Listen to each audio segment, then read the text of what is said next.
Don't Look Back Into the Sun, Libertines on XFM. I'm excited, Steve. It's that time. It's that time of the week. Go on. Well, Karl's in a little film. Oh, that's what you're excited about? Yeah. Sorry, I thought you meant the show's almost over. Right? Yeah, no. Come on in, Karl. Right, so, yeah, I'm in One Flew Over the Cuckoo's Nest. Yeah. Took a scene from it. Yeah. Got to listen carefully in that. At the end, there'll be a question on, like, the clip that you've just heard. It's sort of like what they do in the Krypton Factor and stuff. So do you want to read out the prizes? Or just yeah, little there's these taster? things. It's a couple of rock and roll albums. We've got the Why is it Gentleman. called One Flew Over the Cuckoo's Nest? I can't remember. I think it's explained in the book, but I don't remember. I haven't read it for many years. If someone knows, just a quick email to do. I'd like to know that. ricky.gervais@xfm.co.uk. You can win yourself, if you get the question right, the League of Gentlemen Series 3. We've got that Rock and Roll Legends again, the Best of Blondie, a Nature Programme, and the Old Grey Whistle Test, Volume 3. So if you're Brilliant, so over that's well 50, worth- you'll enjoy that. Yeah. And just, if you haven't seen the film, it's just about, like a... What would you call it? Well, it's a guy who thinks he's going to get away with prison by going into a mental institution.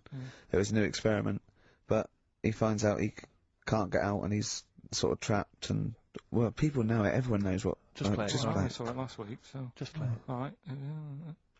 Well, you know, I've been observing you here now for the last 4 weeks, and I don't see any evidence of mental illness at all. Yeah, no, I'm not mental. I never said I was.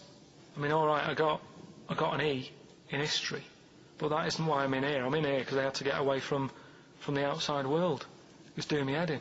I've been working too hard, I'm stressed out, I've been working like loads of hours Monday to Friday.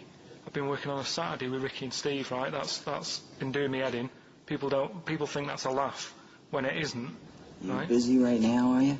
You got something to do right now? See, this is why I'm here today, Doctor, because he's doing me head in. What do you mean, sir? Well, he's doing me head in. I came here to get away from Ricky. He is just as bad. I was smarter than him, ain't I?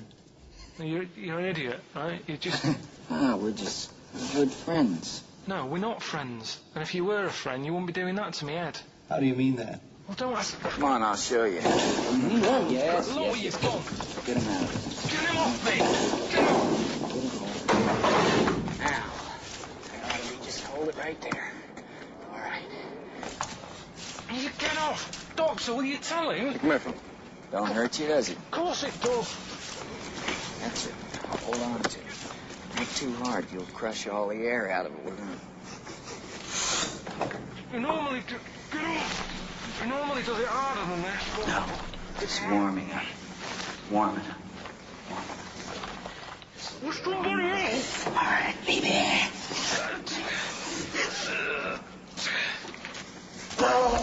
Get off! See what I mean, Doctor? That's what he's doing every day. The state of this. I don't know why you do it, because it's not as if you're going to crack it open. But I tried, didn't I? God damn it. At least I did that. I love it. The effort. Yeah. It's almost, I wonder if it's almost a strange premonition of the future. Yeah. You in some kind of home. Alright, well, What's the question? Little question then. What result did I get in history? Good. Right? Yeah, well, tricky one that. ricky.gervais@xfm.co.uk. Or text, will we take text? I haven't really bothered to check the text. Alright then, email. Oh, Thanks for that, Rick. sneezy. Yeah. Alright, I'll play, Pernice Brothers, yeah, it's a lovely tune from their album, what's it called? Yours, Mine and Ours. Blinded by the Stars from the Pernice Brothers. We've a couple of texts, I do occasionally have a look at them. Go on. We've had one here complaining, it doesn't say who it's from, it just says, wow, really clever homophobic material, genius, switching off, idiots. I don't know what they mean, it was not clever homophobic material. It was just homophobic. Well, what do they mean, though? But how is it homophobic? We were being anti-gay, we were saying we don't understand the gay world. And anything that's... We were querying and questioning it. Yeah, and Karl, see, this is what I mean. Karl gets us into trouble. I can't go through Chinatown anymore. It's not really a town, though, is it? It's not really a town, it's It's more the a best. novelty street. Novelty street with restaurants. Yeah. But I can't, you know, and when we sort of like talk, we get tarred with the same brush as him, because Yeah. the man's an idiot. Yeah. But we often say that. we are not homophobic. I don't think Karl's homophobic. He's confused. He's interested. He's got nothing against Chinese people. He's got a little theory that they don't age well. And these are the sort of things that come across. I mean, they're not meant to be homophobic and racist. They're showing that Karl, I don't know the PC term for this, is a bit mental. Yes. And, I think we're doing our bit by letting him on the air. On the air as well. Like that complaint he got about that woman on, what's it called? Who are you looking at? Yeah. Because he said about, I don't even want to repeat it, but he said something, Yeah, but I never meant to upset anyone with that. No, I know you didn't. No, I know you didn't. No, but I mean, it's on a website now, and to be fair, she does say it was Karl that said it, and we were the idiot presenters that let him on air. But it's like Karl is bad for our reputation. Yes. Do you know what I mean? It's funny to be in a room with him, but then I want to sort of shake it off. Yeah. And I don't know what to do about it. Guilty by association. I know. What have you got to say for yourself, Karl, for some of the stuff you come out with? What have you got to say? I mean, I know the answer. It's absolutely from the heart and genuine ignorance. And confusion and interest. You haven't got a malicious bone in your body. Well, towards me, yes, but yeah, other people. But again, he's just honest with you. He says... don't repeat what he says. No, don't repeat it, just leave it. But it's not as bad as some other things. But he's, he says, remember you just say that when you first met him, he looked a bit odd, but you got used to it. Yeah. No, that's from the heart. That's like him sort of like being honest and nice, but he doesn't know what that... And we can take it, of course. Well... What have you got to say for yourself?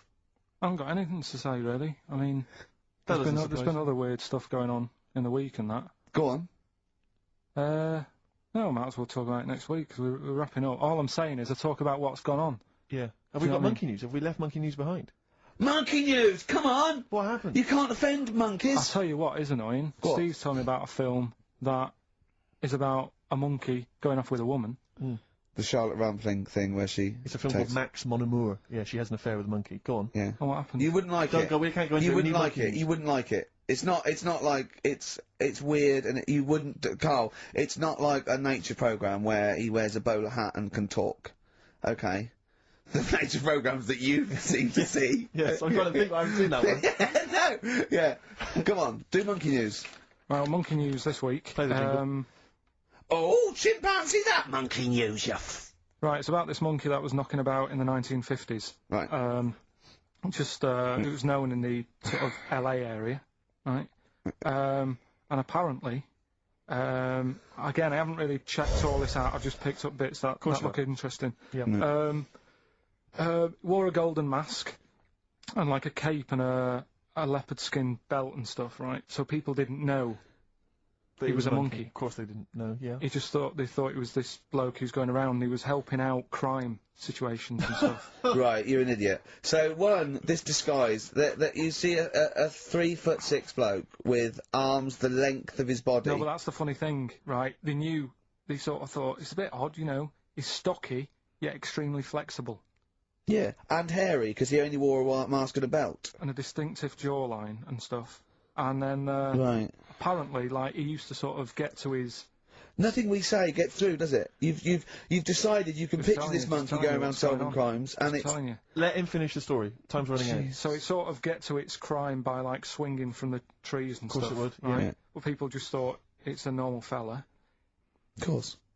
Then what happened was... This is the bit that's going to annoy me, isn't it? He helped some fellas out, like, and for a reward... They were like, do you want some money? You've helped save our lives during a crime and stuff. Do you want some money in that? And he just went straight for the shopping bags, got a couple of bananas and apples, right? And as he was bent down, looking into the bag, getting the bananas and apples, they pulled his mask off, little monkey. So he wasn't allowed to work for the police anymore? It ended there. Sure. Weird, isn't it? Rick, can I tell you the meaning of One Flew Over the Cuckoo's Nest? Yeah. Can we never speak of monkey news again? Yeah. It comes apparently from an American children's nursery rhyme. 1, 2, 3, 4, 5, 6, 7. All good children go to heaven. Some fly east, some fly west. Some fly over the cuckoo's nest. Brilliant. Now, thanks to Ian for emailing that. And shall I give someone the prizes? Yeah. Phil Corbett. There you are. That's the first one I've pulled out. He correctly guessed that it was E. It was an E that Karl got in history. The only qualification he's got, and it's an E. Do you know that woman? Judge the monkey news based on that. Go on. That woman who went out with a monkey. What? It's a film. It's a film. It was Charlotte Rampling. in the film. I don't know who played the monkey. Did she have any kids? What, with the monkey in the film? Yeah, I'm just thinking if I'm gonna get it out and stuff. No. Hmm. Why? Oh, because that would have been interesting. Well, no, it's just that the problem there is the kids would always look more like the dad. Hello and welcome to the Ricky Gervais Show with me, Ricky Gervais, Stephen Merchant. Hello. And the little round-headed buffoon that is Karl Pilkington. All right. Now, you probably know me from such works as The Office and Extras. Stephen being my co-writer and co-director on those things. For those people who are not so aware of Karl Pilkington, he was our producer, sort of given to us when we first started on XFM.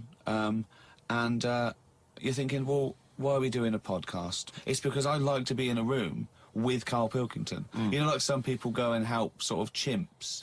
Do they? Yeah. Well, they go to the jungles and things. And how about little sort of endangered Diane species? Fossey or whatever. Exactly. You're very yeah. much the Diane Fossey of the Manchester scene. Of the little bald mank world. And Karl Pilkington is an ongoing experiment for me, because I've seen him blossom from an idiot into an imbecile.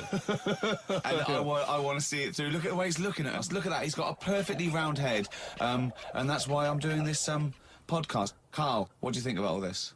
It's just, I mean, we are living in that sort of era now, aren't we? That you need to be able to listen to stuff on demand when you want it and stuff. I know you're not a fan of the iPod in general, are you? Or any of the MP3 things? You're concerned? I'm warming to it, but... This is what's amazing about Karl. Even though he's talking about things like MP3 players, computers, iPods, he sounds like he was found in a glacier and thawed out. Do you know what I mean? And sort of taught to speak. We're a couple of high school guys who found him, and we're trying to ingratiate him in the gang, trying to pass him off as someone from the modern day. But my thing with iPods is, now, do we need them? Do you know what I mean? We're living in that era now where we have invented most of the stuff that we need, and now we're just messing about. They said that in 1900. Someone actually said everything that's to be invented has already been invented. They said that in 1900, and how wrong were they? No, but what came out, at what point, what was invented in that year where they went, right, that's it now? The 20th century. Think what happened in the 20th century. Go on. Well, planes. Yeah, but is that a good thing? Planes and that. Do you need a plane, really? Wouldn't it have been better if we all stuck where we should be instead of travelling about? War. Well, look, war's happening, isn't it? Because everyone's saying, well, now we can fly, we'll go over there. So there were no wars prior to the invention of the aeroplane? Not like there is today. Right. But what I'm saying is, the world's got smaller on it, everyone's saying that, right? Yeah. You know, the way I was saying to you the other day, you know, we now go to places where we shouldn't go. People go on holiday to places where you've got to have an injection before you go there. Yeah. Forget it then. That's a warning. Don't go there. I'm with you on that. I don't want to enter a country where I have to have an injection to stop me from dying while I'm in that country. Right, I totally agree with you on that. So what happened is, they invented the plane, and it's like, oh, let's go on holiday, and then they go, oh, die now. Oh, well, you've got to invent something. Let's invent an injection, and then it's like, right, well, what else do we need to go to that place? There's a lot of faffing. So what I'm saying is, is that a place? A lot of faffing. What I'm saying is, you know, Steve's travelled more than I have. You've been to like dangerous places. I've been to places where you need injections, yeah. Yeah, but why? Because it's fascinating, isn't it? You know, do you not believe in that idea of travel broadens the mind? You know, it makes you experience other ways of life, other ways of thinking. It just enriches you as a human being. That's the whole reason people go travelling. Well, since the invention of the telly, you don't have to go that far to see You're it. absolutely right. So there you go then. The telly was the 20th century, wasn't it? Yeah, it's pretty good. So where would you stop then? You'd stop making stuff now? Stop inventing stuff right now? If we're going to invent something, right, forget like the traditional way of people having kids, right? The way they, you know, have it away and that. You know, What do you mean? What do you mean? No, you know, like the way that, you know, we have kids and stuff. If it'd be good if what happened was to control it is if man and woman, right, they're born and that, they enjoy their life, they learn a lot, they live to be about 78, I think, by that point. So specific. Yeah, 78, No, yeah. but by 78, I reckon you've sort of got to that point where you go, do you know what, I've done everything I'm going to do. If you haven't bungee jumped by the time you're 78, you're not going to do it. You know what I mean? So it's kind of like... Your hips come off. You've done it all now. Yeah. And then you die, right? So, say if everyone had that, they live to be 78. But then, just as you die, you have a little baby inside you, and as you die, your life carries on. Sorry. How is this happening? Sorry, are you mental? No, but don't you think... I mean, what? I've never heard such drivel. You're saying that, but if Newton said it, you'd go, interesting. That's what annoys me. The point is, Carl, he never would. He'd never say it, that's the point. If you never say it, I don't understand what you're talking about there. What, how was it? How is there a little baby in a 78-year-old? No, what I'm saying is it's like an apple, where the apple grows and it's got its little baby pips in it, and the apple goes and the seeds are planted and a new one's born. But that's what happens. But that is what reproduction is. Yeah, but I'm saying babies aren't being born left, right and centre. It's controlled so that as someone dies, someone's born. But Carl, stop.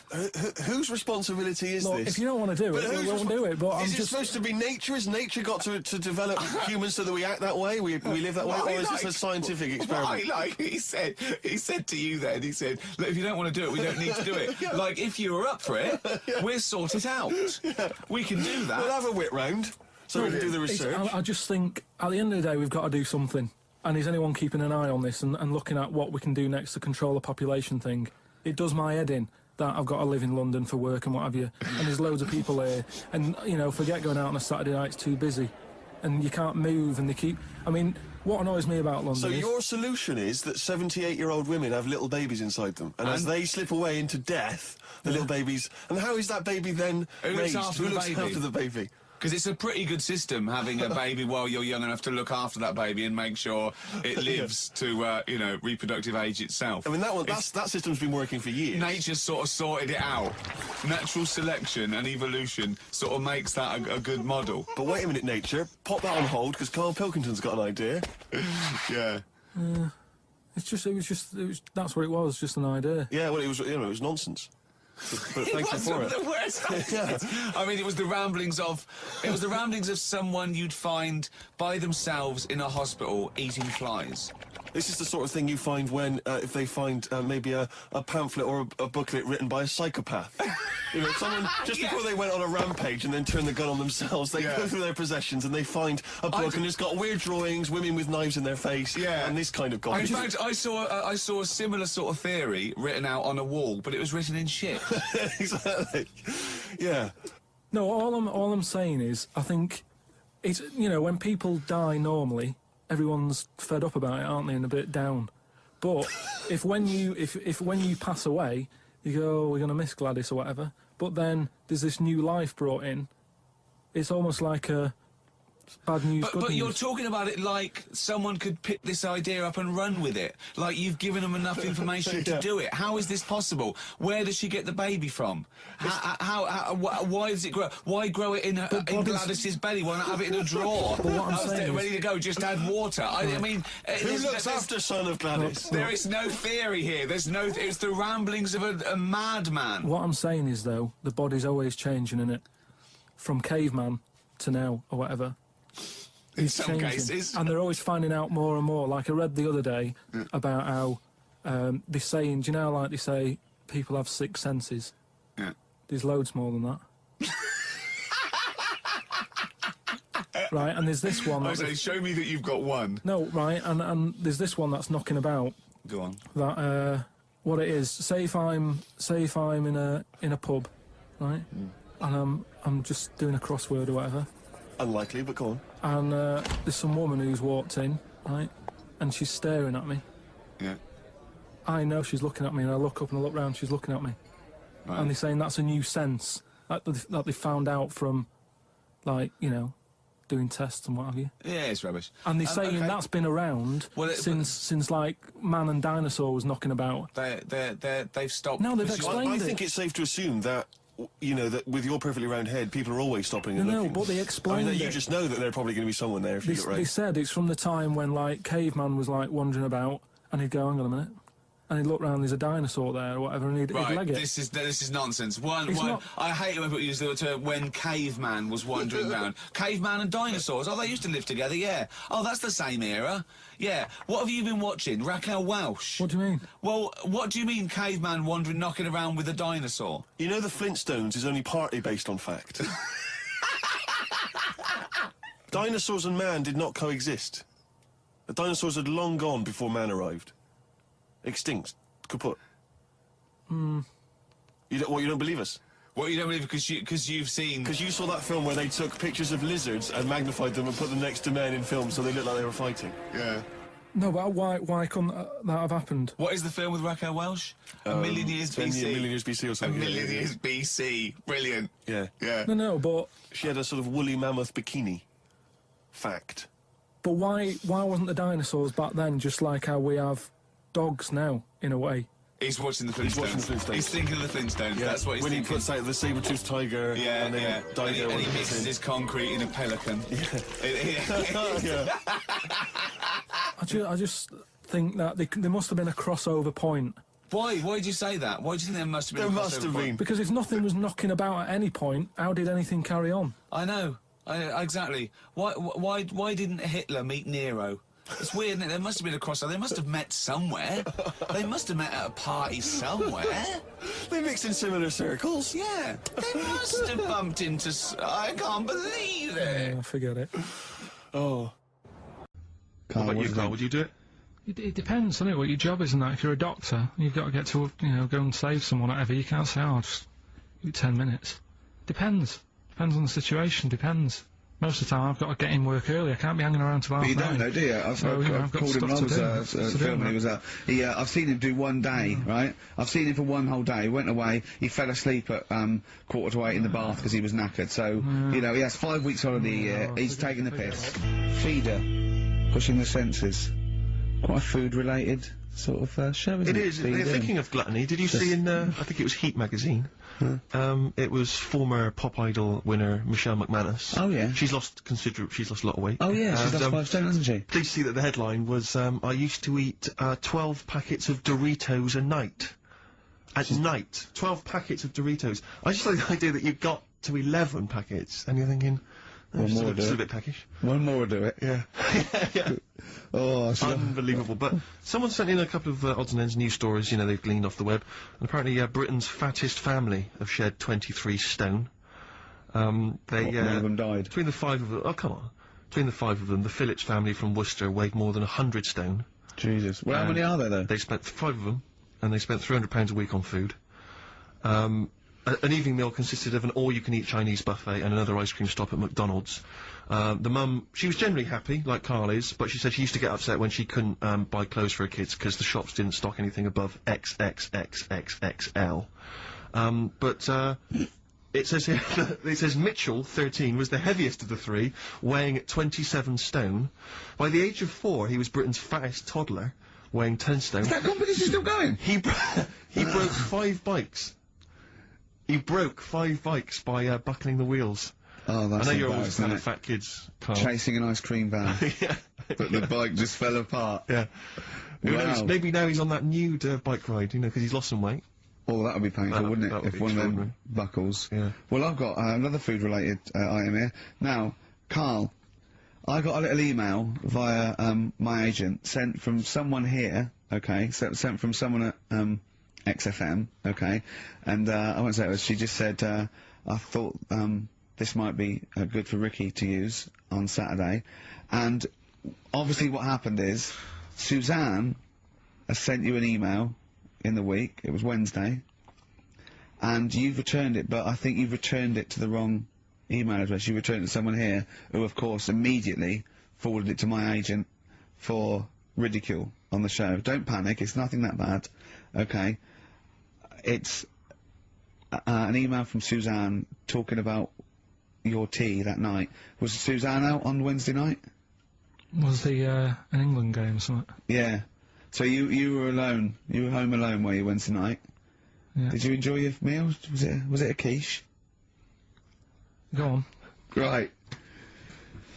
From Suzanne to Karl. Take the quiche and put it on the baking tray. Cook for 30 minutes on 190. Take lettuce and put on plate. Take 3 tomatoes, wash and chop into quarters. Place on lettuce. Take an avocado, chop in half. Remove the stone. Peel skin and slice. Place on salad. Put salt and pepper on and a dribble of olive and balsamic vinegar dressing. Right? In brackets, small bottle behind the cafetiere. Right, in case he's reaching for bleach. Yeah. That's it. Should have put everything else away. Right? Then sprinkle a smidge of parmesan on top. Remove quiche from oven, cut into quarters and put on plate. Eat. Oh, wow. Does she have to do that every single time? She's like...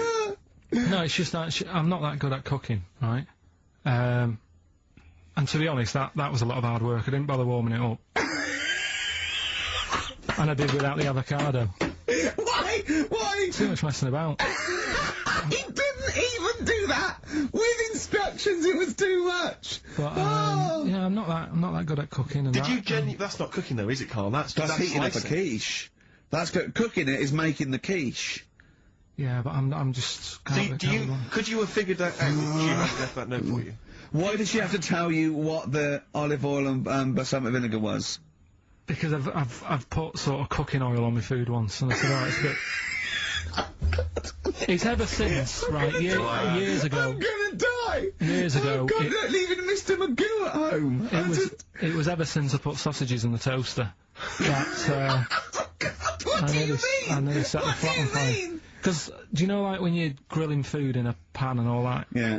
Sort of sausages spit and it goes everywhere, doesn't it? And it makes everywhere greasy. So I thought, well, just want to warm them up. Yeah. Bung them in the toaster. Yeah. What And happened? she sort of caught... They got stuck and they sort of caught on fire, I imagine. She came in just as I was sort of plunging it, and what have you, came in from work. She said, what are you doing? I said, I'm sausages. Well, the oven isn't on. I know, they're in here. What, you turn it off? Panicking and that. But I've never been into it. I've never been into cooking and that. At school and stuff, I didn't bother doing it. Oh, every time Suzanne comes home, she must think, please be the house still there. Yeah. Please not let me hear a fire engine as I come round this corner. Oh God, she comes and goes, oh God, thank God. I bet she's always happy to see you when she gets home and you haven't burned the place down or introduced some howler monkeys or something. Unbelievable. What I find extraordinary is there are people who are in sort of care in the community who don't need instructions on how to prepare food. Oh, they can do it, yeah, you show them once. Yeah, they don't. Whatever you do, don't put sausages in the toaster, Johnny. Do you know what I mean? Yeah, and they've learnt it. They don't put sausages in the toaster. Yeah. Well, they put their fingers in, but, yeah. It's a Ricky and Steve classic on XFM, Sugar, If I Can't Change Your Mind. Brilliant. So listen, it's time, isn't it? We've only got a few minutes left, so you better play the jingle. Oh, chimpanzee that. Monkey news. So, Monkey News, if you've only just started listening to the show. Oh, you poor fool. Monkey News is where Karl reports for us all the latest monkey activity. A headline or a word or someone he overheard in a pub and then totally embellishes it and makes it ridiculous and impossible. He believes it, though. He believes every word he's saying. Let me say that. When you hear this, whatever it is, I haven't heard it, twaddle, remember, Karl totally believes it. Go on. Right, so anyway, right, I think it's in LA this happened. Right. I think. Why does he think? So these people are in a restaurant having a lovely meal. Is one of them short and hairy, but totally covers from top to bottom in a spacesuit, so he didn't know it was a monkey? It's not one of the customers, one of the waiters? So they're having a lovely dinner, probably one of the best sort of dinners they've had, right? Mm. So the waiter comes over, and it's like, you know, can we just say that I had a lovely meal and that? Right, it's the chef. Because it is. Can we see the chef? Yeah. So can we just, you know, see the guy who cooked it? Of course. Yeah. Short fella, hairy? So the waiter said, to be honest, the waiter said, look, he's busy, you know, he's got meals to cook and what have you. He hasn't really got time. He said, only take a minute. He said, no, I prefer it, you know. So this is a restaurant in LA that serves brilliant food. I'll pass your message on and what have you, right? So he sends for Monkey Pierre White. So it's a bit odd. Anyway. So they go out. Right? They go out to the car and they notice the kitchen door's open. Yeah, right? yeah, of course they do, because they're going to discover something that I don't know. So they're going to hold on, this just out of interest, this where did this chef train before we see him or reveal, you know, what he might look like or like to eat? So anyway, so they pop their head in and think, we'll just nip in and go, you know, love fruit salad or whatever. Yeah. So they stick their head in. We better see the human chef. You never guess what? Go on. Monkey stood on a chair, right, cooking veg. Right, so anyway, so they're like, what's going on here? What do you mean? What do you mean he's cooking veg? What is he doing with it? Well, he's stood on a chair by the cooker and he's chopping stuff. Oh, he's chopping as well now. It's all like veg, that. isn't it? Yeah. It's got a little, you know, he's got the bosses in there. They're like a bit shocked. So he's a bit panicking because he's got this monkey working for him. So they say to him, "What's going on? Eh? We didn't know this is what's going on. You know, why have you got a monkey cooking stuff?" So he said, "Well, incidentally, a monkey, I should point out, who probably doesn't need instructions from its girlfriend." Forget it. An honest mistake by The Bravery on XFM 104.9. I'm Ricky Gervais, with me Stephen Merchant and Karl Pilkington, our producer. Right. In inverted commas, heat put. Yeah. Yeah, they know. How are you doing, alright, Karl? Yeah, didn't they also write something about me, bald round head? Yes, perfectly round little bald man head, they said, so... Because you need to know that when you listen to the radio on that. Really matters what my hair's doing.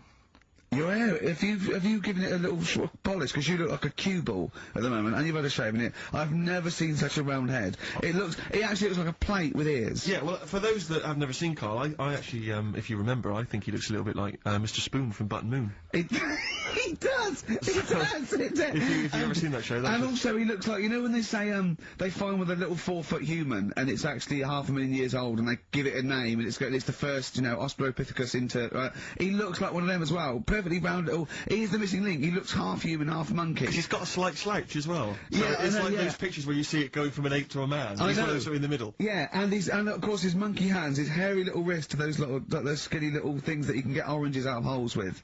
And it's unbelievable. Why are you so all shaved and polished and everything? Got a wedding. What? Got to go to a wedding today, so, thought I'd, you know, clean myself up a bit. Yeah. Shouldn't you be wearing a suit or something? No, I'll go home and put something on. Oh, okay. But, yeah, Suzanne, said, you know, make an effort. Sort of had a shave and that, and then I came out of the bathroom, she said, "Oh, your head looks a bit sort of eggish." She's right. She always worries about when I have a shave, because I just, you know. That's your girlfriend, Karl. I know. Saying that. Just think, so don't worry about Heat saying it. And the funny thing is, it's Boyd Hilton, I think, of Heat that wrote it. And he's got a little bald head. Yeah, no, don't slag him off. Yeah, but on the end of his review, does it say, you know, written by Baldy Boyd? No, because it doesn't matter, it's a magazine. Don't worry about it. Looking forward to the wedding? A bit boring, isn't it? But you've got to do it. They've not been listening.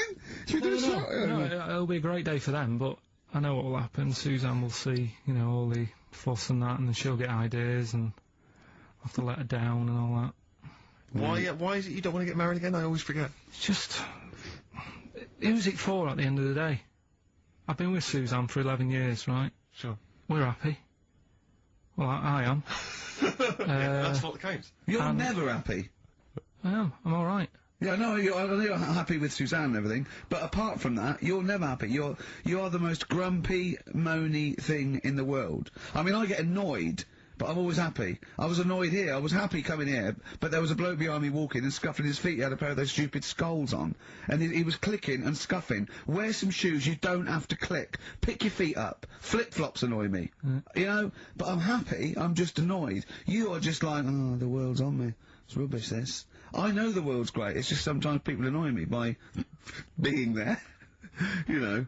But, Steve said I should be locked in one of those towers that princesses used to be locked in the fairy tales, because everything annoys me.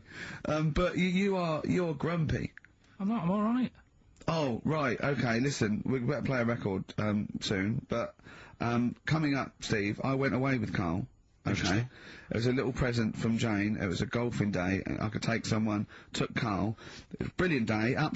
Absolutely brilliant. But it ended with us sort of drinking and chatting and me saying, right, I'm going to bed. Because Karl said the most ridiculous thing he has ever said. Think of that. That's something. Oh. Sometimes, Karl, I think you're on another planet. Here's the Only Ones. Another Girl, Another Planet by the Only Ones.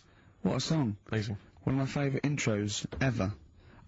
Dr. Fox disagreed with me. His favourite ever was, I think, Money for Nothing, if I remember correctly. Interesting. Yeah, Another great tune. Yeah, another great show. I'm not knocking him. If you'd like to let us know what your favourite intro was. That number again is over. Right. Well, we got so much to get through with this show. Let me just get this. I don't quite understand. You were given a gift, and the gift was a golfing day of golf. Yeah, for my Christmas present, part of my Christmas present from Jane, a night away, 2 rooms, 2 rounds of golf, dinner for 2, right? But not with her, I noticed. Well, she doesn't play. No, she knew. No, it was a present. Who was playing golf. It was a golfing night. She doesn't play golf, so I had to choose someone to take away.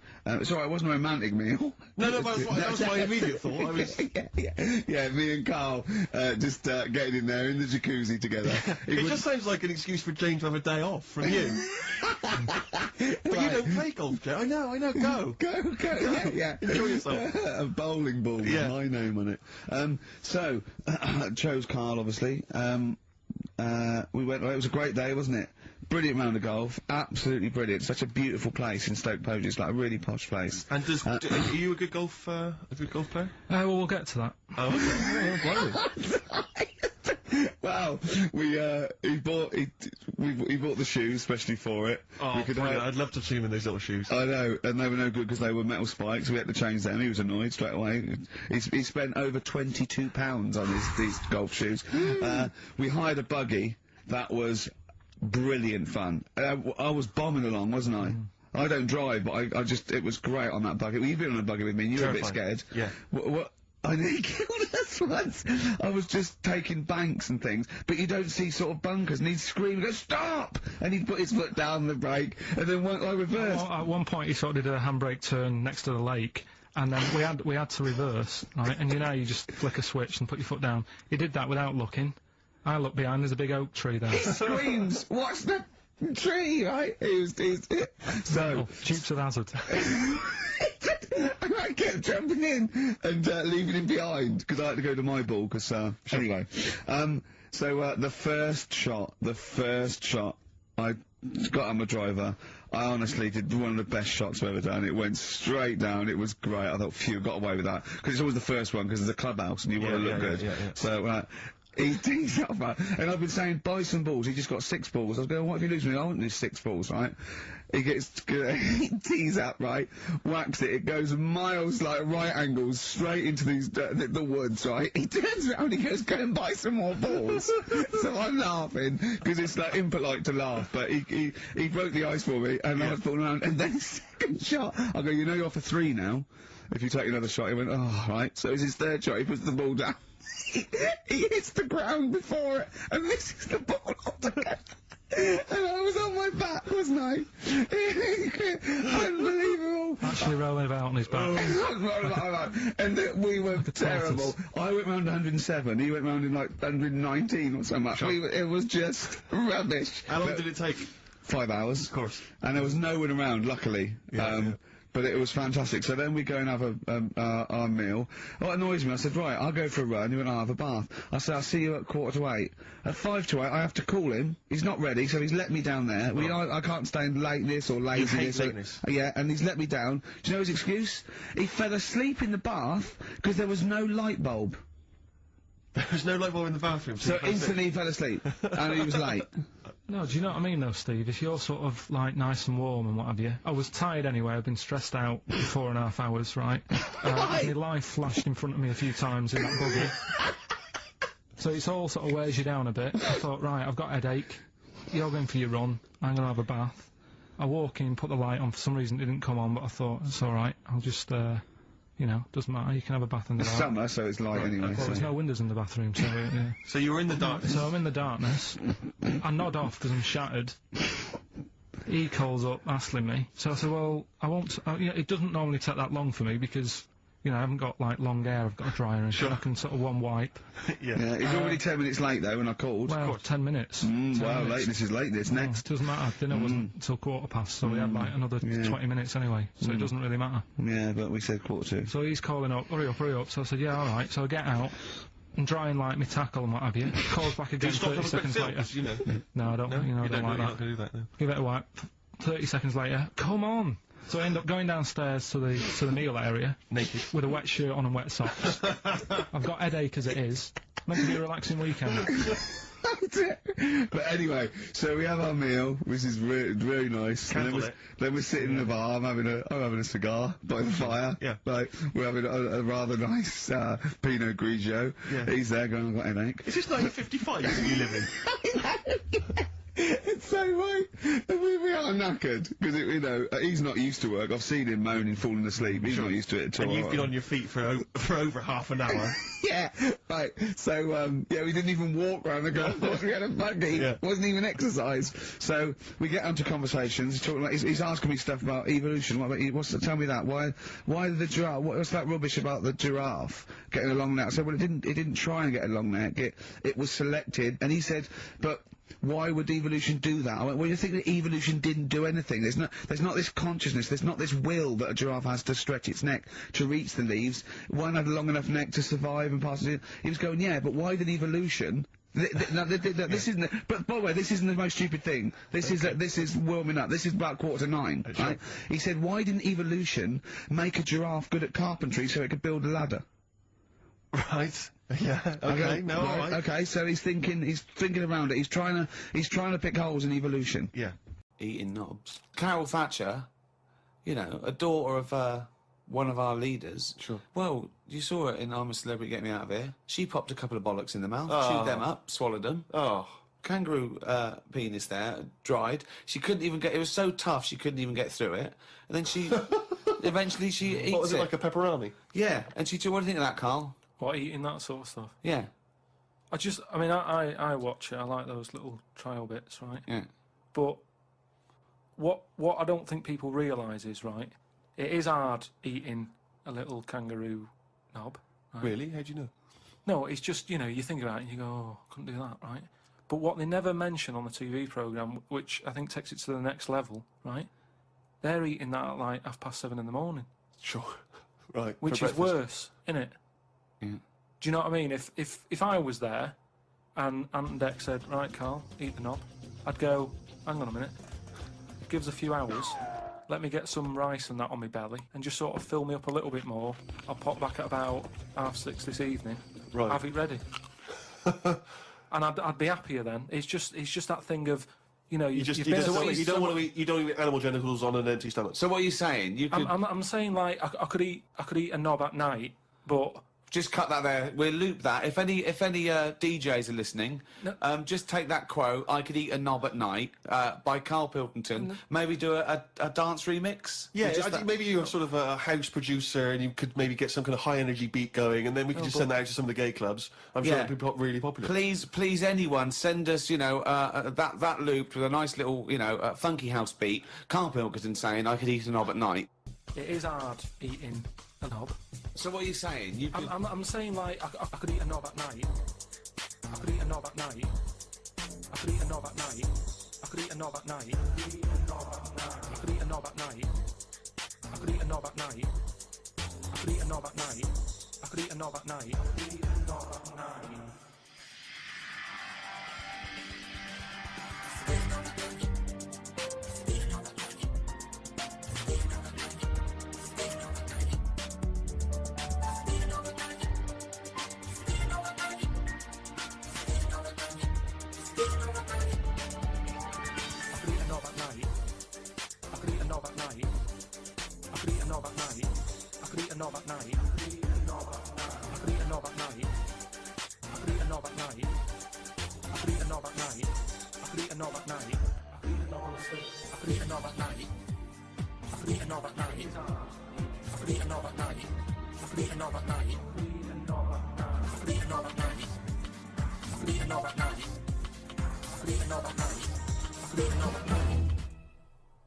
Do you know the other week when I came up with, like, a different idea of how we can sort of make the world run and that?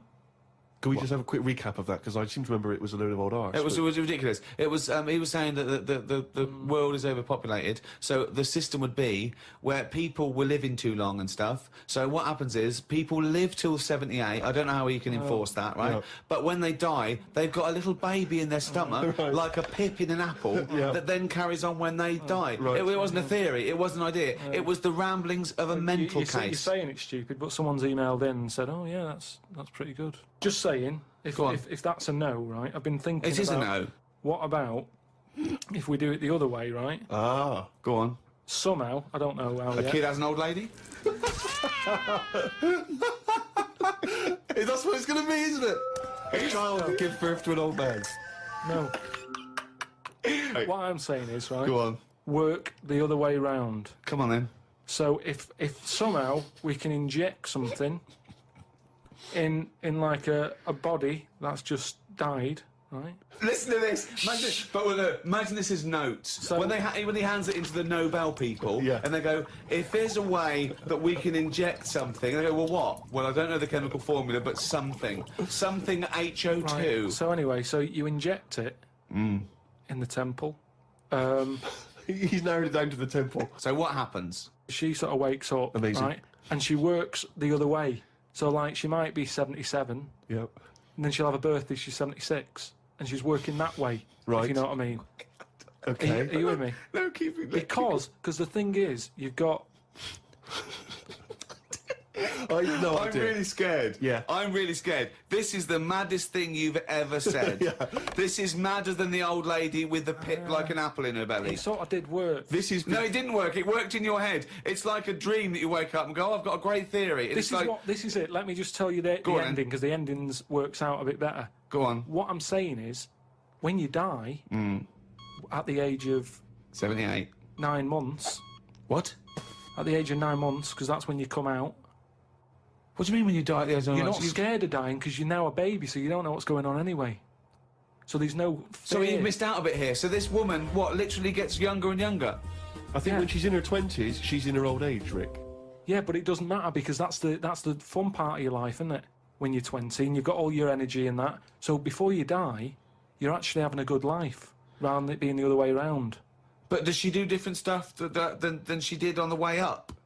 Because she's already lived 78 years, hasn't she? Don't forget. She was a baby once, and she grew to 78 years, then someone stuck a needle in her head and said, right, back you go. No, but forget all that bit. Oh, forget all that bit. How do you forget that bit?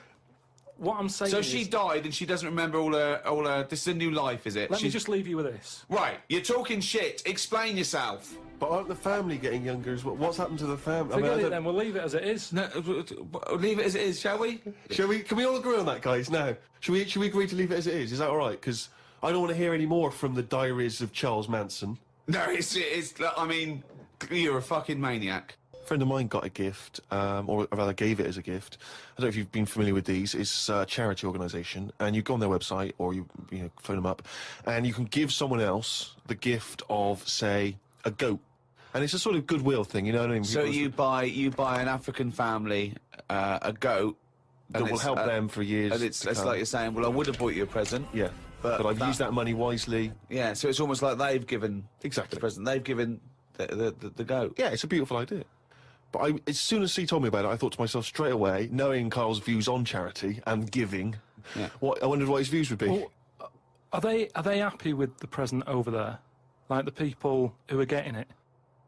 You're an idiot. What, you think an African family wakes up and there's a little goat with a ribbon tied round it, and they go, oh, look what Santa brought us. Look, and that mince pie's gone on that glass of milk. You're such an idiot. No, but what I'm saying is, does that family want a goat? Yes. But why? It's not they want a goat, it's they need a goat. Do you think... What All do right, you forget think it. this organisation is? Just arbitrarily giving goats to They're people. going to say, oh, I wanted Nintendo. What are you But thinking? what I'm saying is, right, let me put myself in their shoes. Well, This'll be they a haven't got first. any. But say I'm one of them, right, over there. Right, I'm sat there, it's Christmas Day, right? I open it up, open the present, little goat there, right? Now, if I was one of them, I'd be going, not another mouth to feed. At the end of the day, there isn't enough food to go around for themselves, never mind a goat. Don't they say like having a dog and that is quite expensive? Sometimes they say, you know, what with all the injections you've got to give it. Well, I'm assuming it's all above board. The goat's had its injections. That's what some of the money goes towards. It's just a way of redirecting cash. But the thing is, why do they want that goat? What's the main reason? What does a goat give you? Milk. Right. Now, wouldn't it be easy to just send them a bottle of milk? Without all the hassle and the headaches that come with it. That's all I'm saying. And the other thing is, think about the goat. That was happy over here. Suddenly, it's on barren land. No grass. I'm gonna burst! What do you mean? You didn't send a goat from here. I'm saying, who's happy at the end of this, right? You've got a fella who hasn't got a present over here because the mate bought him a goat, right? So yeah, let's do this properly. So there's a tick. He's not happy, right? Then you've got the person who's opened it, who, like you said, wanted something else, right? It's a goat. They go, who's going to look after this, right? So tick, they're not happy, and then you've got the goat going, what am I doing here? We're gonna play a song now, right? One of my great track, Watch That Man, off one of my favourite albums, A Love Insane by David Bowie. But during that, can you think of a couple of things for me? What's the best thing that's ever happened to you? Can you think about that for 3 minutes? Me and Steve will leave you alone. Just the best thing that's ever happened to you. Remember and think that is amazing. Yeah, can you do that? Play. Watch That Man. David Bowie. Steve's caught unaware there, just wandering around, not quite ready, were you? Well, no, I'm just relaxed, you know, just laid back, just hanging. Yeah, Karl. Yeah. Best thing that's ever happened to you? Best event, best day in your life? I mean, there's loads of things that happen. Like, yeah. No, but do you know what I mean? You can go for obvious stuff like, you know, meeting Suzanne, sticking with her and having a nice holiday. Take that as read. Yeah. Yeah. You've got that on your desert island, that's already done. Well, and the day you got your qualifications through. Yeah, the history. Probably, I mean, when you asked me then, the first thing that came into my mind, right, that was a real surprise, right, because it's like, you get surprises on your birthday and that, don't you? Mm. But they're not really surprises, because you're hassling your mum and dad for stuff, and then they might buy at you. So it's not really a real surprise, is it? Do you know what I mean? Yeah. So I'd say something that was really like, oh yeah, nice one, I've got something here, is the time when my dad said, empty the bin, will you? Right? I said, oh, do I have to? And I was watching something, it was like, why don't you, or something like that on the telly. Is this what started your tea bag and banana skin collection? Right, so it was like, you know, in the summer holidays where you'd have dead good telly in the morning, you had like the Monkeys. Yeah, it was Why Don't You, Banana Splits and all that, right? And I was like, loving that, I was watching that, and my dad said, empty the bin. I said, oh, the Monkeys are on in a minute. He said, just empty the bin. So I emptied it, and I just put it near the door. He said, don't leave it there. He said, stick it near the bins in the garden. I was like, oh, I'll put it there later. He said, no, do it now. Yeah. Right? So I was like, oh, if I miss the beginning of this, I'll be livid, right? So I picked it up quick, ran out down to the bottom of the garden, slung it in the corner, and sort of went to turn back to go back in, and had to look again, because they had like a little AA truck. They bought me, it wasn't brand new, but he'd got it from somewhere, a little AA go-kart. Do you know one of them, like, little things? That, I mean, I was young. Yeah. Right? Yeah. And it was like... go-kart? What kind of... No, the plastic ones. Yeah. When you're about... I don't know, I must have been like 5 or 6 or something. So I don't quite follow. Had he sent you out there? My dad sent me out with a bin bag so I could see, like, what he'd got me. And it wasn't my birthday or anything, he'd just got it from somewhere. You sure you hadn't just nicked it and dumped it out the bag? Possibly. Sure. But that was like a genuine, like, oh yeah, smart. Yeah. So I went back in, watched the telly and that for a bit, and went back out. You thought, did I tell you about my go-kart? Yeah, like you. Yeah. About your dad giving it away. Yeah. What's the story? I think I've told you some of that. Have you gone? What? Tell it again. Well, have I told it on air? I can't remember. Maybe I just told you it. When I was about 8 or 9, I had a go-kart and I loved it. It's one of those that you press back and forth. Yes. And I used to come in every day, used to just get changed, run out, and it was behind the shed, and I used to just go up and down the garden. And one day I came running in, and I ran out, and I couldn't see it. And I went to the back door, my mum was washing up, and I went, where's my go-kart? She went, your dad swapped it. Your dad swapped it? Yeah. With his, it was his mate, Jimmy, in the pub. He went, it's just, I said, what, She went, yeah, he swapped it for a wheelbarrow. So I went and looked back, and there was this wheelbarrow, right, that was obviously just came off a building site. Yeah. Covered in concrete. I couldn't, it was steel, right, I could hardly move it. Yeah. And I went back and I went, really? She went, yeah, it's your wheelbarrow. See, I'm thinking if my dad lost a wheelbarrow that day. Yeah, and I used to push that up and down, it wasn't the same. And You used to push the wheelbarrow up yeah, and down? Anything in there, or? No, I just like Just to try, I was just trying to sort of keep myself amused. Yeah. But anyway, that summer, I went on holiday, and I went to Bognor with my mum and my nan. Another wild holiday. Yeah, yeah, and I was sort of out with my caravan, and I made friends with this kid, and he'd hired a go-kart from the caravan, is that right? And I remember him going around there, and it was great. And I said, I've got a go-kart, and the caravan window opened, and my mum said, don't lie. You've got a wheelbarrow. Be truthful. I had a go-kart. Yeah. Yeah. Oh, that's so tragic. Yeah. Did you ever really forgive him for that? I'd never forgiven my dad if he'd swapped a go-kart for a wheelbarrow. I just thought that's part of the course, isn't it? You know what I mean? Yeah. They're in charge. Sure. Did you used to rush home, change, and into that sort of gardener's gear? Yeah. Straight into your hard hat and dungarees. I go, Mum, any bricks need moving? Yeah, exactly. Yeah. Oh, Wow. dear. Oh, that's so tragic. Yeah. Yeah. Still, that was your happiest day. Yeah. Beautiful car. That's the one that sprang to mind. Yeah. Yeah, and Go-kart my unhappiest. You see how go-karts can be good or bad? Does that make you think, Karl?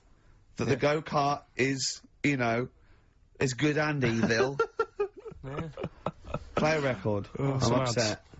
Huh? So, some Oh, adverts. brilliant, what ads have you got? I've got these. Electric Soft Parade. Same way, every day on XFM 104.9. I'm Ricky Gervais. With him, Steve Merchant. Sure. Rick, I only had one thing I had to do all week. Okay, What was that? I was so excited about getting up Friday morning, phoning, getting Bruce Springsteen Oh, tickets. yeah. The Boss is playing in Yeah. October, and basically got up too late.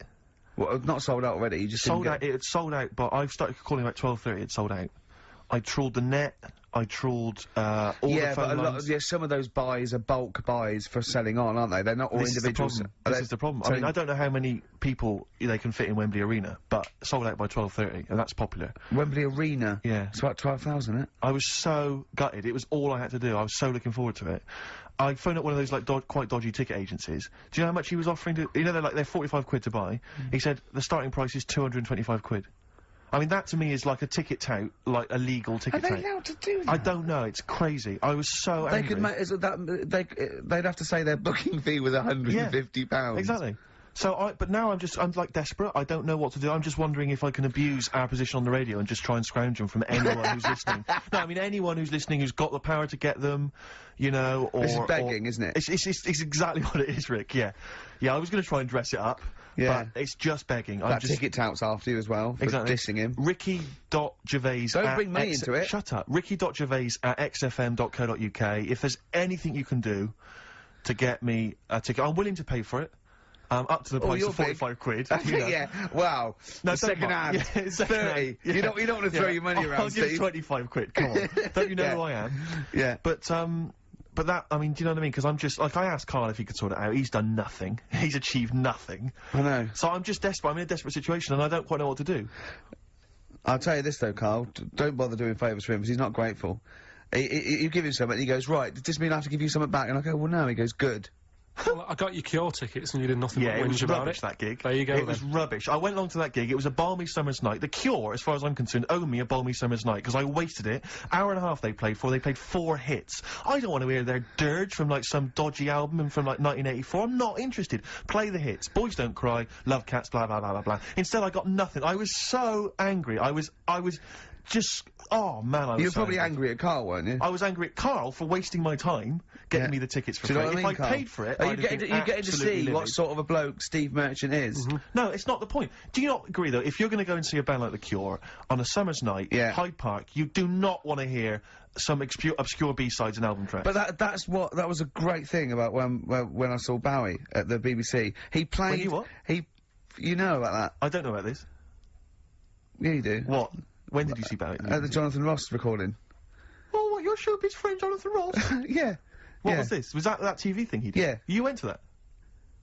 You haven't told me about this. Yes, I have. No, you haven't. Well, you were away, I think. No, I wasn't. Because I watched it on TV. It was amazing. Well, don't tell me that. It was incredible. Were you seriously there? Yeah. And then I went on to his show on the Saturday. Did you? Yeah. Because I was just, John said, oh, I need someone to come in, yeah. And I went on to the radio So you were show. hanging out with Bowie? Yeah. And Yeah. Go on. Who else was there? well, the weird thing was... Shall I go through my favourite artists and you just name them and see if they were there, just let me know. No, but it was amazing, right? Because he played, just doing low, because it was the Meltdown thing. And he did, Be My Wife, which was great. Then he started doing Fame. Right, and they'd been talking about Ziggy in the interview. He was going, oh, everyone goes on Ziggy, will you just stop it? Right, and it was sort of like, got to a point where he was going, oh, and it was really funny, and, but Jonathan's, like, favourite phase was that. And then he started playing, Fame, and it was really good, and he just went, stop this, this isn't, let's do Ziggy. And my spine tingled. I was well done. And he did Ziggy Stardust, and I'll tell you what, it sounded like the album version. And it's got an amazing band, and I love it when they do that. I hate it when just because they've been going for 25 years, they start changing it. Sorry, I can't believe that you went to this, that you knew you were going to this, and you never asked me. You never asked Jonathan if he could get me in. I mean, seriously, I mean... You know how much that would have meant to me. Yeah, but it was very tight. Apparently, I know, but it was very sort of. Apparently, Richard Branson couldn't get in. There was a queue, so I was like, especially it was me and Jane went. David Baddiel and Frank Skinner. Oh, what? Some new showbiz friends of yours, are they? No, I mean I'm rubbing it in, Steve. I can't. I'm just. But you might not have liked it. You might have complained, like Karl got you with the Cure, and you turned it back on it. That was rubbish, though. That was rubbish. Well, you might not have liked what David did. You know. I'll tell you this seriously. If I find out that you do that you've gone to some secret gig or something in the future, and I find out you've been seriously, that's it. There's no more Office. There's no more. No, I'm not joking. I'm not mucking around, because that to me is like that's what friendship is. That's like a textbook example of friendship. What do you think, Karl? No, I just think that's really off. No, you were away. You were no, I wasn't away. Yeah, you were, yeah. I wasn't away. Don't try and fool me. Yeah. I wouldn't have been away. If I was away, I wouldn't have been away if you told me that was happening. You were asleep. I'm seriously, we can joke about it, but I'm really angry about this. What do you think, Karl? There's a secret, right? Apparently there's a secret Bruce Springsteen gig that's been planned. I'm going. It's all, are you? If I find out you're at that, I will, I mean... Oh, dear. Play a record so I can shout expletives at Ricky Gervais. I tell you what, lovely bit of electronic. Oh. Just to calm and soothe me. Seriously, I'm not joking, that really winds me up. That really winds me up. The Cure was good. PIMP by 50 Cent, or 50 Cent, as I call him. XFM 104.9. I'm Ricky Gervais, you're Stephen Merchant, there's little Karl Pilkingbod over there. Alright? Alright. Yeah, not bad. Listen, Oh, he's perked up. Yeah? Oh, he's back in the area. Well, you got something to say? I was kept quiet in the first hour, I'll let you get on with it now. What you got to say? Is it, just to have a guess, is it about monkeys, Chinese people, or little gay fellas? It's about little gay fellas. Is it? Of course it is. Go on. Yeah, but not because I like Sorry, I'm taking just the mick making in a that. tally, let me just note that down. Yeah. No, but it fascinates me, doesn't it? All stuff like that, that's a bit sort of different. Yeah. Yeah. And that. What, You were showing me. like monkeys and Chinese people? Well, and that thing you were showing me before, the half woman. No, you weren't impressed with that. Well, no. You know that woman that's got two pieces of genetic makeup in her, where it was two separate sperms and two separate eggs, fused, and she came out as sort of a normal person, but she had this residue of genetic material, and so she's had two children that aren't genetically the same as her. Yeah. Right? And they showed it in the paper by doing her half white and half black to show the two different, you know what I mean, just for, he went, does she look like that? I said, of course not. He went, not interested then. Of course. Yeah. He said, how could I tell? Not interested in that at all. Yeah. If I'd have said she'd given birth to a monkey, fascinated, Yeah. straight away. Well, anyway. Go on. But that's what I'm saying, I'm just interested in weird stuff, right? Yeah. So am I. That's why you're on the show. Talking about little gay fellas and that. Yeah. Northern Line, beach, underground tube thing. Not the boy band. Right. Yeah. Apparently, on a Saturday night, late, I don't know what that is, what time late is in the sort of gay community, as we've discussed before. Yeah. But apparently, the last carriage on the Northern Line they all get in there. What do you mean they all get in there? They sort of take over the last carriage of the Northern Line on a Saturday night. Right. And it's like the gay carriage. Right. And what exactly do? They just travel about on the Northern Line? No, just have a chat and that, and like, just, stick on the communards. How do you know? Someone told me. See, this, I mean, I'm glad you've informed me, because it wouldn't bother me, but I feel I should be told about these things, because I'm likely to stumble onto that carriage by mistake, and it's not that it'd be a problem, it's just I might feel a little uncomfortable if there's a lot of people in, you know, the black, the black leather gear and the moustaches, the hats. I mean, to be quite honest, they'd be annoyed. Of course. Because they'd be expecting something a little bit, you know. What do you mean? Well. They're good looking, most of them. Sure. No, they are good-looking fellas, though, aren't they? What do you mean? What do you mean? They're just a lot of the gay, you know, they look after themselves and that and look good. Keep themselves. Some of them work out, yeah. You see, this is the problem I have, because there's a lot of areas in London and elsewhere in the country where there's a sort of, you know, it's a gay thing, you know, it's a gay public toilet, or I don't mean it's gay public, it's not like a legal thing. You mean it's a cottage? But it's a cottage, whatever. I mean, I remember being, in Bristol once doing some... You're confused when I said it's a cottage. Yeah. That's a term for where gay people go in toilets to sort of meet and greet each other. Well, I shake hands. I was at the public library in Bristol once doing some studies from a sixth form, and I think the toilet was closed in the library, and I was dying for the toilet, and I popped out and there was a public toilet behind the library. I thought, I can't believe my luck. Dashed down there, it was about 6-ish in the evening, I was working late, I was studying hard. I went in there, and I swear to God, I saw two fellas. With the... Is that unusual? Or? Well, no, they were up to some hijinks. What they're sort of like... Do you know the thing that struck me? What? One of them had bright red underpants. What do you mean? They were actually doing, you know, they were having some kind of, you know, they were having relations. They weren't even in a cubicle, they were out in the... Where were the underpants? What, around his ankles? No! Yes, I swear to God, I'm not going to make this up. What were you?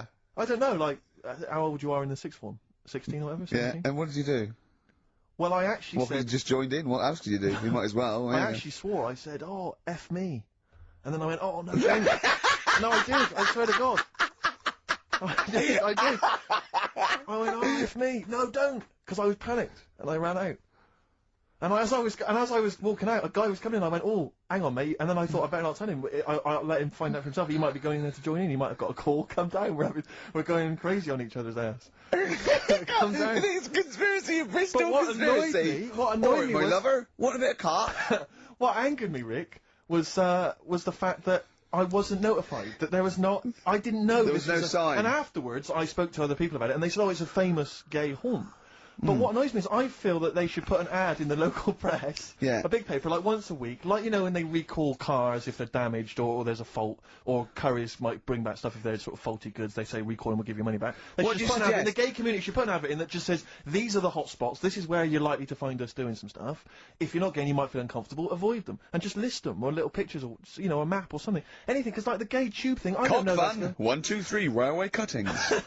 Well, not that, it's more of a sort of social awareness thing. Yeah. So people, you know, don't feel uncomfortable and... But they don't want it exactly to be like, sort of walking in under a neon sign. Why? It's legal. yeah, big arrows. Oh, as if. What do you mean? What's wrong with that?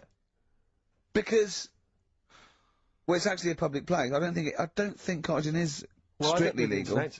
But they don't even have to specify what they're going to do. But some people, they're not. Some of them aren't. I don't think it's probably seen gays, is it? Yeah, but it's not. Yeah, but it's not the people that go out and they say I'm gay and I like Barbara Streisand.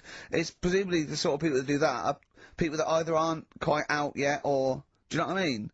Or they're doing having a quick way to their wife and kids. Yeah.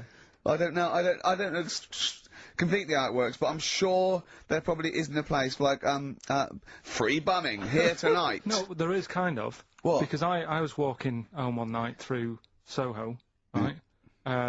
Just because that's the way I have to go, not because you know what I mean? I wasn't going there on that, right? So I'm walking through, right? And I was handed like a card, which was like a gay event, right?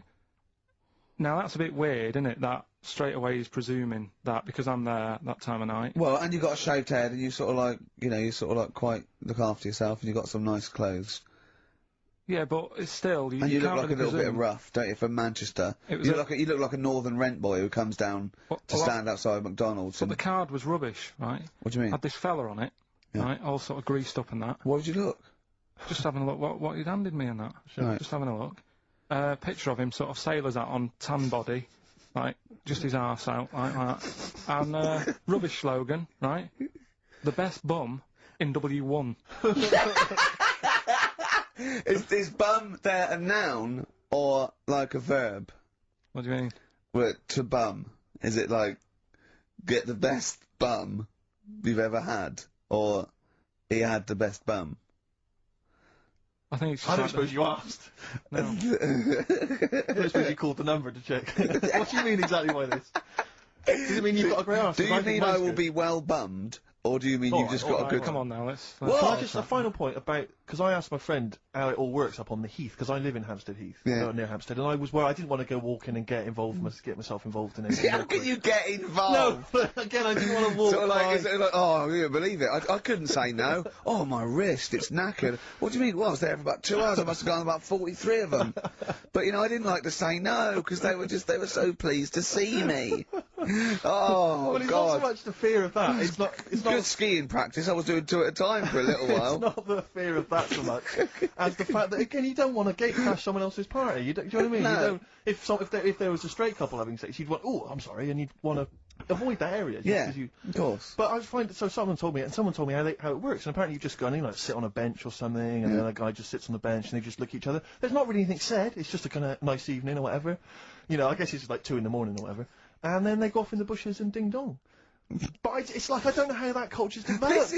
I love this programme But why can't that be the case with women? That would be amazing. You just go out to the park, at 1 in the morning, you just sit on a bench, you just... Be like a scene from Gigi. Exactly. Where Great. he's just walking along with the perambulator. Yeah, exactly. But that would just be a joy if there was none of this formality. You've got to talk to them, buy them dinner. Oh, You know, you're joking. romance. Oh, no. Just this kind of informal thing. It'd be great. So what would you do then? You go up to a woman and go, come on, Yeah. let's stop mucking around. We know why we're both sat on this bench. There's a nice bush over there. Yeah. Let's have a bit. Yeah, and then she'd go, yeah, great, thanks. I'm killing some time before I, pop into town. Yeah. That'd be perfect, thanks. You make my weekend. So you're jealous of gays as well as me? In a sense. In a way. What do you think, Karl? Let's put a track on. Why? Are you getting scared now?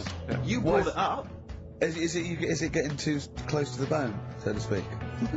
Whereas some would argue 2005. that waste not, want not is perhaps a little bit more pithy, a little bit more... We should go through great sayings and phrases and say See if he Karl, can, well, firstly, yeah, does he know what they mean? And then secondly, can he improve them? that would be brilliant. Well, we'll do that next time. Let's say, okay, Winston Churchill, never have so few done so much for so many. What do you think of that? Do you know what that means? I'd just be annoyed if I was one of them who gave a lot for a few or whatever, right? No, gave a lot for so many. If you were one of those few that gave so much for so many, i.e. it means these few good men, their actions freed the world. They freed the world. They have an impact on every person in the world, and they were few brave men, and that's what he's saying. Yeah, but what I'm saying is, if I was one of them men who gave up his life, right, I'd want a name check. I don't want to be bungled in with everyone else who is saying a load of blokes gave it their lives, well done and that, see you later. That's brilliant. Did you just say bungled in? Bungled in, yeah. You made up a word! I don't want to be bungled in. You made up a word. See, that's it, you see. We've been looking for it. That's original. That's Karl Pilkington. I don't want to be bungled in. Right, do you know we've chatted about charities before, haven't we? Sure, yeah. Done a lot of stuff on that, right? It's coming back from Manchester, right? Got off the train, Euston. Yeah. Right? Off the train, walking through the busy bit and stuff. There's this fella stood there, right? Good charity worker. Yeah. Right? Nice looking fellow. He's got his suit on, the tie and everything, quite respectable and that, right? Look down at his bucket. All money's been put in the bucket and that, right? On the front of the bucket, right? He says collecting for the homeless at Christmas. Now, why can't they do that? What, the homeless? The homeless people. Why is some fella taking his time out, right? His own time where he could be at home. Why? Some of us have got homes to go to. Yeah. Why? Do you know what I mean? What, you think just give them the buckets? What are the homeless people doing whilst he's doing that? Is what I'm saying. What have they got on the timetable? Cut out the middleman. Cut out the middleman. What would prevent a homeless person and an entrepreneurial or homeless person just getting a bucket and writing that on there themselves? Could I suggest something? Hunger, some drug addiction, traumas, often mental illness, just possibly too depressed to get up, put a suit on and go to Euston Station with a nice bucket with some writing on it. And then, right, I was thinking about that, right, and I was walking down the street in London with Suzanne, saw a little homeless, well, I didn't see the homeless bloke, right, I saw a leg, right, sticking out of a doorway, thought, here we go, right, walked past it, right, you're not going to believe this. Go on. Homeless. Yeah. Chinese fella. I've never seen one of them. No, I'm not having a go, right? But have you ever seen? Do you know what I mean? That was a shock. I to me. really don't think I have. I think he's got me there. I hate to say it, but I must say I can't remember ever seeing a homeless Chinese person. Weird, isn't it? I actually said, I was walked past and I said to Suzanne, "Did you see that?" She went, "What?" I said, "Just look back there." She said, "What?" I said, "That homeless fella. Look back at him." She said, "What?" I said, "He's Chinese." And she said, "Yeah, good point." Good point. Of course she did. She said that to shut you up. She didn't want to get into a conversation with you. I got a text from Karl yesterday, Steve. A text from Karl, yeah. Yeah. I'll just read it to you. Okay. See you to Moz for a face rub at 6:30 then. No bum tubes, though. So I was intrigued, and I called Karl and said, "I think you've just sent me a text by mistake." What's the explanation of that? My mate, right, Russell, he said, you know, there's things that go on in life that you need to experience. Yeah. He said, just pop along, and I didn't say yes straight away. What's a face rub? You mean a facial? Where you lay down... You just clean your face with a flannel and that. So you're going to go lie down with another man and have your face Well, filled no, with it? this is what I was saying to him. There's a couple of questions. I didn't just say yes straight away. I questioned it. I said, well, I'm not that happy with this. So I said, look, there's nothing weird going on here, is there? I said, it's not a house, is it? It's a proper clinic and that. He said, yeah, it's proper. You wear a dressing gown and that. I said, well, I'm not that So he's happy with already that. got you in the dressing gown? Yeah, well, I haven't agreed to that. Today I've worn a little round polar neck sort of jumper so I don't have to take it off. It's not going to get in the way of my face. I made sure I didn't wear a shirt with a collar. I'm not taking this off. They can put the dressing gown on top of this. Right. I don't know if it's a woman who rubs my head.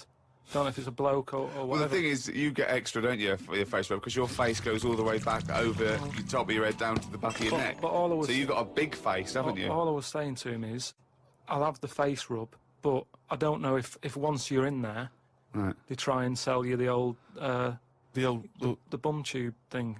What's a bum tube? Is that a euphemism? What are you talking about? The thing where they pop a tube in and put coffee in your belly and it cleans you out and that. An enema? Why would you have that? I don't want it. I don't think Why you not? need to. Just because I think I've said to you before about, you know, you don't need to be that clean inside. Do you know what I mean? I don't mind washing my face. But what occasion do you need where you're that cleaned out? Do you know what I mean? And it's always a clear tube and that, and you see all the stuff whizzing past. I don't understand why it's clear. I don't know why you've got to see what's coming out of you. Like it's, you know, like the generation game, making notes of what's whizzing past. Forget it. I was watching some different TV, saw an amazing documentary. It was called Tribes. This guy, and he goes and lives with different tribes around the world, these small little indigenous people. And there was one, he went to Papua New Guinea in Indonesia, right, Karl? He lived with the Kombai tribe.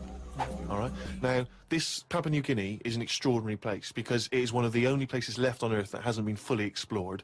There are parts of it that it's just blank on the map because they've never explored there. They don't know what's there. They don't know what's going on. So, firstly, that must already freak you out. Imagine that.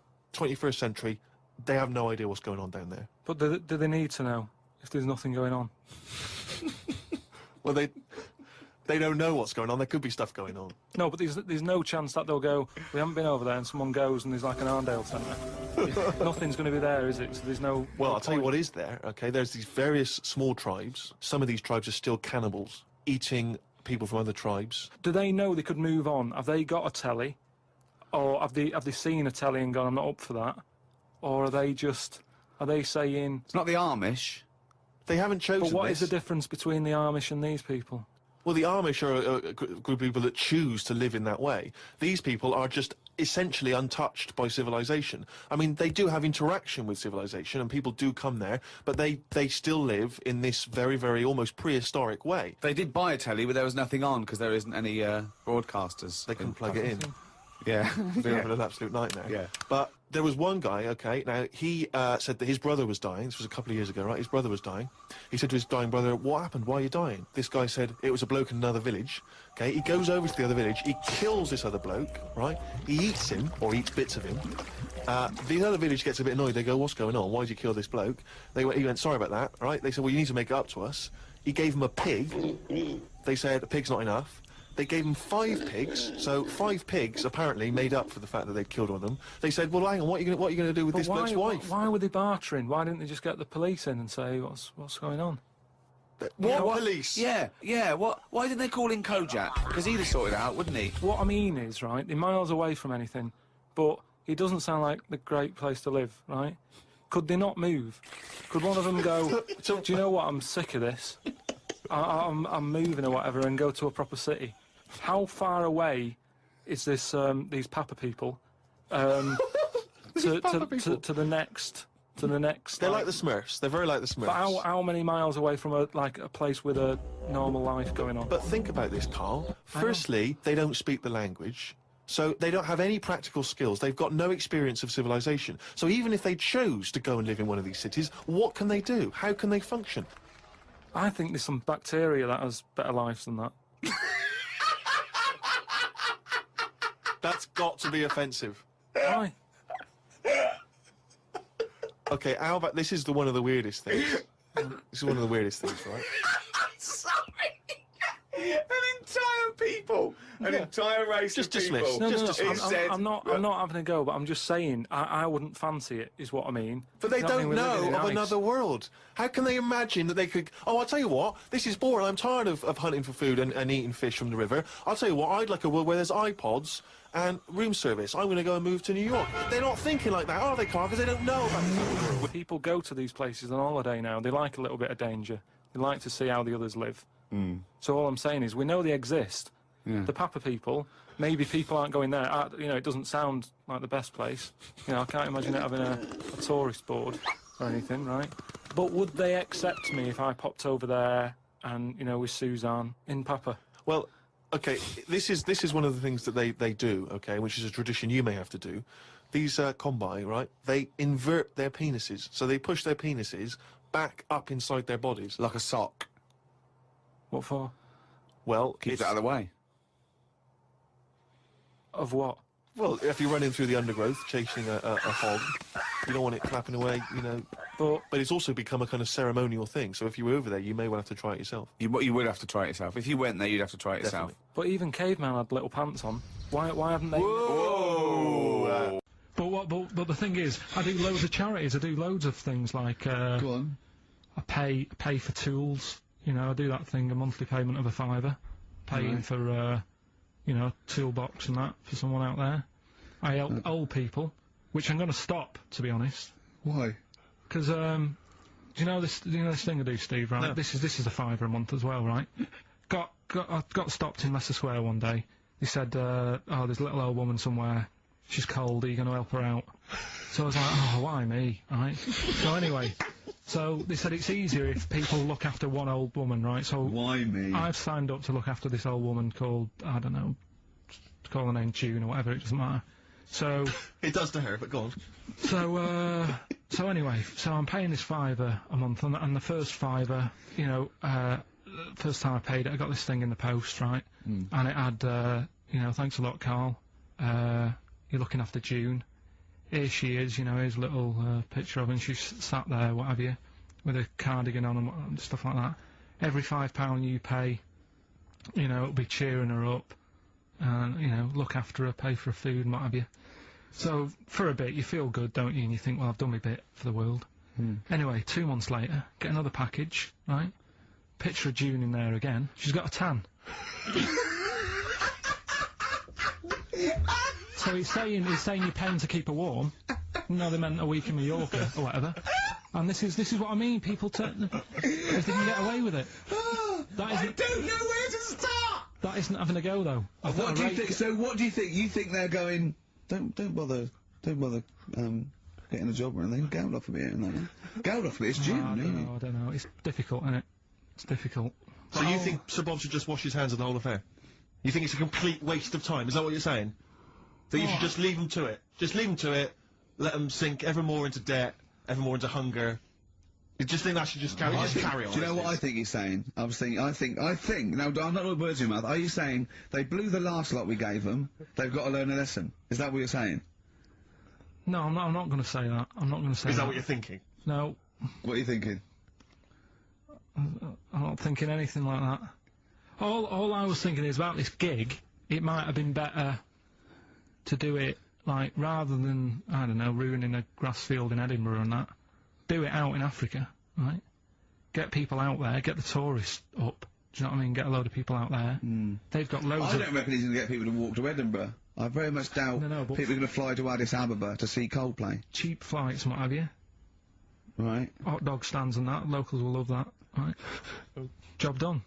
Brilliant. Let's put him in charge. Yeah, just for one day. Let's put him in charge of Live Aid. If Bob Geldof is listening, I know, you respect him because he used to work on XFM. No, but if Bob, if you're listening, please, I would love, oh my God, a conversation, Bob Geldof talking to, forget Kate Bush, forget That would be Halma. amazing. Can Bob please call in and speak to Karl?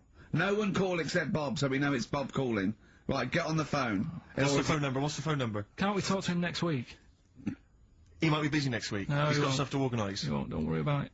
Don't worry about it. We can talk to us next week. Alright, I'm not going to go through the phones, it's mental. Play a record. Alright, what we're having? Bit of Killers? Yeah. The Killers, somebody told me on XFM 104.9. Tell you what, talking of, starving, I went to what is meant to be the best restaurant in the world on, Oh, yeah? Wednesday, yeah. Sure. You must be famished. Well, Jonathan, Ross, booked a table there. It came out, I think he's been trying to get there for a while, and, I think there's a waiting list and everything, right? And, Well, you can't be you're walking straight in. He's walked straight in with that, yeah. Me and Jane went along with him and Jane to the Fat Duck in Bray. So it was voted the best restaurant in the world, Right. okay? And, it was incredible. I mean, it's across between a restaurant and sort of Barnum. They, you know, just incredible food. But all the way there, I'm thinking, well, I can't eat stuff in normal restaurants. I don't eat red meat. I'm squeamish about things like seafood, anything that's got too many legs, or was a crustacean once, or feeds on worms. I knew that one of their signature dishes was snail porridge. So I'm thinking, I'm not going to be able to eat anything here. So I was thinking, I had something to eat before I went. And I was thinking, they better not have mucked around the bread, right? Got there, beautiful, and it was really quite fantastic. And I let them know straight away that I was a Philistine, and they really accommodated me. You know, I didn't have the snail porridge. They put mushrooms in my snail porridge, which is more of a risotto, and there's tasting menus and that, and it was really fantastic. But Jonathan, halfway through, on the way there, I don't like travel well. On the way there, he actually phoned me and said, "Why are we taking you to this restaurant?" Good point. Very good point. They know, even if I go around there, they cook me sausage and mash. Yeah. Or, do you know what I mean? Well, you have the palate of one of those kids from the Jamie Oliver school dinners programme, they've got the lovely Jamie Oliver cooked, you know, kind of ratatouille, but they're going for the sort of chicken Twizzlers. Well, no, chicken. I love chicken. Yeah. I like the chicken I can eat. I'm squeamish about red meats. There's nothing you know, it's a mixture of. It's not morals. There's only one thing I don't eat morally, that's veal. But the other thing else is just like, if it's got eyes and legs and things sticking out of it, or it's But it hasn't got eyes and legs things sticking out of it. What are you talking about? I mean, it just infuriates me. I actually got to a point now where I refuse to eat out with Ricky. Because I can't, it just sucks the life out of me. It actually makes me depressed. I can't enjoy the experience. If you go to an awards do, they bring out lovely food, you know, 3 courses, and you're whinging. You're always whinging. Which is hardly cooked, followed by lamb.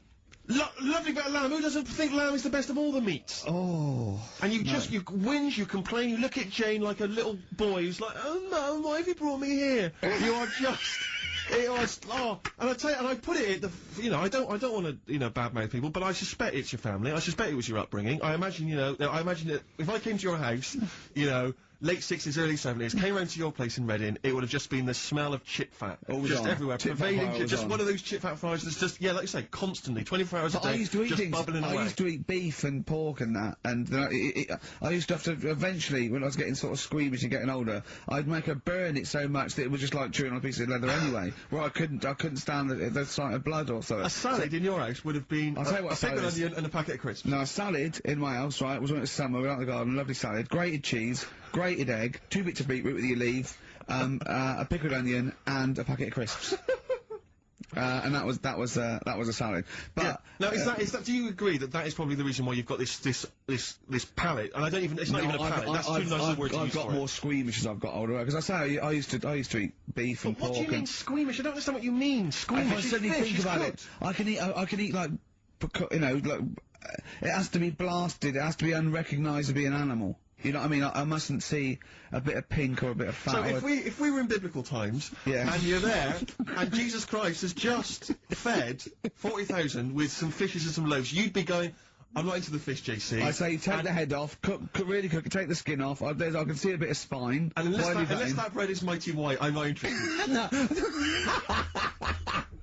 Yeah, but the thing is, what he hasn't said is, well, he gets frustrated because we have to go from restaurant to restaurant for something I can eat. But the reason we've only got about 3 restaurants to choose from are that because he doesn't want to spend more than a £5 at lunchtime. At lunchtime? If I was going out of an evening, you'd spend a decent amount of wallop. But lunchtime, Would why ya? am I you'd be happy to spend 20 quid on lunch. Imagine that every single day.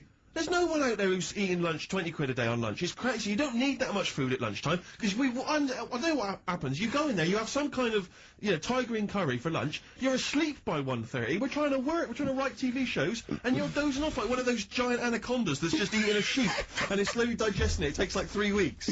He doesn't eat Carl. He does not like this. But he'll walk a mile out of his way to get a sandwich. Having an argument over that 50p that time.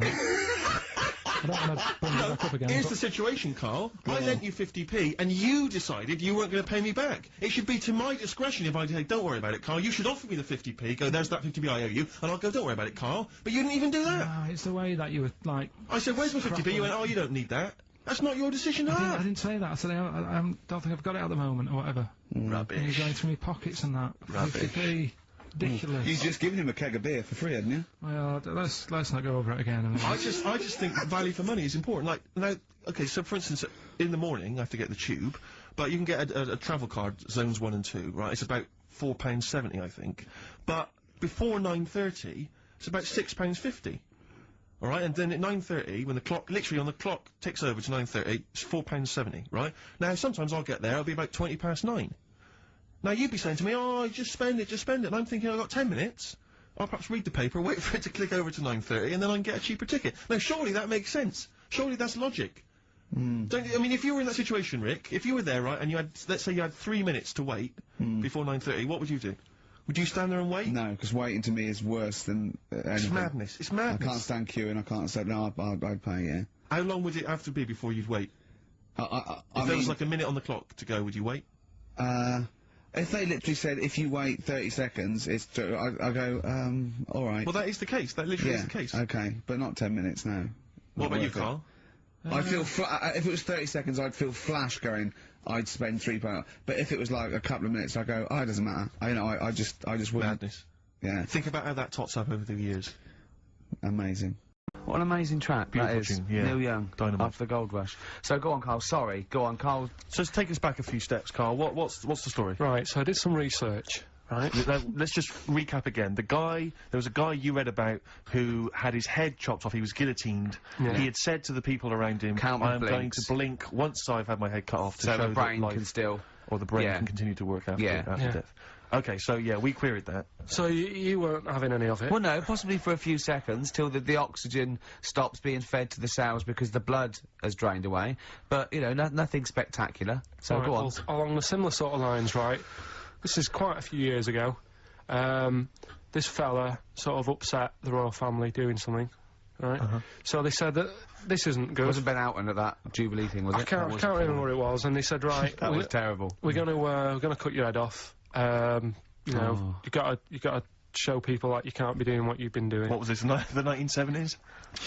When you say a couple of years ago, you mean maybe sort of... Was it the olden days when the Ages phones ago. weren't very good? Ages ago. Yeah. Ages ago, sure. So yeah, fair enough. Yeah. So... Very philosophical. Yeah, imagine that when you watching this Can we going take it on. on? This Yeah, was fair enough. literally ages ago. Yeah, exactly. Yeah, go Simon on. Sharma's History of Britain. Yeah, yeah. Oh, So- and even before that, which is yonks Yeah. before, when it was all mental and different. Sorry, Carl, go on. So he's having his head cut off, and he's resigned to it. It's a day before. He's kind of got it into his head now that I'm not going to have my head much longer. Sure. So he said, let's make use of this. Yeah. He said, I wonder how long, like, the body can stay alive without my head on it, right? So they were like, oh, I don't know. So, Hoover.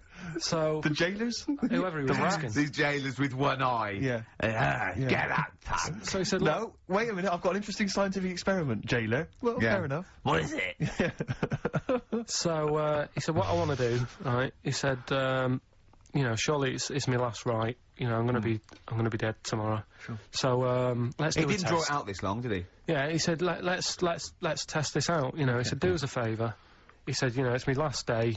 What I want you to do is, you're going to cut my head off.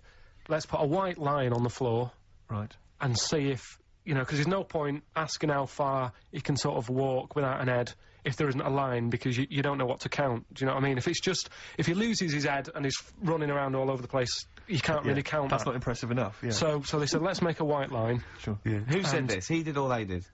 I think they started to join in with him and saying, well, let's make this a... you know. You guess it. Go on. So, They got Norris McWhirter down. The Guinness people. Oh. Yeah. so they said, let's get this white line. Yeah. And, Dedication's all he needs. we'll do this tomorrow. And he said, all right, then, I'll see you in the morning. So we go- I'll see you in the morning. Night, night. Sleep tight. Bye, bye. I love the fact that Karl knows exactly what was said. Yeah. Oh, that's beautiful. Yeah. He doesn't know the story Yeah. or what order it is in Yeah. or when But it he knows was. exactly what or was who said. said what, but he knows the intricacies. All right then. See you in the morning. Bye. Little kissy, kissy, kissy. Oh, I'm not like that. Oh, you joker. Don't let the bed bugs bite. Yeah. Anyway. So he gets up. Do you want a paper tomorrow? No, I'm all right. Go on. He gets up and they say, right, you know, today's the day and that. And he said, well, you know, I've got used to the idea. So here's a white line for you. Got used to the idea. Go on. So they go, right, you ready then? And he said, I go on. And they cut his head off. And the body walked 32 steps without a head. Wow. 32 steps. Incredible. And that's the lesson, really. Did it get as far as it walked along the white line, did it? Yeah, it stayed along the white line, did 32 steps, and then started to stumble a bit, and it just fell over. yeah, But, it you know, will it was do. a test that your body can still keep alive for a little bit Yeah. when you've lost your head. Absolute twaddle. Absolute twaddle. What do you reckon you can do then without an head? How many steps? Nothing. There'd be muscular spasm, right? It would twitch a bit. It would, yeah. You could not distinctly take 32 steps. The body... Well, don't... Yeah. Is the doctor still on the line? Yeah. The fella that bought 6 parrots. Yeah. And, you know, you could Incredible. have got 32 steps. Right, so A you don't beheaded believe man that. doing a bit of line dancing. Right, you don't believe that, but something that you do believe that a cockroach can live a week without an head. It can. Slightly different. Slightly different kettle of fish there. Why? Wow. Insect to human is what I'm thinking. Yeah, that but difference. there's not that much difference in Well, of some course there insects. Do you know that a snake has a heart and lungs and kidneys and stuff? Go on. No, well, I'm just saying. So? You're making out as if, like, they're a totally different, like, being. Species. I am making that up. I mean, call me old-fashioned. Do you know what you're talking about, mate? I don't want you embarrassing yourself, Rick. Yeah, I am suggesting they're totally different beings. Yeah, that is. Yeah. Now, Karl, the cockroach is a very different thing. The interesting there is that it lives without its head, because a lot of it's on. There's some of them are phototropic, chemotropic. Some of them just literally have irritation and muscle memory. I mean, they do have a central nervous system, but it's very different. So if you lose the head, it bypasses a lot of that anyway. All it does is run around. The reason it dies is because it can't take on water. But it's very different to a man, right, having consciousness and then losing that, and the body still going, no, I think I remember what I was going to do here. Yeah, so I'm going to call out and walk carefully along the walk white line. 32 steps along this white line. Imagine just looking down going, oh, missed a bit.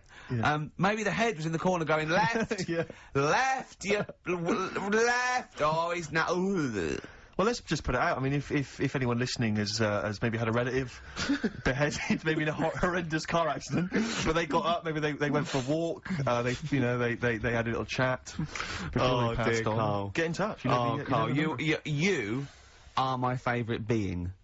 You are my favourite species. Now, you, Karl, may not be particularly different genetically from a cockroach. You are, why can cockroaches do that? Why whoever made them went... Let's play a record. Do you know what, when I told him this fact, I send him little facts on text messages just to inflame his, interest. I just sent him a cockroach can live 9 days without its head. He texted back, what's the point of that? Yeah. What's the point of They're that? not doing experiments, these cockroaches. It's a boring last week to have. And he went, and on top of all that, you're thirsty. So it's the worst week of your life, isn't it? That week without your head. Play a record. Play a record, Karl. Competition time next. Oh, look at his little face. Look at his little face. You've not heard Karl's competition. Oh, he could live without an head. Eminem. Bit late there, weren't you, Karl? Put your little headphones on. Cleaning out my closet. What are you doing? I've got to stuff her face with, toilet paper. Oh. Do the competition. Yeah. Do you know, when we were writing the TV show, I was filming it just for our own amusement, just to sort of, I suppose more as a document, really, so that if there was ever, a court of law that needed, evidence of Ricky Gervais's, I don't know what it is, really, sickness, annoyance. He did this for about 2 hours. You see what he's doing now? He's stuffing his face with toilet roll. Yeah. And pushing the lips out so I can just show the teeth. Do you know that actually makes me want to be sick? I know. Yeah, actually, you gag a little bit. Yeah. It's horrible. Good. Well, while Ricky does that, Karl, it's time for your quiz. See, this is what this is on telly. Right. An example. You have to be quiet, or you've got to take that toilet paper out of your mouth. I'm really serious because it's really annoying. Okay. You going to be quiet? Yeah. Right. An example of the game, just in case people didn't hear the launch of it last week. It's a song title. I tell a little story, and that song and that little story is a song, innit? Yeah. Right. So, say for example. What did we do last week? What did we do last week? The woman who, Oh yeah, a woman who really wants to, have a bath because she stinks. Yeah. But she can't because if she had a bath or a shower or a wash or whatever, she'd end up killing herself. Yes. No, you didn't say that. You didn't say she'd end up killing herself. Well, anyway, as an example, that would be one of the stories. Yeah, and she's the answer, electric. The answer there is she's electric. Come on, She then. couldn't have a shower because she would have ended up killing herself. Yeah. Yeah. Right? So this week's then, and don't say it if you know it, because the idea is that people can... Right. There's this bloke, and he buys a new house, right? And he's well happy with it. His girlfriend moves in with him and stuff, and she says, right, let's clean it up a bit. Yeah. And, straight away it'll be worth more money. Good idea. So he says, right, you do the kitchen and I'll do upstairs and that. She's stripping the kitchen down and he goes upstairs and he's in the bedroom and notices little hole to the attic. Oh, right, brilliant. Right. So he goes, oh, I wonder how much room's up there, I've never weighed it up. So he goes up there and it's all, like, dusty and a mess. And he goes, this could make a good bedroom, this. Yeah. So he starts cleaning it all out, puts all the rubbish, like, bins the rubbish straight away, and there's little boxes with bits in that don't belong to him. So I wonder what's in here, right? So he opens one of the boxes, there's like a little lamp. Oh, right. He goes, this might be worth a few quid, right? And he rubs it. Magic lamp. And all the room goes all sparkly and stuff. And he goes, oh, what's going on? And then this fella appears, right? In a nice sort of, pair of 501s. Right. And he says, what do you want? I know it already. So all the first bit is irrelevant. Yeah, but it's about building the story, isn't it? So don't say anything. If you think you know it, Steve, do you know it? I don't. So I just quickly recap the end there. I almost missed the end. So there you go. He's in the attic, right? His missus is still downstairs. She's not up there. Okay. Right? He's on his own, and he cleans this lamp, right? Yeah. And this fella appears out of all this smoke, and he's wearing a nice pair of 501s, and he's wearing a shirt, and there you go. What's the song? What song are you thinking of? The lines are going mental. Because it's so easy. Let's play a record, Karl. We'll come back and we'll find out if anyone's got that right. That's a great one, Karl, really. Right. Did you just come up with that, literally in the last 10 minutes? Genius. This is genius, definitely. I mean, if those calls aren't from major TV companies, I don't know. I mean, dynamite stuff. A lot of them are, what's his name's lawyer? Simon Mayer. Simon Mayer. That's my favourite thing I've done for years. Yeah, not bad, not bad. That's great, back to form there. So, yeah, okay, line. The lines are going mental just because it's easy. Go on then. So I first think one to get it. The first one to get it, but... Well, it's not that, though, Rick. I mean, Karl has just decided to revise the actual rules of the competition. Yeah. So that, we've decided, is very easy. So that's now a qualifier. And so then they have to answer one live. Exactly, so whoever gets that one right can play is it for a quick big money. one as well? Because some people will lose the will to live. Yeah. Just cut to the chase. And, because they've got to qualify now, we're throwing an Office DVD that aren't Yeah, you'll ready sign yet. that, won't you? Yeah. Yeah. No. That increases its value by 42 pence. Right, go on. We'll just go live, yeah? Hello, XFM. Yeah, hi, how's it going? Not too bad. Not too bad. Listen, A very, very quick recap, Karl, if you will, please, for the people listening. Very quick. Right, A man ends up in a loft. man's, after moving into this house and Yeah. he's in the loft, and he's tidying up. His missus is downstairs doing the kitchen because that needed doing. He's up there, he's cleaning up, emptying the boxes. He finds a little, He rubs a lamp, a fella comes out wearing 501s. What's the song? What's the song, mate? are you talking to me? Yeah, sorry, yeah. Oh, look, I'm sitting in this bar, right? I'm not ringing up relating to anything that's going on right now. I'm after one of these armbands to go and meet Bowie on Monday. Can you help me out? What? What? Piss off. You can't say that to our public. Yes, I can. What I can't bear is people begging, Rick, on the radio. You know, I can't bear it. Is that the Australian People bloke just who's got the Bruce scrounging Springsteen tickets? Hello, XFM. Hello. Hello. Are you phoning up for an armband? No, No, Jean Okay, Genie. great. Gene Genie, of course it is. Well done. Well done. Right, what's so, your name? everyone else can ring off now. Slow down. Rewind. What do you mean? Again, you've been watching the Flintstones. No, it's just, you know... Is it a leopard skin pair of pants that's actually quite a... Go on. But it's a well-known fact that they wore, like, bear pants or whatever. Bear pants? What do you mean, bear pants? No, listen, you are a qualified anthropologist, so what... I mean that, you know, whenever you see them on footage or in a museum... Footage? Yeah. Or, Whenever you see that Well, early it's a bit documentary shaky, footage. yeah, it's black and white as well, isn't it? Caveman footage. you always see them wearing a little bit of fur little pants and that. So what I'm saying is, even though what year is it to these people in the woods? I mean, I don't know what this conversation is anymore. He's just clutching at straws. His mind, it's like a fly, his mind, isn't it? It's just buzzing round, it's trying to find a window. It is just It's like... hitting against pieces of information, but then just bouncing off. Yeah. Dazed to perplex. Forget it then.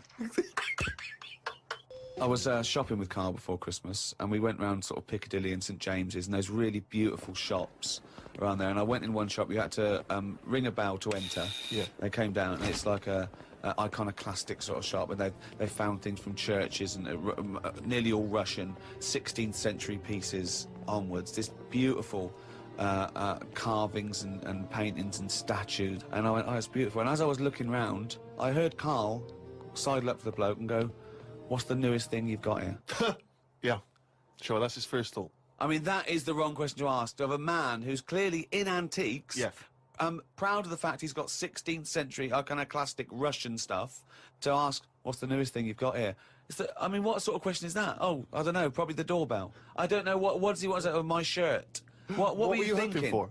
I think it's an alright question, because he was saying there's loads of old stuff in there, and he kept going on about the old stuff.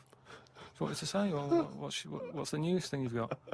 And what was Do you know the what he newest said thing? to it? The other question he asked him? He said, how often do you get new stuff in? And I said to him, why did you ask that? He said, well, I was thinking, if you got antiques and you sell it all, what's left?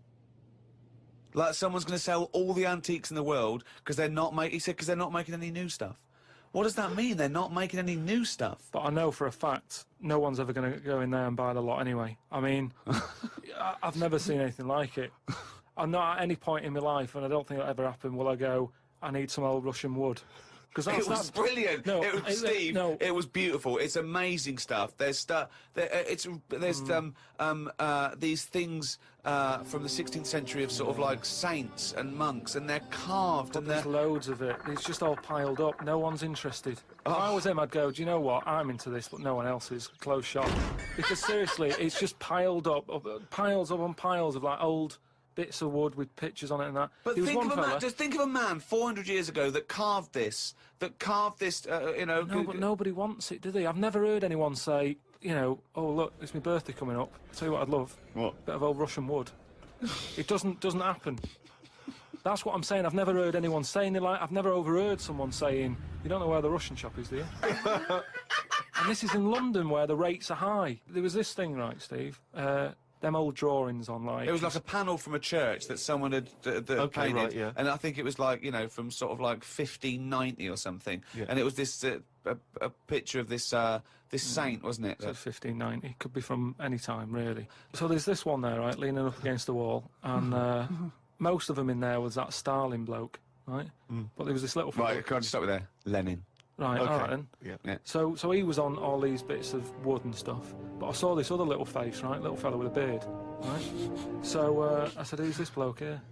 He said, oh, the story there, right? He said, it's this little fella, and he got mugged back in Russia.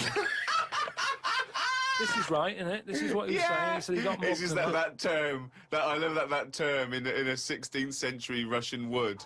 Oh no, I'm being mugged. So he got mugged. He got happy slapped. And he said, I've had enough of this, right? Yeah. And he went to live in the woods, right? Made like a little shed, stayed there. People went to visit him, and like, if you got a problem, you knock on his door and you go, oh, I'm sick of it. And he'll sort of say, yeah, I know what you mean, I've moved out of the city and what have you. And he'd make him feel better, and then they go again. Now, why has that man got a plaque? If he was around now, there's no way he'd have a bit of wood with his face on it, is what I'm saying. If someone had got fed up with living in London or New York or whatever, and they go, I'm going to go and live in the woods, people wouldn't visit him, and he wouldn't get a piece of wood with his face on, is what I'm saying. But this man is selling it for about, I think it was about 750 quid for this bloke's head.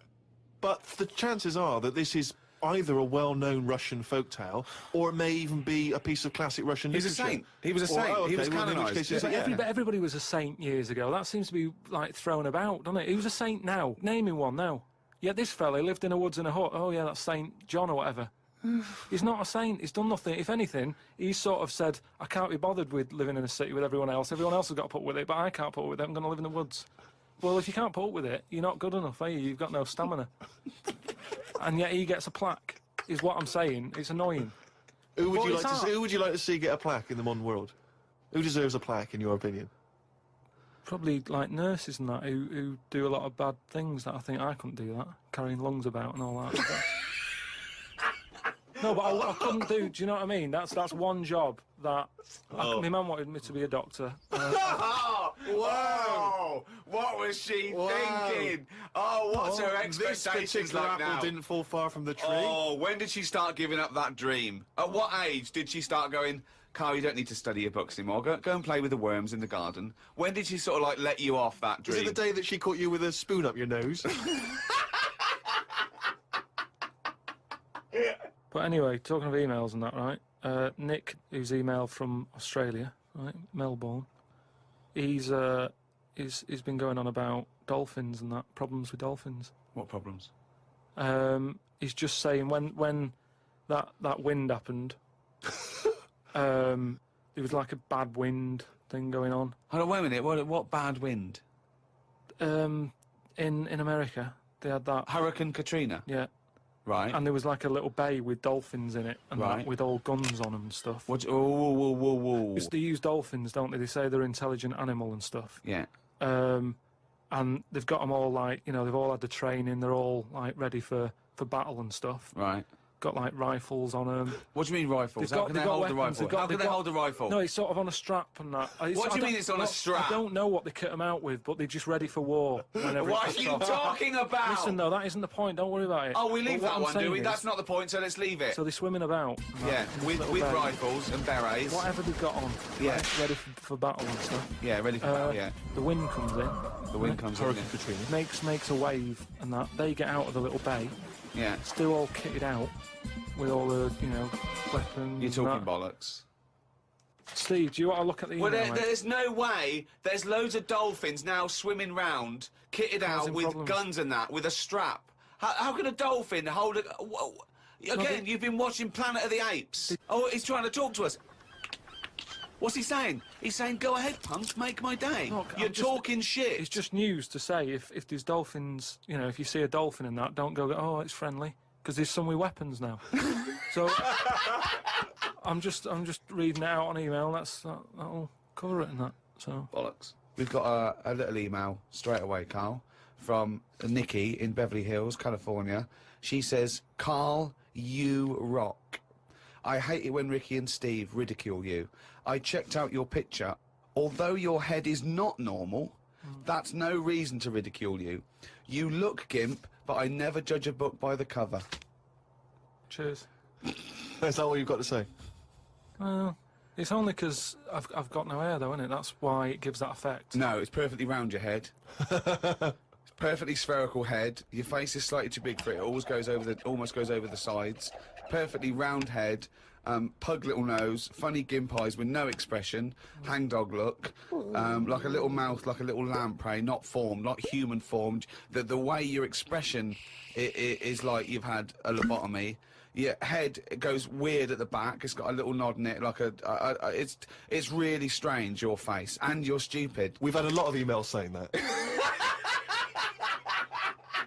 I mean, I think he's just paraphrasing, but... talking of emails, a couple of... I can't remember which show it was, but you mentioned, Carl, that you'd only recently seen a Chinese homeless person. Oh, yeah. And it really surprised you, because you'd never seen a Chinese homeless person. And I actually went along with that. I've still never seen a Chinese homeless person. Well, now, I can just tell you now that there's a few responses from Los Angeles, people saying there are quite a lot of Chinese homeless people over there, because apparently there's a huge homeless community in Los Angeles. So definitely, if you want to see them, Carl, that's the place to go. But we've had one from Vancouver, Canada, from a girl called Amy, and Amy herself is Chinese, and she says that she realised herself that she'd never really seen a Chinese homeless person. And although she says that apparently Vancouver has the first or second largest Chinese population in Canada, she'd never seen them, and she actually went for a walk around the Chinatown in her area looking for them, and she could not find any on that particular day. So again, Canada obviously not a place to go for a Chinese homeless. It was just a point, though. I don't want people sort of... Well, hold on, though. Wait, I'll stop you there. Hello, Ricky, Steve and Carl. I live in New York City and have seen a Chinese homeless person. Not only is he Chinese, but he is also a midget. He's been living on the streets for the last 30 years. He used to dress in rags, but thanks to a coat drive, he's now wearing a fancy Adidas jacket, right? Now he encloses a picture. He says he gave him $10 to take the picture. And I've seen it, and he's a little Chinese midget fella. I'm just getting a bit worried that people are going out there sort of looking for these. Because they, well, that's what you requested. No, but all I was saying is, I saw one. I didn't start saying, excuse me, can you just give us a smile, I'm taking your picture. Do you know we've had loads of pictures of people. I know, and it worries me a little bit. And I mean, it's not too bad about the one who took one of the little midget one, because if he kicked off, it'd be quite easy to sort of hold him back. But I'm talking about fully grown. So is that your warning to people? Don't be taking pictures of fully grown Chinese homeless. Well, yeah, I'm just saying, don't be messing about going up to strangers and that and annoying them and stuff, right? Maybe. Well, I think that's a good rule of thumb. Don't annoy them. But I mean. But that is a hell of a sighting, isn't it? We asked for a Chinese homeless, and they gave us a Chinese midget homeless. Yeah. Quick. Oh, yeah, my mate went to one of those things in the West End where you walk around and it's aliens and they jump out at you. Right. Right? And he was so scared when the alien jumped out, and then he ripped a bit of his face off. And the alien's face off? Yeah, it was foam, and the bloke went, don't do that, mate. Brilliant.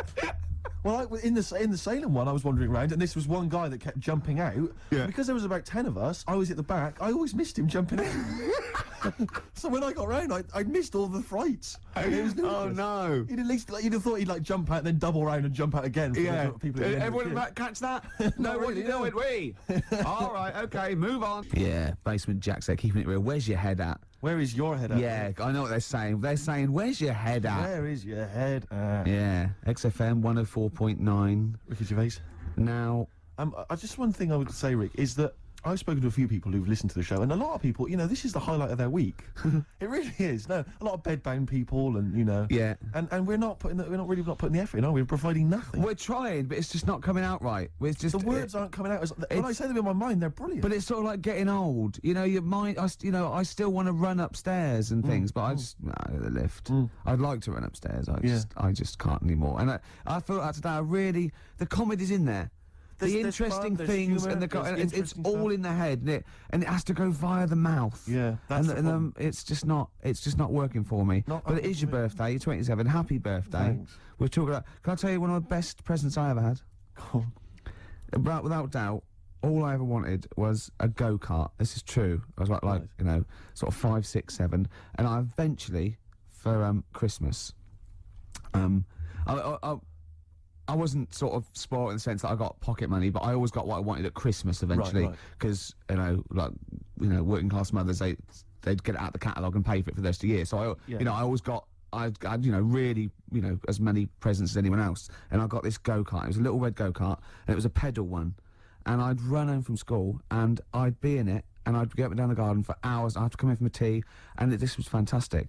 And this went on for like weeks and weeks and weeks through the summer. The next night, it was just it was fantastic go-kart. I'd show off, and then one day I came home, and I went. It was always at the back of the shed, sort of up against the shed, and I went in.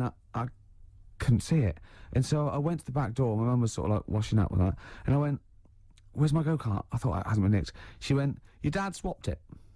Your dad swapped it? Yeah. I went, "He what?" And I was going to be brave, and I went, "He what?" She went, "He swapped it for a wheelbarrow." And I could see she didn't approve of this, and she was thinking, "I'm going to tell him, and then I'm going to, have this out." And I went, "Right." She went, "It's your wheelbarrow."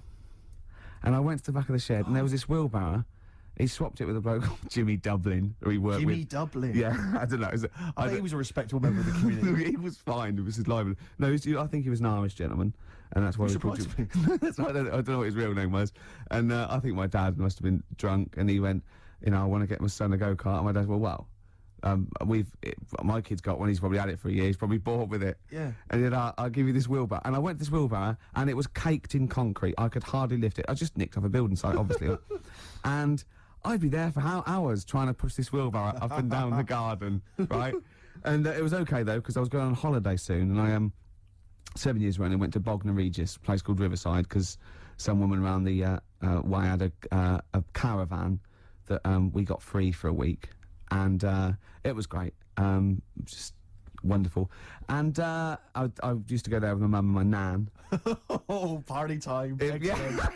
Yeah, the age of 7 to sort of go. No, it was good because when you're a kid and you wake up in a strange place, it sort of seems weird. You wake up at 3 o'clock in the morning hearing your gran pissing in an iron bucket, and We've all been there. You get disorientated. Anyway, and I went on holiday, and I met a little friend who was about my age. We were both sort of like, and he'd hired a go-kart. He had this great go-kart, and he came down to my caravan, and I went, "I've got a go-kart." And I remember my mum opening the window of the caravan and going, "Don't lie."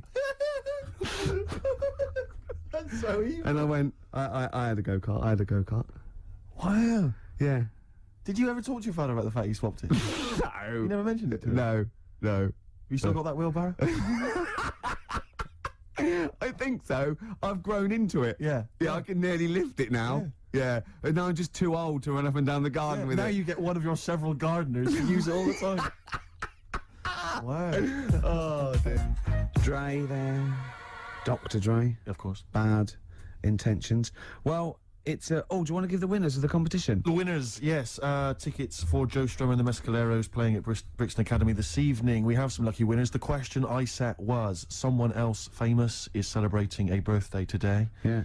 I don't mean someone else famous like I'm famous and someone else who's You famous. could probably get into the Monarch. Well, pound off at least. Yeah. And I said, yeah, which actor Dwight Schultz. No, I didn't. I said, which character did Started Dwight off Schultz well, play? didn't it? It started off so well. Which character did Dwight Schultz play? What made him famous in the 80s? He's celebrating a birthday today. I don't know how old he is, probably in his 60s. Not in his 60s. The character he played, of course, was Howling Mad Murdoch from the 18... We did accept Murdoch. I was watching an 18-1 UK Gold the other day, because I always like to have something, you know, so that I can talk to Camfield whenever I meet him. Yeah. And the thing about Howling Mad Murdoch is, his madness is one of those convenient kind of madnesses where he's not like kind of depressive, where he's trying to kill himself, or he's just schizophrenic, or he's unreliable. He's just a bit eccentric. Yeah. His madness is largely, I'll do some funny voices. You couldn't have howling slightly off the wall Murdoch, though, could you? It didn't have the edge. But it's rubbish. It's rubbish madness. Or howling wacky Murdoch. Yeah, well, that's what he is. He's wacky. Howling annoying student Murdoch, I think he should have been called. Exactly. Yeah. Anyway, the winners, Carl, I think you took some answers. Tim and Neil. Well done, Tim and Neil. Are they going together, or are they... No. No, two separate. Lucky people, lucky people. Yeah. I don't think your heart's in it anymore either, Carl. I was alright today, but Steve's really dragged me down. Well, let's... Wait a minute, I just need to know why. No, do you know, like, Yeah. people are being miserable around you? Yep. I was full of beans when I came in. Yep. Yeah, but you got to remember last week, you were really miserable, and that really wound me up. Yeah, because he was damned So to it's do moving stuff, around, because, you know, he'd been let down and they were worried about the next last week you show. were in a terrible mood. Yeah. Look at me like you were. songs. I wasn't like going off and lying on the settee looking ill, talking in that voice. Oh, he's done you again. I said just now, being quite friendly. Yeah, Carl, Steve. Carl, have you ever tried to get into the Monarch for free? Because I'll be honest, mate, it's not going to happen for you. Come out with me, mate, you got a quid off. Alright? Oh. When you can get in places in Camden for free. Yeah, I'm alright, yeah. Oh, yeah, he's done you. Right, now it's time for Song for the Lovers. Now, this is one of my favourite songs of all time. You'll know this song better done by... That was nearly a sentence. Oh, come on, that was nearly a sentence. What's his name? Glenn Campbell. It's Galveston. Oh, yeah. This is the man who wrote it. This is the original. This is Jimmy Webb. Oh, yeah. With Galveston. From what I can work out, I think it's about a bloke who goes off to the Vietnam War and he's missing his bird. And I've brought it down, haven't I? I've brought it down a tone by saying bird. It's a beautiful song. It was irony. Just play it. Galveston. It's beautiful. Jimmy Webb with Galveston. Now, I know you enjoy Love the work of Webb Meister. A lot of people, of course, be familiar with his sons, the Webb brothers. Yeah. Yeah, very different. Quite cool. I went to see him live, and he was just so cool. Just like doing his songs and telling a little anecdote. It was just he's fantastic. That's my song for the lovers. Steve, what have you got for us? No, I was just going to mention a couple of other gifts that my father got. Well, he got me once. I unwrapped once, having professed no interest ever in this particular artist, about as much interest as Winston Churchill. I once received, lucky me, the making of Thriller. It was a video behind the scenes on Thriller. From Michael Jackson. I know what he thinks, though. But he thinks Steve loves to dance. No, he went. You love music and you love films. Yeah, no, that's a film. Yeah. But, I mean, I've never professed any interest. I mean, I don't think it even had Thriller, the actual film, on it. It was just the making of Thriller. Really? Behind the scenes. Michael Jackson dancing around. And John saying, Landis. Yeah, it was rubbish. Well, that's not very nice, is it? But what did you say when you opened it? Brilliant. Brilliant. I love Jackson. Can't wait to watch this. Can we watch it now, I said? What did he say? No. He's so ungrateful, really. Yeah. Because I can't remember a time my dad bought me anything. It's always my mum who bought it, and my dad would give her the money. Yeah. You got Ricky who's lost his go-kart. You've had a video bought for you, and you're still not happy. I just think you're selfish. Definitely love this, surely. Have you started seeing this now? Virgin are starting plugging Virgin Galactic. I think it's something like 200,000 quid, and you'll get a chance to go in a space shuttle into space. Karl, thoughts? Going to space? Wouldn't it be a fascinating experience to go into space and look back at the Earth? I mean, at what point are you all meant to be happy? Do you know what I mean? You're floating about there, and because you don't get out, do you? What, you mean to do some duty-free shopping? I'm just talking, you don't go floating about, do you? You stay in your seat. Well, they probably let you move around on the shuttle. Yeah, no, but I'm talking about getting out. For me, when you go on you want holiday... to get out into space? Yes, but that's what I'm saying. When you go on holiday, the flight bit isn't the best bit of the holiday, is it? That's the bit you've got to do. So what I'm saying is you've got to stay on this, and then you go back home. So you don't take luggage, right? I don't see the point. Right, so you're there, you're sat in your own clothes for the whole time, same clothes the whole time. But I don't understand what is the point? I think it's the view. I think it's two things. I think it's the view and being able to be part of an exclusive club. I went into space. It's all that thing about man conquering nature, and you're one of that elite few that have managed to pop up, see the world from a distance that no one else can see it from, and then pop down. All that way just for the view. Yeah. Is it worth it? I mean, there's a lot of other places I haven't seen anyway. Right, before I think about that, I think if you've done everywhere, I haven't been to Scotland yet. Right? Right, yeah. I'm not being funny, but do you know what I mean? So just have a look in your back garden before you go looking in someone else's. In space. Yeah. Yeah. What would make it a trip worthwhile for you? I mean, if you did go into space, if we gave it to you free of charge, we said, Karl, go out into I know space. the answer. I know the answer to this, Steve. He's thinking, I'd like to meet some aliens that can talk like I do, and I can understand them, and they can tell me something. Like what? Oh, they met God, he was all right. That's the sort of thing, that's what he's going to say. He'd like them to look like monkeys in spacesuits. Yeah. That would be his ideal thing. He'd like to go to the planet of the apes. He'd like to go to the planet of the apes. He would love They to could go arrange to that. Look, he's nodding. He's nodding. Thoughts, Karl? Well, yeah, that'd be brilliant. What would be brilliant? Seeing a little alien and that, having a chat with him, find out what's been going on. What's been going on? No. But don't you think that, like, I mean, if you bought me that as a present, right, either of you, I wouldn't be that happy. For me, that's a little bit like...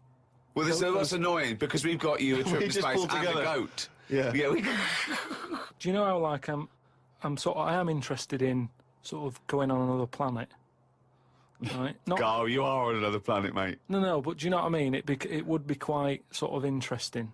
How do you think you'd get there?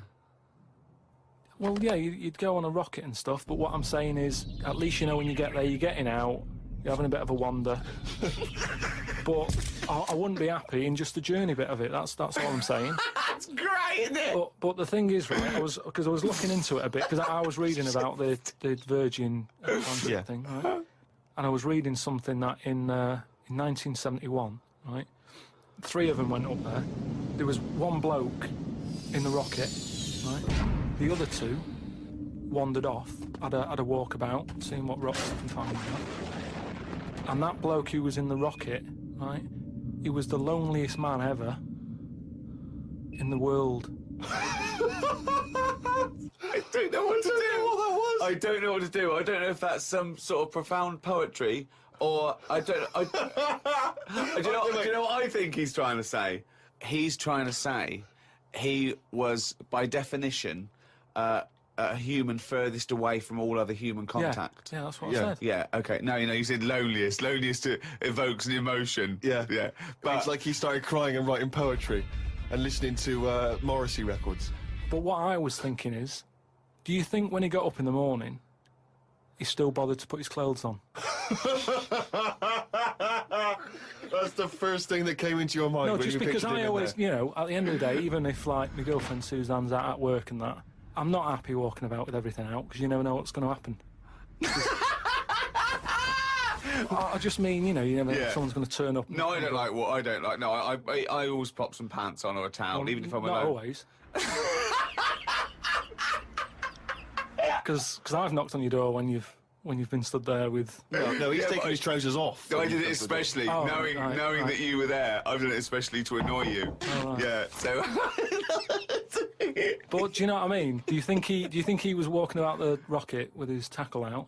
Or did he floating go, about, well, no one's watching here? Do you know what reckon I mean? it floats up or down? Well, if you are the man who was up in a space rocket and was for a short period the loneliest man in the world, we'd love to hear from you. We'd love to hear what you did with your time, how lonely you felt, and also did you float around with your cock and balls out, Karl? If you could have a superpower like Superman, what would your superpower be? Can I suggest consciousness? Yeah. Can I have the power of thought? Remember, you've already got opposable thumbs. So cross that one off the list. Oh, go on, Karl. There are so many to choose from. Telepathy, X-ray vision, Flight, invisibility, choose it wisely. strength, intelligence. But why have I been picked? Oh, for God's sake! No, but I'm just saying... It's Rob's question for No, you. but I'd just say, does anyone else want this? Or, do you know what I mean? Oh, No, what do you wish you could do that's impossible is the question, or what? What do you mean? Because with that comes a responsibility. Is what With I'm saying. enormous power does come great responsibility. So, would you like spidey senses? Is that what you're saying? Come on, Karl, you know what these superheroes, because they can. I know, but it they can always freeze things. They're never happy, are they? Do you know what I mean? Spider-Man that wanted to tell that girl that he could climb walls and that. He's like, I can't. Superman never told Lewis and that. Who's Lewis? Who's Lewis? Lewis. Who's Lewis? It's just a pen pal of Superman's. Lewis! His little secret chum! Yeah! Alright, Superman. Hello, Lewis. What are you doing? Superman. Who are you? I can't tell you, Lewis. Brilliant. You know, Hulk. He wasn't happy. Hulk, he wasn't happy! It's true, he's got a theme. He has got a theme. There's not many happy superheroes, are there? Leaving aside the superheroes you're already aware of, what superpower do you want?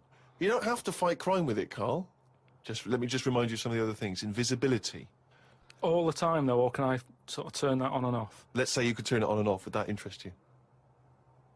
Yeah. I'll have that. Right. Okay, and what would you do with this power of invisibility? Just sort of wander about and just not get seen. It's a brilliant power! It's a brilliant... And it's put to such brilliant use. It's brilliant, well done! And why would you want to walk around and not be seen in that? What would you gain from that? Don't know, you could sort of go in shops when they shut, so you don't have to go. How would you get in? Just get in just before they lock up. Oh yeah! How would you get out? Wait till the morning. Brilliant. So hang on. So that's your use of invisibility. They found the power of invisibility. You want to sneak into. Bear in mind. No, hang on. You want to sneak into HMV, right? Wait for 12 hours and then buy something. I love it. Just so that you don't have to be in there with other people. Do you know what? I don't want it. I don't want a power. Why not? Because I just don't think it'll do me any good. I think it's more of a hindrance. I love this. It's like, just think of these presents. We've given you a trip into space, and the chance to be invisible. Not happy with any of them. Yeah. What he wants is a voucher for HMV. Yeah. He just wants some tokens for a record shop. Just going through a few more of these emails. This one's from Kent from Nova Scotia, Canada. He says, Karl, he's wondering if you've got any personal mantras that you could pass along. For instance, he reminds us of Ben Franklin's famous mantra, waste not, want not. Who said that? Ben Franklin. What did he do? What was his job? Benjamin Franklin was a well-respected American politician from the 1800s. He was a sort of thinker, a philosopher, a scientist, deeply respected. Also a big political figure. He features on the dollar bill or the $10 bill or something. Yeah. So he's one of the great sort of American Enlightenment thinkers. And he came up with the mantra, waste not, want not. You must know waste not, want not. I mean, that's just... Do you understand the phrase waste not, want not? No, not really, no. What does it mean? I've never used it. It's like, don't throw stuff away because you might need it, and therefore... You won't be wanting anything because you didn't throw it away. So he was a bit of a hoarder. If you don't waste food, for instance, then you won't... He's a bit of a hoarder! For God's sake. No, but I'm just saying, you know, he's a man in power. Is that the best thing he ever said? No, I'm sure he came up with many, many profound things. Why is that one he did remembered? Experiments in electricity and conducting electricity, all sorts. But that impresses me more, inventing electricity, than someone... He didn't invent electricity. Wait a minute! Don't impress you more than what? Just saying, waste not, want not. I don't think it's that good. It's not even catchy. How would you word it? I'd just say, whoa, don't be chucking that out. You might need that later. Don't be chucking that out. You might need that later. Karl Pilkington. Jonathan Ross gave you a cat as a replacement for your cat which died. Yeah. Now, to me, that's an inappropriate gift. Why? It's a lovely gift. You should be. I don't think people should be giving pets as gifts. Do you know what I've got in there for his birthday? Imagine turning up to a wedding with I just bought you a cat. Oh, do you know what I've got him for his birthday? I've got him as child. Well, you may as well, I've got 'cause him a that's what it's like. A got cat him to me. I've got a small Rwandan A child. cat to me is like, I bought you this small child. I was going to sponsor him, but I got a bit of cash, I've flown him over. It's too intimate, it's like, it's too much responsibility. Do you know what I think, Carl? Go on. I think Steve's a bit jealous. I'll tell you, I've got good reason to be jealous. What? I've got good reason to be jealous, I've just remembered this. Your birthday, Yeah. Jonathan Ross was there. Karl Pilkington was there. Yeah. I don't remember being invited. I don't remember being invited. Was I there, Karl? You were there. I don't remember being Yeah, there. but you're with him all day and that. Right, So- okay, well, yeah, but he sees you a lot. I mean, Jonathan, he's round his house every other day playing tennis, and who else knows what, swimming together and sat in his jacuzzi, cracking wise. What happened there? What happened there? Oh, we've got to the bottom of it. Play a The record. villa that we went to afterwards Yeah. could only It sleep may as well have six. been. How is the cat, alright? Yeah. What have you named it? Jonathan? Ollie. Hey ya! Outcast, XFM, 104.9, Ricky Gervais, Steve Merchant, Karl Pilkington. It's that time, isn't it? Rockbusters. Come on, Karl, what you got for us? Alright, What's well, do you want to say what the prizes Actually, are? the or prizes leave are straight bad this away week. and that? Really? We've got. I'll be the judge of that. Actually, what am I talking about? No, there's a 2-disc set, Rock and Roll Legends, on the cover there. We've got Buddy Holly, Elvis, Roy Orbison, and Little Richard. So No that's- one wants that, baby. Nobody's interested. Nick Cave and the Bad Seeds, a DVD. I'm a Nick Cave fan and I wouldn't watch it. No, you'd watch it once Yeah, at at most best. when there was nothing else. Knowing Me, Knowing You. No, that's- I mean, Nick Cave's good, but when do you watch rock Exactly. DVDs? I Yeah. know. Knowing Me, Knowing You, a great series, obviously, but once again, on VHS. VHS. Who wants it on VHS? Yeah. Where are all the bonus features? Absolute pointless The so only thing far. that's half decent is this enormous hardback League of Gentlemen book, which is the scripts and all sorts of other stuff. If you're a League of Gentlemen fan, you'll love it. If you're not, I guess it's a good Christmas If gift. you're not a League of Gentlemen, there's nothing in this for you. No, exactly. So, So, you know, you can either enter for the hell of it. a pile of rubbish. What's the well, not as bad as the competition, I suppose. So, No. go Right, on. well, you know how it works. Cryptic clue. It's not really cryptic. It's Well. usually wrong. Kind of is. Yeah. Right, so the first one, there's 3 of them, you get them right, you win the stuff. First one, I'll get him close. I mean, 'cause you could win this if you got one right, possibly. if you go to Chepstow, you will. Was that a clue or is that a point? Is that something? That's a clue. Right. All Say right? it again. If you go to Chepstow, you will. And what are the initials? Just S. Just S. Right. Second one, E.T. is upset. What's up with him? Alright. E.T. is upset. What's it upset for? What's wrong with him? Right. Different. So not cryptic. So go on. M.E. The initials there. N-E? M. M-E. M for mother. M.E. Alright. And the third one, I had a tape with, Jesus. Imagine Bob Holness doing this against in the Gold Run against the clock. Right. Oh, I had a tape. No, I had a tape with some. listen. I had a tape with like Humpty Dumpty on it, and Hickory Dickory Dock and that on it, but I've broke it. Alright. Constantly listening it to trying to figure them out. Trying to solve the crime. Exactly. Who pushed Humpty? Yeah. The initials there, B.R. Right? So, first one, if you go to Chepstow, you will. The initial S. E.T.'s upset. What's up with him? Right, what's up with E.T.? Dunno. What's up with E.T.? E.T.'s upset. What's up with E.T.? Yeah. The initials there, M-E, is that right? Yeah. Yeah. Let's go through that one more time. Yeah. If you go to Chepstow, They're you like might. jazz questions. Yeah, exactly. Just freeform. Exactly. Yeah. E.T.'s a bit upset. What's that? What? Hey, dude, what's the matter, man? And I had a tape with like Humpty Dumpty on it, Hickory Dickory Dock, stuff like that. Doesn't work anymore. What's gone on there? Right? What's gone on there? B.R. First time we said, well, you broke it. Well, I broke it then. Is that doesn't important or not? Yeah. I broke it. And it's B. B.R. Okay. Right. Okay, well you can text if you have a mobile phone, so everyone, there's no excuse to not take part. 83XFM is the text, 83XFM, or the phone number. No, we're not doing the phone, obviously. We I think I know what the B might stand for. And otherwise it's ricky.gervais@xfm.co.uk. We'd love to hear from you. Oh, it just sucks the lifeblood out of It me, does, doesn't it? just listening to Rockbusters. Something to bring you down even further, although it's a beautiful, beautiful tune. Oh, beautiful. Ryan Adams has got a number of different albums out at the moment. One is called Rock and Roll. It's not great. Don't really bother with that one. Do dig out, though, Love Is Hell Part 1 from Ryan Adams. It's available at different places, and you'll find this on it. Track 5, Wonderwall. His version of Oasis is wonderful. Absolutely beautiful, isn't it? It's a treat. XFM 104.9. Yeah. Rockbusters. Yeah, they'd be loving this, right? 3 clues were, first one, if you go to Chepstow you will, right? The initial was S, that was sea horses. Alright, that was the answer there. I'll give you that. That's fair enough. I'll give you that. E.T.'s upset. What's wrong with E.T.? What's wrong with him? Yeah, The right. initials M.E. Yeah. What's up with him? He was Missy Elliott. Alright, Elliott. Doesn't count at all. What? Doesn't count at all. Missy Elliott. You know what I mean?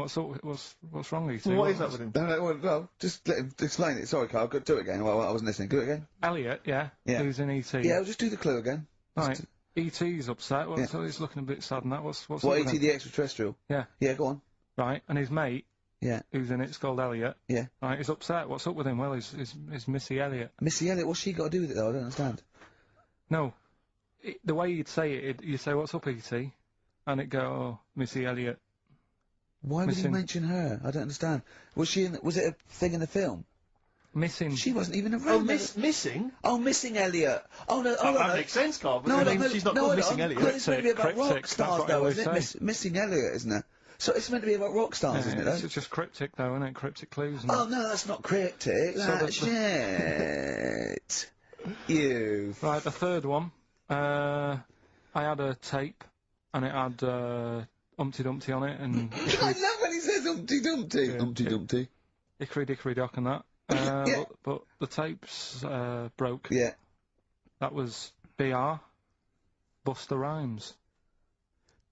Say that again, I dozed off. Sorry, I don't understand. What do you mean? Who's the winner, Steve? No, it doesn't. No, do you mean busted? Well, it's kind of like that. Cryptic. No, it's not. No, cryptic doesn't mean change it, so it's not the same. Steve, who's the winner? We got loads of right answers, so... It's interesting, this email weird, system, isn't it flashes up suspected spam. If it, you know, spam is that stuff that gets sent around the internet. Yeah. And it flashes that up if it thinks it's going to be a spam email. And every time it comes in with a Rockbusters answer, it just says suspected spam. In a sense. Fortune Faded Red Hot Chili Peppers on XFM 104.9. You, of course, don't ever take the tube anywhere, Rick. No. You haven't done that for years. No. Take cars everywhere, or you walk. Mm. Or you get a lift from Jonathan. But me, I'm still forced to take the tube, which is also very embarrassing at the moment because You're those not forced posters. to take the tube, are you? I am. What do you mean you're What, forced am I made of to? money? Well, you could How walk. else am I going to get about? You could walk. What? You can drive. Why don't you buy a car? Oh yeah, driving into the centre of town? Congestion charge, are you paying that? Are you a fiver? What do you think of that, Carl? Hey? Oh yeah, because he's Mr. Flush. He's Mr. Lavish with his cash.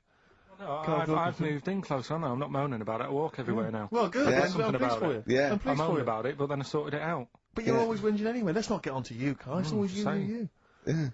So, What's up with Steve today, do you think, Carl? I don't know what's going on. He's having a go, isn't he? it's not helping those posters being on the tube of us. That's not helping. I don't know if you've seen those posters. You obviously don't go. Have you seen them, Carl? saw the, yeah, I haven't It's seen it on like- the tube, but, Everywhere I go, I'm stood next to one. I can't avoid it. yeah. I'm on the tube waiting. I look around. It's us again. And it's so embarrassing Well, because it looks like you're stood next to it deliberately. But I can't browse in HMV now. I went Yeah. last week, and you keep coming up to pictures or cardboard cutouts of Yeah. Brent, right? Yeah. And I was in a bookshop, and I was looking at, there's a big almanac of comedy, right? And I was just looking through it, just browsing, right, killing time, and there was a picture of me. And just as I started looking at this write-up of The Office, a tap on the shoulder, it was one of the words there, said, "Do you mind signing some script books?" So she saw me looking at myself. Yeah. And I wanted to go, I just turned to that page then. Yeah, I was in a bookshop looking. There was a big book on sitcoms. It was like the A to Z of sitcoms or something like that. And I genuinely was looking up other shows because it was about other comedy shows. yeah. And I was looking something up. Guy that I knew came up to me like that. And I just started like, I'm just looking. Oh, Robin's Nest. Where's that? Birds of a Feather. I just got to because it's like I'm interested in comedy before Yeah. the fact I got in comedy. So I Well, will of buy a course. book on comedy. Exactly, yeah. But on the tube, it's really awkward because it's like it's everywhere I walk, they're kind of round the corner, so you don't sort of expect them. And then I'm sort of running now from kind of corridor to corridor, pillar to pillar, to avoid being stood next to this picture, in case I look like someone who stands next to his picture, trying to get recognised. Imagine that! Of course, Karl didn't want his little round bald head on that. Yeah. But I was on the tube today, and you know, sometimes you can't help but overhear a conversation. Yeah. And this one woman, there were two friends, they were sat there, and one woman said, she just said, oh, I must tell you this. I was in the pub last night, and Dave called. And I said, Dave, he said, I can't hear you. I said, Dave, it's not, he said, I can't hear you. So I held the phone up so he could hear all the noise in the pub. That was it? That was the anecdote.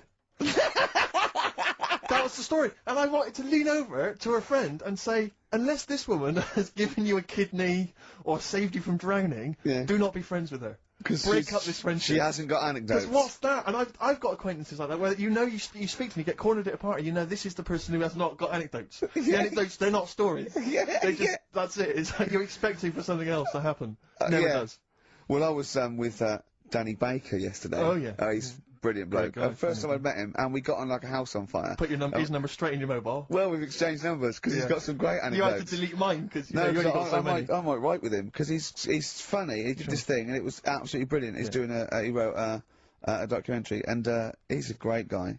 He's funny as well, you know what I mean? It's this, I tell you what, it's the showbiz friendship. That's what I loathe, I think. It's the fact that, like, somehow you're sort of, because it's like you haven't got to go through the formalities of making friends with someone, because well, I respect your work, you respect mine, you know I'm a funny guy, you've seen my work, let's be friends. Yeah, of course. And it's like, and it's a horrible, kind of icky sort of... Listen, Steve, me and you are going to stay in touch, whatever. So, I mean, probably not my birthday this year, but next year, we'd have known each other, what, 7, 8 years? Yeah. So, come to that one. Yeah. Well, can Do I need to wear the waiter's outfit again? Oh, God! Oh, dear. It's not so much that I appreciate the fact that there is a gift. I think it's the fact that the gifts are arbitrary and can be bought in the shop that's opposite the place he works. Tell Karl what you got your mum for this. Well, listen to this, Karl, you'll love this. Right, it's the thought that counts, right? So I suppose if you say that the thought that counts is the fact that he went and got anything at all, that counts. Okay, fair enough. But he phoned me up, he said, what shall I get your mother, right? It's our 20th wedding anniversary, right? What shall I get her? I said, well, I'll tell you this is a great idea I'd heard from somewhere else. Why not get her, like, pay for her to have a makeover, you know, and all the sort of treatment, you know, and the beauty treatment and that. She'll love that, you know, and then take her out, give her a meal and stuff. He went, okay. So he hangs up. I speak to him on the day of my mum's birthday. I say, what'd you get? He said, I got something. I said, do you go for the makeover idea? He went, not exactly. I went, what'd you do? He went, I bought her a trowel. A trowel. I went, a trowel? He went, yeah, for the garden. I went, it's a trowel. You've been married 20 years, and you got her a trowel. He went, it's stainless steel. I said to him, it's a trowel, Dad. And he went, do you think I should have got it engraved? It is mental. And I went down to see them, right? And I went in the lounge, and literally, imagine it, like, she wasn't this, but imagine, I got in there, he'd bought this trowel, right? And he'd also bought her an industrial-sized tin of coffee.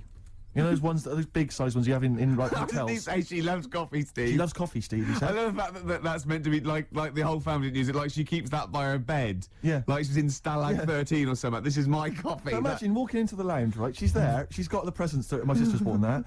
A trowel, just holding a trowel and a tin of coffee. And me walking in wondering, I wonder if there's anything sort of that she regrets in her life. Mental. Oh, that's lovely. She loves coffee, Steve. She loves coffee, Steve. Oh. She loves the garden. Karl, what's the worst present you've ever had? You see, we don't really celebrate birthdays in our house, so... What? Where are you from? What planet are you? What do you mean you don't celebrate birthdays? Are you here from another world observing? Like, trying to blend in, but not quite managing to pull it off? I'm not that fussed about it. Right. You know what I mean? It's... Yeah. My mum and dad's are on the same day. And I think that just was like... That's a bit weird, isn't it? On their anniversary. And... Well, they got married on their mutual birthday. But Karl, can I just... And Christmas. But Karl, there's a difference between you saying... What do you mean their anniversary's on the same day? Of course it's on the same day. Yeah, and the birthday. But, Karl, what I mean is that... you say that you don't really celebrate your birthday, but presumably you have received some presents at some point in your life from your parents. Or anyone. Yeah. Okay, well, we'll come back to you later. Yeah. Thanks. Let's play a record. Carl, have a think about that, and we'll come back to you later. Thanks very much. Ash and Sometimes, they've won me over. They have indeed, yeah. They've just got, they've got to be the band they always wanted to be, I think. I'd have written them off in the early days, but no. Me too, Steve. Just goes to show. Carl, any thoughts on what gift you've perhaps once received that you can joke about now, but was tragic at the time? No? No. Not really put the thought in then? Didn't have that many presents, so... Always thankful for what you got. I was grateful for. Yeah. Rick, would you love to hear from the listeners if maybe they've received some amusing gifts? No. No, I wouldn't. So, what are you doing tonight? You going out for a little meal with your parents? Yeah. I thought you were coming. Yeah. Right. Yeah. Good to know. Yeah. Any suggestions as to where we could go? I mean, maybe people would like to phone in, because I've got no idea. It's got to be largely meat-based. I found will only really eat meat. Do you know the steakhouse near me? It's closed down. Brilliant. That's one. There's lots more to go. Let's not stop there, people. Come on. I used to look across and think, is that a bingo hall? I know. It's or somewhere to eat? Yeah, neon. There's at the back, right at the back, had cocktails. And, you know, just imagine... Who's in there for a cocktail? Imagine you going in there with a DJ sitting there... Hi, be fantastic. Go on, Carl's got something to say. Is there a chance that your dad's, like, on the way into London now and has heard you saying, oh, yeah, he got me this and he got me that, and he could be, like, nipping to a shop now to buy you a rake and thought...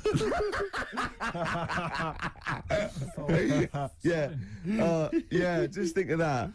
Oh, that'd be terrible, wouldn't it? Or the making of the Bends. Yeah, he'll probably turn up and say, I was going to get you a gift, Steve, but then I got high. And we'll all laugh. Cultural reference. Yeah. Right, this link has run out of steam again. Yes, but don't worry, because I can salvage it. Go on. Because it's time for Under the Covers. Cover me up. Oh, you got me Between the covers. Between the covers. I like covers. Cover songs. Yeah. And this was done by someone else. And it was... this week I'd like to play... I mean, we're all fans of Destiny's Child, Rick, and we're all fans of the song Say My Name. Yeah. But have any of us heard the Scottish band Spare Snare doing their version of it? I suspect not. Let's hear it now. Oh. Spare Snare doing their version of Say My Name by Destiny's Child. Rick, what do you make of it?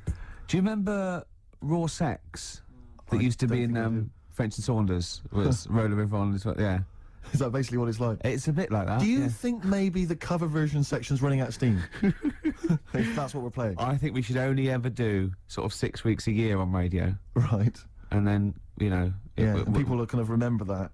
It'll be beautifully preserved in their memories. Yeah. You know, like Benny Hill used to do one show a year. Right.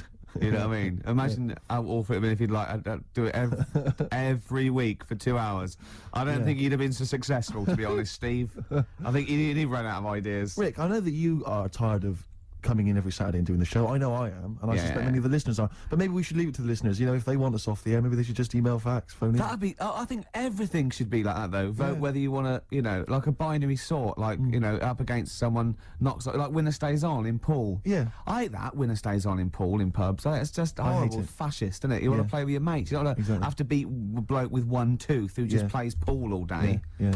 Costs him nothing, and he has 93 games. Of course you're not going to beat him. He's a professional by the end of the evening.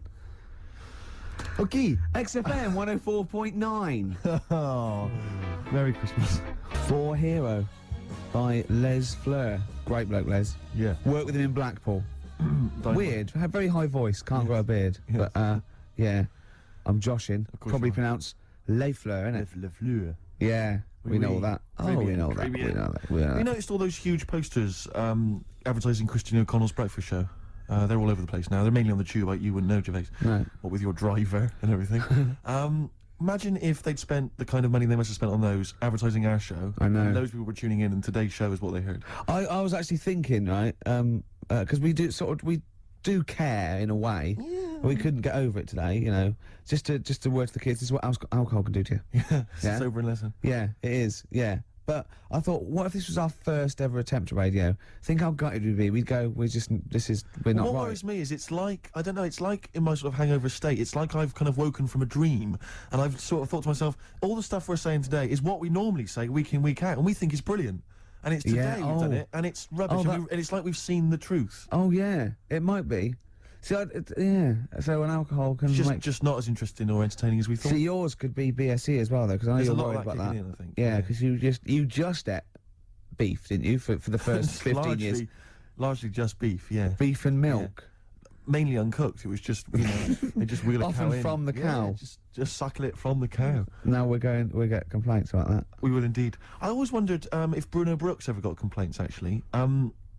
When he once played Rage Against the Machine, Killing in the Name of, Yeah. and he must have dozed off or something, because he didn't realise all the swearing, you know, F you, I won't do what you told me, and he just left it playing. He probably wasn't And listening. it was the UK Top 40, and it was just, you know... He probably, yeah, of course, he afternoon. probably did get complaints. Where is he now? Good point, doing internet radio, which is, of course, where we'll be next week. Yeah, if we buck our ideas up. Quick question. Go on. I just realised who Karl looks like. Moby. He does. Not the first person to say Yeah, that. suddenly just dawned on me then. Yeah. So if people are Moby's one of those listening- people that I think's fantastic. Every time I see him, everything he says I agree with. He's lovely, and I just can't get into his music. It's bad. It's like I feel that it's like a mate you can't say, oh, I give it up, because I think he's fantastic, and I want to go, why don't you do something else?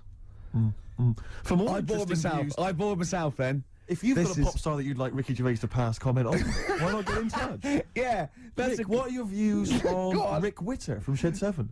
Rick Witter, you know, I like their effort. Okay. I think he's quite, you know, got a nice hair. What about Chakademus and Pliers? What was their hit? Tease me, tease me, tease me.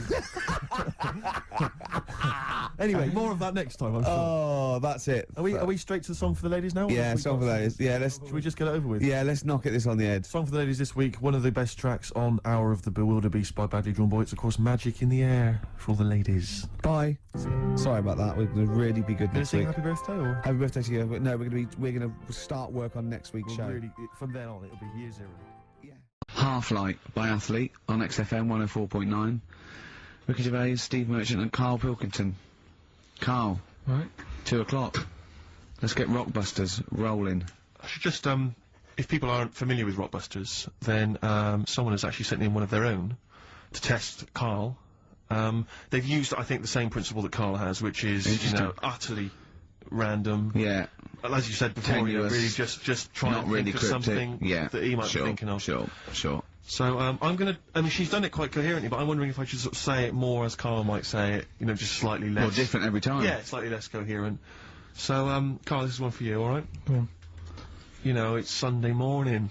You know, I'm just, you know, I'm in bed, but I don't sleep. You know, but, like, Hollyoaks is on, the omnibus, I'm just watching that, you know.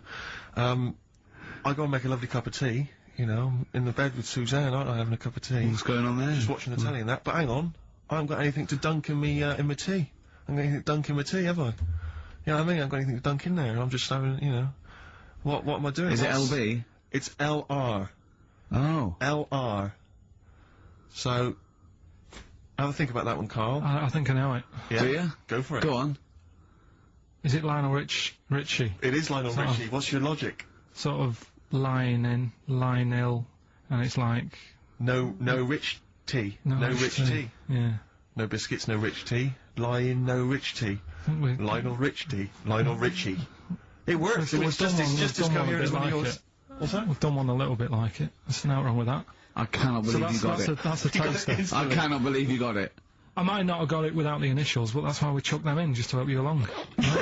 So, Right, so what have you got for us right, this so week? we've got 3 of them. Oh, by the way, don't bother calling in Kate Bush, because Karl doesn't want to answer the phones. He says Kate Bush is not going to call, so it's all going to be nutters. So we apologise. He's got one thing to do. He didn't even get the sound right, because someone's complaining about they couldn't hear Steve. He's got to do Monkey News, which is always twaddle, and he won't even answer the phones now, so I don't know why he gets paid. He takes off Mondays, because he works Saturdays. He gets paid for Saturdays. He takes 5 weeks Not off holiday a Mondays. year. Not off And, Mondays anymore. and he moans. Not off Mondays. Wow. Right, What have you got for us? right then, the first one. There's a vehicle that sells kebabs. Right? Right? There's a vehicle that sells kebabs. Initial D. Right? D. Great. Right? Have you worked that one out? Of course I haven't. Right, the second one. You're asked if you want that bit of the egg. You what? You're asked if you want that bit of the egg. You Yeah. think about it, but we sort of decide against it. And again? What's going on there? You're asked if you want that bit of the egg. You think about it, but you go, nah, go against it. I've got it. Is So it what's initials W-Y-O? Yeah. Got it. Right, so... Okay. That one works. No, it doesn't. No, it doesn't. No, it doesn't. And the last one, I don't think this burger will catch on. I don't think this burger will catch on. Yeah, and the letter there is M. So you just text or email in with the answers and win some stuff. What have we got? We've got some prizes. We've got another box set of the League of Gentlemen. This is instant gratification, but you go into a draw for something bigger, so what have we got today? Yeah, well, today, this is what you're taking home today. You've got the League of Gentlemen, the complete collection on DVD. That's that's worth having, definitely. We've got Catterick, which is the current Vic and Bob show on BBC Two, which is good. The Aviator, the award-winning Leonardo DiCaprio, Martin Scorsese biopic, and once again, Ladder 49. We're giving that away again, are we? Yeah. Apparently Can we get a job like those? We got loads of them. We got boxes of them, stacks of them. Yeah. Excellent. So, email in if you just want a copy of Ladder 49. I'm sure we could dig one out for you. yeah. Or phone in, because Karl does not answer the phones.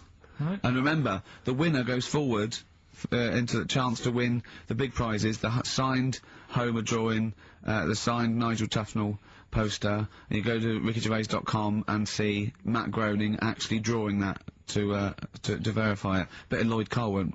Never wrote anyone, has it? Has it? It's what they're waiting for, it's the Rockbuster dancers. That's right. Right. Okay, give us the clue, give us the answer. Right then, first one. Hurry up, because we haven't got long for monkey news. Don't worry about it. Don't worry about it. First one. There's a vehicle over there that's It's changed. selling kebabs. Oh, it's changed. Go on.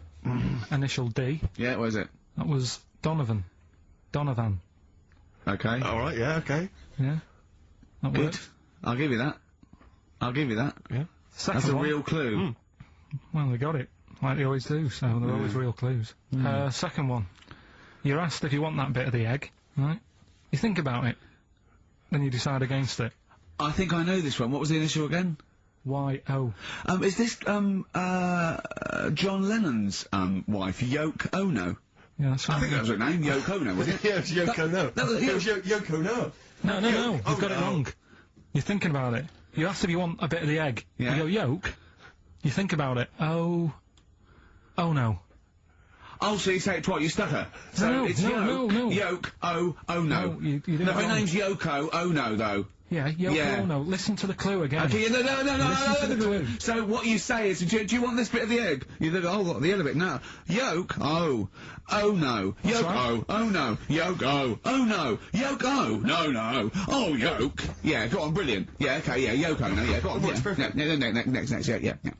And the last one was, I don't think this burger will catch on. That was initial M. Yeah. McFly. Right? So, there's your three clues. There's your three answers. It won't catch on. Well, who'd want to eat that? You know what I mean? It's like a Mac burger or whatever. Mac chicken. McFly. Lloyd Karl, Impossible Girl, on XFM 104.9. Wow. Rick, I'm just reading an email we've had, and it is indeed true. Scores of naked cyclists will be wheeling around London today in a mass protest against oil dependency. The World Naked Bike Ride will see the arresting sight of up to 200 daring riders bearing oil in their cycle past some of the capital's most famous landmarks. Have they got to wear an helmet? Are they against wearing a helmet? Well, I think they're trying to make a statement, I would imagine, I don't know. Well, they don't have to wear a helmet. It's not law to wear a helmet on a bike, is it? It's for your own safety. It's sensible, you're right, yeah. Well, it's also sensible to just pop some pants on. Pop some pants on. Are you going to be popping down there and cheering them on? I'm not going anywhere near it. What are they going against? What's the problem that's going on? Oil dependency. I think, you know, generally we're consuming too much oil, aren't we, in the world, and it's going to run out one day, and we've not got any alternatives. Talking of campaigns and things and that, did you see Sir Bob on Jonathan Ross last night? Sir Bob Geldof. Sir Bob Geldof. Yeah. Are you going to walk to Edinburgh or sail to France, Karl? What do you think of all this? The G8? I think it's good that, you know, he's doing some stuff for the world and what have you, but I probably won't bother. No? Having a walk. What do you make of all this campaigning? You know, he's dedicated his life to this now, hasn't he? Yeah. I mean, it's interesting. I was watching him last night, and I respect the man. I mean, he used to work here, didn't he? Did some shows and that. It's good. It's alright that he can do it, but... I assume that's not why you respect him. I assume you respect him because he's trying to save a nation, as opposed to he used to work in XFM for a while. Yeah, I know, but I'm just saying it's good that he's given up a lot of his time to, you know, try and save the world and that, but, you know, there's a bit of me that's kind of like, you know, is he wasting his time a bit? Right, what do you mean wasting his time? Well, he tried it before and... No, wait. What he's trying to say is that the G8 are I think the 7 most, wealthy nations in the world, and Russia, and they get together and they can wipe out the third world debt. I.e. they owe us billions and billions of pounds, they can't afford to pay it back. So he's going to say let's wipe the slate clean, and pledge, I think, a lot more aid and stuff to them, isn't it? So what do you think of that? But won't they just do it again? Right, what's you thinking? No, I knew I had a little diamond in the rough here. I mean, obviously, you know, I admit, I brought this up because I really wanted to know what Karl thought of it. Sure. Yeah, I had ulterior motives. It wasn't just for awareness, for the very worthy cause. It was because I know. Look at him looking at me. Look at me. He looks at me like a cat. Honestly, it's like there's nothing behind those eyes. Right, what do you mean? They're just gonna run up the debt again, you think? Well, what I mean is, right, when I was a kid, right, and I wanted to go to the arcade, I'd borrow a quid off my mum, right, and she'd say, don't come back asking for more and what have you. But I'd have a go on a pinball machine or whatever, game on a fruity, and then go back, and she'd go, can I have some more money? And she goes, have you ever your quid before? And I go, I know, but I'm on holiday, and she goes, there you go then. And then I go off and do the same thing. I didn't go, no, I wasted the last one, I'm going to pop this in the bank. Right. So you think that's what's going to happen with... That's a nice metaphor. So what do you think happening there? That the Africans are blowing it down the arcade? Instead of putting it towards a fishing rod, they're blowing it down the arcade. I'm trying to win a watch. Look, I've got 100 goals. I think this thing is dodgy. Yeah. I'm trying to win a fluffy toy. That's what Bob said, you're never going to get the Snoopy. You're never going to get the Snoopy. It's always going to fall out of the little claw It's before it rigged. gets to The the top. claw is not strong enough. Yeah. Do not waste it. No, Midge. Midge, you have to write a song. Write another song, mate. They've blown it down the arcade. Brilliant. So that's your genuine logic, is it? Well, I just don't know, if they put me in charge of it, I don't know what I'd do. I just think it's a... Could I just say that will never happen? No. Could I just say to London, yeah, and anyone listening on Sleep Saturday, easy. yeah, don't worry, Karl is not going to be put in charge of G8. It's not going to be him, Blair. Chirac. That would be a joy if it were. That would be amazing. But anyway, so let's assume in some alternate universe you are in charge. What would you do? Monkeys, obviously, it's like Planet of the Apes. What are you going to do? You're the only, you know, only person with opposable thumbs. What's your solution? We've done a lot of it, haven't we? We've sent, you know, money out there. We've sent them clothes and that. Yeah. I mean, have you? It's gone. You say we. Have you sent? I've done loads for charity. Go on. No, loads. I've done loads of stuff. Go on. What? Oh, give stuff to Oxfam. Yeah. What stuff you don't want anymore? Yeah, junk. You mean? Well, yeah, but it'll be all right for them. I mean, I said to you the other day, like when they collect clothes for over there, I don't know. None of my stuff's going to fit them well. It's tricky though. I seem to be surrounded by people like that. Remember that film, that Sliver or something? Okay, right. When they've got video cameras. Yeah. I'm just looking onto everybody's world and just seeing what people are getting up to. There's nothing wrong with that. Brilliant. That's why I like washing up. We were talking about famous mantras and sayings and things. Yeah. Never has a Manc said so much to so many that means so little. Brilliant. So you can have that on your headstone. Rupert. Your little round headstone. Rupert's in the Isle of Man. He says, I don't know if you knew this, Karl, but apparently octopus's testicles are located in their heads. Yeah. But then, to me, that isn't that amazing, because at the end of the day, an octopus, really, all it is an head. So everything it's got has to be in the head? It has to be in the head. It'd look daft if they dangled down below. Right? So all it is, I mean, there's a lot of facts. It'd look daft if they dangled down below. I'm wondering, but that could almost be the B-side to, B-side to Knob at Night. I Could Eat a Knob at Night. James Round says, Karl, if you could be anyone in the world, who would it be?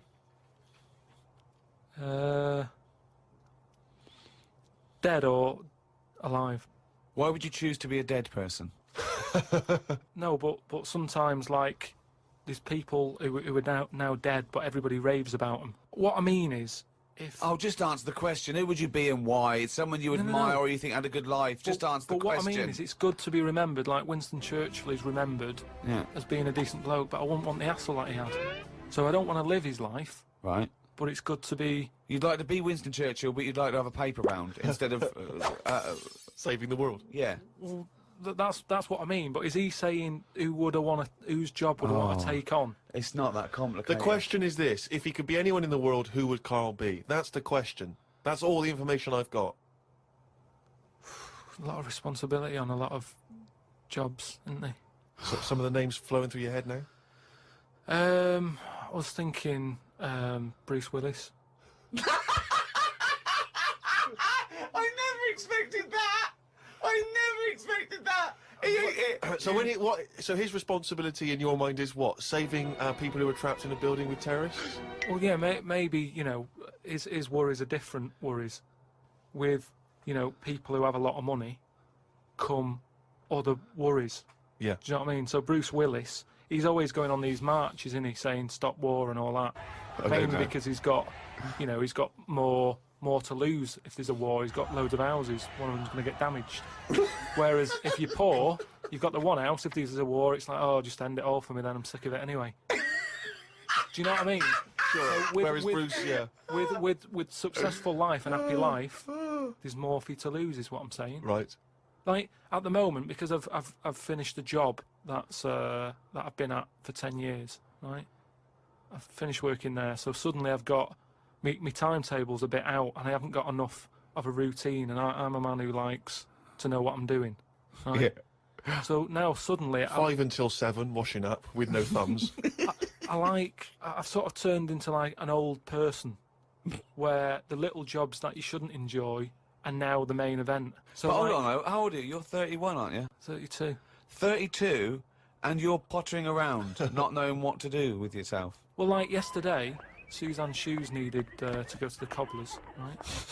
I haven't heard the word cobblers. I didn't even know cobblers still existed. I only ever see that in Christmas films made by Disney. Well, I had to go and do that, and that suddenly... Because last time you were going to the toffee shop, and now you're going to the cobblers. Next week is the candlestick maker. But all I mean is that suddenly is a nice little day out. I'm sort of putting my coat on, going, right, I'll go and see the cobbler now and go and have a chat. Tell me about the cobbler. You didn't come back with 3 magic beans, did you? No, the cobbler's all right. He's doing, he's fixing shoes and that. He's cobbling all day. Have I told you about my Uncle Alf, who was a cobbler? No. I'm sure I told you about him. He's the one who he lived in like a bed sit, and he had 2 tellies. He had like one that the sound didn't work on, and one that the picture didn't. But both together, it worked. Oh, right, okay. So as long as he was watching the same channel on both, sound came out of one telly, and he'd watch the picture on the other. Brilliant. And he slept in like a rubber dinghy, right? But he was... Whoa! You can't just let that slide. Why did he sleep in a rubber dinghy? He just liked boats and stuff, and he sort of... Yeah, I like boats, but they're better on the water. Beds are better to sleep on. Boats are better to sail on. Well, he just had it in there. It's a bed set. It was really tight space. Boat sit. He's got this. It's moved into a dinghy set. He's got this dinghy, so he's thinking, well, rather than it get in the way, I might as well use it. Yeah. Right? But he was a cobbler, and he used to like repair like my shoes and that, right? Yeah. But he'd always sort of overdo them. Right, so what do you mean? Like fancy. Do you know like Pimp My Ride on MTV? Yeah. Because he does up shoes, he'd go mental on them. What do you mean? There was the stereo. Yeah. Well, no. There was horns. He'd sound... Here comes faster stripes. Here comes Mr. Pilkington. He's got the fastest shoes in the land. Well, he'd just make shoes that would last forever. So instead of putting like 1 sole on, he'd put about 5 on. So it looked like one of them built-up shoes that you never see. He'd just put loads of stuff on. They'd last forever. But they did. But they look like orthopedic shoes. Yeah, yeah. It just like suddenly I was like 6'7" whenever he'd sort of sorted my shoes out. But he's a cobbler, and it's work. That's always there for you, isn't it? I suppose so. So you went out with to take Suzanne's shoes to the cobbler. Yeah. So that's it. Yeah. So I just took him to the cobblers and that was like a nice little job for the day. I got a leaflet through the door saying, if you want to walk a dog, you know, the rates are good. I don't know what they pay and that. And I thought if I do that and get a paper round, 2 in 1. Sorry, you just went from a job, right, where you were the head of production at a radio station, dare I say it, on... can I discuss your... Well, it was an alright wage, yeah. It was very good. But I wasn't happy, so it's pointless. No, I know that, but to go from the head of a department on a lot of money to walking dogs and doing a paper round, I don't know. No, but it's about being happy, isn't it? I know, but that's commendable if that's true, but... okay. And that makes you happier? Well, I haven't walked the dog yet, but I'm just saying if I do... I mean, I'm not taking it if it's raining. I'm just thinking if it's a nice sunny day and I fancy a potter, I'll go round to her and say, well, how much are you paying? I'll take the dog a walk and stuff. But I can't believe some of the words that have cropped up. Potter, cobblers, toffee shop. It's very, very strange. Do you live in Narnia? A lot of people are sort of emailing in sort of brainy stuff. Brilliant. And getting a lot of stuff about philosophy. Oh, yeah. And all that. Descartes, that's another one that's mentioned on an email. Descartes, yeah. the French philosopher. Yeah. What's your question? Well, he sort of cropped up on an email. Someone said, what do you think of him? And I was like, oh, I don't know. He, famously, he pondered his own existence. Cogito ergo sum. I think, therefore I am. He was thinking about that. He was thinking, how do I know all this is true, everything around me? And he thought, well, I can see it and I can smell it and I can hear it. And he went, oh yeah, my senses can be fooled. I could be dreaming. But if I'm dreaming, then at least I'm alive. At least I have some sort of consciousness. So if I'm even thinking about anything, you know, I exist. I think, therefore I am. Cogito ergo sum. But we don't need to know the Latin bit. Why is everyone always going back to Latin? It was ages ago. Why is that language always being... And were Latin people always in a rush? Because they seem to be like words for full sentences. Why couldn't they just take the time and say what they want to say? And it's just like, what was the rush? To teach Latin. What about Plato? Right, Greek. Right, now, would you say he's a bright bloke? Yes, I would. I'd say he's a very, very bright bloke. Right, let me tell you this. Right, if he's that bright, you know how he got killed? No. Got hit on the head by an egg. Fucking hell! Well, he's not so clever then, is he? That's what I'm saying. Boo! What's the story with the egg? He was on holiday or something, right? And... He was on holiday. In Greece, probably. He was having a walkabout and a bird was flying over the sort of... This bird was what? A great auk? What size bird killed him with his egg? It was a big one, yeah. Was it? And the way they used to crack... An ostrich on a hang glider? The way they used to crack the eggs open to let the kids out, they used to drop them on rocks. What bird is this? Dropping its egg to let the kids out? You're a maniac! You are a maniac! And Plato had a little bald head. Right. So from the top, the bird's there looking down, and it goes, oh, there's a little rock, I'll drop the egg. Hit him on the head, killed him. Now, this is what I was saying before about... I'm letting too much go now, because I'm so desensitised to his nonsense. I let him go. The bird saw Plato and said, there's a rock down there. Yeah. Well, if these birds are killing people with bald heads, you've got to be terrified. So, but listen, this is what I'm saying, though, right? Before about knowledge and that, how knowledge is hassle, or success is hassle. I think that was Newton. Knowledge is hassle. Now, but why is Plato's intelligence got anything to do with the fact that this bird dropped an egg on his head? Because he was intelligent, and he's probably earning a nice few quid by giving out whatever messages he gave out. Yeah. He could afford to go on holiday to exotic places. If he was working in a factory, he wouldn't have been on this beach with big birds dropping eggs, is what I'm saying. So, in a way, it backfired. His knowledge killed him. And that, I think, was Kierkegaard. His knowledge killed him. He shouldn't have been on the beach. He was only there having a break or whatever from doing what he does. It wouldn't have happened if he wasn't on holiday. You know, talking about your parents listening, Karl, it was in Heat this week, and they mentioned that he does this thing on Sky. What is it? It was this thing with Richard Bacon, some programme about watching telly, and you just talk about what you're watching and that. And he was annoyed because he said because his parents are out, and so he's not doing it. He's not going to turn up because they mentioned it in Heat. And so his parents might watch. Yeah. Why are you worried about that? I don't like them watching stuff, do I? I told you. It dates back to when I did Little Donkey at school. I don't want people watching me. What's that? Just renew us on Little Donkey? What happened? It was just, you know, I was there to play the drums and that, in We Three Kings. I was loving it, you know. I got a bit carried away. How old were you? About 13, Yeah. right? Really? Probably. Yeah. About 10, no, about 10 probably, Yeah. Go on. 6. Between 6 and Where 13. old were you? What school were you at? Okay, you were playing Little Donkey. Yeah. So, and, No, No, you but it must- was one of them schools where everyone sort of was in the same one. Do you know what I mean? Oh, a Manchester school. What the do one you classroom. mean? Well, it's like you. What, sweeping chimneys in the day and then 1 hour of learning?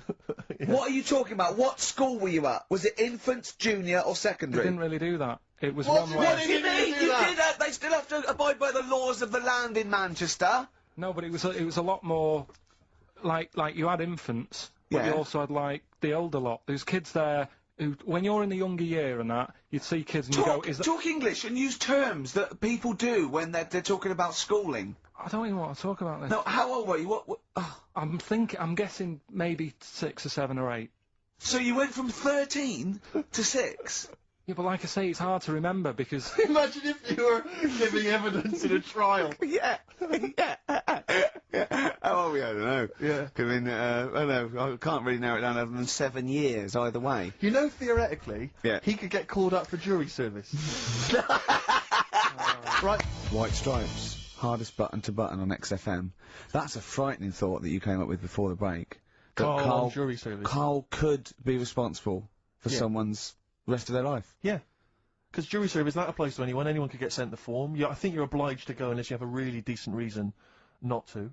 Imagine it was a really, really important trial. But what annoys me is that isn't it supposed to be you're tried by 12 Good of men your and true. peers? 12 good good men and true. Yeah. Good men and true. And women, of course. The only these thing days. I can hope is that the defence attorney would wheedle out Karl at an early stage. Oh yeah, objection. I object. Yeah. Why? I object. Have you heard of something called Rockbusters? Yeah.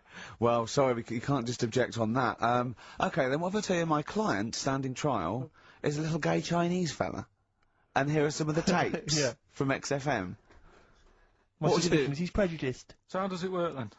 How does what work? What do you mean? You just get called up and you have to do jury service unless you've got a very good reason. And it's not, I normally have Mondays off. Yeah. Oh, you wouldn't like that. Oh, yeah, or you have to get there at I've 9 got to o'clock. prepare monkey news. Yeah. Oh, you couldn't stand it. Just wouldn't do it. I What would you say? say, oh, don't get me involved. Because I got involved once. Don't get me involved! No. What do you mean you got involved once? Well, with the police and that, when I lived in Manchester, I saw a bit of car crime going on. Right. And I got involved. Hassle. Telling you. How did you get involved? You phoned the police? Yeah. Yeah, because I Snitch. thought, well, I know, well, that's just it, but I thought I'd hope somebody did it with my, well, Yeah. so, and it's just a hassle. Loads of phone calls. Canary. Having to stand on a balcony of this, tower block that I lived in. Police shouting up at me. I'm stood there with my underpants on, right? And what it was, a car had been robbed, right? So I call up the police and that, Yeah. right? Said, right, listen, car's being robbed. And they said, where is it? I said, I don't know, just across the road from where I live, right? So I tell them where I live. And Where they do go- you live? How old were you? 13? So she's asking loads of questions and that. I'm saying, look, whilst you're asking all this, they're actually getting away, so, will we leave it? And she's like, no, we'll track it down, blah, blah, blah. So I said, well, look, I work nights. What could you see? You could see some I could lads see some lads just pushing a car. Pushing a car. Yeah. That's how they steal cars in Manchester, is it? Yeah. Everywhere else in the country, they're getting in, they're driving them away. In the south, they drive them away. Exactly. You usually sort of like In start the Manchester. engine. You can get away a lot faster. What do the police do? Push their panda car after them. Exactly. Say, come on lads, don't cheat, don't get in the car. They're just pushing it. It was late at night and that. And I Oh, suppose okay. You don't want to start the engine Of course you they'll don't want to look wake out people the up, not when you're window, nicking cars, of course you don't. right? All right. No, So, no. so is it Late working at for night? you? Hold on, they They weren't were gay. wheeling They it to weren't the gay, bus were stop. they? They were out late, really? Come on, Karl, so what happened? So, anyway, I said, look, don't call me back. I'm going to bed. Right? I've got work in a bit. Brilliant. So, Let's go, what? so that was that, right? Where were you working? Next thing, right? Phone's going. Hello, it's the police again. I said, oh, I told you not to call me. Right? I told you not to call me at home. So they said, right, the police are outside. Can you go on your balcony? She's like, oh. So I'm 10 stories up, right? Stood on the balcony with like my underpants on. Yeah. Right. And the police are saying, where's the car? And I'm saying, I don't know. They've gone down that road now. So I'm trying to point to them. They're shouting up, saying which road and all that. And I just thought, why did they get involved? Yeah. I don't think they found it. No. It was hassle. The mean? blokes were pushing it too fast. Exactly. They were in the next street by now, weren't But they? this don't get involved. Don't get in. After that... Imagine him being on some sort of trial where it's like some sort of mob affair. Yeah, gangland murder. Imagine him going into the witness protection. The police just explaining to him, your new name is Jeffrey Peters. Why can't I be called Bruce Wayne? Well, no. Mr. Pilkington, listen. Imagine that. Do you know what witness protection is? Oh, go on. Amazing. Look, it's when, supposing you were to give evidence against the mafia, right? You've done a job for them and you had to give evidence against them, right? Right, well, if you're going to do... I mean, all I did was 2 kids nicking a car. Yeah. Don't start messing with mafia. No. Listen, of course not, no. But imagine you were in the mafia and that you got caught doing something, but instead of going to prison for the rest of your life, you said, oh, well, I can give you Mr. Big, yeah? So they go, okay, give us Mr. Big and we'll let you off, right? So the police go, right, okay. I got handed this leaflet in Soho. So you say, okay, well, I'll give you names. They go, right, will you get evidence in court? And you go, yeah. They go, right, we'll have to get you away because you'll be done for. So you give us all the names of Mr. Big, right? We'll give you a new identity, a new passport. We'll let you go and live in Canada for the rest of your life with Suzanne, right? So why have I got to do all that? Because they'll bump you off, won't they? How did you know it was me? Because you have to give evidence in court. So they go, oh, Pilkington squealed. So you got to change all your life? Yes. Yeah. They've killed someone, yeah? Yeah. Well, look, you just know, you're giving them in just to keep you from going to jail. So you don't want to spend the rest of your life in prison because you're involved in something, or whatever. It doesn't matter, Carl! No, listen! how would the mafia know that I've said something? Because you say in court, those are the people, he's Mr. Big, he's Mr. So-and-so, he ordered the hit. Don't you know anything? It's a lot of messing around though, isn't it? But... So I've got to leave this job, yeah? Yeah, I think they might try XFM first. I'd have to... What, I'd have to bin Suzanne, would I? No, she'd go and live with you. You have to cut off all your ties with your friends and family, though. You can't contact them. You got to leave them behind. Would she have to change her haircut? Possibly. When did the murder happen? Yeah. What would the new identity be that you choose? What would you choose for yourself? What name? Probably, I wanted to be called Brett when I was a kid. Okay. Right. Brett what? Brett Pilkington. You got to change your surname, yeah? Yeah. Well, yeah. Yeah. Maybe go ex-directory. Where would you move to? Probably back up north. No. Well, no. No, don't do that. Don't do that. Can I suggest, maybe, Brett Hanson and go and live in Australia or Canada or something. Well, maybe when they're not operating, maybe, you know, and they just forget it. You might have to change your identity as well. You might have to grow your hair. Well, you can't grow your hair, but maybe wear a wig or a moustache. What would you do? What would you wear? So, like an afro or something? Something like that. That would be brilliant. That would be absolutely brilliant. And I've got to do all that just because for 5 minutes I stood in a court thing. Yes. And said he's the one who did it. Yes. Yeah. Well, why can't I just wear the afro and the glasses when I'm in the court? Say my name's Brett, right? Yeah. Change my voice a bit. He did it, and they go, thanks very much. I go off, I carry on my life. That's I'm still genius. coming in here on Saturday. I don't know why they haven't thought That that. is genius. I don't know. Discounts all the witness protection scheme. Why don't they do that? Yeah. So they go, well, I'll go to court as Brett Hanson Yeah. with an afro. I don't like that. Yeah. Right, and then when I come out, I'm back to Karl Pilkington, still talking like that, but without the afro. That is perfect. You've got... Why don't you call the FBI and say, listen, I can save you billions of dollars a year. You're a genius, Karl. All right. Well done. Or Brett, should I say.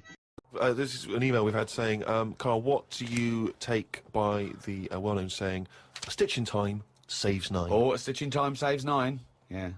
See, it's another one that I don't think I've picked up on a lot of these sayings that are being sort of thrown about willy-nilly. Willy-nilly. Willy-nilly. Okay. Willy-nilly. No, but I again, it's one of them like last week. I've heard of it, but what does willy-nilly mean? It just sort of means, you know, carefree. That's right, yeah. Okay, So but that's what good. does a stitch in time So save you 9 understood mean? willy-nilly, so you used a Yeah, but it phrase. sounds I mean, nicer, you used doesn't it, it? you said it willy-nilly, but you sort of got the gist of it. So what does a stitch in time saves 9 mean? I don't know. What do you must mean you know. don't know? Think about it. A stitch in time saves 9. Is it to do with sewing? Well, yeah, sort of. So if- it's not that clear. So if you got a jacket, Yeah. and the seam starts coming undone, oh, there's a little bit of seam. I'll leave it.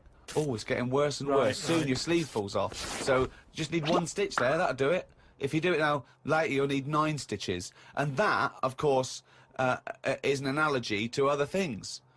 But it depends if you're busy at that point, because if you've got something else that needs doing, that means that isn't being done because you're messing about sorting out a hole in your coat.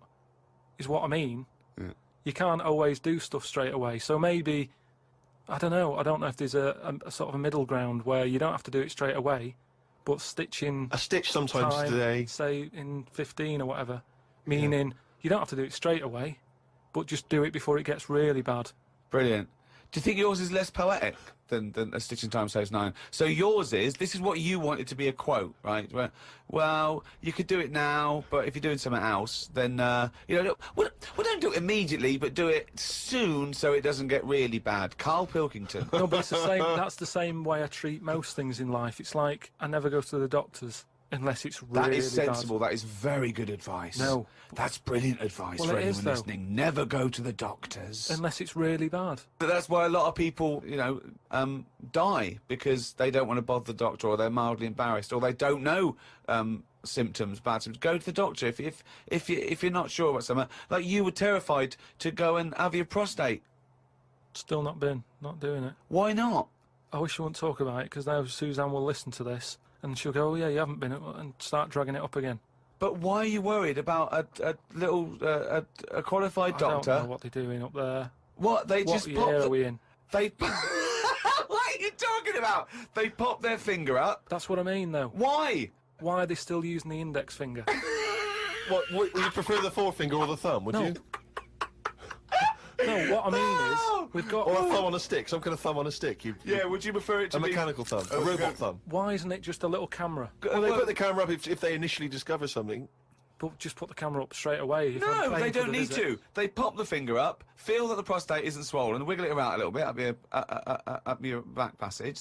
What are you worried about? I don't think they need to do that. Are you in this embarrassed? day Are and you age. embarrassed about being in a room with your trousers around your ankles and little fella popping A his... little bit, yeah. Why? And the other thing is, it's not just that, is it? So you go in there, they check your heart out and that, which to me is the most important thing, because that's what keeps you going, isn't it? Yeah. You've got to go there. You Yeah. sat on the bus, stressing out, thinking, oh, in less than half an hour I'm going to have a finger up the arse, right? What is the problem? And they go in, they check your heart, they probably check your testicles and that. What's up with that? They take your testicles, yeah? Yeah, but it's all building, and you've sat there going, oh, soon that'll be happening. Yeah. And that's what puts me off. So if they just came round when you were asleep, Suzanne just let them in and goes, he's over there, right? Yeah. And they crept up and went, bang. You go, what are you prefer doing? I just don't understand why they don't teach you how to do it yourself. How can they? Wow. How can they teach? Imagine you squatting in a corner with one hand on your bollocks and the other finger up the arse going, it seems to be all right. Carl, you don't understand the phrase "a stitch in time saves 9." I don't think you should be doing any kind of invasive medical research in your own human body. But then... Who knows what trouble you're going to cause? No, but then at least... You would get stuck. Yeah. You would get stuck. Suzanne would come out, your fist would be up your own arse.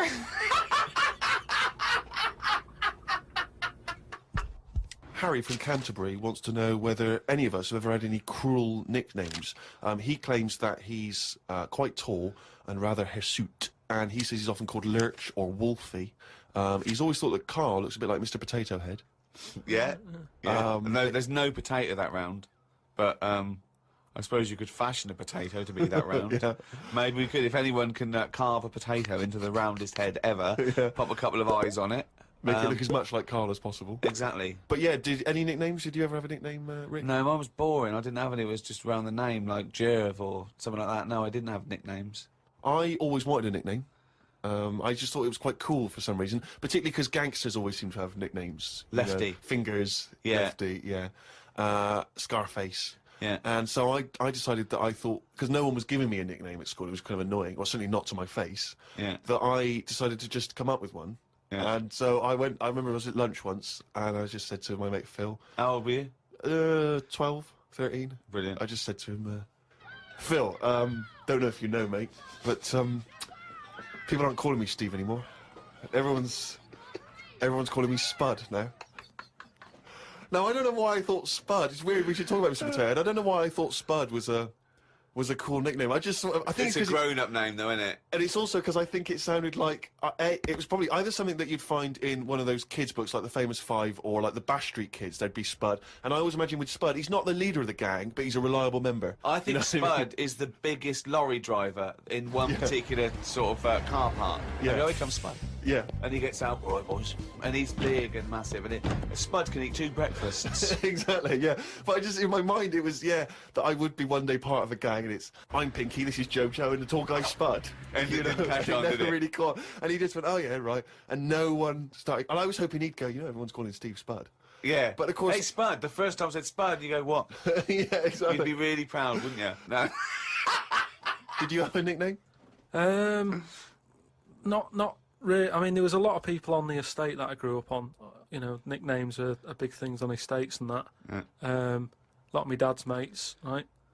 What their nicknames did was tell you about them. Do you know how I said about the Elephant Man's a good name? Yeah. Because, like, you know what you're going to get. If someone said, Elephant Man's popping around in a bit, it wouldn't be a shock when he walked in. Yeah. Right? So it worked in that sort of thing, you know. So there was John the Screw, right? John the Screw? Yeah.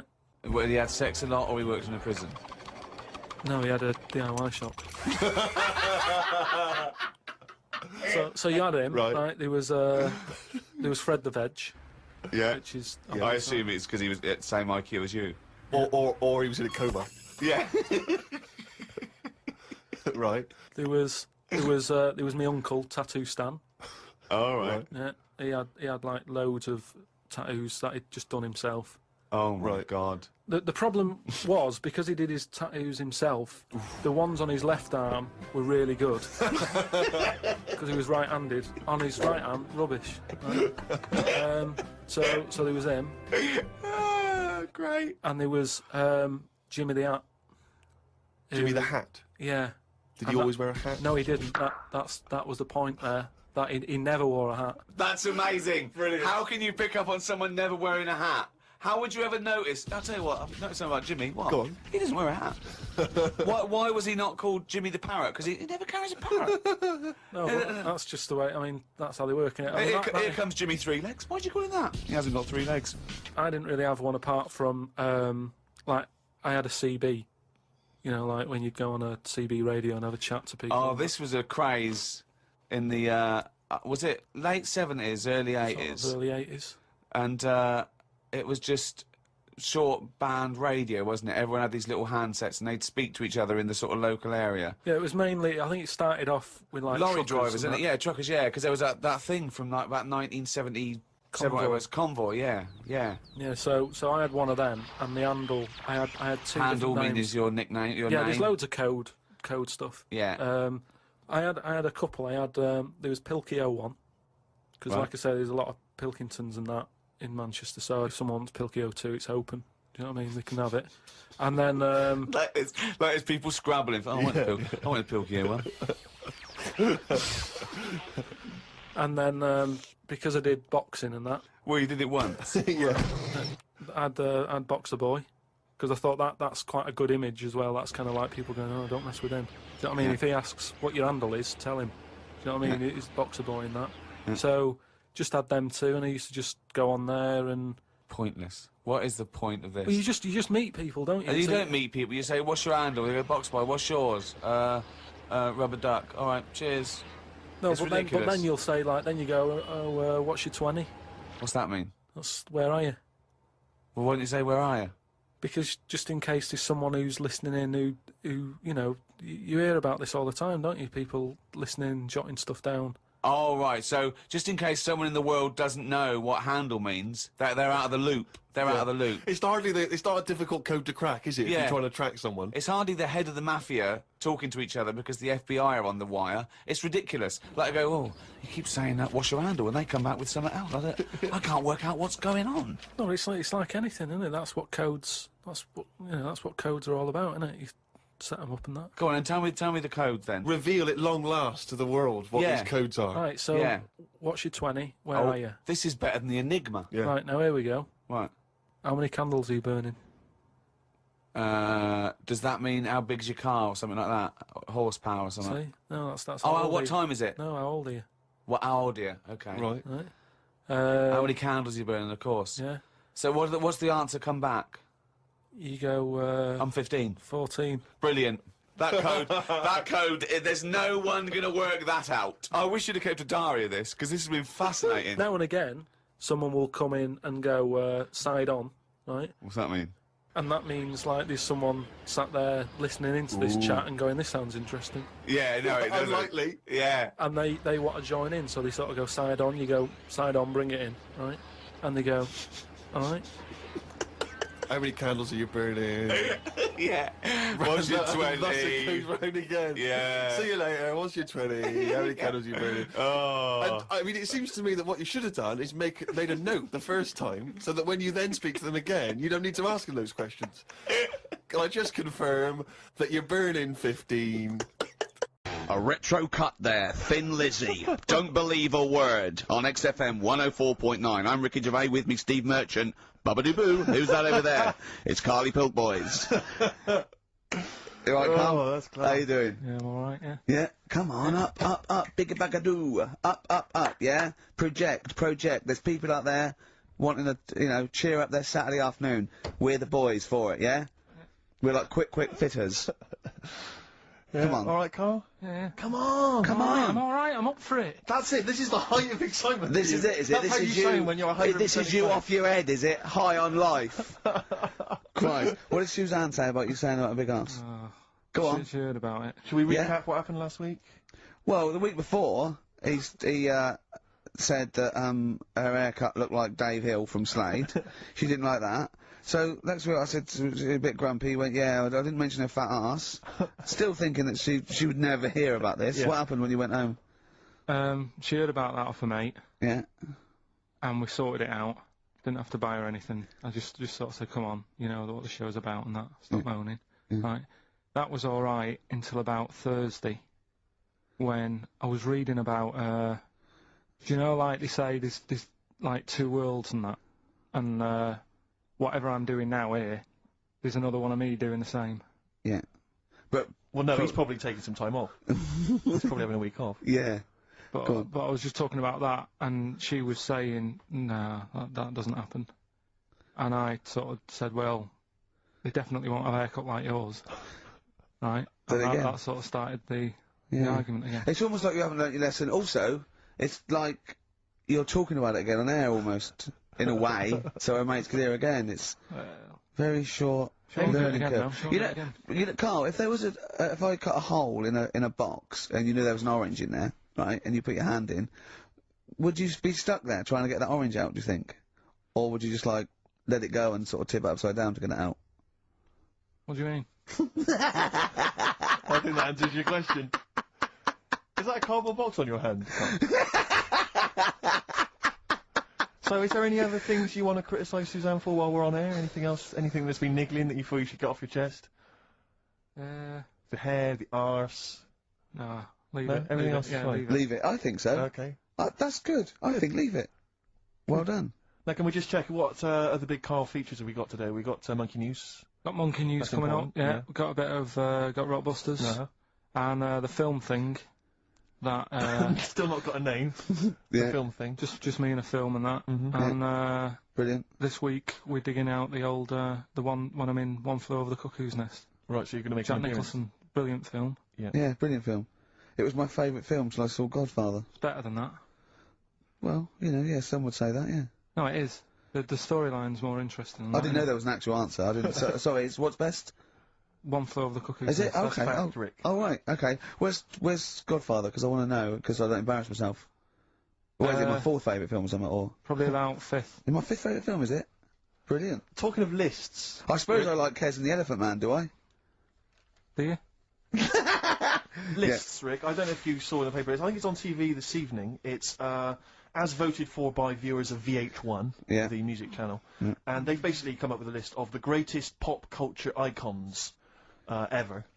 There's 100. Where's Elvis? So Elvis, for instance, is number 3. Jimmy Dean in there? James Dean is in there. I think he's a bit lower. Let me see. He's number 22. We got David Beckham at number 1. Oh, wow. Okay, well then, so Robbie Williams is in there, so it's British bias. Yeah, Robbie Williams is number 9. He's just below ABBA. Oh, Number okay. 8. But interestingly, this is of interest to you, I think. Number 66. Yeah. The Office. That's right. Well, it is, Rick. It's nice that the show is in there, and that's a very flattering thing. I tell you what cheapens it. I tell you what undermines it. Yeah. The things that are lower in the list than the show. Oh God! So we've beaten. Well, I'll give you a little test. Yeah. Higher or lower? Do you think this is higher, near the top of most important pop culture icons, or lower than ours? Okay, I'm going to give you Superman.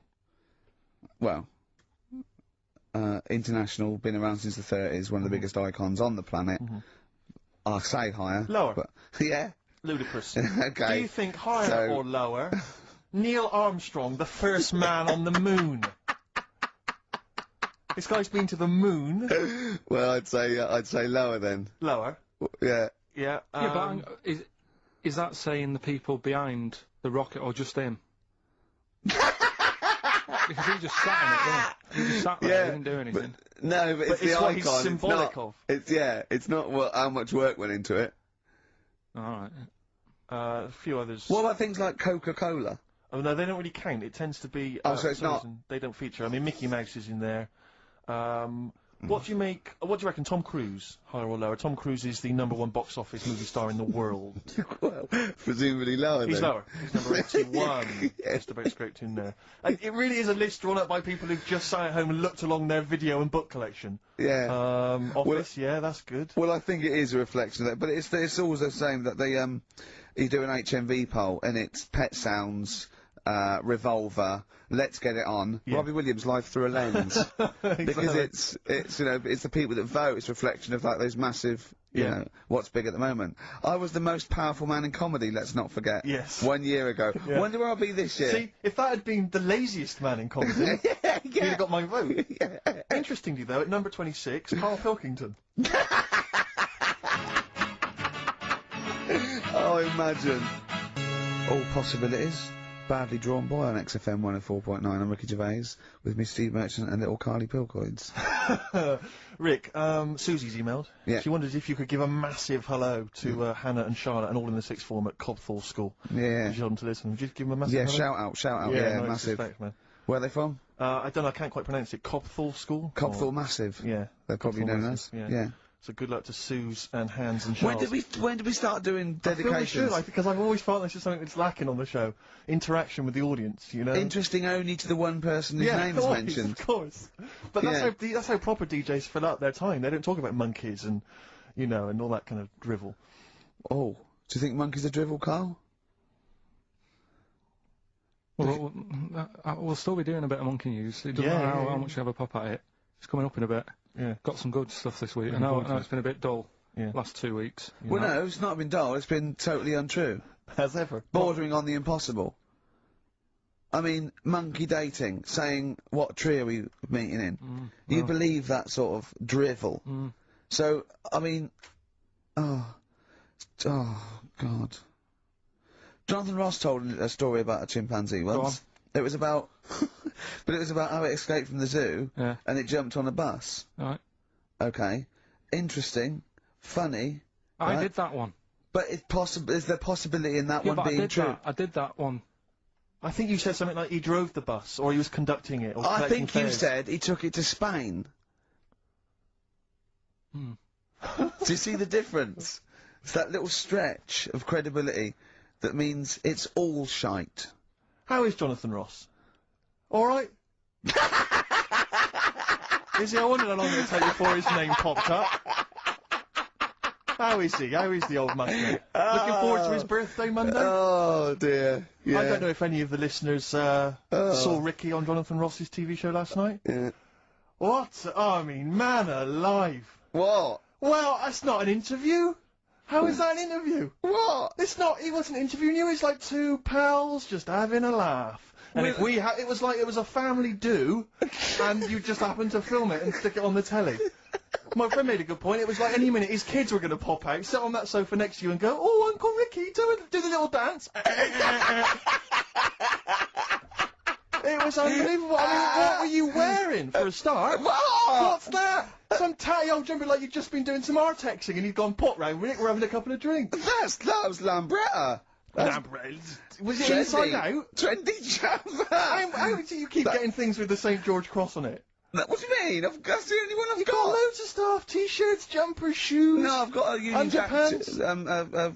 What's it? A French Connection But that's not my concern. Underpants. I haven't got any underpants. That's not my concern. No, it's just the fact that, I mean, firstly, yeah, the fact that Ricky, for those of you who don't realise, Ricky is friends with Jonathan Ross. They are friends. Now, they've only known each other, what, a year maybe? About 2, yeah. It's less, I think it's less than 2. And what worries me is, the friendship's too close. What do you mean? Because you're over 40. You see, it seems to me that after the age of 25, men should not be becoming really close friends with other men. It should be like you've had all your friends, you made them at university, at school, and if you were in any walk of life and you met someone at a party or a pub, even if you got on, you would not be phoning them every other day, like going to an awards. What are you wearing, Jonathan? I've heard this conversation. What are you wearing? I think I might wear this. Is it too formal? Is that going to be too formal? It's not true. It is. That's You're not always true. on the phone to him. You're always chatting. I'm just going to pop around. Oh, I'm just going to play some tennis. Yeah, we play tennis. Always hanging out with the guy, and it's to me it's unhealthy. And this, it's just bled over now onto TV. Hold on, so, one minute, one minute. Whoa. So you're there. It's like, I'll tell you what it reminded me of: Des O'Connor and Jethro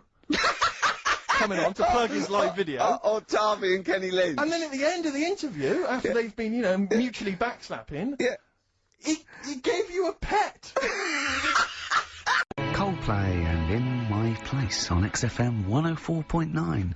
I'm Ricky Gervais. With me, Steve Merchant. Hello Steve, there, how's it going? lovely Good to be day. here, yeah. Carl Pilkington there, pressing the buttons. Great to be here. Yeah. How long can you maintain it? I'm bored already. Yeah, already bored of doing Bored already. that. Every week you start it the same way. Yeah. That was not bad though. You actually grammatically made sense, which is Really? impressive. Yeah. Thanks It's very much. a rare treat indeed from Ricky Gervais. Some of the listeners have already worked out. Got nothing to say at all. Sure. Haven't prepared again. No. We did come in half hour early to prepare, but instead me and Karl were playing. You had to flick the football into the bin. Right. We had 5 goes each, or the world was going to end. Okay. And that took up. That took up a good 25 minutes. Yeah, I liked it when we came back, and then we started just trying to beat each other in the corridor, and I beat him. I scored a goal. He was gutted because he thought he fancied himself at football, and I beat him. And I was knackered and sweating. Yeah. As I walked back to you about 5 minutes ago, you were looking at the records. You went, and this was lovely. You went. Well, we've done the preparation then. Yeah. Like a sarcastic teacher. Yeah, like a teenager, like an annoyed teenager, whose parents have embarrassed him once again. And you beat Karl, did you? Yeah. Because you're not. Yeah. I mean, you're not particularly. I'm not good at football. Well, no. you're not particularly nimble on your feet. Oh, come on. No, you're not. Douglas Bader is more nimble. I'm all right. I'm all right. But Carl's sort of, I think, he's got more skills than me, but he hasn't got the aggression and the weight. Yeah. So I just pushed him aside. Yeah, good work. Yeah. Good work. I'm going on holiday. Are you? Yeah, I'm not here next week. What are you going to do, Karl? Are you going to do the best of or something next week, aren't you? Yeah, that's what we've got to sort out. Well, I can't sort it out. I've got to go to the airport after No, it. straight after the show you've got to do some links. No, so I'm not doing any links. I said I wouldn't, so... That's what we planned. No, we didn't. I said I'd do some during the show, and then you I thought you were joking. I honestly can't do it today, so we do some during the show. What are you going to do? Just put the shows that we've done in this year? Sorry, guys, I hate to interrupt. This is the sort of stuff we should have been discussing when you were playing football. I know. Play a record. What are you going to play? Let's have a bit of Foo Fighters. Okay. Let's just discuss this off there. Okay. Foo Fighters there, learning to fly. Steve, I hope the pilot that I get today flying the plane that I'm going on holiday in has already learned to fly. Oh, well done. That is dynamite. That's a textbook link. Yeah. That's genius. Yeah, very good. Yeah. Where are you going? What's the story? Yeah. Where are you off to? Sorrento. Where's that? Sort of South Italy. Italy. Yeah. What are you like on holiday? Are you a nightmare? Are you the like? Oh, Because you're quite. But you're quite, I mean, obviously, you know, I've often said on the radio before that I mean, spending any length of time with you is one of the most unbearable things I've ever had to do. I mean, spending a week with you is nightmarish, and sharing any kind of accommodation is, do you know what I mean? No, seriously, I mean, it's like hell. It's like a living hell. It's like having a teenager. No, just do, it's like having a sort of teenage kid who can't be entertained by anything. Just chill out. Just chill out, dude. Just Max, relax. Yeah, Max, relax. Yeah, sure. And do you? And so, if you're in somewhere like Italy, like somewhere like that, because obviously a very beautiful city and very cultured and stuff. Is that something that you enjoy? Do you enjoy the culture of that, the beautiful architecture? Let's say. A hotel's the same anywhere. Because as long as there's room service and a nice swimming pool and it's nice weather. Sure. If it's not, I'm annoyed. And I need to blame someone. And is it true that you go? Because you go to Italy most years, don't you? Is that because that's the only food you like? I like pasta and pizza. Yeah. Yeah. And I've been to other places. I went to France once and. That you can't explain to them to cook it just cook it properly. I don't want any to cook it. There's blood in the middle of that. Yeah, sure. Hungary, it was just I went there for a while and I didn't know, I couldn't identify the animals they were killing for me. Yeah. So, and I know quite a lot about natural history. Sure. And I couldn't identify what was on the plate, so I don't... Came home early, did you, after a couple of days? No, I just got annoyed and I went to McDonald's. Yeah. Well, that's the great thing about McDonald's, is they are in most major cities. No, but you can't go wrong with pasta and pizza. So if I was with you on holiday and you know, we were hanging out or whatever, and I took you to say maybe a beautiful cathedral, is that something you'd enjoy? I can't quite imagine you actually taking the time to...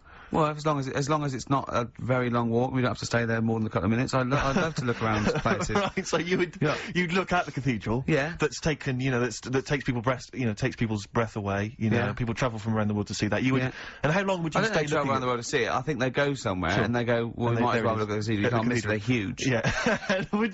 And would you sort of spend any time looking at that? Would you just sort of soak in the atmosphere for a moment, or would you? I'd look at it and I'd go, that's brilliant. And then if there was any sort of soaking in, I can do that later when there's nothing to look at. Right. What there's less to do. Your memory of it later when you're in the bar. Yeah. Yeah, sure, you know, and would you? So can you be kind of in awe of something like that? Yeah. Beautiful architecture and the fact that if it's big, okay. If I go in the cathedral and it's I've seen bigger, I go, oh, I've seen bigger. If it's the biggest I've seen, I go, that is huge. Yeah. Let's go. That lets you off. Yeah. Sure, because you're a sort of man who gets bored, and this is true, Karl, you may not be the familiar with this. Ricky Gervais is a man who gets bored drinking a glass of water. It's boring. Because it's not flavoursome enough. No, it's not got enough flavour. It's absolute bore. The only Jane's got me onto fizzy water, which at least got something there. Right. But I only drink that when I'm sort of dehydrated in the middle of the night. I never drink a drink of water. No, it is boring. Yeah. Well, but that's why you've always got headaches, and you're always apparently moaning and stuff. Yeah, and that's one of the reasons I hate you. But when I say hate you, I don't mean I hate you. I didn't mean to blurt it out that strongly. What I mean is, if I'm spending a lot of time with you, once he said, well, we're in the BBC canteen, and I was sort of like, and he just put his knife forward, and I said, I'll never eat with you again. I said, what's the matter? He said, you annoy me. I hate eating with you. It annoys me. It looks like a child food. It's just you eat chips and sausage and rubbish. You don't eat. Look at you. You don't touch your vegetables. You don't drink water. He said, he really got annoyed. I was, because you've got this like this hatred of anything that's good for you. You won't eat any form of salad. Why do I eat salad? Because it's good for you and lettuce is boring. Lettuce is absolutely boring. Cucumber boring. But the thing is, you see, I admit that lettuce and cucumber have not got much flavour, but that's why people will add, say, in Italy, they'll add a lovely dressing. Maybe some olive oil, maybe some balsamic vinegar. Well, you've embarrassed yourself, because the good thing about a nice, mature lump of cheddar cheese is you don't have to have any dressing. Although you add some anyway. I put a little bit of olive oil in it, and maybe some mayonnaise. Maybe some Thousand Island dressing. On a Ritz cracker, you don't need it, it's just extra. Sure. Well, good luck. I noticed you're wearing is this your travelling gear? You've got the sweatpants and the t-shirt, the free t-shirt. Yeah. Looking to get an upgrade, are you? Or? I'm going first class, anyway. Sure. Badly drawn boy, spitting in the wind on XFM 104.9. Are you going to be taking in any of the culture in Italy? Is that something you do? Yeah. The opera? Don't know about the opera. I've never been to the opera. I do like a bit of opera. Do you? Yeah, I wouldn't sit through a whole one, but I mean, I like the songs they take from it for that World Cup one. And those two fat birds that they sung in Shawshank Redemption was good. Yes. But, I think, I haven't gone into it extensively. I haven't studied the art. The art of opera. Also, it's in foreign, so you don't really know what's happening. It's in foreign. Yeah. So you don't really... That's annoying for you. Yeah. What about, are you a fan of any of the great English operas? Like, the Pirates of Penzance? Yeah. Gilbert and Sullivan. To me, Gilbert and Sullivan were like probably their day equivalent of, like, Richard Stilgo getting together with Tony Slattery, and then 100 years later people go, it's brilliant. It is like, they might as well, I don't know, make any episode of Whose Line Is It Anyway? Right, yeah. Into an opera, and in 200 years' time they'll be going, that's genius. Yeah. Listen to this one, look, this is Party Quirks. Yeah, Amdram Society, staging World Step.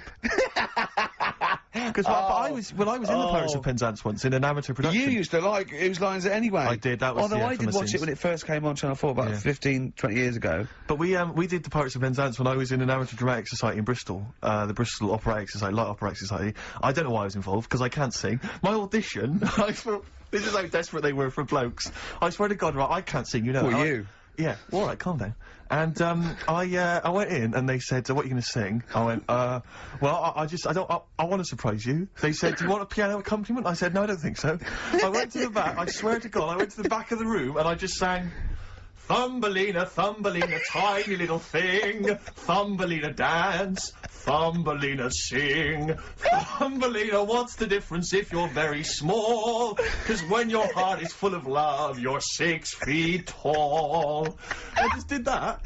And they just looked at me like I was the weirdest freak they'd ever had. Immediately put me in the chorus, because that was how desperate they were for blokes. We rehearsed it. I couldn't remember the lyrics. Thank God you were doing Thumbelina. Yeah, yeah. Oh, but dear. I couldn't remember the lyrics. What was it for? Was it Gilbert and Sullivan? It was the Pirates of Penzance. There weren't enough blokes, right, so that we had to double up. So some of the pirates had to double up as the policemen who were chasing the pirates. A little bit problematic in the scene when the policemen and the pirates have a fight. That was a little bit tricky. And then worse things, there's this sequence where, like, the sort of the daughters of the Major General, all kind of like, oh, beautiful, something like, you know, oh, beautiful little girls are we, la la la la la la la. And the women they must have all been over 40.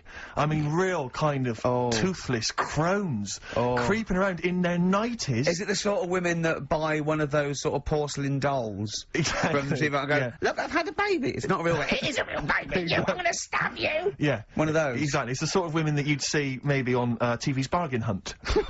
You know, the kind of contestants you get on there. Those women who sort of, they're in Amdram and they think they've clung on to their looks, but they'd have never made it in the guy who was playing there's a guy who's supposed to be an 18-year-old prince, an 18-year-old pirate, the Pirate King. He must have been 40 if it was a day. He also directed the show, though, so he got to prance around in these thigh-high boots. Ludicrous. It was so embarrassing. It was shameful, really. I'd love to go to Amdram. Amdram is a whole other world. It's such an incredible place. Because there's so much backbiting and envy and... Really? Oh, it's incredible. It's worse than the real world of theatre and TV. It's unbelievable. Because the same old people get to do it every year because they can hold a note. Can we go along? You would absolutely adore it, Gervais. It is just film it, a secret absolutely camera. blinding. Have you ever done anything in a play, Pilk? We know this. Carl, you've performed, Just haven't did the talent show, didn't I? Yeah. Oh, the talent show, yeah. Remind us of the talent show. That's when I did Walk Like an Egyptian, dressed up as a woman. Yeah, yeah. And did me magic trick. Oh, is it an egg? The egg one. Yeah. What was the egg one again? When actually I've ruined it now saying the egg one, but I went on stage with like an hanky. Yeah. And I said, at this point I was dressed up as a caretaker in it. Sure. Don't know why, can't remember. No. I was stood there with this hanky over my hand. Yeah. I said, right, you're gonna love this one. Yeah. I said, I'm gonna make a bird appear in front of your eyes, right? Yeah. And I'm like, oh God, what's it gonna do? So I'm stood there. Yeah, I'm sure they did. Pulled the hanky off. It was an egg. Had an egg, and I said, oh, it hasn't been born yet. That's brilliant. They loved it. Yeah. Yeah. Went wild for it, did they? Round of applause? Yeah. How old were you? Was that when you were, like, 17? Was that apart from your paper round? Was that the high point of your life so far? Is that what's the no, best? I didn't really. Carl, I'd like to see you take that on the road. Or maybe at least up to the Edinburgh Festival next year. Many of the listeners are aware, Carl, that you're sort of fascinated by smaller people.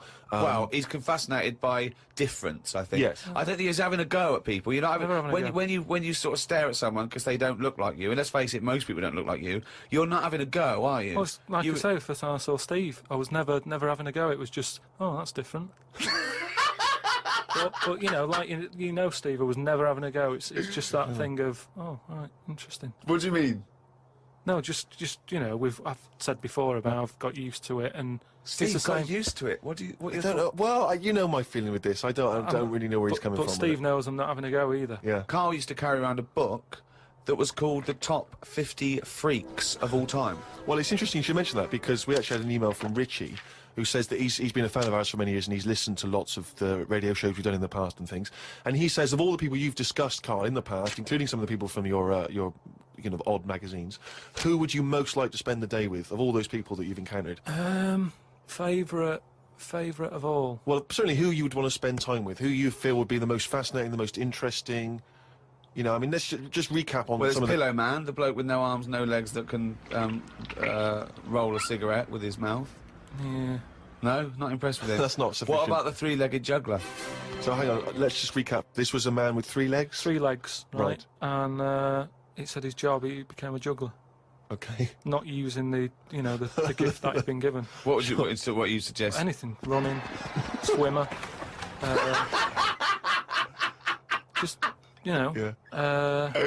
But yeah, what are the others? What are the other ones? There was a picture of a gentleman who was fascinated by him. He used to play the piano. Oh, he's got a tiny head, isn't he? Yeah, that's that.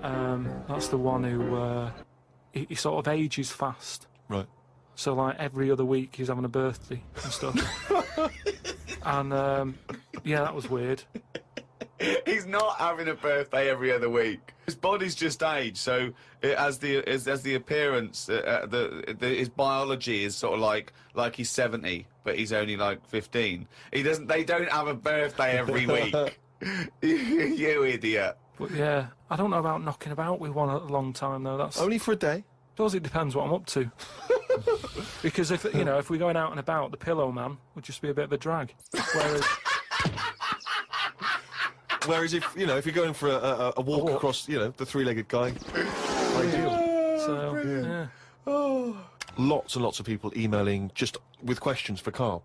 Just a couple of quick ones for you, Karl. Wendy says, if Karl had to eat the same dinner every day for the rest of his life, what would he eat? You see, it depends, doesn't it? I mainly eat just so I keep going. I'm not that bothered about, because I don't really taste it anyway. I just shove it down. You're like a what? You're like a horse. I mean, to be honest, it annoys me the way people worry about food now and how there's so much to choose from. I think it's got out of hand. I'll watch any form of choice really worries you, doesn't it? No, you don't like choice. No, choice is good, but not too much. It's like with anything now. If you go into a toffee shop, there's like loads of different. Where are you going to find a toffee shop? You're in a fairy tale. You're in a Dickens tale in the 19th century. You're in Shrek. And you go into a toffee shop. What's your point? You go into a toffee shop. What I'm saying, you go into a shop full of toffees. You've just come from the candlestick maker. Right? You go in there and there's just too much choice. It's like what, and I can stand there up to like 4 minutes, sort of going up to 4 minutes. So specific. 4 minutes. So he's in a toffee shop in a top hat. Well, he's only got 4 minutes. He's only got 4 minutes because he's got to get down to the pea green boat that he's sailing off in. No, good morrow. Well, forget the toffees. Could I have some of your finest Oxfordshire toffees? So you'd prefer it was just one selection of toffee? That's all they've got? Well, maybe 2. What I'm saying is, right, there's now too much choice. Whenever you get a menu in a restaurant, it's not like you don't just go, oh, right, what is there? Yeah, I'll have that. There's too much. It's like a book, and you look at it all. And then you've got to that point now that people are even taking a risk when they're eating. What do you mean? In Japan or China or something, they're eating that fish that if it's not cooked right, it can kill you. Right? Not worth the risk. And there's so many other fish. Yeah, I agree. Why mackerel? Have a bit of cod or whatever. Yeah, as soon as there's a risk, take it off. Take it off I the menu. agree. I totally agree. Not worth it. We've got a fish that might or might not kill you. Well, is there anything that definitely won't kill you? Yeah, but a chicken won't kill you. I'll play safe then. I love that. I love that. I love the chicken. That's what I'm saying. But anyway, we were talking about sayings and that. Stitching time saves 9. Don't. I'm never going to use that. I don't think anyway. Okay. Suzanne. You're never going to understand it fully, are you? Suzanne repairs me stuff anyway. So it doesn't really matter. But what about the one? About the one in greenhouses and that? People who live in glass houses shouldn't throw stones. Well, I'm intrigued to know if he's fully got to grips with this. Okay. Just give us your explanation again of what you'd take that to mean. Well, just don't be chucking stuff about. Really. So, well, if that was it, they just say that. No, but that saying's been around a lot longer than we think. That's when people probably did live in basic glass houses and stuff. No, whoa, What they mean now? Now he's ever lived in a glass house. So cavemen went from rock to a nice crystal structure, did they? What are you talking about? When did people live in glass houses? What they mean now, when that saying's used now, they mean sort of, you know, plasma tellies, ornaments. No, they don't. They're saying don't chuck stuff about, No, you break it. No, it's not about damaging your own property. They don't mean you're inside the glass house throwing rocks inside your own glass house. It's a metaphor. Karl, what is an analogy? It's sort of like a little story told quickly. Isn't it? It's a little story told quickly. To what end? Well, it depends what the story is. You see, I just prefer sort of, you know, what you say is what you mean. So people who live in a glass house have to answer the door. I don't know what that means. I don't know what that means. I mean, because you may be a genius, because I don't get that. People who live in glass houses have to answer the door. Okay, let's hear his explanation. Because the people knocking at the door will be able to see you because it's a glass house. But you have to add a number of other things, other caveats. Surely, if you live in a glass house, don't walk around naked. Yeah. If you live in These are literals. But just the idea that in your head there should be sayings for people who live in glass houses. Who is it that's living in a glass house? Well, I'm not talking about them. It's just that if everyone else is bringing up about these people who are living in glass houses, let's get to the real problems they've got. He still hasn't got to grips with the idea of the metaphor or the simile. Well, here's another saying, right, that I learnt recently from a mate, right? Oh, there's an elephant in the room. Okay, I haven't heard that one, but explain it to me. It's like how, you know, whenever we go out for something to eat or a drink or something, it's normally after about 5 minutes the sort of topic gets onto the shape of my head. Yeah. But what I'm saying is, it's interesting how, like, I'm the elephant in the room, right? Nobody's talking about it. You mention it once, suddenly it's the talk of the town. It's what I mean. Everybody starts joining in, going, well, yeah, it is round, but it does suit you. And these are people who I don't even know sometimes, and they're all dipping in. And that is an elephant in the room. So you don't want people to discuss the shape of your head or the lack of hair? You would feel better, you would feel happier that they didn't mention that? Sometimes I think it's better that it's out there. It's made me a stronger person, though. It's the same way, you know, we were talking about religion and that. Samson Delilah, he got weaker without hair. Whereas with me, I think it's made me stronger. But would you ever wear a wig? Not really. What was a long wig like Samson? Well, the only time I wanted a wig was when I did jury duty once, wasn't it? And it was annoying that I was sat on the jury right in front of, like, these criminals, right? Everybody else has got disguises. The judges have them wigs on, right? That's not a disguise! It is a disguise. That's a disguise. That's why judges wear them, right? So no! Well, then why did they print their name in the paper and have a picture? What do you mean it's a disguise? It's a disguise, isn't it? No! If it was a disguise, they'd go in with one of those glasses with a nose and the beard attached if it was a disguise. All judges would look like Groucho Marx if it was a disguise.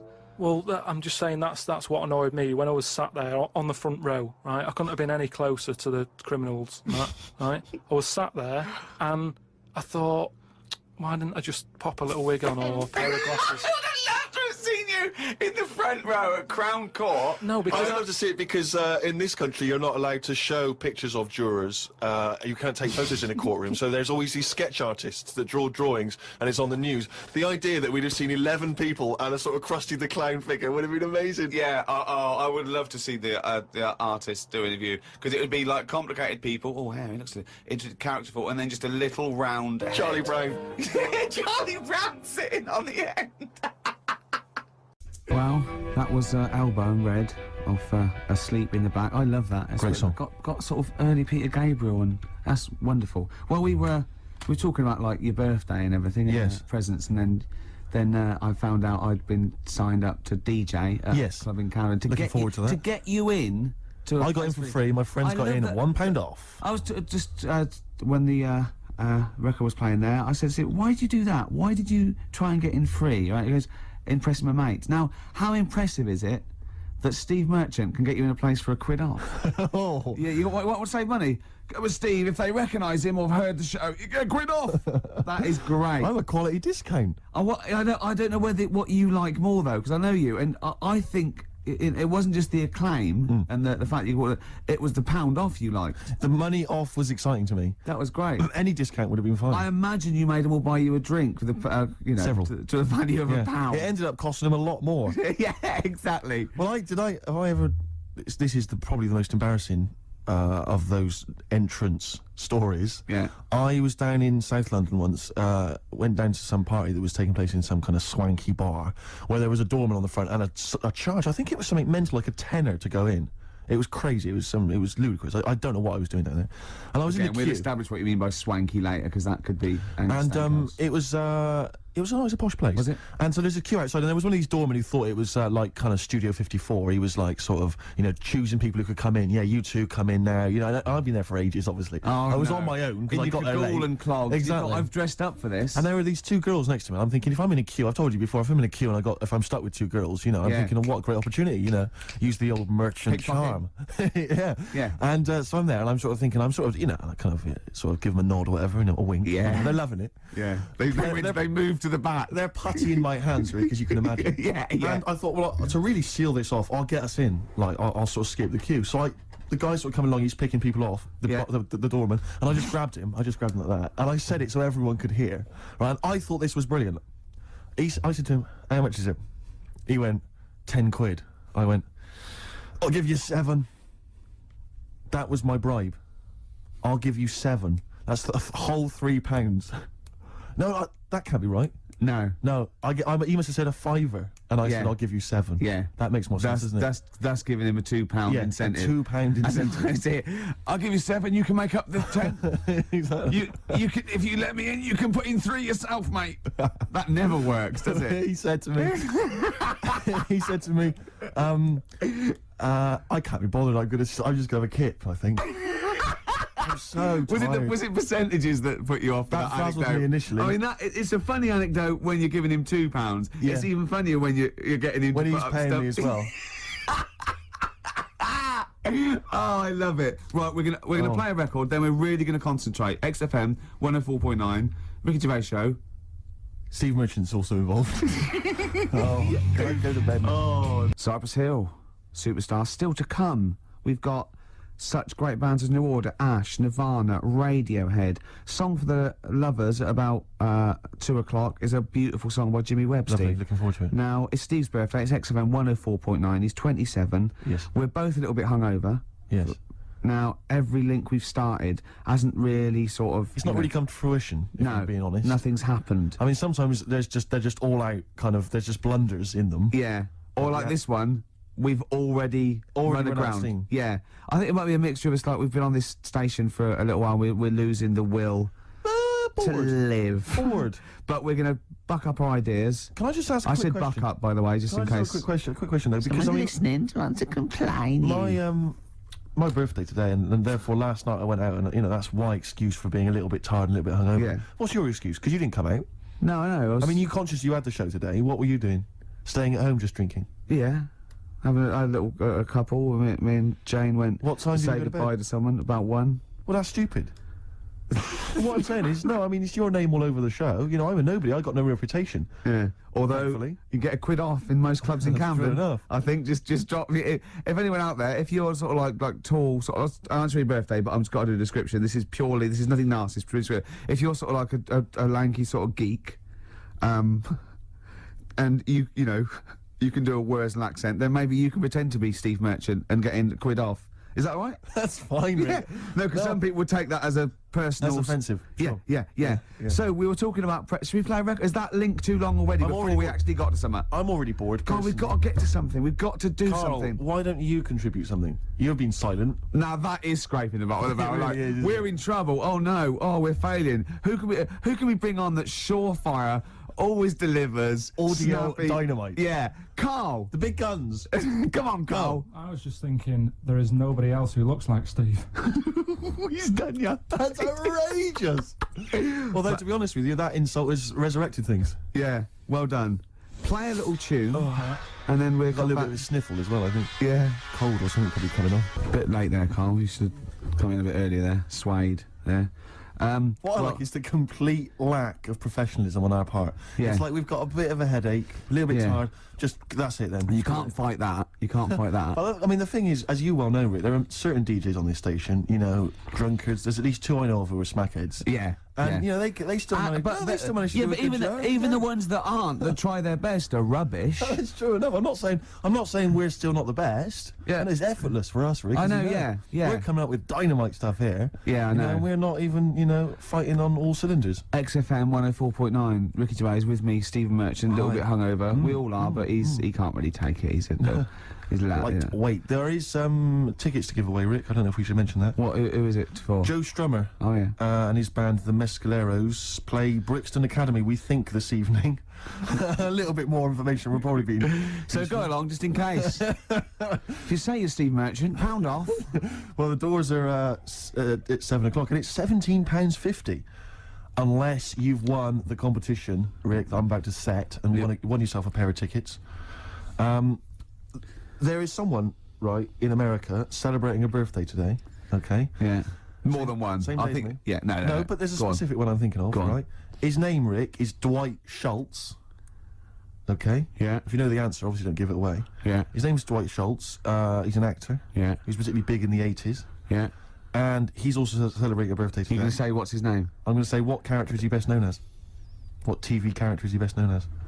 And you can win yourself some tickets for Joe Strum and the Mescaleros at the Brixton Academy. Dwight Schultz.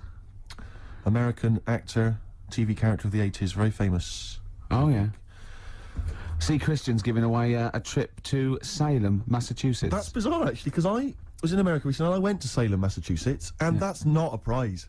Isn't it? Believe me, I mean, we were there, we were sort of obliged to go because we were at someone's birthday. It's rubbish. Really? I mean, that's a really poor trip. That's such a boring He probably can't believe his luck. It's just probably the biggest thing Christian's ever had to give away. The great thing about, and you've just dissed it. The great thing about Salem, Massachusetts is that I don't think we're good for this station. I don't think we're selling this station like we should. Well, you know, it's its own fault, you know, it shouldn't have hired us. I blame it, you know. Yeah, and paid us in advance. Yeah. They're lucky we turn up. No, I went to Salem, Massachusetts, and this is the place that's famous from, like, Salem's Lot and the Salem witch hunts, famously. Famous for all things Salem. Salem. Yeah, anything with Salem in the title, that's what it's famous for. The whole place has gone mad over, like, witches and anything. Basically, it's like, there was the Salem witch hunts in, like, 17-something or other, or 16-something or other. So the whole place now is just full of, like, people dressed as witches. Yeah. And then it's, like, any supernatural stuff. So that I went in, and it was amazing. It's quite like expensive. Glastonbury tent. It was, it's awful. Every single place there, every single shop is kind of horror-related. Yeah. And I went to the, Boris Karloff World of Terror. Yeah, right? It's amazing. You went in there, right? I don't know if Boris, the famous horror actor, has actually been involved, but you go in there, you walk in the door, you've got to put these 3D glasses on, right? And it's supposed to be this kind of chilling journey around this kind of, like a sort of a crypt, you know? And you put these glasses on, and I couldn't tell. They were so poor, I couldn't tell what was supposed to be a 3D effect and what was actually three-dimensional. Really? In real, so I couldn't tell if, like, the floor was actually sloped or if it was just appeared to be. Yeah. Whether the wall was actually kind of knobbly or whether it was kind of 3D glasses. It was so much, and it literally took about 45 seconds to get through it. Imagine and he just that. came out blinking into the light again. It was so rubbish. So I just want to throw us over to Karl. So there's Steve Merchant with funny glasses on in this place horror, and he's walking round. Do you think he scared people, Karl? I've set this question out, haven't I? I've loaded the question. I know the answer you're fishing for. Karl, do you just want to have a dig at me? Because it's coming up to 2 o'clock, and you've not really put a lot of effort in today, slagging me I don't off. do it on purpose. No, he doesn't do it on purpose. He's just an honest northerner, and he can't lie. He's like George Washington, but without the wooden teeth. Yeah. Salem. I didn't mean We've to say... lost it again, haven't we? You didn't mean to say Salem. This is such bad radio. Just this the is word really... that was in the tip of my tongue. genuinely, this is bad radio. Good, alright, so the Pope's dead. Any other big news? There was that thing I told you about last week, the foot-long spider eats chicken. What does this mean to them? They're going to think that the world's been taken over by them. It's not like this in epidemic. We're not going back. There's a foot-long spider on the loose. Are these people bright, though? Well, let's have a look. Antarctic scientists. Yeah, they've probably got an O-level or two. You're looking at penguins all day. Yeah. So how bright have you got to be? What do you mean? Well, what are they doing? Well, I don't know, do I? But they've been chosen. It's probably cost millions of pounds to set them up there. Oh, Karl. This, I tell you, this is like, for scientists, this is like Big Brother. You know what I mean? This is like a big dinner scientist there watching this, finding out what's going to go on. There's little challenges that they give them, little tasks. It's like Celebrity Love Island without the sun and slappers. Go on. I think what else has gone on? Well, while you're thinking, Karl, I should just tell you now, you threw that question out earlier, why are ginger people historically mocked? We've had a couple of responses on the text, 83XFM. Again, as ever with XFM listeners, don't believe what they say, don't trust what they say. But one of them, Have we got any respect for anyone in the world? I'll get back to you. Pete in Tooting, now again, I think this is nonsense. He claims that the reason ginger people are disliked is because Judas was ginger. From the Bible. I don't know where he's come up with this idea. No, I've heard that. But I mean, are there a great many people from, you know, the Middle East who are ginger? Well, that's probably why he stood out. Sure. And he was probably fed up, and he thought, I'll get him back. Yeah. Maybe... Unless he had his hair dyed ginger when he was on the witness protection scheme. What did he presumably he had to go into, after all came out in the book. What did he do? What did he do? He stitched him up, didn't he, to the Romans, didn't he, Judas? Didn't he do it for 40 pieces of silver or something? I'm not big on the Bible, but apparently, Incidentally, if you'd like us to stitch up any kind of missiles for 40 pieces of silver, just get in touch, 83XFM, we're willing to do that for you as well. So that's one explanation. There's another one here which is, again, I don't believe this for a moment. It says here, ginger people get a lot of stick because in Elizabethan times, people with ginger hair were told that their mother had slept with the devil. And that was why their hair was ginger. So there's two options. Maybe if you've got some more, you can any more spurious thoughts, then get in touch. 83XFM. But yeah, I don't know. Karl?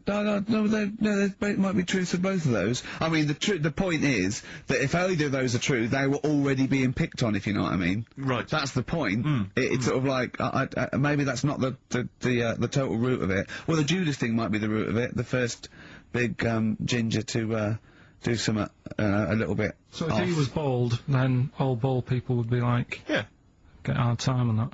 Yeah. Well, we do mock you behind your back anyway, Karl. That's going on. Don't worry.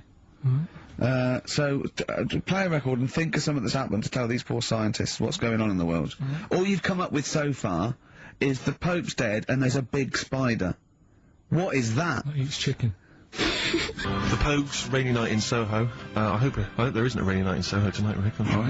You're one of those who agrees with me. So we just had an email here from a guy called James Lee. He says, hi, just writing a bit of info on the scientists in Antarctica. I'm a scientist who's just come back from one of the Antarctic bases called Halley, or Haley. There are 15 people staying there over the Antarctic winter. The scientists are looking mainly at the atmosphere, things like the ozone hole, and meteorology. I think there are 6 scientists staying over the winter, as well as a doctor, electrician, mechanic, and a carpenter, and so on. And so he's saying they do listen. They have the internet, so they maybe could listen to the show on the internet. And if you get the chance, say hi to Francis and the rest of the winter is for me. Sure, no problem. Yeah, thanks, James. But yeah, there they are. That's what they're doing. That's what they're up to. But why are they asking you for a message though? When I mean, have these people got families and that, or are they convicts, or? No. What do you mean? Of course they got. They probably do get messages from their family. Well, why are you doing one for one? Is that... I mean, say, do you know, like, you see it in, like, Porridge and stuff like that, where if someone's in prison and no one visits them, and they sort of look a bit fed up and that, is this message that you're doing for like, people who don't get a letter in the post from... Brilliant. So they put this on the shelf until someone doesn't get one. All right, Hargreaves? Yes, sir, I didn't get a message today, sir. You have got a message, Hargreaves. Oh, what, sir? Hargreaves, you have got a message. Really, sir? From Ricky Gervais. Really, sir? And then they give it... Don't talk, please, there are scientists listening. Try to keep the talking shit down to a minimum today. Well, what's annoying me is, right, they're saying they're stuck over there for months, but it seems to me like they're wasting a lot of time. Right? Why? Well, you're saying they probably watch DVDs, they're saying they've got internet access. Yeah. Yeah? Well, I'm wrong. Listening to messages, get the job done, go home. Well, that's so. Well, then we don't have to tell them anything then, because they listen to the internet. If they've got the internet, then yeah, it's a waste of time. Good point. Play a record. Well, hang on. Before that, here's a good point. You've had a long time to research what's been going on in the world. We've just had an email here from Nicholas who says, "Why have you told them about the recent pig Olympics that just went on in China?" You've missed that one, Karl. Once again. Who won? First of the game to die, Morrissey, XFM 104.9. I'm Ricky Gervais, with me Steve Merchant and Karl Pilkington. Well, Karl, you failed miserably. The scientists stuck away. Right, one more chance. What's happened in the last couple of weeks? Just one more chance to... What have you seen in the last couple of weeks? Well, like I say, I don't really watch the news and that, so right. I can't tell them about that. But in a way, I think they're better off not knowing. I think that's the only good thing about being out there, isn't it? Not knowing about the bad stuff going on. Yeah. So I can't help them there. They don't need to look at the weather, do they? No, don't enough. No. But tell you about the Pope and that. Yeah, pretty extensive. What about the EU Constitution and the no votes? What do you make of that? What are your views? What's the problem there? Oh, this isn't broadcasting, though, is it? This is nothing. Come up with something. Well, the fat baby, then, the fat baby that they found that was on the telly. Right. Well, what was that? It's just a little fat baby. That I don't know what. It's just a little fat kid and that. What? Tell what? It was on the telly. It was on the telly. And but what was on the telly? You just said fat baby, fat baby, fat baby, fat baby on telly, fat baby on telly. Do you meant to be telling them what's happened in the world? Tell me about the fat baby on telly. It's just they've found some.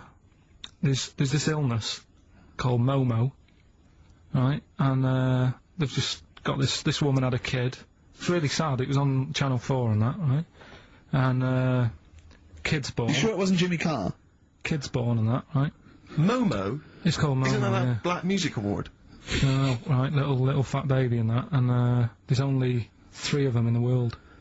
These little fat babies. Right. And so one of them. They're in danger. How fat? Are you not telling what do you mean? How fat are they? 6 stone it was only 2. And there's 3 of them in the world, and there was this one, and there was one in Brazil. Are they like endangered? Is that the problem? Because there's only 3 of them in the world. I'll be worried. This is like a conservation campaign. They're hunted for their flesh. No, it's sad. If you, I know it's easy to joke on that, but if you've seen it, you go, oh, it's a bit sad on that. Well, I haven't seen it, and I know nothing about it. Well, I've told you, there's 3 of them in the world. Okay, what else was on telly? Something I watched the other night, that was good. Again, you know, I learn stuff from the telly. I don't watch the news. Yeah, well, you don't learn stuff from the telly. You told us there's a fat baby in the world. Forget about them. There's a spider eats chickens, and there was a fat kid. Forget them in Iceland, right? Yeah. We'll give them Rockbusters later to do, right? Iceland! But what's her name? I'll tell you what is interesting, Steve. What? I didn't know that much about it. Autism. Okay. Oh, good. It's just some more entertaining stuff on XFM 104.9. No. Just to cheer up people. Go on, then. What? Come on. No, right. Have you heard about it, Steve? What autism? It scares me to death when he comes up, when he touches on a serious subject. We've been talking about wheeling a dead pope round, the Chinese don't age well, and ginger people are hated. And now we're going to touch on a really, I mean, my heart's in my throat. Go on, Karl, then. Tell me your insights to autism. Right, well, there was this, again, Channel 4, coming up with some good stuff at the moment, right? It might have been Channel 5.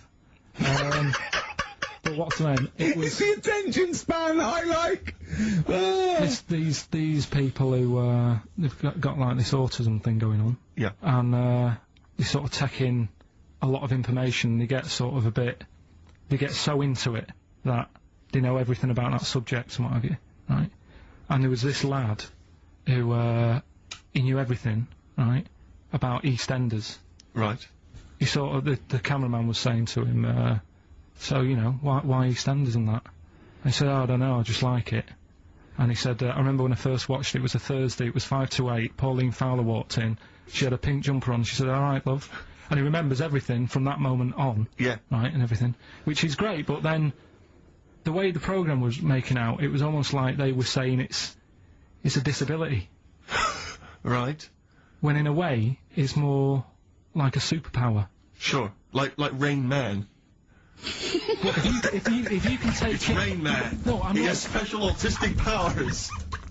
Oh God! We must send for Rain Man. I don't know what to do. So I don't know what to do. So he would be a great contestant mastermind. So autistic mastermind. He'd be what I'm saying is, don't be watching EastEnders though. Sort of, why didn't they give him an encyclopedia and say, get into that? Sure. That'll be useful. Yeah. Keep him away from EastEnders.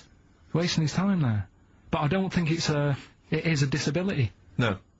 Yeah, there are other things, and they're not. It's also autism is a matter of degrees. From what I know, and I'm sorry to have to do this, but I feel that I have to at least be the voice of reason, as ill-educated as I am on the subject. But I think there's degrees of autism. I think some are higher performance than others. There's other issues with it. It's not they're just got good memories. They don't go around doing tricks for people because they can remember stuff. There are other issues with it.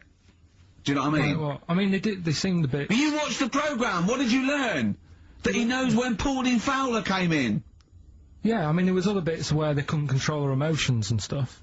Oh, that other little bit, yeah. But the main bit of it was he can soak up information and stuff, and I'm just saying, it didn't seem really bad. Do you know what I mean? There's disabilities where people say that's a bad disability. It's like how people say about, This is brilliant. This is just like this is amazing to be in a room with this man. It's incredible. You just wind him up and listen to what comes out. Well, now to one of our most popular features. I mean, this could even rival Monkey News one day. I mean, it is Monkey News. It's you know, it's news from the point of view of a monkey, a shaved monkey. It's Karl Pilkington's diary. Oh, he's written it down, yeah. Was that the jingle, or were you just just annoyed about something? Okay. Went and did the podcast. We had a meeting after. I don't like meetings, as I can't keep focused on what people are talking about. I think Ricky has the same problem as after 25 minutes he was trying to wrestle me. I tried to do what spiders do and stayed still as if I was dead. But Ricky just stayed on top of me, not moving. A bit like when you see one of them big snakes swallowing a sheep. Ricky got bored and released me. I went home thinking, why had I left my old job for this? A homeless man asked me for some money, but I didn't feel like I should treat him, as I felt that he'd probably had a better day than me. Oh, God. Suzanne called me to say she'd gone for a haircut, and that she'd meet me in the supermarket. I went to the supermarket, but she wasn't there. I called her and she said she was near the fruit aisle. I went to the fruit aisle and she wasn't there. Turns out she was in a different supermarket on the other side of town, and that if I'd listened to her properly, I'd have known that. I didn't want to say that What, you just went to the first supermarket you thought of, as opposed to listening to what supermarket? I'm in the supermarket, alright, bye. I didn't want to say that I hadn't heard her properly, because my ears were ringing a bit from the wrestling from earlier. 25 minutes later, I met up with Suzanne. Her haircut wasn't that bad. Normally her haircuts are followed by an argument between us, as she pays over the odds for some daft haircut that's the latest style. Brilliant. I wish she'd take a picture out of a magazine or ask for a style rather than letting the hairdresser do what she wants. I said I only tell her to do this as she's got a square head, and a close-cut hairdo makes it look squarer. She said, what do you think of this cut? I said it looked alright, as I couldn't be bothered arguing about it. It's weird writing a diary. I don't know who thought of doing one of these first. The last time I did one was at school. They used to get you to do it so they could keep an eye on whatever you were up to. My diary used to say the same thing every night. Got home, went to the shop to get potatoes, bread, milk. Went home, watched telly, went to bed. I think I might have gone to Twiggy's Dance Club, just so I had something different to write. You've not told us about Twiggy's Dance Club. It's just, you know, I sort of, when I was a kid, I sort of gave everything a bit of a go. I did boxing and that, didn't I? Gave that a go. For about 45 minutes. And, yeah, a mate sort of said, oh, you know, you're into your dancing, your robotics and that, you're doing your body popping, right, body popping and that. He said, you ought to come to Twiggy's. And, I went there, but I didn't go in, it was shut. They were just having, like, loads of toilet rolls delivered. I think, like, they were, like, using it as a storage place for toilet rolls and that. So I said, oh, I've come to have a dance. And like, oh, not tonight, come back tomorrow. I never went back. Brilliant. Next. What a waste of an anecdote. Right. Brilliant. Just to recap, you're convinced then that the teachers are asking you to keep diaries so they can keep tabs on you. And then to continue the diary, as there were more problems happening on the estate, they started to add Saturday and Sundays to the school diary to keep an eye on what we were doing at the weekend. I struggled to fill it on a Sunday, as the shop I got potatoes and bread from was shut on a Sunday. I had to go over to Shepherd's Bush to meet someone. I got the tube. There was a badly burnt man on the tube. It's amazing how the body can continue through quite a lot of bad stuff. It got me thinking about how much stuff you could remove in your body, one by one, without dying. If it was a competition, the cockroach would win, as it can live for a week without a head. I just mean, like, say if, you know, they're running out of ideas for TV programmes and that, right? They get someone who isn't well, You go, look, do you mind if we make a programme on you? And what they do, they sit them in the bed, and they go, right, what we're going to do now is take out the heart, but replace it with a pacemaker.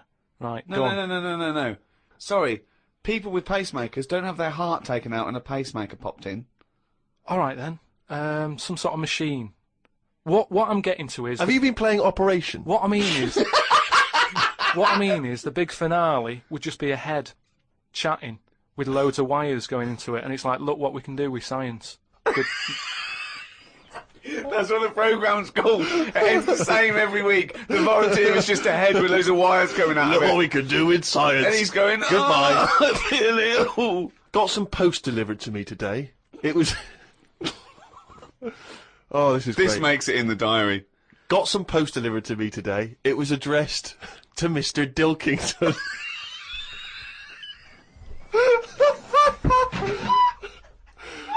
I don't know why that's so funny.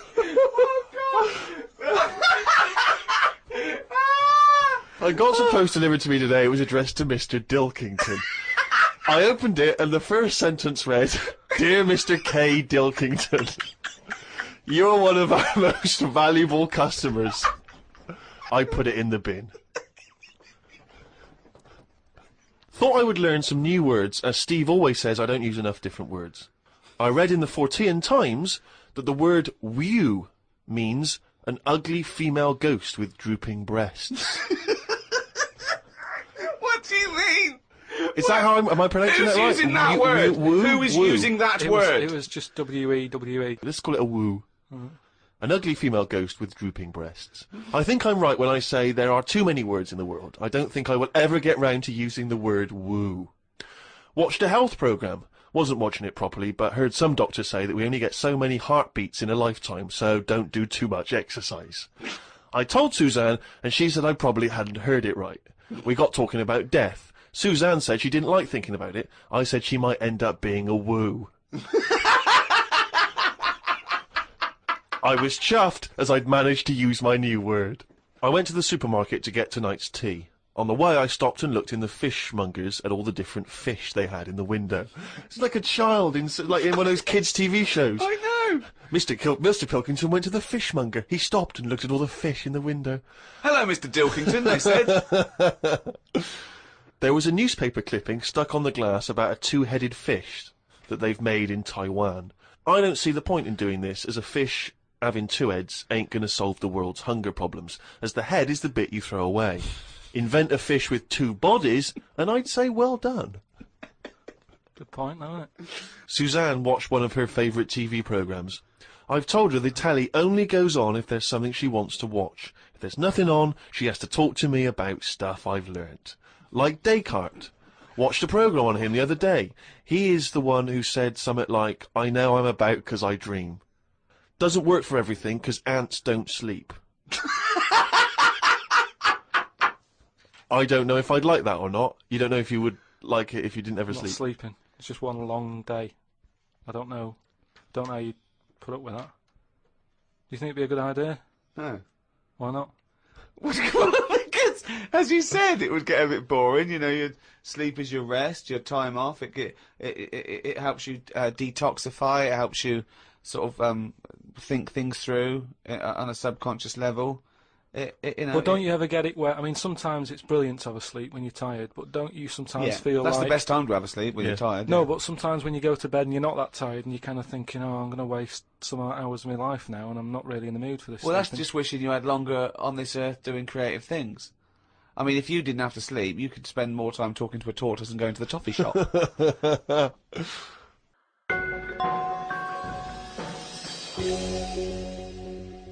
Well, it's that time again. If you'd give us the jingle, please. Oh, chimpanzee day. Okay, now that surely cannot be fair on anyone's ears listening. Right, ages ago, right, about the 1950s. Oh yeah. Oh yeah. There was this gangster knocking about, and do you know how, like... Was he called Hairy Fingers? Do you know how, like, a lot of gangsters like to get into gambling and that? Yeah, yeah. And you know, like all his peers and that, all these mates who are like gangsters and stuff, they've all bought horses, right? That they take racing and they make money from them, that don't they? Yeah. So anyway, he and was Chuckles the Seagull was no different. And he was like, yeah, that's a good thing to get into. I might get into a bit of that, right? So he gets himself this horse, right? And there's a big race coming up. That's why he's a bit of a last minute. And the jockey turns up and it's fine. He's a human jockey and it's fine. Excellent. Okay, well that was another podcast. So anyway, please listen. Oh, hang on, next. there's more. Oh, hang on. So anyway, this big race is coming up. He's like, I've got to be involved in this because I can make a lot of money out of my horse here. Choose the jockey wisely, then. So he says to his mate, he said, look, I've got myself a horse and that. He said, we just need a jockey, get someone to sort it out and what have you, so we can get in this race. Go to the jockey club. His mate's like, yeah, all right, I'll have a word and that, have a look round and that, see if there's anyone decent. And the good thing about jockeys is there's never been a shortage of jockeys because a lot of them don't make the grade. So there's always too many jockeys to go round. Always too many human jockeys. Yeah, there's never a problem getting jockeys. Fine. Go on. So anyway, he comes was that back. true in the 50s as well? It's always been It's true. always been true. It's always been true. There's no lack of jockeys. So it's sort of close shot. People are trying to do it and they don't make the grade. So, but in the 50s, from your knowledge, there was not like in 1951 a shortage of jockeys for just 1 year. Absolutely never. I'd have known about Okay, that. fine, I'm quite keen. Right. Go on. So anyway, right. So his mate says, "Look, I'm having a problem getting a jockey." Seems odd because Ricky's just been saying he's just been saying there's not a problem. What do you mean? So just because the main problem was, a lot of jockeys were aware of this gangster and were saying, "I'm not getting involved with this guy. The chances are I won't get paid. You know, he's a gangster. It's not worth it." No, you would do it if it was a gangster asking you. You'd be scared of the consequences. So anyway, he's saying, look, don't be coming to me with problems and that, right? I've got the horse. I want it in the race. Sort it out. So they're like, oh, but boss. And he's like, don't give me any of that. Exactly. They do what he says, so any jockey would do it. Go on. So anyway, so the day before. The big race, yeah.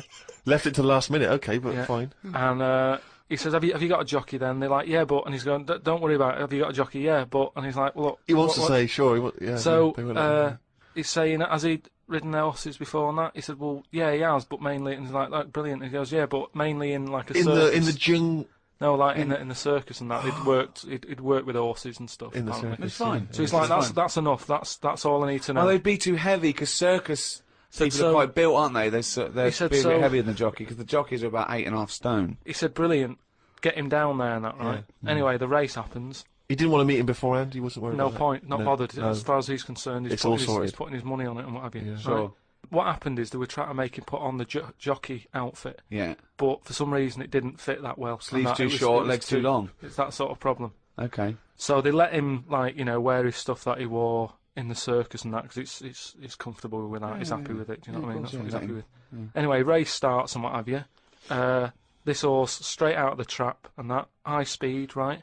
This jockey's got a really big grin on his face. He's loving it, right? Everyone's cheering, going, "Who is this? Who's this jockey?" Yeah. It's amazing. Never seen him before, and yet look at him. But they can see his face clearly. Anyway, gangster's happy in that because he's won. But I just said the crowd can see the jockey, can they? What? The crowd can. I mean, it's yeah, but he's so fast and what have you. It's a blur. It's all a blur. He's good at it. I mean, apparently he was close to falling off, and people were like, "He's gone. He's a goner." Right. But he's got such a good reach that he managed to grab hold of good reach. Oh. And they could tell he was smiling. They could tell he was smiling, but they couldn't see the detail of his face. Is that right? Just to clarify that. It was just blur and that. Sure, but they could tell he was teeth. smiling. Yeah, they knew he was happy. At the end of it, do you know, like the winner sort of rides around the crowd bit, sort of, show off and what have you. Yeah. And all the women are there, and do you know, like women are all dolled up at these events. Sure. They've all got big hats on. Sometimes they got fruit on those hats. Yeah. Okay. Right. Yeah. Right. One of the women, particularly Carmen Miranda was very popular. Yeah. One of the women had like you say, fruit and what have you on it, a little banana. Right. Some kind of Cuban woman. They're not real though. The hats. They're not real fruit, is it? Of course not. Never. So, but I don't know who. I thought they wore those sort of kind of Cuban entertainment shows. I didn't realise they wore them at events. Even if it's like a big event, you might have a hat with fruit, and it's sort of joke, but it's fake fruit because it would perish. This jockey didn't understand that. He'd never seen false fruit. I don't understand. But why did the jockey suddenly? Why was he so desperate for fruit? I don't understand. So anyway, meanwhile, the gangster's collecting his £500 winnings. Yeah. Right, he's over the moon. Yeah. He kicks off because of this woman with the fruit. Yeah, I don't understand. I still don't understand why the jockey would go. Everyone noticed. Jockey, little monkey fella. Oh, that makes sense. If he was a monkey, that would make sense. Yeah. What year was this? Because I want to. It was 1950s, and that's where the saying comes from about, do you know, like in Cockney slang, 500 quid is a monkey. He sort of put, he put a monkey on it, and it all goes back to the time when. So this happened in England. In this country, yeah, in England. So someone could well still be alive that we could easily contact. That well, would that's it. confirm We that, always, 'cause they were at the there's no event. time length on this monkey news. If you've got any, if it's history, if it goes back. Or if it's years made ago, up, bullshit. just send it in. If it's to, bollocks, if you've got any bollocks, if it's do absolute you wanna bollocks, send in? please send it in. That's this week's monkey news. RickyGervais.com. Well, that's the end of the 10th podcast in the series of 12. Only 2 more to go. 1 more hour of the drivel that is the thoughts of Chairman Pilkington, or Dilkington, as he should now be known. This podcast was brought to you by Positive Internet. Those great guys at Positive Internet host the world's #1 podcast. It's goodbye from me, Ricky Gervais, Stephen Merchant. If you want to get in touch, remember it's podcast@rickygervais.com. And Karl Pilkington. Right. Hello and welcome to number 11 in our series of 12 podcasts with me, Ricky Gervais. Hello, Stephen Merchant. Hello. And Karl Pilkington. Right. Now, Karl, you have become a phenomenon. Okay? Right. This is a news story that's gone everywhere. It started, I think, in New York, Reuters, and then that's been taken up by every Reuters network everywhere. India, all over Australia, England. Okay, here it is. The headline is, Podcast makes Britain an unlikely internet icon. Britain there, Briton. Okay? Now, this is the story by Mark Egan, and it came out of New York originally. Unemployed British radio producer Karl Pilkington has become an unlikely superstar by using the medium of podcasting for his bizarre statement about eating an animal's private parts. Remember that? Yeah, it was more about like that reality show. Well, it says that here. It was during a discussion on the Gervais show about a reality TV show where contestants were asked to eat an animal's penis. Pilkington made internet history while talking about this, it says, right? First, he said he could not eat an animal's penis in the morning because he had a delicate stomach. He then proclaimed, using the British slang for penis, I could eat a knob at night. Okay? His knob soundbite has become so popular that a Google search for I could eat a knob at night yields more than 500,000 listings, okay? Among them are T-shirts featuring the slogan, okay, and Pilkington's bald head, selling for $17. Why did I have to make a point about your bald head? I don't know. Why is that getting a little mention? Wow! That doesn't matter. I see the T-shirt. Have a look at it. I mean, what is bald? I'm not buying one then. It's not going to make any difference. Either you want a T-shirt with me head on or you don't. It's not an issue. All it says is, but among also, them are T-shirts featuring the slogan and Pilkington's bald head. I also liked it when it said, Pilkington plays the village idiot on the Ricky Gervais show, okay? Now, plays the village idiot suggests that he thinks you're a character, that character being a village idiot. The problem is, the fact that you're not a character, to me, suggests that you are just a village idiot. A global village idiot? Yeah. Now... Just on the websites, though, when it said there's loads of websites about eating a knob at night. Yeah. Have they looked at each website and gone, yeah, that's to do with the podcast? Yeah. Or is it just like gays and that saying, oh, I love a bit of knob at night? It's a valid question. It's a valid question. That's why you're an internet icon, Karl, because you say things like that. After Gervais mused on the show that the soundbite could be used in a dance remix, it took just a few days for the internet to be awash with songs using the soundbite as a hook. So what do you think of that, Karl? Oh, I mean, is it big in India? Well, I don't know. It goes around the world. This is a story. I know, but I just can't believe the world... problems that... If I was in India, I wouldn't be getting upset about someone in London talking about a knob at night with the problems they've got. Well, I don't think anyone's getting upset in India. No, He's just saying that the information... I can't imagine people walking around India. Have you heard that song, Knob at Night? I can't imagine that happening with the, they're hungry in that and it's dusty and everything.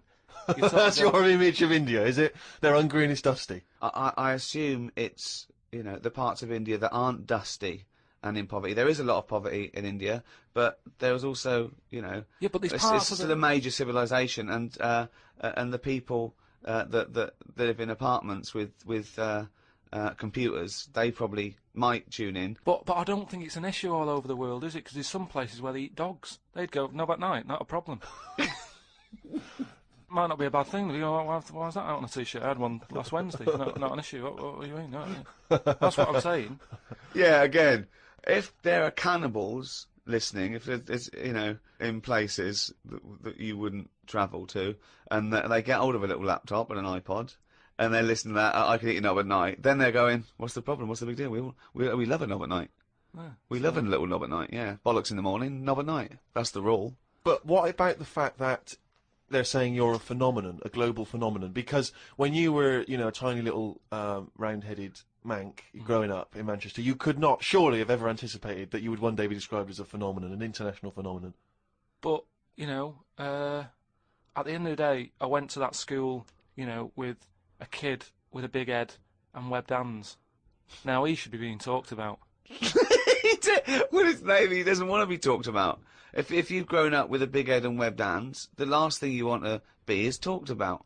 He wants to put on to blend into society. He wants to put on a bit of a pair of mittens and paint his head like a crash helmet, so people think, oh, it looks like a big head, but it's probably just a crash helmet. Yeah, just go about his business. Yeah, unnoticed. Won't get stopped on a bike or anything. Yeah, but I say if you've got something that's a bit weird, use it. That's what we're doing. That's exactly what me and Steve are doing. We have got something that's a bit weird, and we're using it. And I want to speak to the people all around the world. Thanks for listening. But how famous can you make Karl Pilkington? Are you a journalist? Please write about this for people who probably haven't listened to Karl. Talk about Karl Pilkington. Put a little poster up in your window. I love Karl Pilkington. Print a badge. Give it away. Email your friends. Tell one person about this podcast and let them discover the amazing beauty that is Karl Pilkington's mind. Right. As ever, Rick, there are hundreds and thousands of emails coming in. People contributing all kinds of stuff, pictures as always, and little video clips that I think might be of interest. And of course, as ever, lots of questions for Karl as well, just to sort of try and tap into his brain, see what's going on there. Question from Jade Ramira. Karl, what would you change if you were in charge of what kids are taught in school? Right, you know, because I mean, your school experience was a bit iffy. You got very bored, didn't you? You got very disillusioned by school. Yeah. What I'd do, right, is instead of sort of teaching kids about 2 and 2 and that, she's 4, right? Well done. Show off. I think they should be asked more questions that make them think rather than something that has just got an answer. I totally agree. I totally agree. Right? So, to teaching them the quest for knowledge, inflaming their imagination. But just freaking them out a bit as well. Just going like... See, I knew that's where it was going. Because as soon as you started talking, Rick, I was thinking you're thinking some of the big existential or philosophical questions. You know, what does it mean to be human? What does it mean to interact with other humans? To be a humanist? Or teaching them sort of like philosophy on a basic level, that, you know, teaching them the love for learning. So, you know, get them back to a roots level so they want to learn and then they will learn, as opposed to just teaching them facts. Whereas... He was thinking, freak him out a bit. Yeah. No, just like, you know, like I read the other day, and someone sent it in on email, like, how there's a dishwasher that's been found on Mars. Rubbish. Whoa, what? Right? But it's not true. So tell them that. But it's not true. Go home and write about it. How did that happen? But it didn't happen. Well, it did happen. It was in a Science magazine. No, it didn't happen. There's not a dishwasher on Mars. Why not? Because... What do you mean, why not? How did it get there? But we're always sending, like, rubbish out there and that. It's like... Not dishwashers. What, you think the council take it away and they go, where can we put it? Well, the tip's full. Well, where's the nearest thing we can dump this? Mars, I imagine. No, but the same way that fella who, I don't know, was it 2 Christmases ago, when he was messing about saying I can get stuff to Mars and all that, he did it wrong because he did it on, like, Boxing Day, and I just think nobody's concentrating. No one wants to work on that day. It's kind of like, you know what I mean? They're going to do stuff sort of half-arsed, aren't they, on Boxing Day? So... it didn't really get there, I don't think, but it crash-landed. What are you talking about? What was he trying to do? He was sending something up to Mars. Yeah, that little fella that wanted to get something on Mars, and it got... probe, you mean? And it didn't open properly. Yeah. It got there, didn't open. But the thing is, it got there, it didn't open properly. No one's been back to pick it up. And what I'm saying is, we're saying about going to Mars as our next planet. It's a tip. There's loads of stuff that's been flirted up there. No, it's not. What are you talking about? It's just all, like, that probe thing is still there, rotting away. Yeah. So... ipso facto, there is a dishwasher on Mars. We've settled that. Why would they have a dishwasher on Mars? Would they take the dishwasher up in the space shuttle in case they had dinner parties? What are you talking about? I just think they would have a little dishwasher in there. There's a lot of them, tight space. You don't want who's going to do that? You know, that means... Do you know how much fuel it takes to move a kilogram? Yeah. Out of the Earth's atmosphere. So they're going to take up a dishwasher, are they? Sorry, but what are they cooking up there, Carl? How many people does it take to fly a rocket? How many people? Tell me how many people. Well, it's either one monkey with a banana shoot that feeds it, or probably 2 or 3 humans. Right, say it's 3 humans. Yeah. Now, there's 3 humans because they need one to steer it, one to, like, be going, yeah, we're all right. Yeah, one to make some hors d'oeuvres. One to stop at the petrol station to get more. What I'm saying is, if you're going to start having a sink, then whoever's washing They haven't got up... a sink. I know, because they've got a dishwasher. He's got you there. But anyway, I'm not going to go into that. But all I'm saying is, teach kids things about... Say to them, right, when you go home tonight, there was dinosaurs knocking about ages ago. How would you have lived with them? Get on with it. See you later. Well, they didn't. I've told you this before. You got a lot of your information from the Flintstones and 1 million years BC with Raquel Welch. There weren't dinosaurs knocking around where there were little fellas knocking around in furry pants. No, but just sort of saying to them, all right, then, here's a different question. Go on then. Would it be better to have dinosaurs knocking about now whilst we're here? Because I put that in my diary the other day. Like, that when you think about it, there's a population problem. Yeah. There's too many of us. Yeah. We're saving people all the time. No one's allowed to get injured anymore. You've got to, wear a helmet when you're on a bike. There's speed bumps to slow people down. Zebra crossing. Cures for illnesses. No one's dying anymore, right? Well, I think they are. Not as many as they should be, because the world's crowded. All I'm saying is... I think there's still people dying. I think there's still people dying. Not that many, though. Yeah, I think there's still millions of people dying. Apparently, a handful. Loads of people are living longer. And that's a problem. So you what I'm saying feel that is, you should introduce Tyrannosaurus Rex into, say, wandering London, just have him wandering around, just picking people off. That's what, just sort of random and that, because I don't know. I mean, I'm not wishing that anyone I know dies and that, but all I'm saying is I don't know anyone who's died for ages. Right. Whereas if a dinosaur was knocking about, you'd go, yeah. Neil's gone missing. Yeah. And Nora's had her head bitten off by a... Whatever. I just think then it is survival of the fittest, which is, we've lost all that now. You don't even have to be fit to survive. You just keep sticking a new lung on you. Or... Do you know what I mean? They can do too much now to keep people going. They just keep sticking a new lung on you. Question from Kevin. He says, Carl, other than the famous boxing match that you've often talked about, I know that took up about 20 minutes of your time, have you ever been in any other kind of fight? I don't suppose a slanging match. I think they're talking, have you ever been in a physical fight? Once that I can remember. It was over a woman. Well, a girl. I was at school. Yeah. And it was because, like, it's hassle, innit? Right? Relationships when you're younger. How old were you? About 7. It was over a woman. Go on then. Yeah, go on. And there was this girl knocking about who, she was quite good looking, everybody liked. And my mate, he really liked her. And I didn't sort of ask her out on that, but she just sort of took a shine to me and stuff, right? And didn't really go out with her properly. It's at that age where going out with someone is just like sort of going, all right, in the morning, do you know what I mean? You just sort of nod your head. Yeah. And that. Anyway, there was some sort of school disco, and they were playing Spin the Bottle or something, right? And I sort of wandered over to see what was going on, and I stood on this girl's dress and put a hole in it, and she started crying. I was like, oh, I can't be dealing with this, right? What's up with you? It's a hole, what's up with you? And everyone's going, Karl, what are you doing? That's meant to be your girlfriend and that. You should be sort of saying, oh, I'm sorry, and giving her a hug and all that, and saying it'll be all right, we'll sort the dress out. I said, oh, I can't be dealing with this. No. Right? So she's crying her eyes out. I said, it's over, right? Oh, it's over, you saying, right, in the morning. Yeah. No more of that. Yeah, there's no more. Right. In the morning. So I go to the toilet, right, and this lad who fancies her comes in and goes, you're out of order, I'm saying, what are you on about? Sorry, there's 2 7-year-olds. Yeah, you're out of order. Keep out. Yeah. Cut it out. Show her a bit of bloody respect. Sorry, were you wearing trilbies? Yeah. He put his cigarette out in the sink, and he just said, leave it. Get out of my face. So I just sort of said, look, why are you getting involved and all that? Yeah. 2 7-year-olds. Yeah. Why are you getting involved? And it was obviously like because he fancied her and that. We had a bit of a fight in there. Yeah. I accidentally sort of chipped his tooth on a sink Right? Wow, is it like a proper... Sorry, this is like someone from Lock, Stock and Two Smoking Barrels. Yeah. What are you talking about? 2 7-year-olds in a toilet. So you put a hole in her dress. I don't know how that. What were you wearing? Football boots. How did you make a hole in her dress? I don't know. It was like that sort of material. You were wearing winkle pickers, like crepe. You know what I mean? It was like a crepe dress or something. Yeah. Right. And that got a hole in it.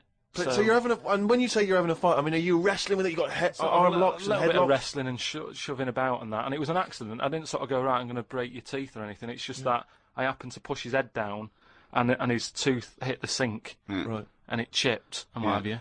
After that, like I sort of left there and stuff, and we had to go into assembly, and there was a copper in there doing some presentation saying, "Listen, kids, you know, don't get into trouble, because we're out there and we'll get you." Right, so sort of trying to teach the kids young not to get into any trouble and stuff. So I'm sat in the assembly room thinking, oh God, there's a copper here talking, and like my mate's going to come in a minute, like with a chipped tooth and everything. And Questions are going to get asked. That's what kind of happened. I mean, the coppers didn't get involved. Yeah. Did you turn your back on violence after that then? Yeah. Well, he said, "You'll never take me alive, copper." So yeah, that was the sort of last fight. Brilliant. Some of the questions coming in now, Rick, are just, I don't know what they're intending, what response they're hoping for, really. This is one from Rob. He just says, I was just wondering, what are Karl's views on the human appendix? What do you think, Karl? What do you think of the human appendix? Never worried about it. Well, no, I think Rob's point is that it's sort of pretty redundant now. The appendix used to be an organ that was packed with these enzymes that help break down things like cellulose. But because of our diet now, and because cooking and other things, we don't need to eat a lot of cellulose. We don't eat very, very low grade things like rabbits, for example, huge appendix and cecum, and they use it to break down cellulose. They actually eat their own feces to get it through again, but we get a lot of nutrients out of food now. We eat very rich food, so we sort of don't need the appendix. And also, when something goes wrong with the appendix, if it bursts, it can infect you and you can die from it. So sort of what's the point in having it? We don't need it, and it can only cause us harm. That was the question, I think, that Rob was putting to you. So now what are your thoughts on the human appendix? So this is kind of what we've talked about before, where...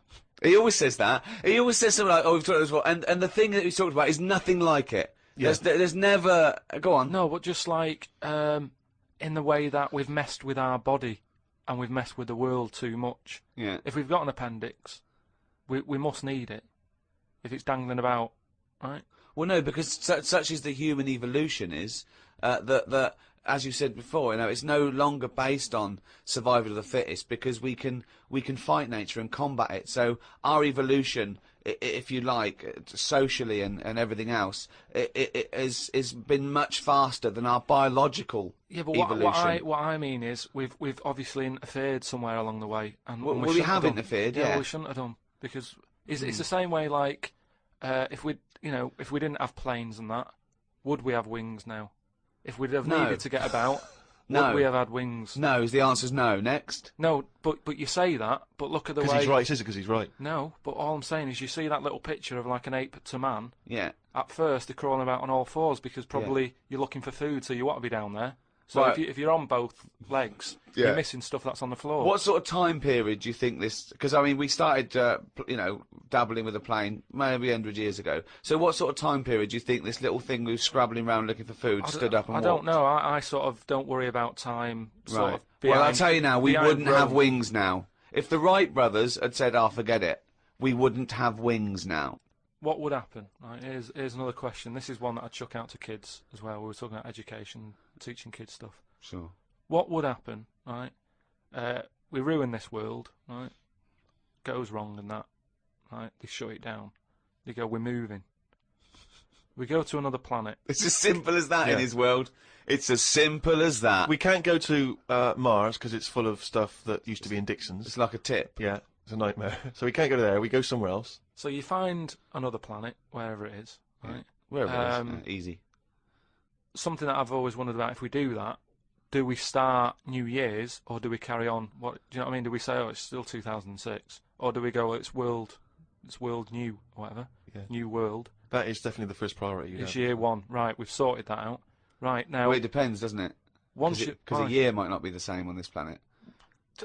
we'd sort that out, right? We'd sort out what year it is and that. Well, no. What I'm saying is, we'd have to start again anyway, because the planet might not take 1 year as we know it to go around the sun. It might not take a day to turn. A day is a day because that's how long it takes. Yeah, but we'd have to carry on as we know, because we don't want to start doing longer days and that. Otherwise, it'll just kick off and say, "This is rubbish. This new world. What are you doing?" No, I'm doing a 28-hour day. We wouldn't have a choice. A day is how long it takes the planet to turn, and a year is how long it takes that planet to go around the sun. But once. a day is man-made, really. There's places in the world where they're working in the dark, isn't there, in Iceland and that? But they don't go, well, it's dark all the time, so I'll stay in bed. Well, no, but there's still a day. It's still 24 hours in a day in Iceland. Yeah, but we only work by that clock because that's what people use at the moment when they go, what time is it? You go, it's 20 past 11. No. We use that because that's how long it takes the planet we're on to I've never worried about it like that. I've just always... Well, no, I'm telling you... Well, that's because you weren't asked to get involved when they came up with the idea. I'm telling you, that's what a day is. It's how long it takes your planet to... What do you mean? The way that... What? No, I'm just saying that's fine and everything, but if when I was born people said there's 26 hours in a day, I'd go, fair enough. I'm not going to argue. We could have made up how long an hour is. Yeah, we could have made hours shorter and get 26 Well, they're saying they're going to do that. Because, no, they're not. No, they are, because there's so not. many people in the world. Yeah. This is what I was talking about before. They've got to create more jobs. The only way to have more jobs, keep shops open, take on more people, everyone's happy. That makes no sense at all. Right, say if there's 28 hours in a day. Yeah, it'd still be 24 hours long as we used to know it. No, you'd have like, oh, what time is it? Oh, it's like 20 past 25 or whatever. Well, you're not making any sense at all. No, I'm just saying... The Earth would still take 24 hours as we know it now. Forget it.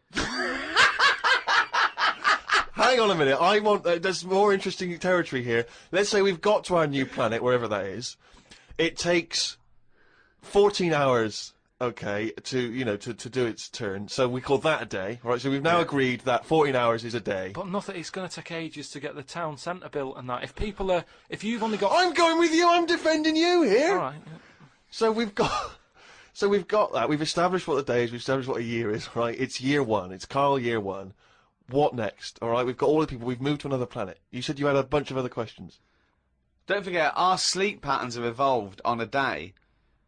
The reason we sort of like go to sleep at night and have about 8 to 10 hours sleep is because that's our evolution. No, but that's that's just because that's what we've got used to, isn't it? Yeah. You look at a sloth, that's asleep all the time. Yeah, that's got the same watch as us. It's doing what it wants. But it evolved differently, didn't it? It evolved but it's living now in 2006, so wake it up. Right, you can't get away. You're not getting away with this anymore. If you want to live now, join in with us. Well, it's that time again. It's the feature that the world is saying could rival Monkey News one day. Ready? Oh, what's he written today? Well, Karl's diary. You didn't explain what it was. Karl's diary. Actually, as one person said, if we are going to get it published, we could maybe publish it as the Diary of an Idiot. Very good. So, a little riff there on one of the most famous diaries. Sunday, got up, sunny day, so went for a walk in the park. There was a bloke walking down the street who was whistling. Some kind of annoying tune. He seemed quite happy with himself. Do people only whistle when they're happy? I don't whistle very much. It's a good point. Whistling is so inane to me. But yeah, it's sort of like going, I'm content. It really is that thing that if they go, you go, well, Mr. Mellors, I'm afraid we've got some bad news. Not only has your wife died, but you've lost the house. Thanks, Doctor. Won't happen. No, you don't whistle when you're sad. The other place you hear it, of course, is changing rooms. And that's men going, I'm whistling, so I'm not looking at your cock. How could I be? I'm concentrating on whistling.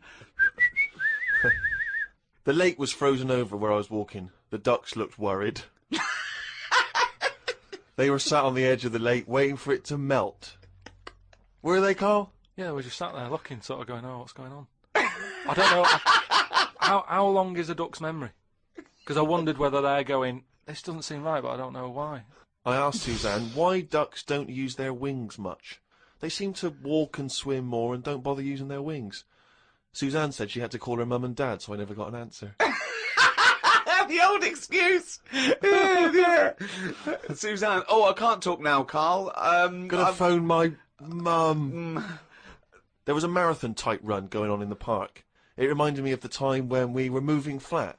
It was the day of the London Marathon.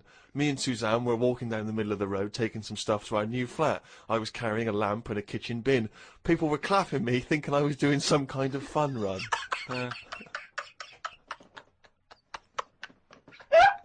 Why were you walking on the same route? Because it was when we lived on the Docklands. Oh, brilliant. There was no other route. The flat was just about 100 yards down the road. They're going, look at the bloke with the bald wig. He's carrying a lamp and a bin. Took a bag of old clothes to Oxfam. It was just old T-shirts and a couple of jumpers with holes in it. I don't think anyone will buy them. But the Oxfam is closer to the flat than the wheelie bin is. Oh, chimpanzee, that has only gone and written it down. The jingle there to announce yet another reading from Karl Pilkington's diary. When are you going to write until, Karl? What have you got? You're going to do? I've got to do as far as December, and then that's it. I don't know. When does the diary end? 31st December usually. Yeah. Do it the whole way there? Typical, always the same. Yeah, that's when I'll do it till, and then. Why do that? Why be conformist? Why end on December? Why not end on January the 31st? Weird that you should go. Don't be constrained to what the diary says. Me mam called me to ask me to like. Fuck me, you're right. Look, that should be. Me mam called me to ask me to look in some of the magazine shops in London for a magazine that she can't find. It's called UFO Data. I said, I ain't heard of it. She said she's seen an advert for it in one of her ghost magazines. I love the fact that she can't even find the magazine about unidentified flying objects. Yeah. So we get a clue. She thinks, I think I saw something, but I don't know whether it was a magazine or not. So we get a clue there as to why you give any credence to this crap. Yeah, well, it's I mean, Mama Pilkington's into the same shit. There's a lot of space out there, isn't there? She said that this magazine has got news story about how Aldrin (brackets astronaut) has got some evidence that aliens exist. Yeah. I told her that I found out today that the days are about 36 minutes longer on Mars. We chatted about how this is how they are more advanced than us. Do you mean the Martians? Yeah, if they've got a longer day, that's more time that they're awake working on stuff. Right, yeah, we know that makes no difference at all. No, it does. Think about it. Think about it. Look, think about it. 6 o'clock here. Yeah. People are going, see you tomorrow. I'm going home. They'll be going, oh, another half hour. They've got a longer day. Productive. And that's why they're able to fly. That's why they're whizzing around. It adds up, doesn't it, over the years? Christ almighty, what drivel! Suzanne got in from work at 11:30. I told her about the UFOs in Mars. She said she's too tired to chat. I said, does it mean aliens will be more tired than us, or do they get more sleep? I got no answer. I love it when Suzanne goes in. She never indulges no, in it scares her. Anything with ghosts and UFOs, she sort of... It doesn't scare her, it bores her. No, it freaks her out. Scares her. Okay. I'm knackered today, and the face feels dry and spotty. Oh God, what's wrong with It starts off moaning! The first thing he does is start moaning! He wakes up and goes, oh, fuck me, I didn't die. Oh, God! I'm knackered today and the face feels dry and spotty. I think it's the change in water since being away. Or it could be all the... it could be all the Madeira cake I had yesterday. I'm gonna burst. What's the Madeira cake? The Madeira cake dries you out, does it? Well, it's just quite fattening, innit? But I like it. It's one of my little pleasures. Oh, God almighty! I went for a wander about to try and find the UFO Data magazine from my mum. I didn't know which category to look under. There were too many magazines. I noticed how on the rude magazines, the women are being pretty rude on the cover, but on the gay magazines, it's just a fella smiling, showing a bit of arse. I don't know why gay blokes would buy it. Blokes have got their own knob to look at if they like knobs.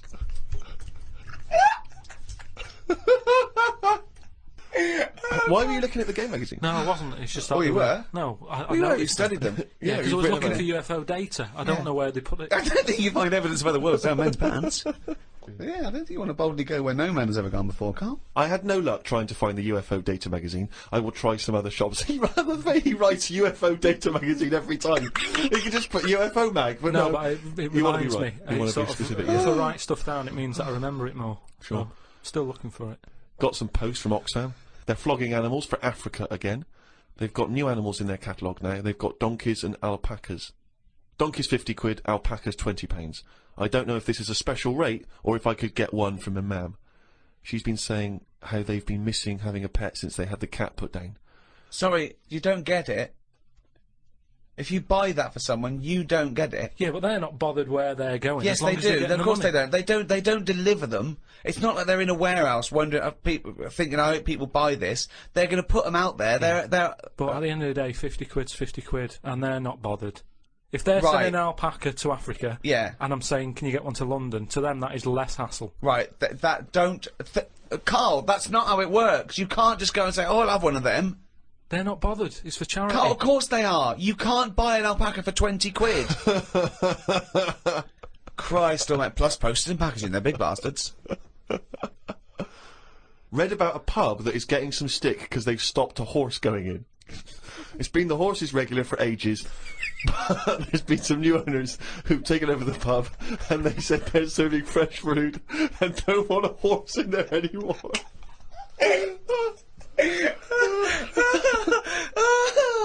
Oh, God. We've got to publish this diary. There's some dynamite stuff in We've here. got to publish the diary. I mean, this is never mind, peeps. Can't we put this out next year or something with a special CD? It's amazing. You can't keep this from the world, Carl. I met Suzanne after she finished work, and we went for a brew in another cafe. God, Jesus. It's always having a brew in a cafe. It's like a sitcom. It is. Suzanne said I look tired and fed up. I think it's because I ain't been sleeping. Or the Madeira cake, we don't know. Always been going to every news agency in London, looking at gay magazines. She taught me some way to breathe that will relax me. I wasn't feeling that relaxed though, because the person behind the counter was banging about making a coffee. Noise stresses me out. I wonder if less deaf people die of stress than people with working ears do. Oh, it's the theories. It's the theories. It is such a noisy world, though, isn't it? It is. London is noisy, very noisy. I think just everywhere, just noise in general. They were Yeah. saying how like every noise has been used at least 5 times or something. What do you mean? Because there's only so many noises in the world. I don't know what you're talking about. I don't know what you're talking about. No, there's only so many What noises. do you mean every noise has been used 5 times? I don't know what that means. I don't know what it means. Because I don't know. I've no idea. Every noise once has been used at least 5 times. there's only so many noises. It's like a piano, isn't there? There's only so many notes. Yeah. And there's only so many noises. Right. But because there's so much stuff, the same noises are being used again. I don't know what that means. By whom?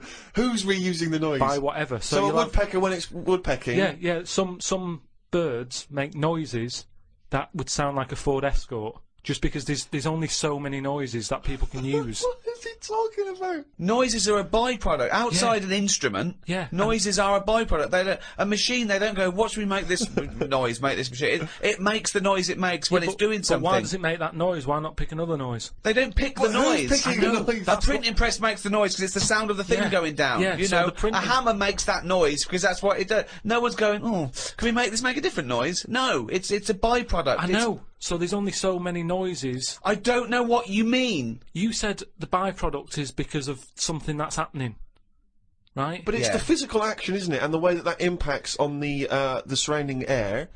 That's what how noises are manufactured. It's not a choice. When Stevenson's rocket came, and I went.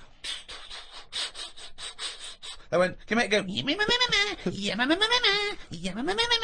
It's that's the noise it made. I know, but then, say like a new frog comes out. Oh, what do you mean a new frog comes out? They find a new type of frog, Right. it makes a noise, and they'll go, yeah, I knew it was going to sound like that. What are you talking Because about? there's only so many noises. No animal comes out and makes like a weird noise, and you go, I've never heard that noise before. They go, oh, that sounds like a chicken, or it sounds like a Ford Escort, or there's only so many noises. Frog sounds like a Ford Escort? Well, there there'll be can't be some many animal. because you've used Ford Escort twice as an analogy here. So you're running out of noises. You've come up with chicken and Escort so far. I can't explain But the problem it. is, a Ford Escort sounds a bit like an Austin Allegro. So I don't know, yeah. And a chicken, you're ripping off the turkey, you cunt.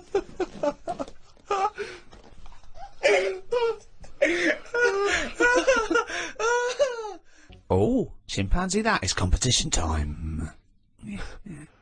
I think my worry there is people might get confused, Rick, because that jingle's very Yeah. similar to the Monkey News jingle. There's aspects of it that's similar, yeah. Yeah. Some people might have just heard that, and they might have just heard chimpanzee and thought, oh, great, it's Monkey News, but Karl presumably is too lazy to have actually prepared any Monkey News. Oh, I've got some good news about Monkey News, actually. Have you? If you are craving Monkey News, then there is a special Monkey News poster in the CD, the 3 CD box set, the Ricky Gervais show. Got everything. It's got the 12 shows and MP3, it's got the best of, and it's got an extra hour of brand new material as well. And the reason we did it on CD is because some people were saying, I've heard about this, but I can't listen to it, I haven't got an iPod, I haven't got a computer. So buy that for a friend who can't listen to these. It's the perfect Thanksgiving gift. It is the perfect Thanksgiving gift. Or Pancake Tuesday. Yeah. And we've signed one that's going to a lucky winner. We did a competition on the last podcast to give away one of the CD box sets, the World of Karl Pilkington, and we've signed that, and Flannels of the Deep, the new book in the series. Can you remind us, Rick, of the quiz question? The quiz question was, do you want these? Okay, and what was the correct answer? It was yes. Well, we've had, it's amazing actually how many people didn't realise that was, we had a lot of people saying no, I'm not interested, who are you, why are you bothering me? But, amazingly, Rachel Bolland from Glasgow has got the correct answer. She said yes. Now then, we need a new question, Rick. Yeah, should we give those away again? Let's give those away again, the same things again. Not obviously these, we'll send these to Rachel. Different ones. Separate You get so you get, do you want a signed CD, The World of Karl Pilkington and Flannels of the Deep, okay? Plus, we can also add to that, Rick, the forthcoming extras script book. Ah, not just a script book, Steve. No. It's got some wonderful pictures, but that taken by Rich Hardcastle, of people like Ben Stiller and Sam Jackson and Kate Winslet behind the scenes. In their off-duty moments. And it's brilliant. It's really good. We'll put some pictures up on the website. Go to rickygervais.com and you'll see what you could we'd be winning. Yeah. Yeah? So we've got that perfect collection of stuff, but we need a new quiz question. Okay. Okay, so those prizes, does someone else want them? Does someone else want them? Yeah. Okay. Alright.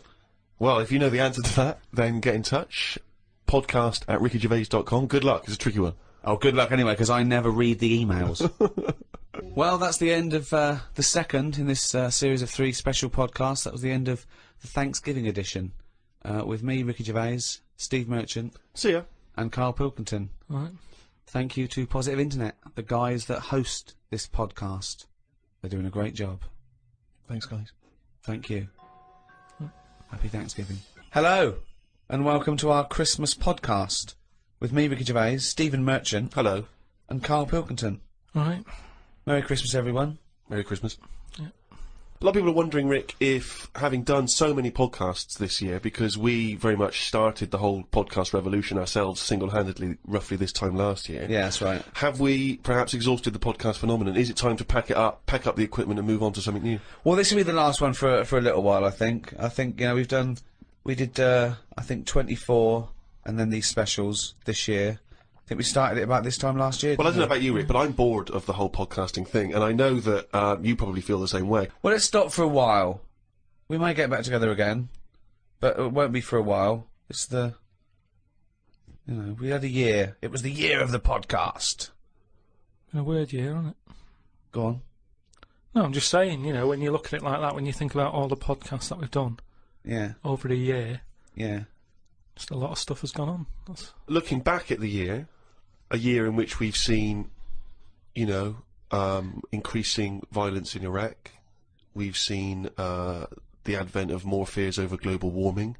We've seen George W. Bush take a massive battering in the midterm elections. We've seen many major world events this year. Karl, what's stuck out for you?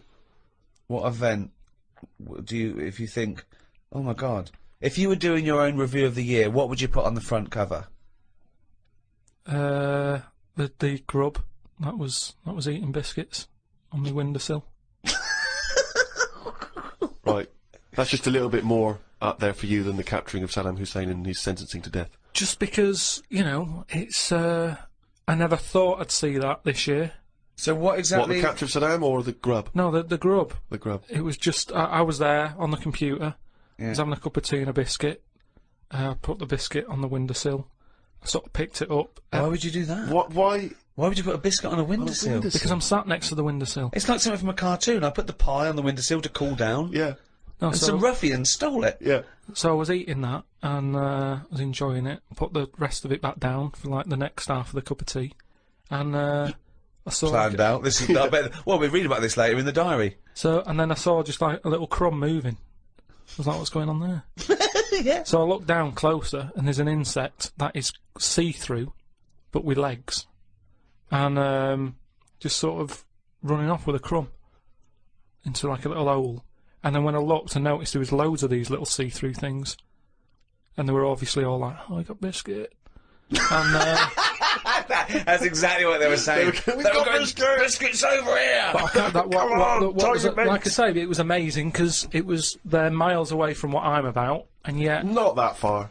but they're still like a bit of biscuit, and it was just weird that happened. I never thought that would happen in 2006, and that's You never thought that would happen in 2006. That's what's nice, isn't it? blown That's his what's mind. nice about the the nature of the world. You know, we can invent iPods, we can bring out better vacuum cleaners, but at the end of the day, you can't make nature up. And to see this see-through thing, do. eating a biscuit, blow that's your mind? where I've sort of gone this year. I'd say out of anything, I've sort of gone out of my way to learn more stuff about weird stuff that's But I out don't there. know what you've learned. You've learned that A creature which you can't even identify that or you name. don't know, right? You don't know what it is, right? Looked like it nicked a bit of crumb. I don't know what knowledge is that. What is that? How is that useful? Just because everything is changing. But it's not useful. It's not useful to you, and it's not useful to anyone. You can't pass on that as knowledge because you don't know what it was, But Karl or where thinks, it happened, or but- why it happened. But Rick, Karl thinks that the grub has an inkling, has a taste for McVitie's in the same way that Karl's does. That's what Yeah. he's from makes. He's thinking, I can't believe it. We both love hobnobs. As It's opposed to just being extraordinary. taking the He would have starch eaten from the anything. flour. Yeah. Exactly. Yeah. But what I'm saying is that these things have been around for years, Yes. maybe longer than us, Yes. right? Now, their life isn't changing in the way that ours have. They still live in a little crack in the wall, Yeah. but they're eating biscuit, and that was never meant to happen. So it's changing it. What But I mean is, you might start getting fat insects. That should never have happened. You don't normally see a fat beetle. You go, oh, that's a bit fat. Put a bit of weight on. And now that's going to happen because they're eating sugary stuff.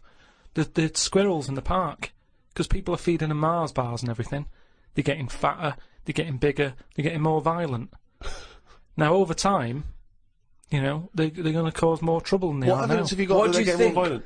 Just because when I'm sat in the park and what have you, they really like cocky. They come up to you now and sort of jump up on the bench and sort of attack you for food. They're not happy with acorns now. They want a bit of croissant. And that's what I'm saying. They've changed. They're changing over time. Just like that grub having a biscuit. Everything's trying different food out. He'll want a gatto soon. Well, in the same way that, And you know, Eclair. you look at people around the world, how they're eating weirder stuff. They're running out of, you know, ideas on how to cook food differently. And we're eating weird stuff. So our insects, everything's moving on. Everything's getting more intelligent. The goldfish memories got better. Chickens are more intelligent than people thought they were, apparently. Everything's... Time makes you more intelligent. Well... No, they do. That's a fact, isn't it? If you're knocking around longer, then you're learning more, because more stuff's going on, and you soak it up. And that's what these insects are doing. They're all learning. You know what I mean? No. I saw a cockroach playing Pac-Man. It was on the internet, right? And somebody had linked up a cockroach to some. I can't even be bothered explaining it, but that's what I'm saying. Everything's moving on. Yeah, but Pac-Man's like such an old hat game, man. It's like from the 1980s. Yeah, that cockroach is Jeez, so- come on, oh, he's so out of date. Get a with life, it. man. Hello, PlayStation 3. Is he Yeah, not hello. into it? Hello. Yesterday's cockroach. Oh. Fucking hell. What was he listening to? MC Hammer? Christ almighty. Fucking hell, Pac-Man. Get a life. High five, me. I was in the supermarket recently, just walking past the condoms on the way to the pornography, and I thought, you know, it's worth perhaps, you know, getting a stocking. You know, You get a stocking? No, getting some condoms. What, to put over your head? You're not still doing that, are you? No, I thought it was worth getting some condoms in, you know, it's Christmas party season, and you never know when you're going to run out of balloons. and I was weird, because the condoms in the supermarket are contained in a kind of cage, in a plastic cage, so it makes it all the more embarrassing buying them. Because I took them off the thing, and I was trying to open it. Sort of, because I thought that they would. You had to open it. Try it on. Try it on. Exactly. This, you know, in case it doesn't fit. Bring it back. Yeah. Bring it back. Yeah. And I was do you do alterations? Yeah, we do. Yes, £5. And so I'm trying to open this thing, and this guy who works there, sort of with his middle-aged guy who works there, goes, you have to take that to the checkout. So you can't open that yourself.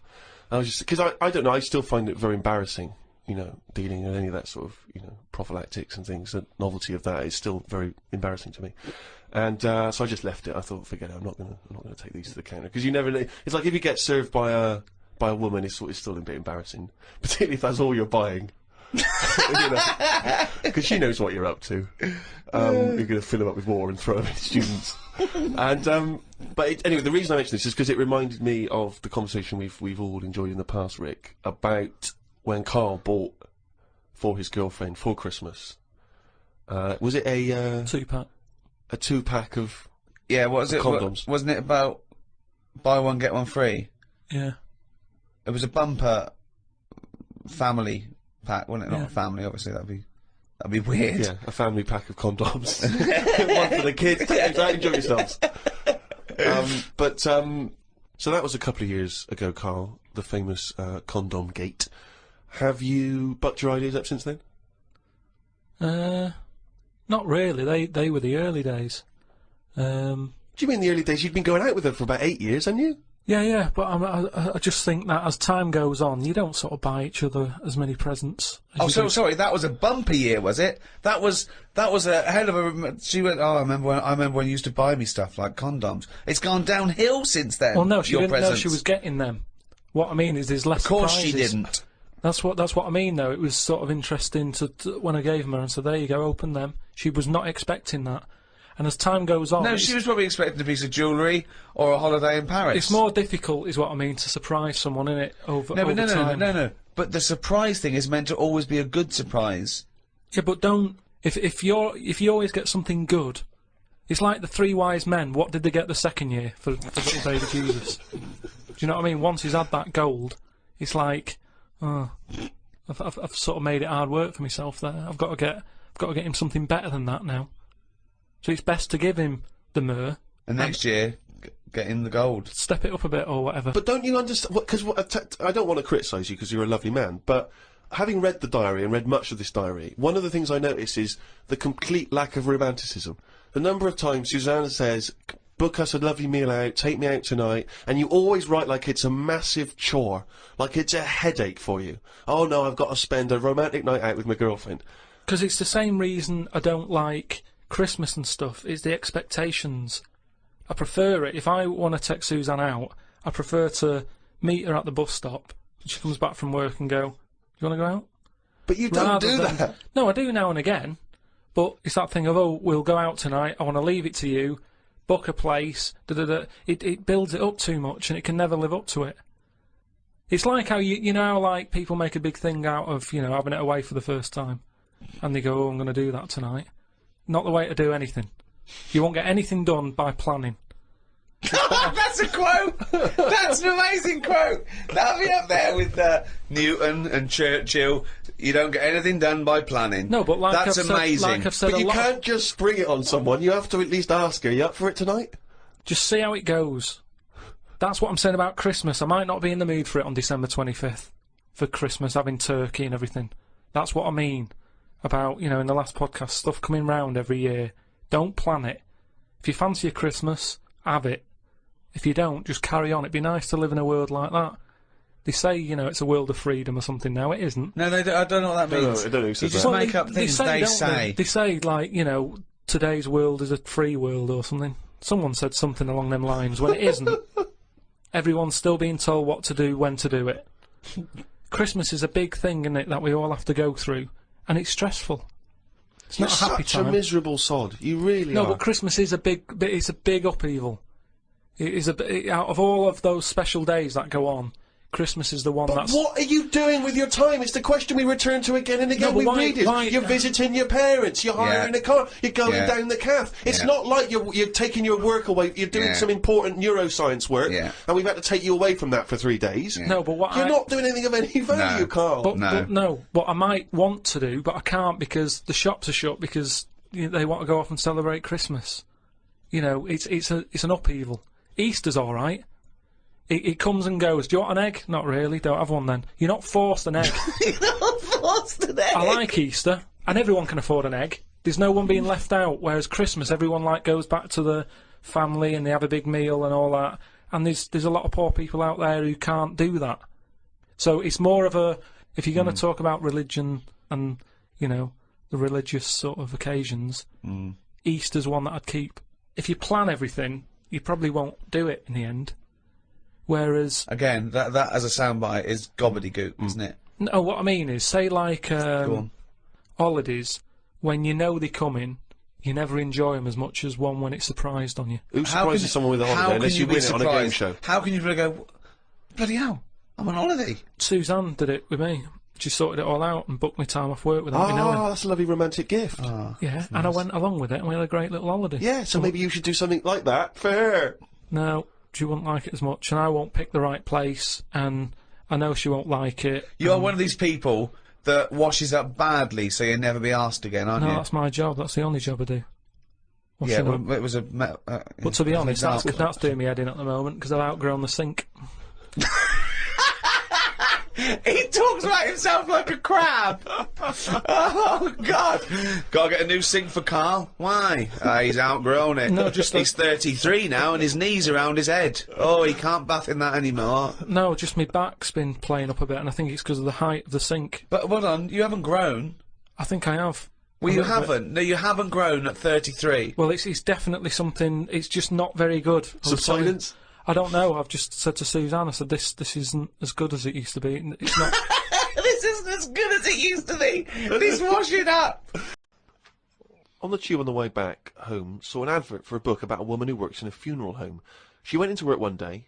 She goes to work on a body. She takes the sheet off of one of the bodies, and it looks exactly like her.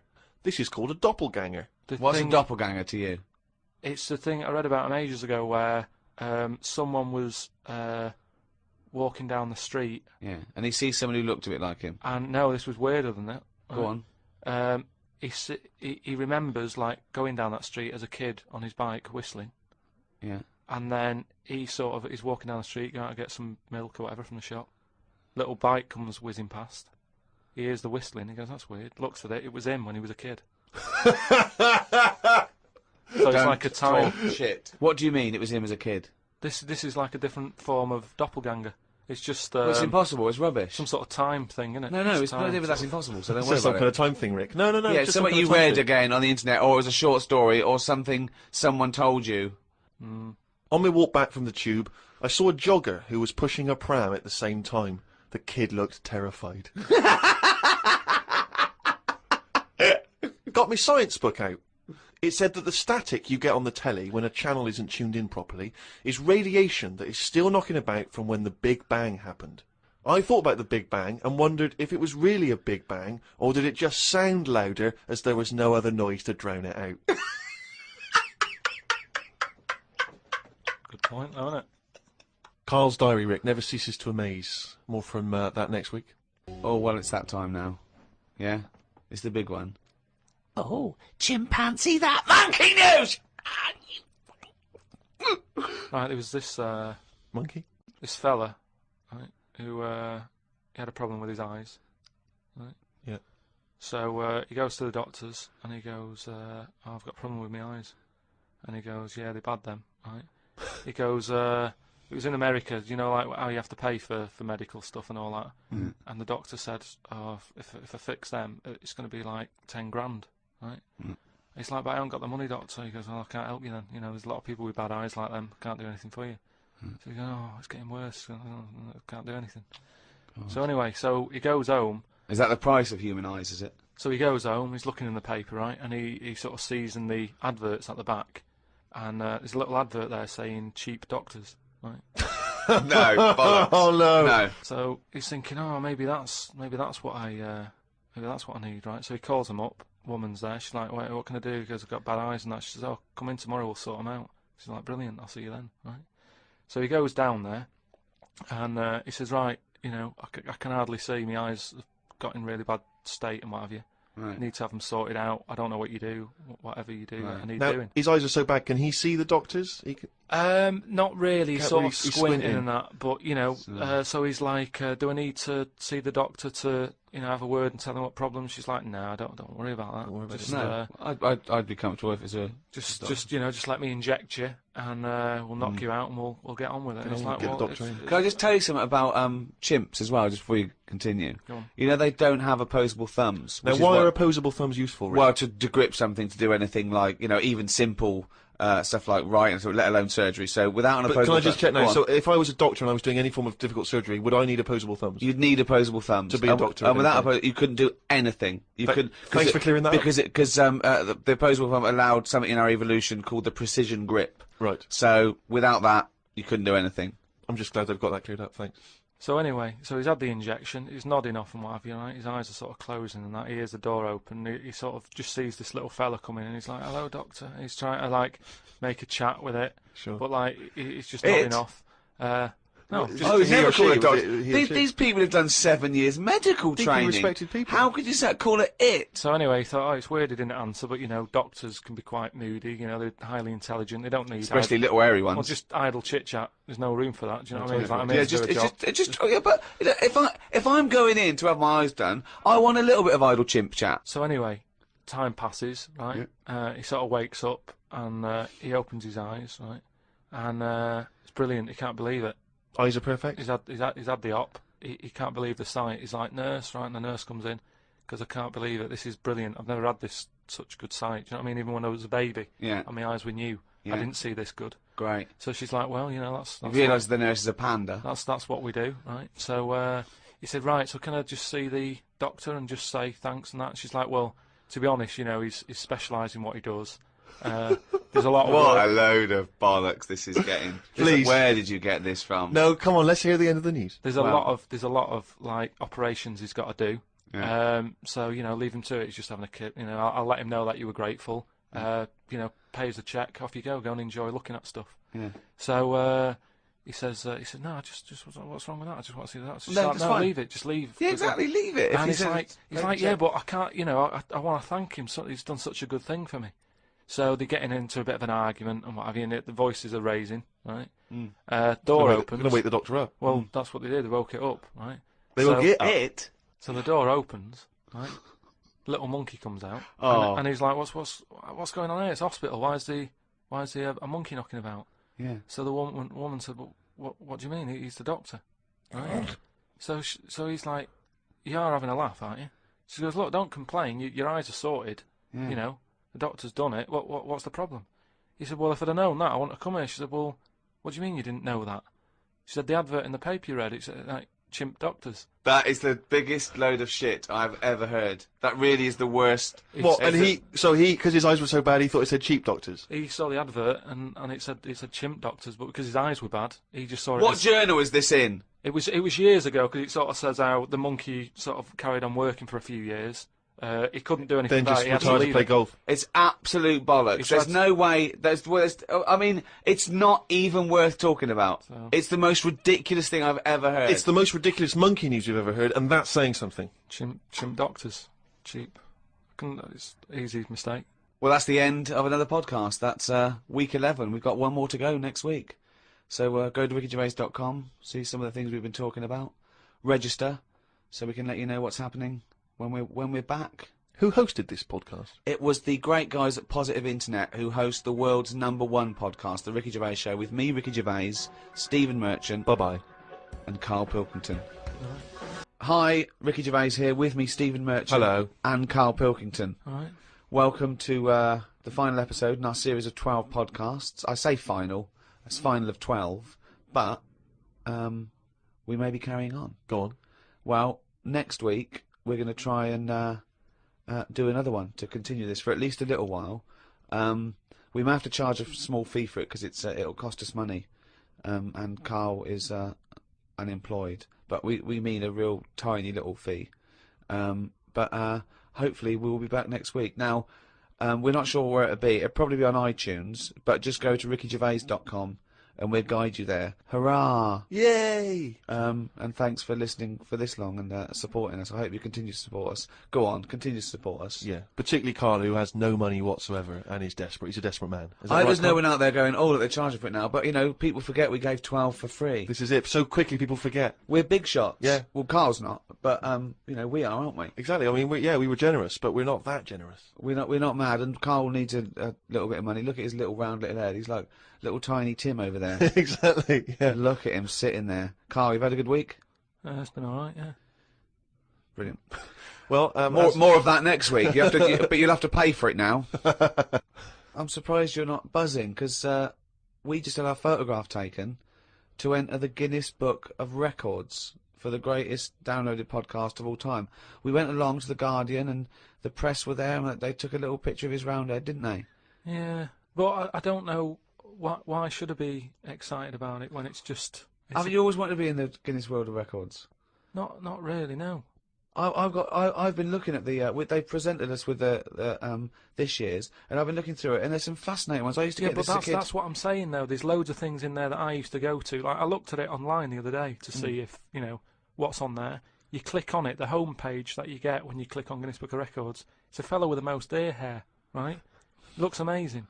So that, to me, is what the Guinness Book of Records is about. So you're impressed with the bloke who just happens to have the most ear hair? No, but it's commitment. He could have shaved it off, but he didn't. He left it. Yeah, no, it's less commitment. But that just grew. We actually bothered to do a podcast. All right, forget that then. The one with the rings on the neck where they stretch the neck so their head's tall. That's commitment. If that didn't work out, he's stuck with that head, and he didn't even get in the book. You're stuck with that head, and you have got in the book, so be happy. What if it's a stitch-up? What if you're under roundest head? I'd be a bit annoyed. Why? Just because I don't... I mean, have you got a choice? Say, like, the fella with, the small man. Say if he's not happy about being small. He's trying to go about his life. He knows people are looking at him, pointing at him, going, look at him, he's tiny. But does he want to be in the book? Oh, I think they've got to give their consent. Have they? Because if the smallest wasn't willing to be in there, they'd go, the second smallest man is so-and-so, he was willing to be in here. Yeah, but the smallest one is Frank, and he didn't want to do it, so again, he's in it without wanting to be in it. No, but I don't know. He's got you there, Rick. I don't know if they do. I don't know if they go around. I think that you'd have to be complicit in it for them to measure your head and say this is the roundest head on the planet Earth. Not, you know what I mean? But then what do I do with that? That's what I'm saying. Is it something you put on a CV? I don't see the point in it. Well, I think you are the fellow with the roundest head, and I think a lot of people know that. Because also, I've noticed when people ask for a picture of you, they don't say, can I have a signed picture of Karl? They say, can I have a signed picture of Karl's head? Which is a weird thing to say about a human being, isn't it? They go, look at his head. Look at his head, not look at his face. Or can I have a picture of him? They say, can I have a picture of... Have you got a picture of Karl's head? Why are they allowed to mention that? And the thing is, like, we're on some sort of broadcasting medium where you don't even see my head, so it's not important. Well, I can't see your head because the mic's perfectly round and it obliterates it out like an eclipse. But what I mean is, it doesn't matter, does it? For doing what I do, it doesn't interfere in any shape or form. But the thing is, Karl, what people are fascinated with, and I've said it before, you've got a head like a fucking orange. We'll be charging for more information like that from next week. We do, of course, Rick, every week get thousands of emails. I mean, it's crazy. It takes us ages to go through them and read them. And we are going through them, we are reading them. Freddie Gerstrom from Winchester says, of course, it was recently Valentine's Day. What's the most romantic thing that you've done for Suzanne, Karl, that you can think of? I don't really do all that. Sure. Valentine's Day stuff. It's just... The problem is, if you do it once, they expect it every year. Yeah. Sure. That's the problem with Christmas and stuff, isn't it? It's like, it's become, that's what you do now, every year. Every day, yeah. So I prefer to just sort of wait, you know what I mean? And you know, if I think of an idea or I know something that she wants, I might get her something, but I might not do it on Valentine's Day. It's that thing, it's like how I've said about Pancake Tuesday. Make it Pancake Wednesday. Have it when you want. Why am I waiting? Why am I waiting for someone to tell me when I can have a pancake? I'll have it today if I want one. Yeah. Do you know what I mean? Whereas Pancake Tuesday, no, I won't bother. I'll have trifle. So it's the same with this, you know, with Suzanne. Luckily, right? I mean, Valentine's Day and what have you, she was ill. Luckily. So we didn't have to go out. So I'd say, is he asking for advice? Well, I suppose, yeah, certainly you may as well give it. Treat them when they deserve it. All right. I remember once when Suzanne was ill, she had a fever, but there was no food in the house. What did you suggest to her? She was too ill. Well, to it cook. was when we were still living in Manchester and that, and you know, we needed to get some food in for tea and stuff. And I said, come to the supermarket. She was like, no, I'm ill, you go. And I hate buying food. I just sort of get a bit blank when I'm looking at it. There's too much, isn't there? That's the problem. You go down all these aisles and there's just too much. So anyway, I said, no, come with me. She was like, oh, but I've got this fever, I'm hot and everything. So I said, well, come to the supermarket, you go on the frozen aisle, cool yourself down. And she did, and she said, you know, it made it worse, she was ill for another 3 days, but... How would you go about chatting up a woman in a bar? What tips could you give? I've never worked like that. It's always been like a friend of a friend and all that, and just happened to meet them. And then, you know, you have a chat, and then... How did you meet Suzanne? That was when I was working with her, and she gave me 20p for the hot chocolate machine. She never asked for it back. Thought she's all right. Been there sort of 11 years, so it works. Has she ever given you that? You've never given that 20p never back? asked for it back. Did you return the favour, perhaps on the next date? You buy her a Kit Kat or something? No, I don't think I did. I think word got out that she liked me and that. And what did I do? I think I did some work for her. I did some editing for her, sort of show off my skills and that. Sure. And she was like, "Oh, you're good at this, aren't you?" I was like, "Yeah." And I think she got us another drink because I was doing that editing for her in my own time. So you're up on the deal, aren't you? Because I know now, for a fact, you've not spent any money on her in 11 years, so you're 40p up. At least. Lawrence from New York says, I was wondering how Mr. K. Dilkington would interpret this famous saying of philosopher Ludwig Wittgenstein. The quote is, if a lion could talk, we could not understand him. Even if he's English? Yeah, if a lion could speak English, so there's no language barrier, he's speaking English words and using all the correct grammar and everything, but you wouldn't be able to understand what he was saying. Why? Because it is from a different world. His frames of reference would be so bizarre that you wouldn't be able to get a grasp on what he was talking about, because you'd have so little in common, even if he used real words. No, but he's talking English. Yeah, no, but his reference points would be just so far removed. You know, they're removed slightly when, if you saw two people talking about Kierkegaard, you'd I hear... wouldn't understand it. Exactly. So remove that 1 billion times to a different species with different input. No, but it depends. If I'm talking to a lion in London Zoo, yeah, he'll be saying, "Oh, I'm fed up of being stuck in here." I'll go, "Yeah." It's like that. It depends what his background is. I mean, there's some people who might have lived down the road from me, but have a totally different life. Absolutely. So it doesn't matter that it's a lion, does it? Well, yeah, because they're just trying to remove it even more. So now it's not just a bloke who lived a few doors away. Now it's not even a bloke. Now it's not even... Yeah, but I'd pick something smaller, or something, you know, a worm without a mouth. I'd go, definitely not. What? Definitely not what? I wouldn't be having a chat with it. I just think that a worm that's underground, what's it got to offer me? It's blind and it hasn't got a mouth. It's not going to be a good day out with it, is what I'm saying. It's not going to have that much to say to me, even if it's English. Right? Even if it's English! And how can you tell if a worm is English? Does it wear a very tiny bowler hat? Oh, Christ. But do you understand... What about a jellyfish? No, you see, I think that's where you can say you wouldn't be able to have a good chat with them, because to me, the sea might as well be another world. Yeah. Right? Yeah. In a way, I think the fish sort of have more rights than us. What do you mean? Just because when whoever made the world, right?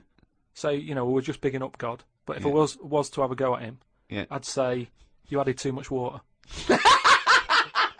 Criticism 1 to God, right? So, how would you have changed that? Just more land. Fair enough. Now, why have fish got more rights than us? That was what I was Because there's loads of them, and when you look at the amount of sea on the world, right? There's loads of that. You only have to like you know, I was in Malaga the other week, right? And you know, you look in the sea, there's loads of different fish, and that's just in like 8-foot water. If you go miles out, there's like all sorts of weird fish, isn't there, with like lights on them and everything. So, and there's just millions of different types. Yeah. Yeah. Now, but why does that mean they've got more rights than us?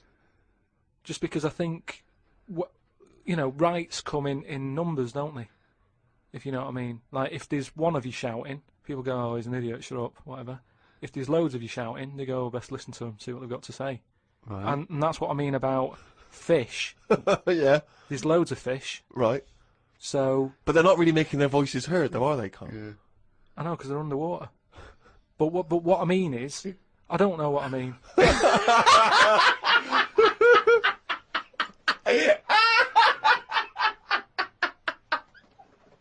Karl, right? What do you think it's like being a crab? If you could go now, your mind into a crab, what would you see? Where would you be? What would you be doing? What would you be thinking? What would you think of all the other things? The crabs you'd see, the squids you'd see. What's it like? Do you think? I want you to. It's like creative writing. Just think. Just let yourself go. Come on. It's got to be a crab. What do you think of a slug? What do you think to be a slug? What would you do if you were transported now into a slug? What would you do?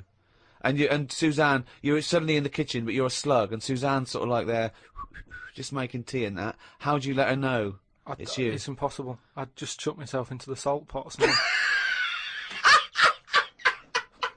No, because what do you do? I'd hate that. That would be horrible, that. Oh, God. Have you ever read Franz Kafka's Metamorphosis? I In which a think man wakes up and he's turned into a giant beetle? And that's the whole story. I think it might be of interest to you. So what happened to him with the beetle? Well, I don't want to ruin it for you in case you read it. I won't be reading it, don't worry. He joined a pop group with 3 other people. He was brilliant. No, it's a really wonderful book. It's a kind of almost heartbreaking because, of course, he does, like Ricky's saying, he finds it very hard then to relate to other people, even though he still has the consciousness of a human. You know, his parents, his rest of his family, they don't know how to deal with him, you know, because he's a giant beetle. He becomes a freak, he becomes an outsider. It's terrible, you know. But hang on, though. Is he a giant beetle? Or Yeah. is he... Well, yeah, well, that's not going to go down well, is it?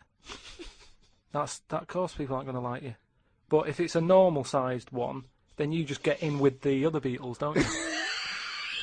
Whereas if you're a giant... How would you do that? How would you ingratiate yourself? Right, so you're suddenly a beetle, you're Karl Pilkington, right? There's other people, they're doing their business, they're scuttling around, and you go in there, and they look at you as a new beetle. What's your first...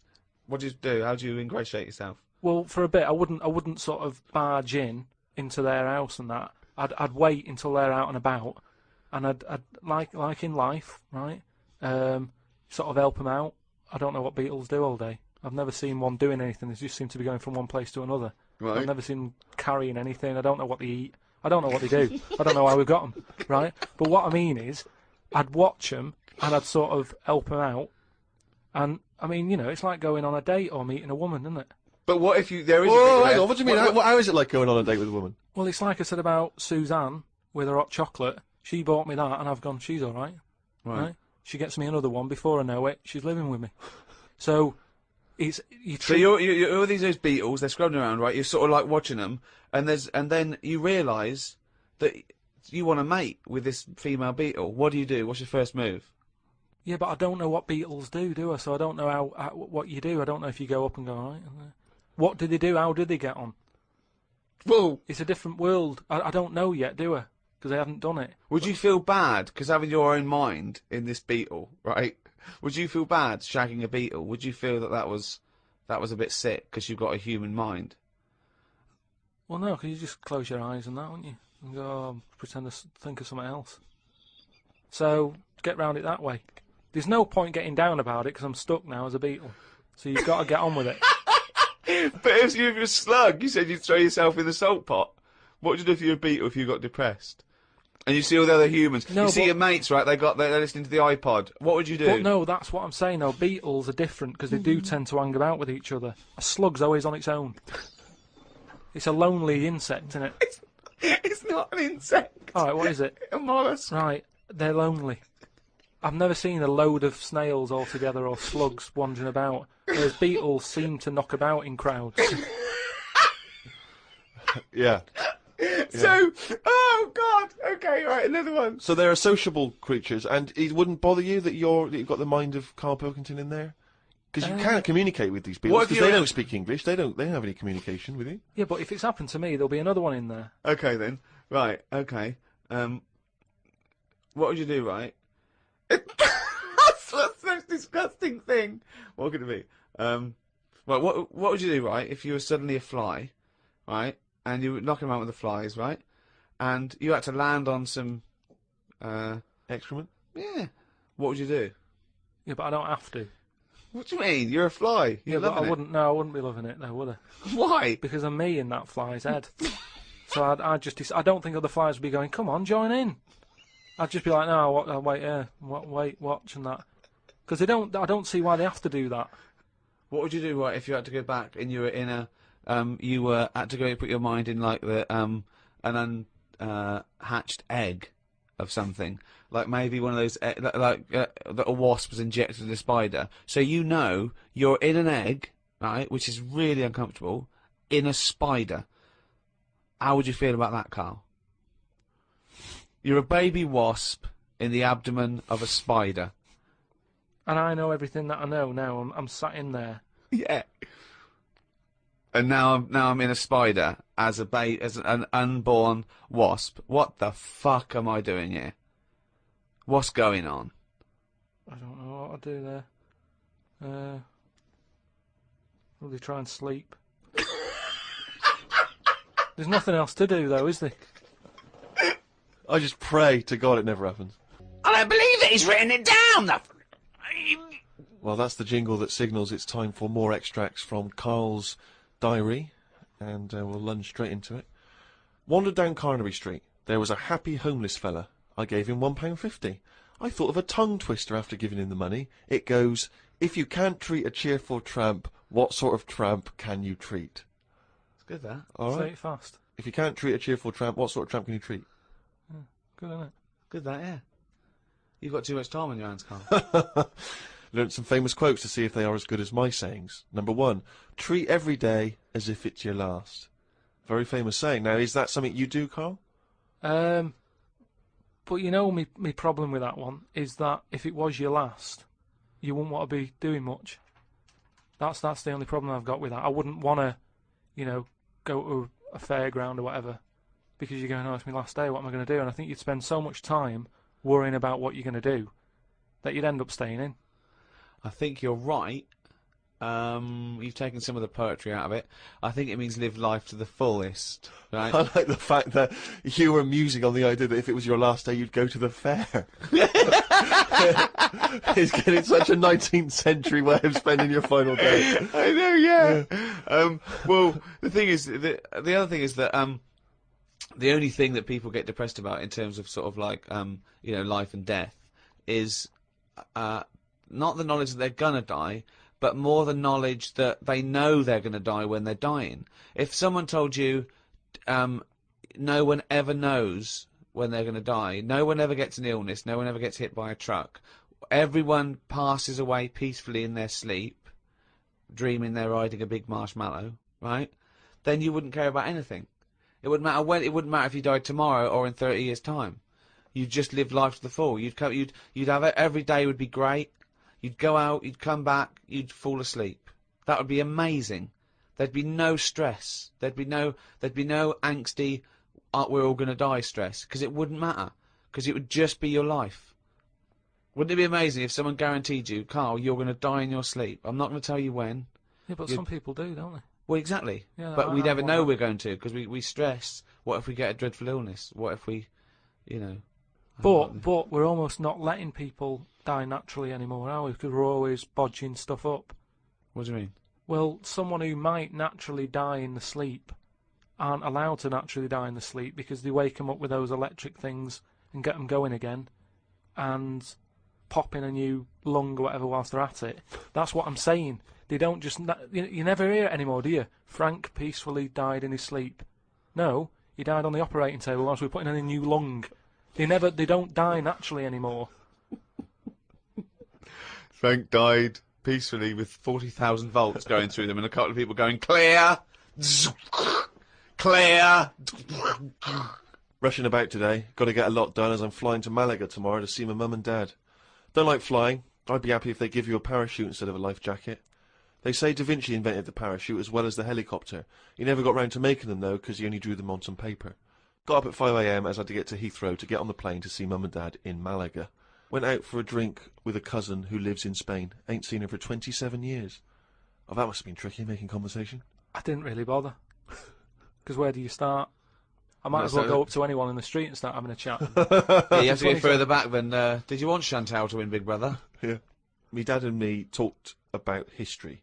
I said we shouldn't go on about things that happened ages ago because I bet something similar has happened more recently. Brilliant. Read about an island in the Indian Ocean where there are tribesmen still living like they're cavemen. A helicopter tried to land and the tribesmen chucked spears at them. This is what I meant about not having to talk about things that happened ages ago.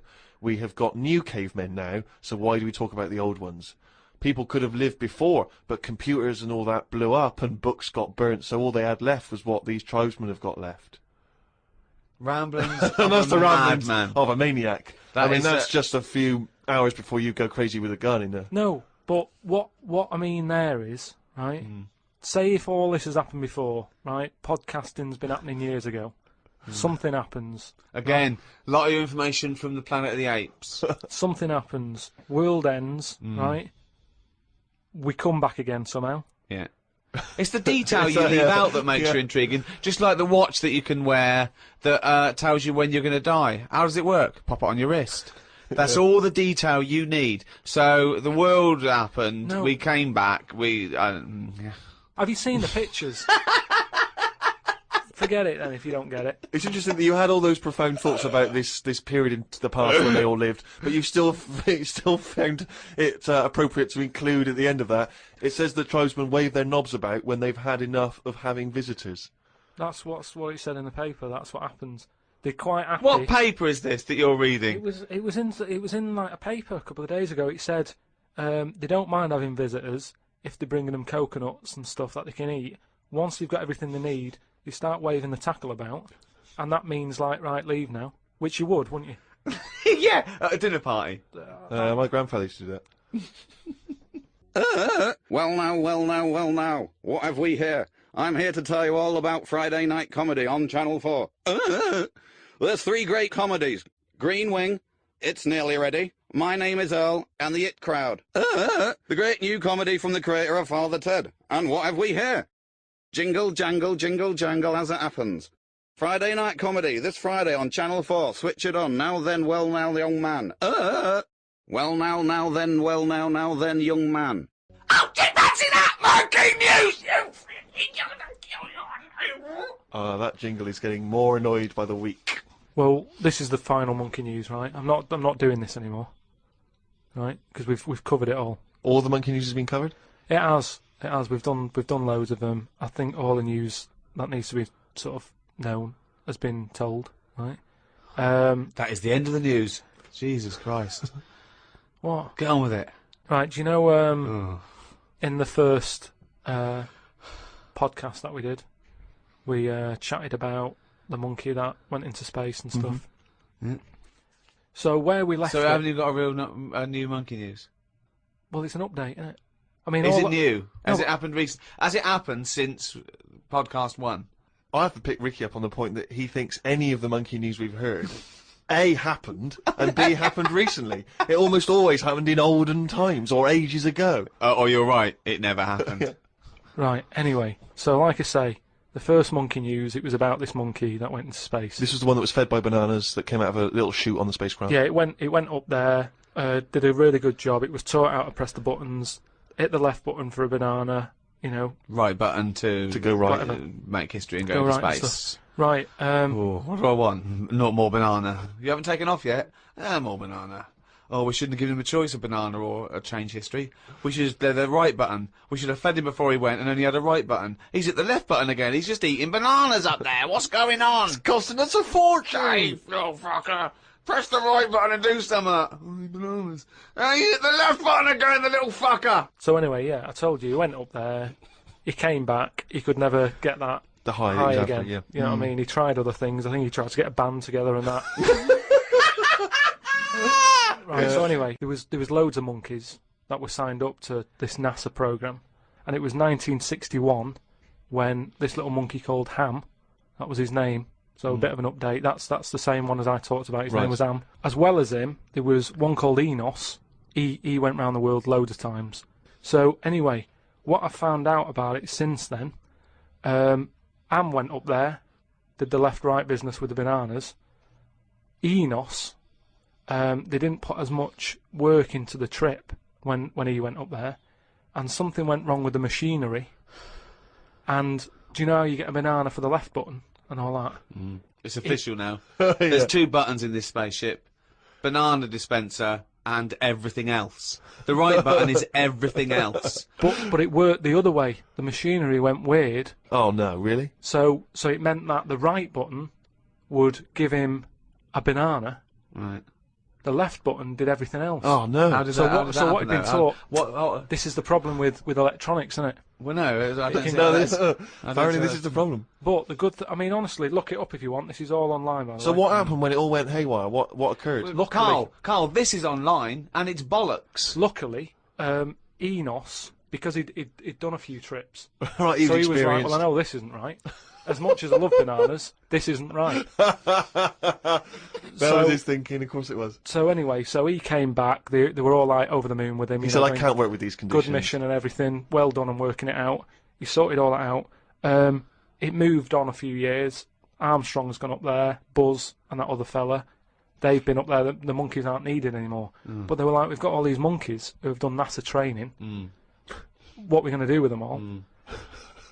And they had to raise £14 million to make them like an old sort of chimps home for retired Retired NASA-trained monkeys. Chimpanauts.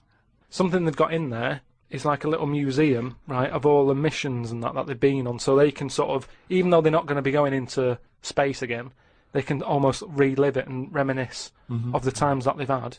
And they're reminiscing with each other, are they? Just sort of going, oh, remember that time when it all went wrong, the button became the left when it should have been the right and all the rest of it. They just, you know, sort of talking about old times and what have you, like old people like to do. Sure. And yeah, that's it. So if you want to like give some money towards their home, you can go to like savethechimps.org, and it's all there. All that information that I've given you, it's all there. You can. I'd be surprised if all the information you've given us is there. It's all there. I'd be very surprised. It's all there. Just retired, you know, monkeys and that who have done the bit. Perhaps we should retire Monkey News to that same place. That's what I mean. So, you know, I hope you've enjoyed the Monkey News and that. That was the last one. Look after the monkeys. Do your bit, because they've done their bit. That's it, yeah. But just because I'm not giving the news, look it up. Do you know what I mean? It's all out there. Don't be ignorant. Wise words. Carl needs your money. If you could see what I see now, he's just looking at me with this. He just needs stuff, don't you, Carl? What do you need? What do you need? Just something more than nothing. For information on the archive of the podcasts, these last 12 shows, and for the new podcasts to come, go to rickygervais.com. You can register there. We'll send out loads of information. Plus, you'll just find out links to how to get all this stuff that we're offering out there. There's also a free taster if you just can't wait for more of Carl's nonsense. Make sure, please, that you register your email and everything so we can get in touch and just tell you what's going to happen with the Ricky Gervais Show, with Carl's Mind, and with everything else. rickygervais.com. Go there. Makes perfect sense. It's the end of an era, but the start of a new one. It's almost seamless in a way, isn't it? The end and the beginning. But Carl, what do you think about that? How things end and new things begin? Well, I suppose you've got to have an end for a beginning, so it's just a bit odd that we've got an end and having a beginning. But that's science for you. Hello, and welcome back to the first in the third series of the Ricky Gervais Show, with me, Ricky Gervais, Stephen Merchant. Hello there. And the fool, the round-headed buffoon that is Karl Pilkington. Mm-hmm. We've been away filming our second series of extras leaving Karl to his own devices in a sweltering London. We've had a heat wave here in the capital city, haven't we, Karl? It's been alright. It's been up to 100 degrees, record-breaking temperatures. Yeah. What have you been doing, though? Sort of enjoyed it a little bit. Was out and about. Yeah. Getting to see the place, having loads of walks and that. I like to have walks. You know, watching what Like people a dog. Yeah! When he jumps off the couch and starts Exactly. scratching against the door. Suzanne thinks it's time. It's just good thinking time, though, isn't it? As well, having a walk. You've got no other clutter going on around you. And you just think about a lot of stuff. And, you know, like you say, with the weather being hot and stuff, a lot of insects knocking about. Right. So I've just been watching them. So while we've been filming a TV show, you've been watching insects? Yeah, just seeing, because everybody knows insects are out there, but no one's keeping an eye on them. What are they up to? What are you worried about? Loads of Steve, you wouldn't be laughing like that if you'd watch them, because they do some weird stuff and that, is what I mean. What sort of stuff? Any examples? I saw a bee have a heart attack. You saw a bee have a heart attack. Yeah. How were you sure it was a heart attack? Because what happened, I'd been... Did it clutch its chest with all 6 legs? No, Were there some other little bee paramedics? No, I'd just been out in the park anyway, just looking at, you know, caterpillars knocking about, butterflies and stuff, so I was sort of aware. So when Suzanne goes to work, she goes, Karl, don't you waste the day. Just because you don't work at the radio station anymore, I want you to do some constructive stuff. And you go, yeah, I am, yeah. And so in your head suddenly goes... and he goes out, oh, there's a moth. But the thing is, so I'd been in the park and I was aware of the insects that are around us more than, like, most of the time. And I come out of the park, just crossing, like, sort of a busy road and what have you, and I saw this bee to the right of me, sort of in the air, and it was a big one, and I was a bit like, oh, let's watch that. And it just fell. It fell from the air in front of me, and it was on the pavement, and I thought, oh, what's going on here?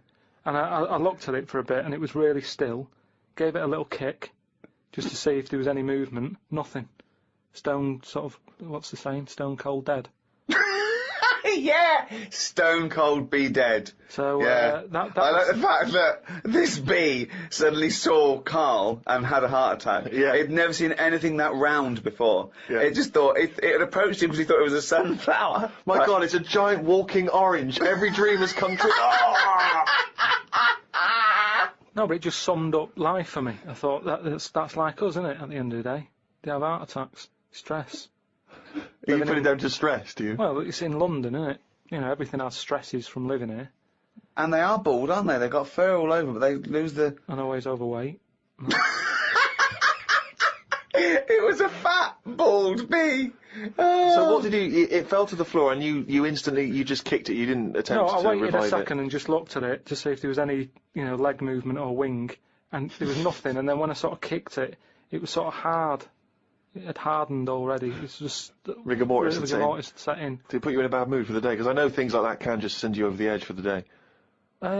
Death and that does a bit. Suzanne doesn't like me talking about death. What riveting conversations do you come up with? No, just things like, one of our mates has had a baby recently, and I just was saying, oh, when that's sort of our age, we'll nearly be dead. Think of that. That's the first thing he says, is a new life brought into the world. I know. Well, when he's our age, we'll be dead. Yeah. No, Maybe they'll let you do the speech at the christening. Yeah, it's just, you know, so like I say, just insect life and that, it's interesting. You say it's interesting, but do you care about really finding out about them? Do you really care about what bees do or ants do? You look at them and you make up your own world. For example, it had a heart attack, it's stress, it's overweight. You know nothing. I could probably... Why don't you look something up? You know, honeybees are fascinating. You know, honeybees, they've been around making honey for 100 million years. It's incredible. Their wings beat over 11,000 times a minute. And he's thinking, no wonder I had a heart attack. Yeah, exactly. But they're do you know bees, like ants, are actually like specialised wasps. They're sort of developed from the same family. Family, like. Well, yeah. It doesn't surprise me. Doesn't surprise you, though. Does it interest you in any way? Well, everything's linked to something, isn't it? It's like how they say we're from monkeys and that. Yeah. It's all the same sort of thing. Yeah. Well, yeah, I've been watching loads of stuff. I've been watching ants. You mentioned ants. I've I've had a lot of moths in the house. They're sort of sad. I mean, you say it like it was a garden party. No, it's just all these things. You look at them. I mean, you go into the scientific bit saying, you know, it likes honey or whatever. It doesn't like honey. The reason they store honey is to get them through the winter when there's not like nectar, or nectar's hard to get, and they store it. And they store too much, which is why we can skim a little bit off the top. We're like agents. Yeah, well, but all I'm saying is I look at more about what its life is like. As Well, no, you to... don't. You don't. You guess. You make it up. You don't look into it at all. No, but you can. A bit of guesswork is you're pretty close to the truth most of the time. Why? What do you mean? That statement sums you up. A bit of guesswork is pretty close to the truth. Because if you watch something long enough, is what I'm saying, you can see that it's a bit clueless. It's the same way about ants, or you know, they're hard workers and all that. I watch one; it's going back and forth all the time. They go one way and then they stop and go the other way. They try to look busy in front of the mates, but if you watch one, if you watch one long enough, it's back and forwards, and it's like it's done nothing there. I'm going to carry this twig back and forth until I can knock off at 4. There's a lot of that going on. Is there? Because there's not. There's none of that going on. There is. No, like I say, the moth, depressing little sort of thing. Why is it depressing? Just the way it hasn't got eyes, has it? You just look at it, it doesn't know what's going on. I just don't. I think if you haven't got eyes, you shouldn't have wings.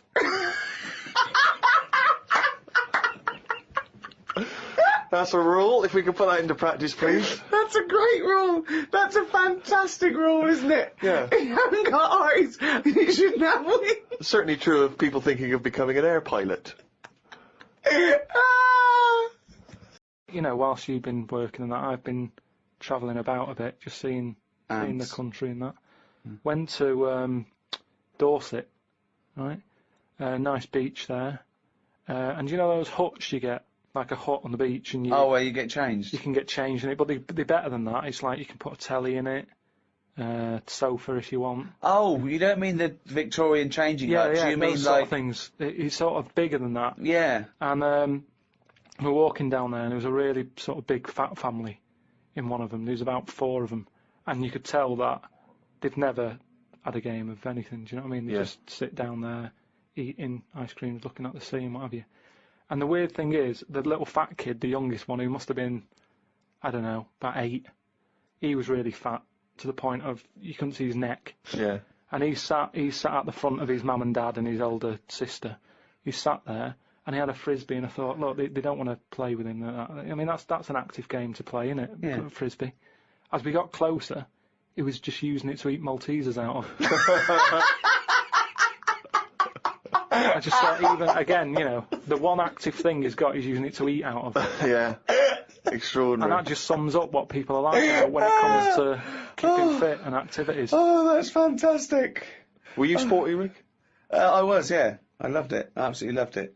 Were you good at it? I was good at some things. Was never good at rugby. Never good at cricket. Was all right at football. But those things were the more competitive things that were scary. So at my school, when you're surrounded by, like, people that the fun is hurting someone. Well, it's weird you say it, because I remember the first day I went to play cricket, my mum said, as I was leaving, I was really excited about playing cricket, she went, be careful. I was walking across a playing field once, a cricket ball hit me on the head, I was unconscious for 2 hours. Freaked me out. On the way to play cricket, I thought, okay, always scared of the ball, because it's obviously, as you say, rock solid. I remember a couple of seasons later, I had to play rugby for the first time. As I was leaving the house, she went, be careful with rugby. I knew a kid once broke his back playing it. I was terrified of rugby. I mean, I was terrified of scared. it. Such a scary game. The ball came to me, I got rid of it immediately. It's mental. Yeah. I don't understand. What I remember is, I remember a teacher saying you've got to play it very carefully because you can get seriously injured, you can hurt yourself, you can be crippled for life. I remember thinking, why are we allowed to still play this game at school? I was worried about cracking heads. Yeah. And a finger in the eye. How is it not bad? That worried me all the time, a finger in the eye. But they removed the asbestos from schools in the 60s and 70s. Yeah. But rugby, it's allowed to play. It's mental. Yeah. See, I had a mate called Mark who liked playing cricket, right? And when I used to say to my mum, oh, I want to go out with Mark and his dad to play cricket, and she never used to let me go. She'd go, oh, I prefer, you didn't. And I used to always think that, it's because it's a dangerous sport. You can get hit on the head by the ball and it's hard. Put an eye out or whatever. But it was because his dad used to drive us to the place to play cricket. and he had his eyelids were too big, so he used to have to sort of have his head right back. Like one of those old-fashioned dolls. Right. They clunk back and clunk forward again. And she didn't like me getting in a car with him. Sorry, what is this? Whose eyelids are too big? Growing up, you had a woman who had her head like a bag of spuds. I didn't know her. No, you had 2 kids at school with webbed hands and feet and big heads. Yeah.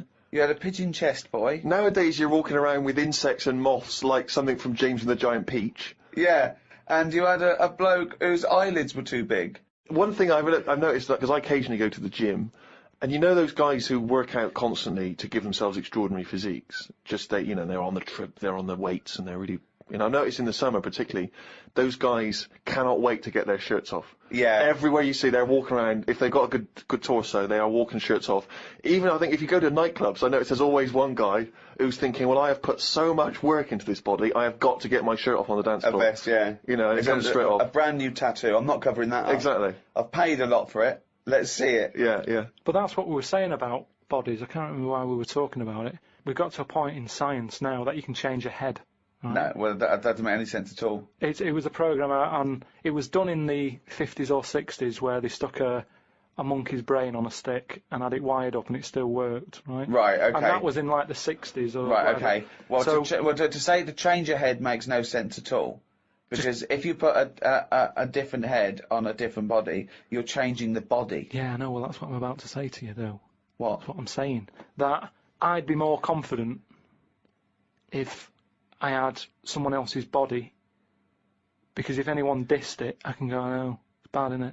But it's what not are you mine. talking about? Well, it's like, say... as opposed to someone else's head? Yeah. Well, it wouldn't be me, would it? The head is me. Well, of course it is, that's what I mean. Yeah, so the what do you head's mean? me. You'd be happier having someone else's body? What, than your own? What I mean is, say if you're wandering about, for some reason there's an incident, you have to take your top off and that, and everyone's looking at you, right? And you're a bit sort of, you haven't got the muscles and that, you haven't got the six-pack. Right. Which isn't that nice anyway. I don't know why that's become a nice thing, really, seeing the insides of you. You might as well... I mean, I know I came up with the see-through skin idea, but it's a bit weird, isn't it? You can see stuff. No, it's the muscle in front of the... No, it's not. Sometimes you can see it's not the outline of your organs. No, you can't see tubes. You can see tubes and veins and stuff. Well, you can see veins. Yeah, well, I don't want to see that. That's why we've got skin over it. Stop looking at naked men, then. No, but sometimes you can't help it because it's been hot, and like you say, there's people walking about with vests on and that. So anyway, what I'm saying is, say if some incident happened, I'm walking about with my top off. Right. Girls are laughing at me, right? Why? Dunno, they might. Yeah, go on. So they wouldn't look at your body, they'd all look at your head. So what I mean is, rewind that, right, and imagine all that happens again, but I've got someone else's body. Right. Whose body? Just some fella who's died, and my body was injured, and they said, we've got a new body in. You can have it. We'll stick your head on it. Yes. Yeah. Now, say if... They're laughing at you. They're laughing at the body. Yeah. But at least I'd be able to sort of go, I know it's a mess, but it's not mine. At least I don't have to claim ownership. So all of this extraordinary technology that can make put one head on another person's body is so you can go, it's not my body. No. But it's not your own. I'm not being funny though. So if you have a body transplant, right, and you're at home, naked, you look down, lovely penis and a set of testicles. Yeah. Right? What do you do with them? What do you mean, what am I doing with them? Well, do you like them? Well, you wouldn't mess about with them as much as if they were your own.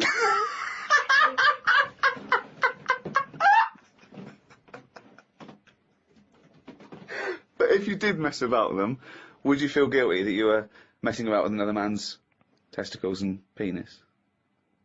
And it's the full body? Yeah. No, because they're not my hands either.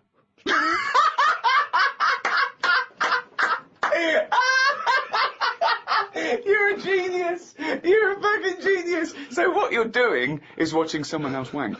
Yeah. Well, one thing Karl has been doing over the past few months is writing his diary. He's kept that up. I don't know what he's had to write about. All he's been doing is looking at moths and ants and bees and going for walks. But I'm sure it's all in the diary. So, let's have a look at that. Oh, I don't believe he's only gone and written it down. We went to the park and had a brew. Suzanne read the paper while I played with a ladybird. I mean, it's like a child, isn't it? It is like what a child would do. Suzanne read the paper while I played with the ladybird.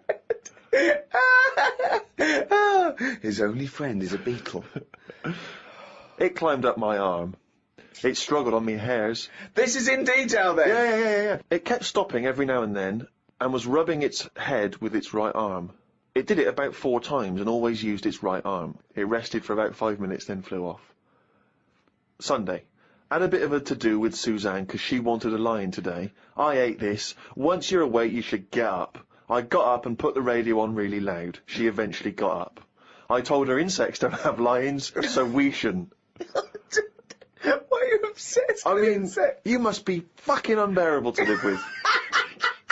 You must be a nightmare. No, I've just started, because I've watched insects a lot, I don't want to keep going on about them, because we're a bit insect heavy. But at the end of the day, if we copied insects, we wouldn't go far wrong. I don't know what you mean, though. 1 minute you're saying they're great, then the next minute you'll slag them off.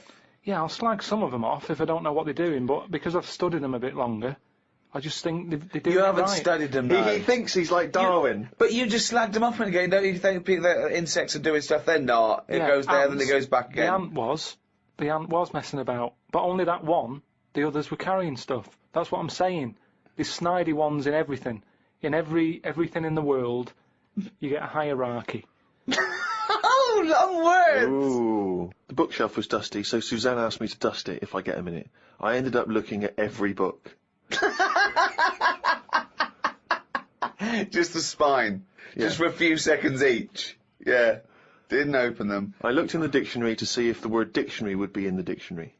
I didn't think they would bother with it being on the front page, but it was in the book as well. It's a good point, though, isn't it? No, it's not a good point, because you didn't tell us anything. Dictionary is in the dictionary. Well, of course it is. Well, why?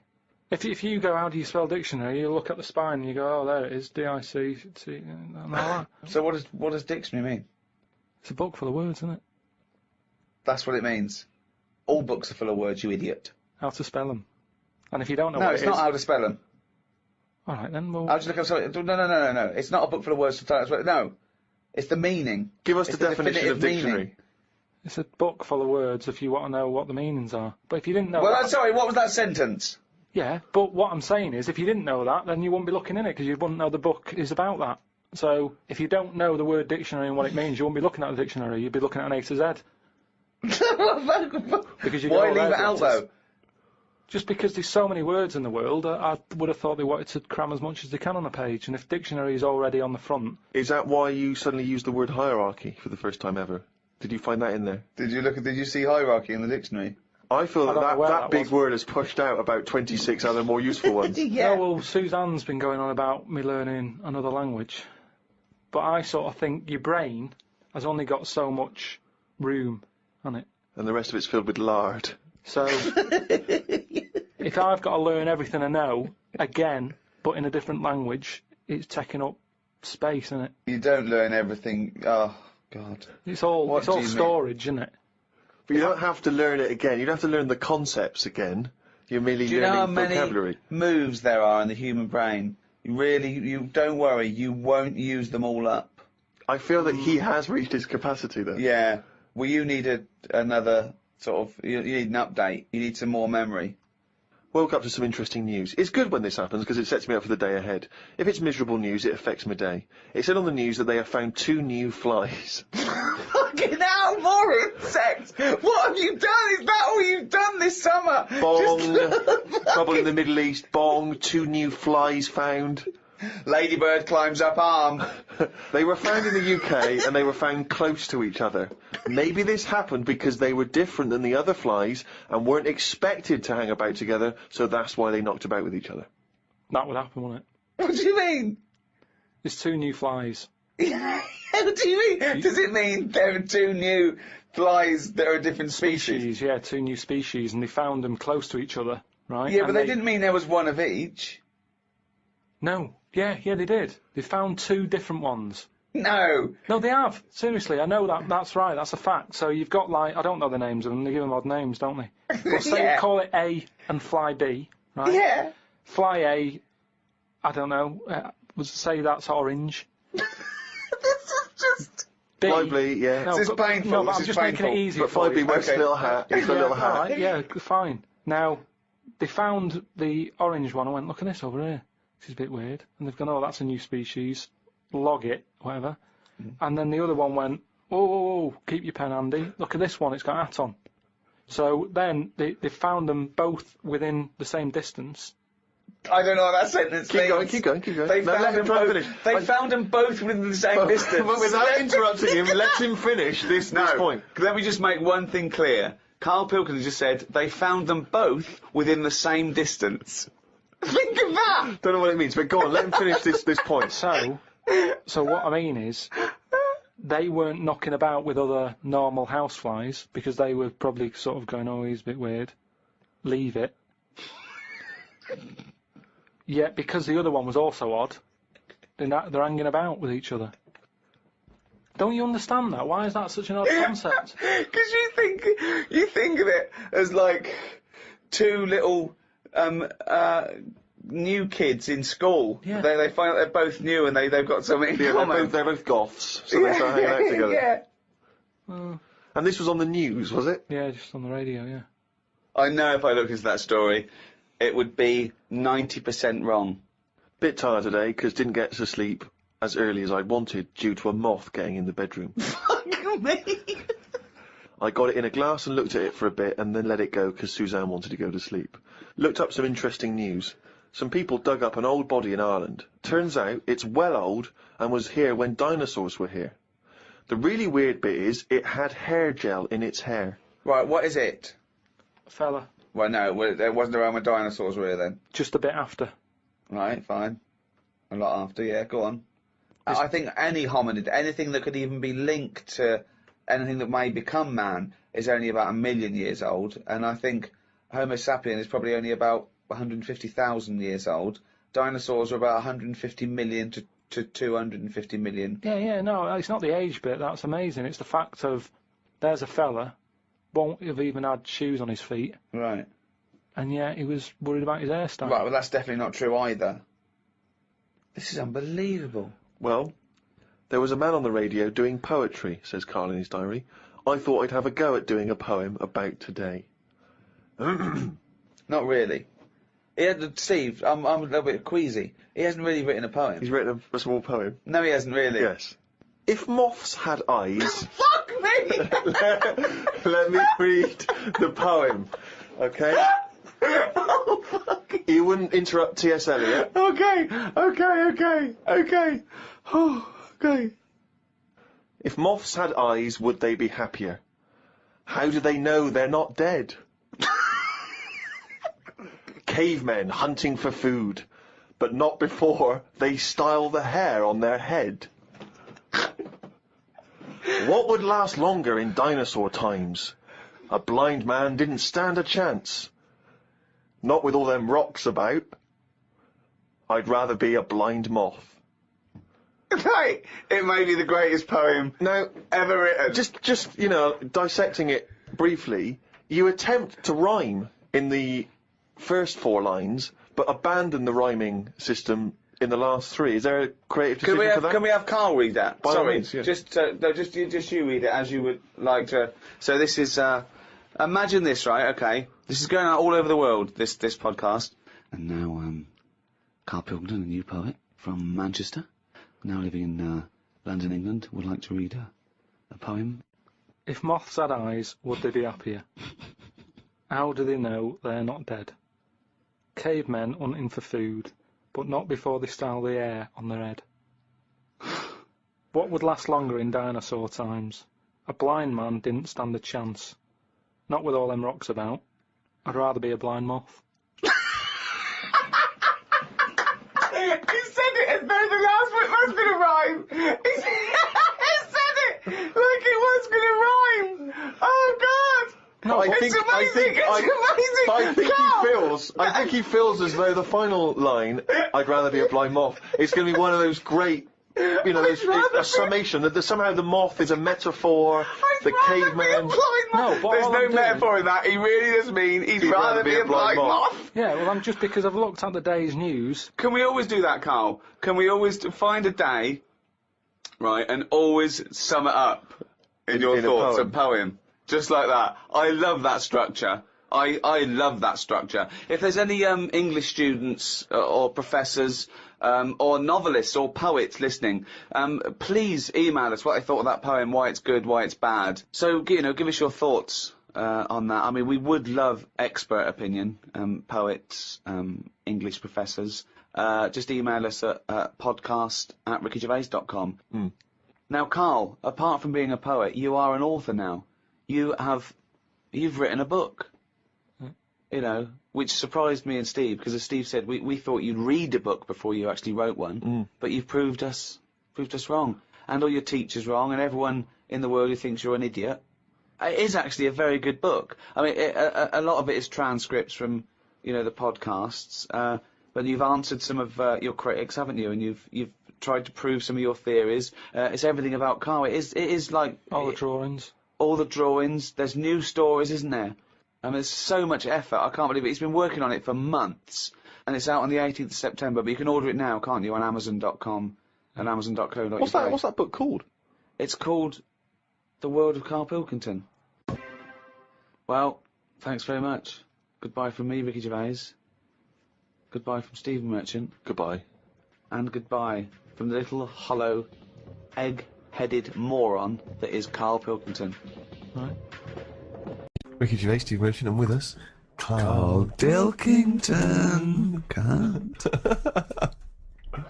This is the worst chair I've ever sat on, and I've sat on some fucking chairs in my life. Yeah. Right, are we started? One. Are we ready? Are we recorded? Yeah. Ready? Yeah. Right. Hello and welcome to a brand new series. What? It's ridiculous. I was getting it all fired up. Excited and motivated. What are you talking about? One. Just seems a bit loud, that. Well, you should have sorted that out. Look at that. Look at this, Karl. This is a shambles, mate. This is a... People have paid good money for this. Karl, are we ready now? Yeah. Well, come back here then. We're doing a podcast, you dopey bald twat. What are you doing? Right, go on. We'll just go like- with it. What are you up to? Fucking Davros. Hello. Yeah. I'll just sit like that. Right, okay, ready? So it was your problem. Oh, Jesus. Just this carpet. Right, ready? Yeah. Hello, welcome to a brand new series of The Ricky Gervais Show with me, Ricky Gervais. Hello. Well, no. Sorry. I was so excited to say hello. Okay, right, okay. Hello and welcome to a brand new series of The Ricky Gervais Show with me, Ricky Gervais, Stephen Merchant. Hello. And the little round-headed shaven chimp that is Karl Pilkington. All right.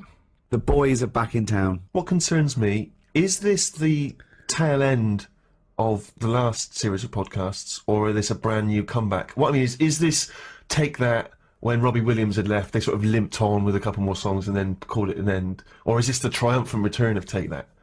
This is, I mean, no, I think we're like a great rock group who's just been away for a couple of years doing their fifth album. Right. Is it the fifth? The Well, doesn't mediocre it? fifth album. Yeah. We've done 1, 2, 3 series. We did the specials, which is like a 4th series. Yeah, this is like the 5th series. Here it is, the 5th series of podcasts. Though we can't call it podcasts because they're audiobooks, because we're charging for them. We're not even going to give them away free first, then charge for them, because in the past we've given them away free. Oh, and then we put them on iTunes, the back catalogue. You can buy them if you missed out on the last year when they were free for a year.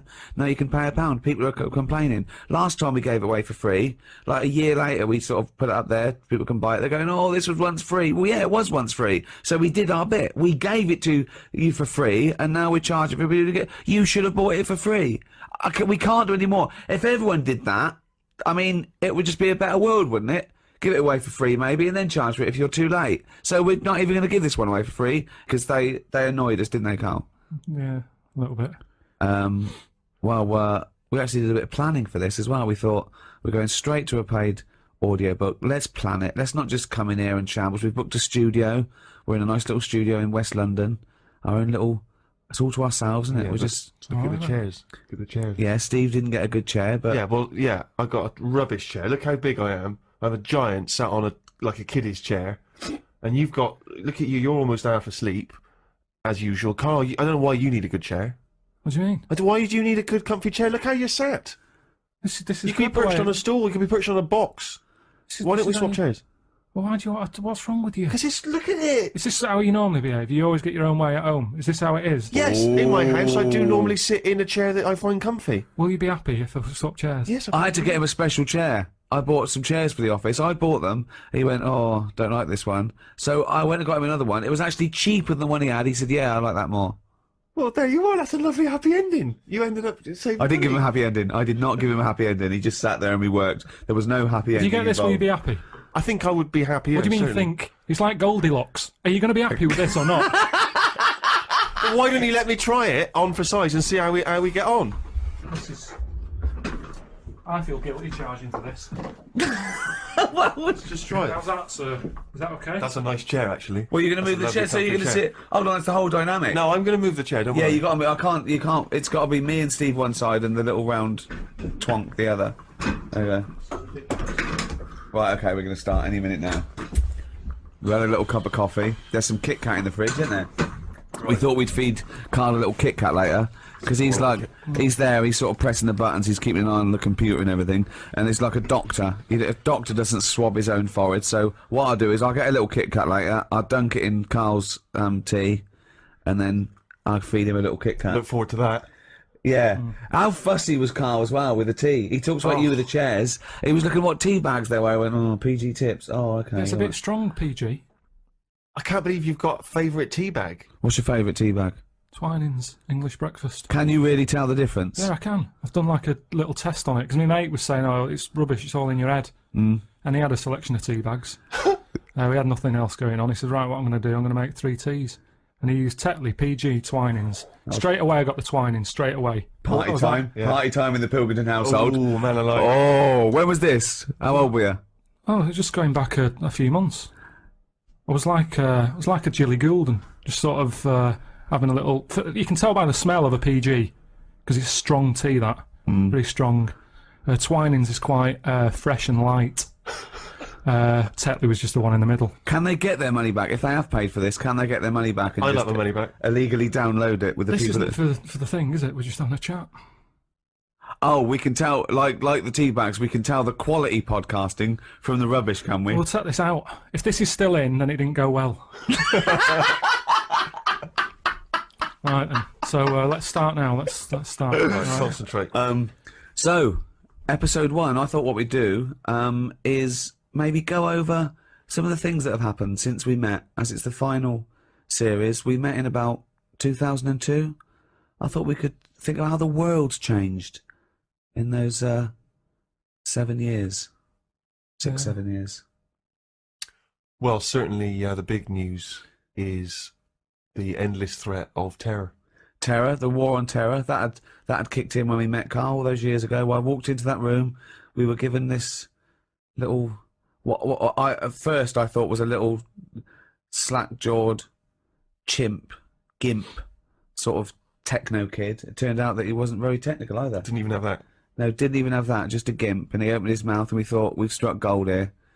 This is like a vein of pure idiocy. So that was going on. Podcasting hadn't been invented. That's new, isn't it? You were very much a pioneer, if you don't mind me saying, Rick. Thanks, mate. The iPod, we've talked about the iPod. Karl not impressed. I think it's just an amazing piece of design. No, it is. It's good. Yeah. I've always said it's good, and I've got one. I was listening to it on the way here. Yeah. But all I'm saying is... How many songs have you got on it? Because you said there's only about 3 songs you'd want to hear. Well, what I've probably got about 400 on it now. That's right. But there's no sort of filler. I don't just go putting full albums on it. No. I handpick. Yeah. But what's odd is I find that I'm sort of buying stuff that I wouldn't normally buy if it was only on record, which is good but bad because I've got a lot of clutter now. You know what I mean? Well, you said you haven't. You said you haven't got filler. I thought you were cherry picking. No, but what I'm saying is, like, yesterday I bought some Dr. Hook. When was the last time anyone thought, I'll tell you what, I haven't heard for a while, Dr. Hook? Well, I heard it and I thought, oh, I used to like that one. My mum used to have that one on when she was doing the Sunday dinner. I thought, I like What that. one? What did she used to have on? Dr. Hook. What, every Sunday? Well, it's just, that's the memory I've got of it. I'm cooking the turkey, put the Dr. Hook on. It just always on. And some other country western singer. My mum was Jim Reeves. She always put Jim Reeves she on. liked Jim Reeves. Yeah, I like Jim Reeves. My parents didn't like music, just silence.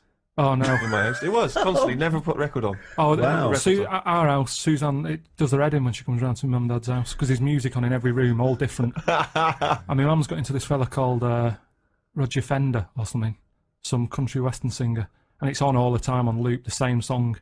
She said the sheep across the road has started to sort of hum to it. It's on that much. Brilliant. Think of looking over and seeing some sheep humming. No, Roger Fender, whoever he is. I think that's his name, but yeah. So I've bought some Dr. Hook. Yeah. And what I'm saying What did you buy? What Dr. Hook did you buy? It's called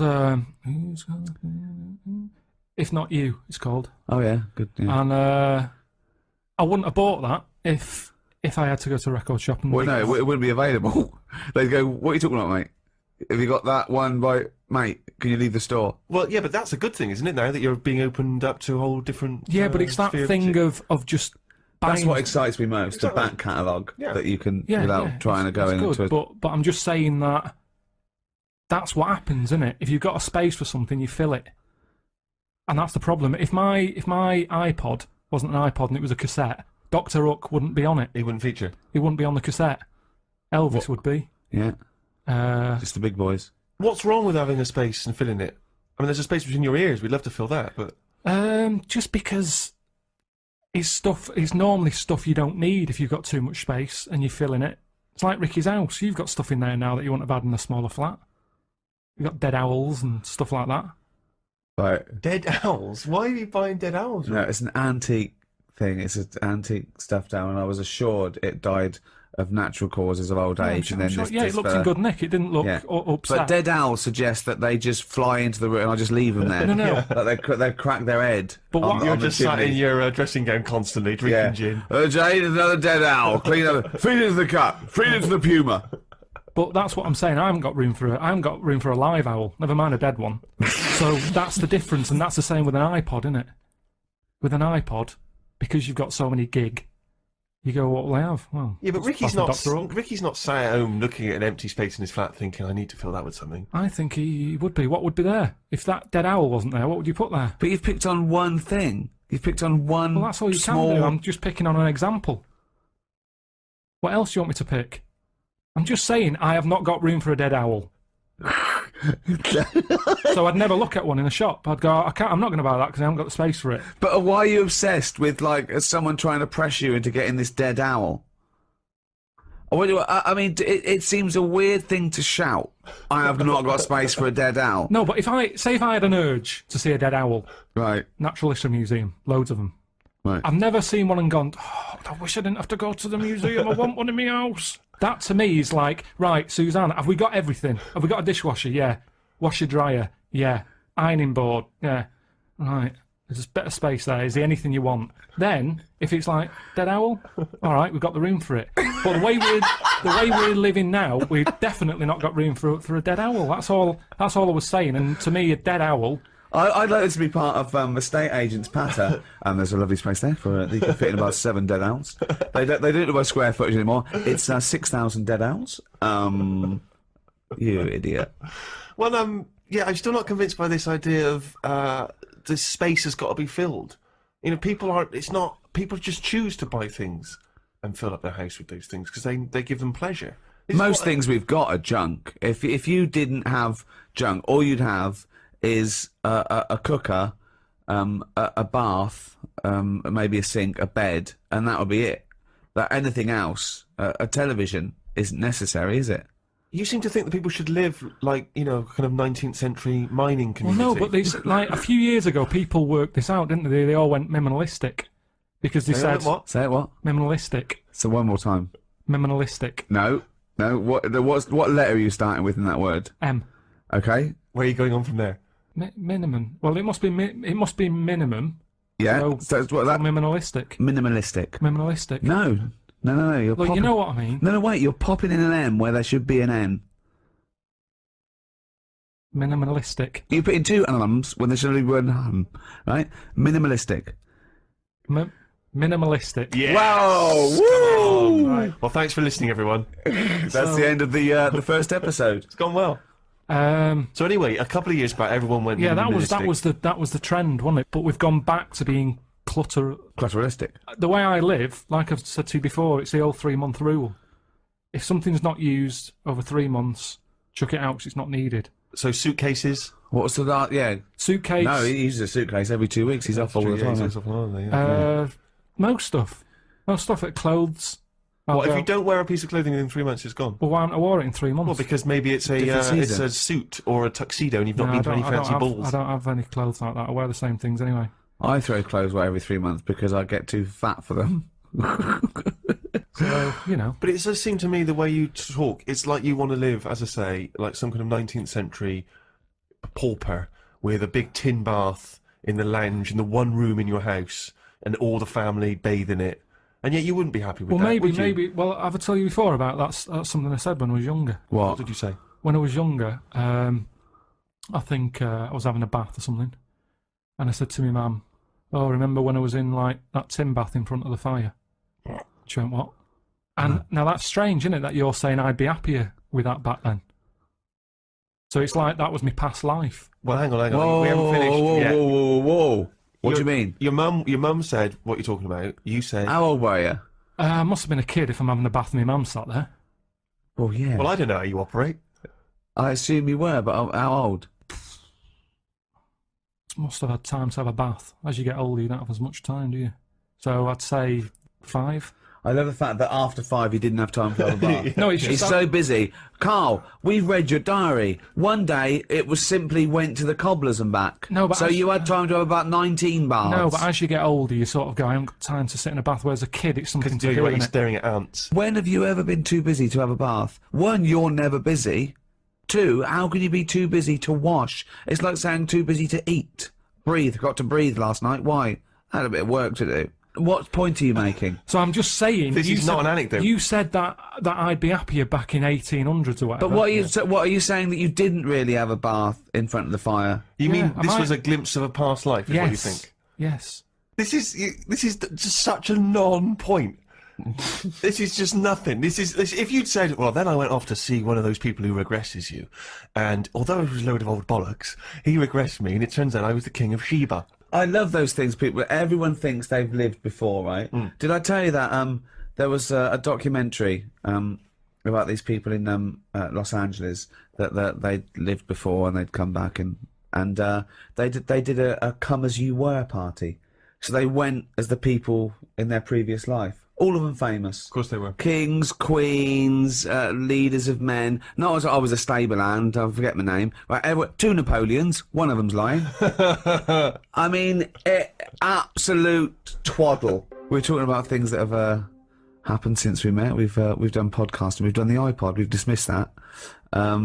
See, Karl, when he disses all these great inventions and design, when he says you don't need them, it's just faffing, what he means is he's a little bit annoyed that no one's picked up on his ideas, like the clippable mat for the mug, or, I don't know, cat mops. I don't know, it wasn't yours, nor was the tie, was it? The stupid tie. What's that? What's the one about the tie? The tie that had a pocket. Loads of pockets. But I didn't come up with that. That's something I saw somewhere.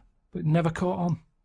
I've never seen anyone wearing one yet. It's such a good... It's not a good idea. It's like having a carrier bag round your neck. It doesn't make any sense. It's a tie packed with stuff. You want to... Imagine all right, Frank, nice tie. What you got in there? Baguette. It's ridiculous. But imagine the day that the tie was invented. There you go. Do you want a tie? What do you do with it? Put it around your neck. What for? I don't know. Well, I'll tell you. What? Because you haven't invented buttons yet and it keeps your shirt together at the top. Well, all right then. Right. We've invented buttons. Are we going to stop making these ties? No. Why? He's got you there, Rick. There you go. Now, I'm saying, what are you doing with that tie around your neck? Oh, it's a pocket tie. It's a what? It's a pocket tie. What do you mean? It's got pockets in it. Oh, that's weird. That's all right, I've got pockets in my jacket. Yeah, no, but hang on a minute. It's a hot day, innit? Don't want to put your jacket on. Oh, or a tie. Well, if you're going to wear a jacket, wear a tie. Leave the jacket I'm not wearing a jacket. I'm wearing a shirt. Give it a purpose. If you're going to wear something, give it a purpose. Everything has a purpose. A tie at the moment is just round your neck, keeping you hot. If you're going to be hot, carry something. Hands free. And everything's always there. A bag, you put stuff in a bag, you put a bag down, you forget it. I always forget bags, that's why I don't like carrying them. You pop it down, you get up, you walk off, oh, where's the bag? A tie, when you go in a cafe or something for beans on toast, you don't take your tie off. I don't wear a tie. I would if it had pockets. Carl! The country would look smarter. Right, you have a pocket, so what are you carrying in this pocket? I have got spare change. Yeah, okay. Which, You're rattling around like a cow in Switzerland, just like... I've got spare change, I've got, like, my debit card in there. Right. Maybe got me little front door key in one of the pockets. Okay. Pair of scissors if you want. Amazing. That's safe, isn't it? Oh, that's a good place to put it, just around the heart area. Yeah, and then near the throat. Facing upwards. Brilliant. Carl, think what you're saying. So when you're on the beach and you just got your Speedos on, pop a tie on, go to the shop with pop a tie on. Well, no, you wear it in the appropriate times, but I'm just saying if you're going to wear a tie, let's make it useful. Let's give it a purpose. Don't wear a tie. It's all right. You do not need a tie with pockets. If you're wearing a tie, you've got clothes with pockets. And it's going to be weighing your neck down. I mean, come on. Don't go mad. If you're carrying anything big, you buy the scarf version. What else has happened since we met? 2002. Gay marriages. That's kicked in. Thoughts? They've happened.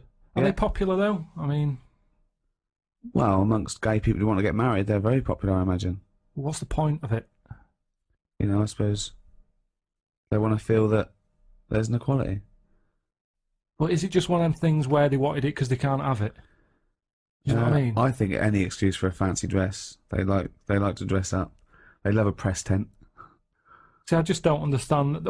I mean, whose name do they use? Whose surname do they go with? I don't know. There's a problem. Just creating problems. I always say that. Any problem solved is a new problem made.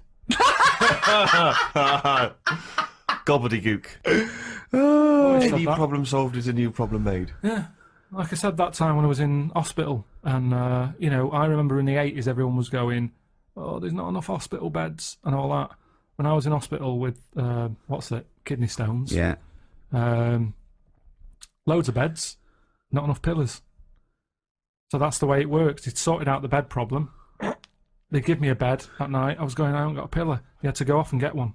Brought it back, it was still warm. Oh. That has been brilliant. Under a dead head.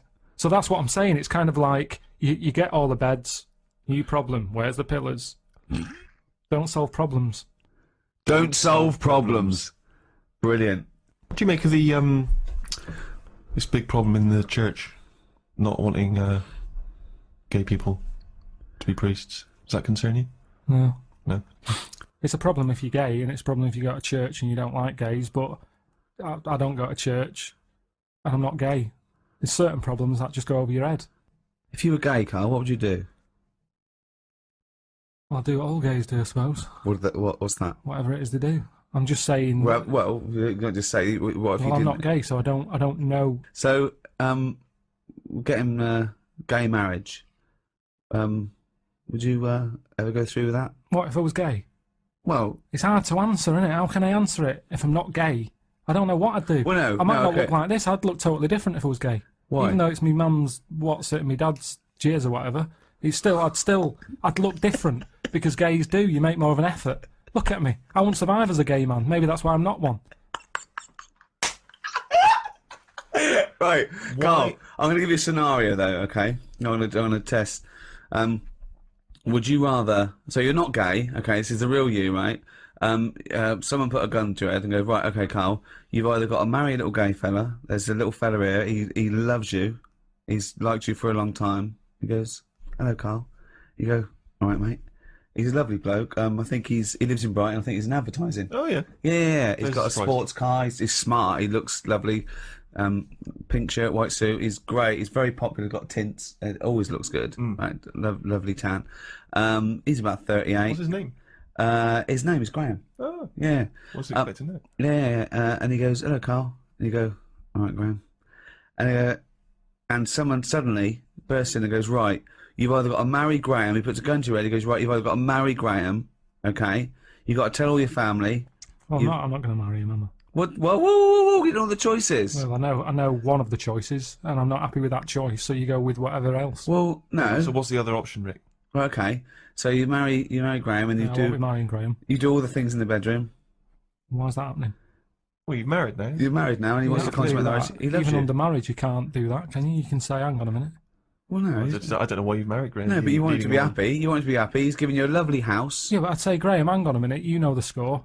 I'm not into this. No, I he went doesn't along with it know. because you didn't want a bullet in your head. No. Now, if you love me, will you stop doing that? Stop doing what? What you doing in the bedroom? Well, no, just, you know, you have a lovely life. You do your own thing. You do this, right? Podcast, do your little books and that. Little, you know. And Graham goes off, he does his, and he comes back, he goes, oh, I've had a day. You go, what's the matter, Graham? And you just sort of massage him, he's just like, you go, oh. I'll go with the other option. Well, wait, Karl! So you're going, oh, God, he used to have made you some pork chop. He goes, oh, you're a darling, right? It wouldn't work, though, because you're putting two people together who don't want to be together. Well, Graham wants to be with you. Yeah, Graham loves but you. Relationship's two-way, innit? And I don't, I mean, this is a made-up man, and I know I don't like him. That's just homophobic. No, it's not. He's annoying me. Why? He's annoying Why is he annoying you? Just the way he looks after his body. I'm Yeah. not saying he's tanning it, he's having a massage. I wouldn't be doing all that, so it wouldn't last. The relationship wouldn't work. It's talking to you, it's all get on well. No, it doesn't work. Opposites attract, okay? Not to And that point, it doesn't. He's good to you. He's really, though, he's, oh, God, he's faithful. He's got a good job. He's got a really good job. You get invited to really nice parties. It's just him. I don't like him. Well, He's no, painted that's a bad shame. picture. He absolutely loves you. That happens, doesn't it? It happens that I remember being at school with a girl who really liked me, and I was like, "It's not going to happen, Sharon." No, Didn't happen. The first. And that's Sharon, not Graham. So the chances of me letting this Graham move in. Well, you moved in with him, right? He's got a lovely, bigger, got a 6-bedroom house. Of course he has. And you move in with him, right? It's the first day you go, oh, I'm not happy with this, because you're thinking, oh my God, oh God. First day in marriage, what's it going to go? He goes off, he gives you a peck on the What's head. the option? Well, What's wait! the other choice? Well, you don't know! Yeah, okay. So he comes home, he goes, oh, he's bought you a lovely little ankle bracelet. Oh, that's sweet of him. With Karl. Karl love... Graham, I need a word. I go, what is it? What's up, love?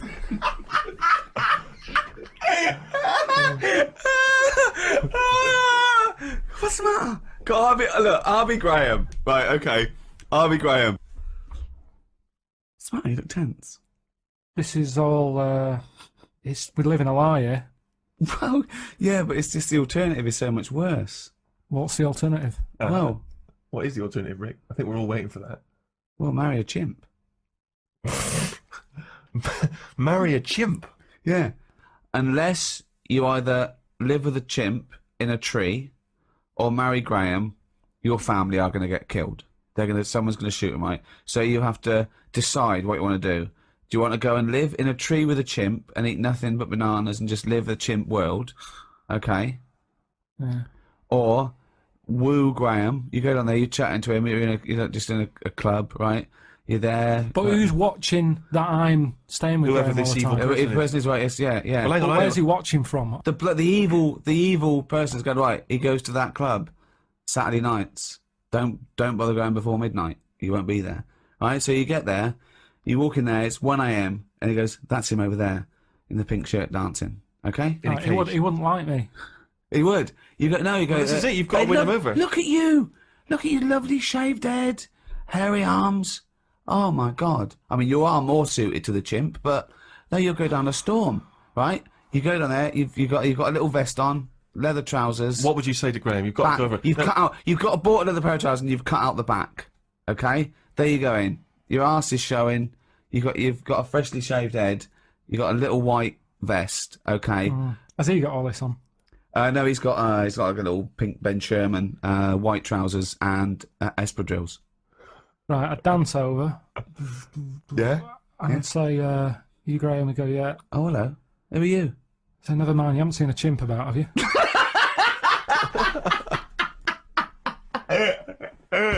The fella across the way from me had the same thing as me, but he'd had it a couple of days ago when he was in agony.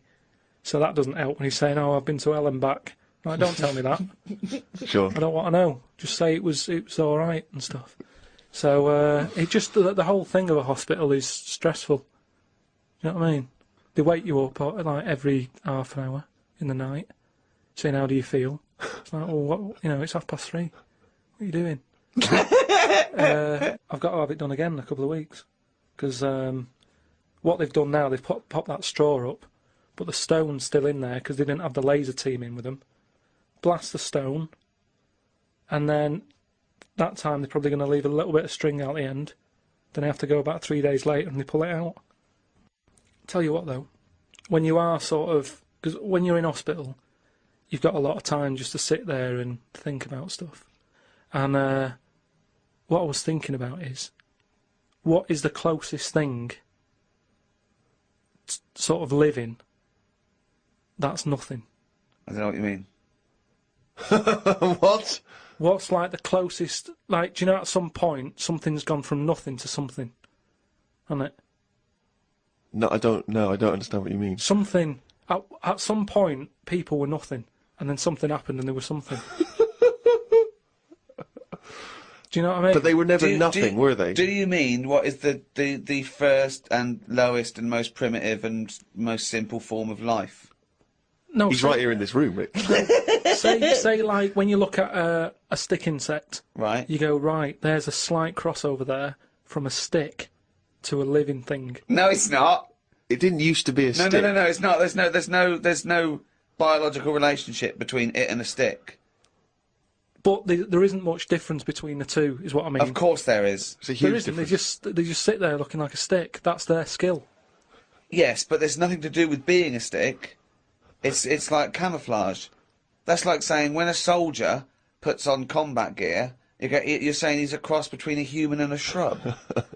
He's not a cross between a human and a shrub. No, is he? that's man-made From a distance, stuff. you can't see him. That's the same as the stick insect. No, but that isn't what I'm saying. What I'm saying is, have you seen them weird things that just look like they sort of look like a leaf? Yeah, they're insects that have evolved to look like a leaf. So a bird thinks, oh, there's no tea there. No, that's but not a juicy insect. It's a leaf. I don't eat leaves. Yeah, but at Forget some it. point, something has had it away with a leaf. No, at no point has something had it away with a leaf. No, to make it look that much like No. a leaf.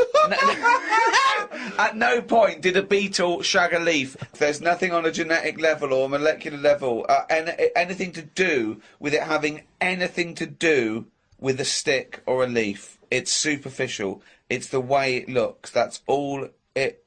That's like saying chameleons must have mated with green once. They are green. No, but it looks like a leaf. What I don't understand is it has evolved to blend in perfectly with its surroundings and fool predators. But then how does it meet? How does it have relationships? It will be going around sort of having it away with a leaf. No, it won't, because it doesn't know what it looks like. It doesn't matter. They do it with pheromones and attraction, and it's not like they, a stick insect will be talking to a stick for ages and go, oh, I've wasted my time here. This club's dead. Rude. I was chatting to her. She was foxy, but she was giving me nothing. But Dave, that's not a stick insect. That's a stick. What are you talking about? That's a stick. You've been talking to a stick all night. I can't believe it. I just thought she had a great slim figure. No, it's actually a real stick. But I've been reading a lot about, you know, I like spiders and stuff. Just reading about them. And there's one, right?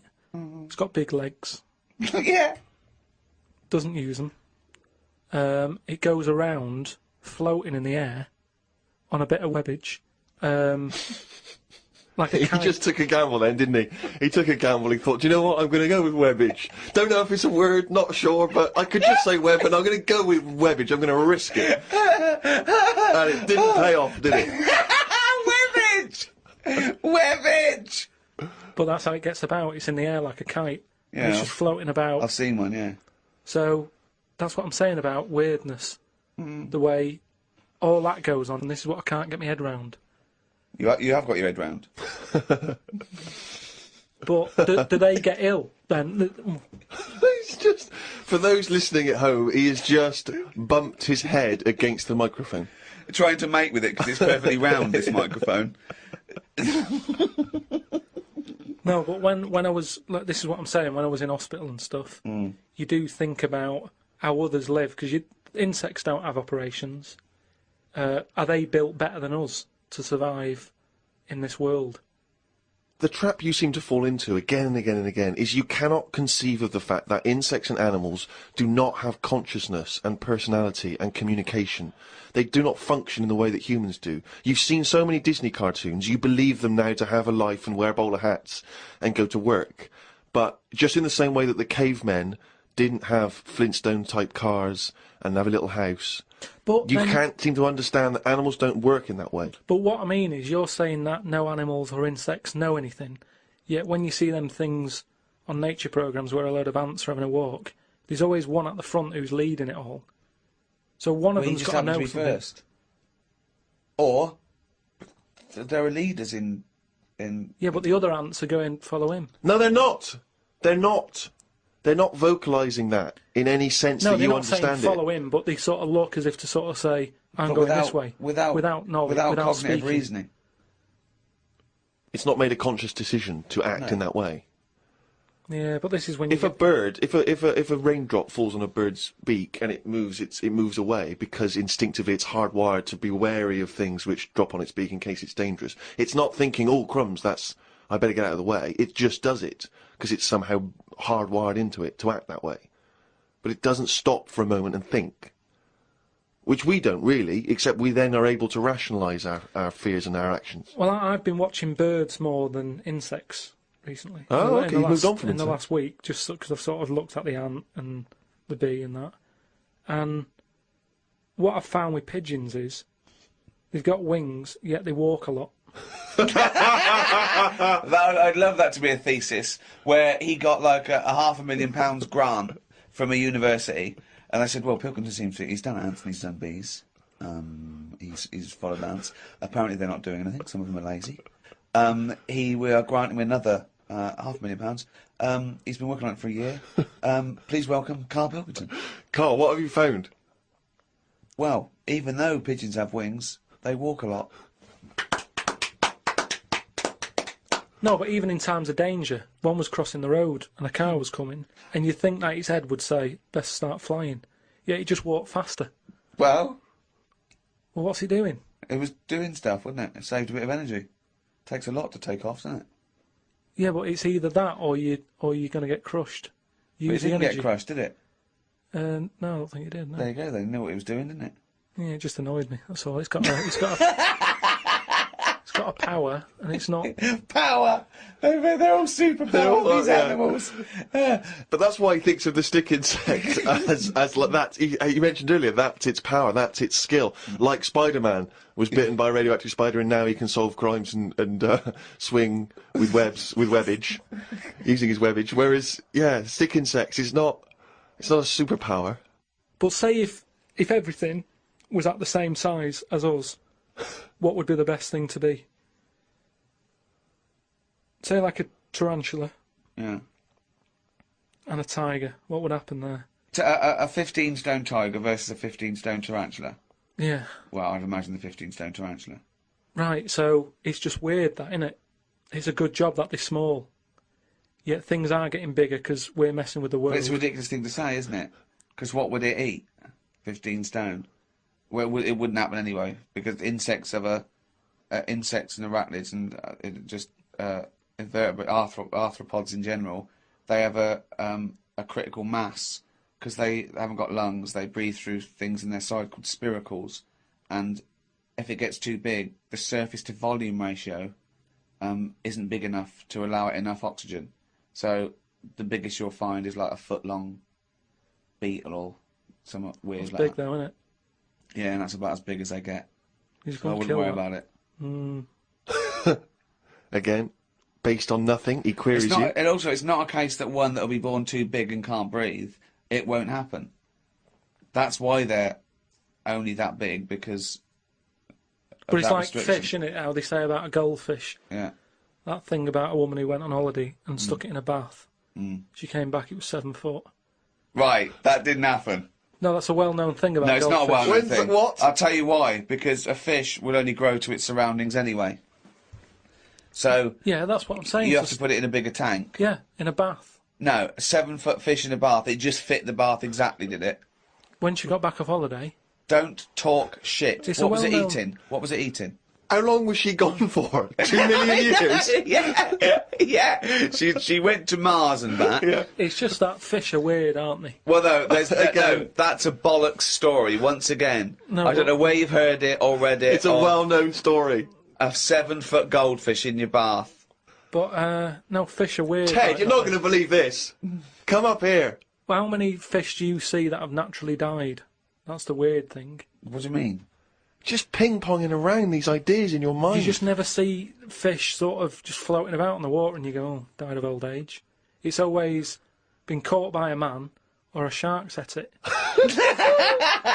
You don't just see dead fish washed up, do you? When you think of the Sometimes. amount of fish... Not when you think of the amount of fish that are in the sea. There's loads of them, and yet you never... Because they're eaten walk straight down the- away. That's what I'm saying, though. Are they eaten when they're dead, or are they just being eaten? Well, most things like that don't die of old age. Yeah, that's weird, though, isn't it? Well, no, because it's a... You know, it's a jungle out there. Yeah, no, that's why I said I wouldn't want to live in the sea. Because you've got to Are be you on... sure you're not on morphine as we speak? No, but in the sea, you've got to be constantly sort of alert, haven't you? Yeah, The amount but of that's stuff. true of all animals. No, worse than the sea. The sea is like full of... you've got an enemy around every rock. I love it! I love it! I love it's like a warning to crabs Exactly. and young squid. It's like the policeman that comes into your school. Yeah. What advice would you give... Okay, then. What advice would you give... Some plankton. Now, what advice would you give a 2-week-old octopus? And what am I? Am I an octopus? No, you're you. We've set it up that it can understand you with some sort of... one of your inventions to talk to the animals. One of your brilliant inventions is just a watch you strap on its tentacle and it can understand human talk. You know, I'm sure you'll come up with that one day. What do you say to it? What would you say to an octopus, a young octopus, who wants to set out by himself in the sea? Stay close to the rocks. And just let it know about the thing about it can get into a small space. You know, if you look at an hole, don't go, oh, I can't get in there. And sort of squash it and show itself. I can roll it into a ball and sort of say, look at that. Is that hurting? I love the fact that the drugs make no difference. It's like there's no difference. Oh, God. Because that's the only thing that's got in it. It's boneless. So that's its special power. That's what it can do. You can roll it up, and as long as it knows that. But that's the problem with a lot of powers, isn't it? That's the same thing about how people say don't have a go at bees because they're not like wasps. They don't sting you because once they sting you, they die. That doesn't know that, does it? It's also not true, but yeah. Do you know what I mean? It doesn't know, so it's not like the bees going around going, I'm not going to sting you because I'll die if I do. What's your point there? I don't understand. I'm just saying... We shouldn't dislike bees. Well, how do these creatures know what to do? Instinct. I suppose it's like that story you told me about the scorpion, isn't it? It's that, innit? What, the scorpion and the frog? Yeah. What, the fable? Yeah. What was it? It was a frog the scorpion needed to get across a river, and it said to a frog, "Can you give me a lift?" And the frog said, "Well, no, of course not, because you'll sting me. You're a scorpion." And he goes, "Well, no, why would I do that? If I sting you and I'm in the water and you drown, I drown." And the frog went, "Good point." So the frog gives him a piggyback, going across the river. Halfway across, the scorpion stings the frog, and the frog's dying. And the frog's going, "No, I'm going to die, and you're going to die. So why did you do that?" And the scorpion said, "Because I'm a scorpion." What do you think that was meant to point out? Just sort of be careful who you help. No. It's meant to point out that you are what you are. You are your nature. No, but it's also that thing of like... I'm telling you, it's nothing to do with if you're what the frog was... driving No, and no. someone's hitchhiking, No. don't pick them up because... No, it's nothing to do with the mentality or the reasoning or the anything to do with the frog at all. The point of it. Well, I don't know. I think Aesop was thinking a lot about the hitchhiking problem. It wouldn't happen. That's the problem with a lot of them fables. They're putting animals together that wouldn't meet. Oh, whereas insects go around shagging leaves. Well, insects are with the leaves, whereas I don't know where a scorpion is knocking around with a frog. I mean, there's that weird one I remember He's watching. annoyed. I remember hearing something about this lizard that sort of gets pally with the scorpions, even though they're not mates, they don't get on. But they've kind of got this agreement that the scorpion can live in their house if they guard it. And there's the local people used to stick their hands down these holes and get the lizards to make slippers out of them. And the lizards were getting sick of this. And I think somehow something happened where the lizards thought, look, enough's enough. We'll let you sleep in our den if you stand by the door. So the scorpion used to, like, stand by the door and stay awake at night whilst the lizard's having a kip. Fella comes along wanting to make some new slippers, puts his hand down the hole, scorpion gets him. Now that's what's weird with that two enemies have worked together. It's called a symbiotic relationship. But at no point did they sit down and go, right, what we're going to do? I'll tell you what, I'll give you shelter. You give me that sting in case there's a fella wants to make slippers. Because all this happened way before people were making slippers. But isn't it weird, though? Because people, there's nothing that happens like that in people, is there? Of course there is. What, like that, where you don't get on but you work with them? Of course there is. What? Loads of business relationships. What do you mean? No, but normally you stay. What I mean is you stay away if someone's being a bit weird. Well, there are loads of examples where you might go, well, I hate to do it, but my only option is to go with X, Y, and Z. But what I'm saying is, though, let me just finish. Go on. I live in an area where, you know, I sort of know a lot of the locals, and there's a local woman who's a bit mad. Now, I know her, but I choose to sort of stay away because it scares you a bit, doesn't it, when something's like that and it's unpredictable. So, you know, when I was in the little corner shop, she came in, right? She screams a lot, just screams for the sake of it. And you don't know if she's upset or if she's just doing it for attention, then the scream will go from screaming to laughing. So you're like, oh, what's going on? And it was like rush hour. It was like rush hour time in this shop, and she chose to go in then, and she doesn't work, so it was like, why is she coming in now? She's had all day to go in. Just picked the busy time. And she was like about 3 places in front of me, and she was only buying a Yorkie and some earbuds. Right? And I thought, a Yorkie and some earbuds? Yeah, and I thought, what's the rush? You've come at the wrong time, and you bought stuff that could have waited. You should never have to rush out for a Yorkie or an earbud, is what I'm saying. Right? And I ended up sort of going, oh, I can't stand this, and I left. Now, that was me being like I would expect the scorpion to be, or the lizard. I don't know what you're talking about now. I have no idea. Okay, what do you mean? No, I'm just saying how, like, I chose that woman could be dangerous, so I'll leave her to it. And that's where nature kicks in. And you go, I don't want to be here. I don't know what she's going to do. She's unpredictable. I'll pop back later. And then, I look out, I can see the shop, I saw her go, and she was, like, laughing to herself again and trying to climb up some ladders. And I thought, once she's gone, I'll nip back. I don't know what my point was. I don't know.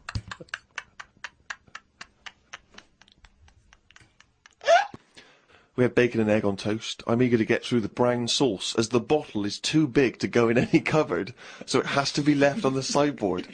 So I had about 4 dollops of the stuff. I love that made it into the diary. He's concerned about the fact that brown sauce is too big, so he's rushing through it. I know, but I'm just saying the kitchen isn't that big, and it looks messy when you leave stuff out, doesn't it?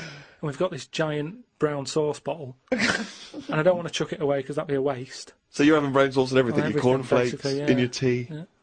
A wasp got in the flat. You know trouble's brewing. It was massive, the biggest wasp ever. Suzanne asked me to get it out, but I wanted to take a picture of it first. I was getting my phone ready when it flew at me. I reckon the sting on it could have killed a kitten.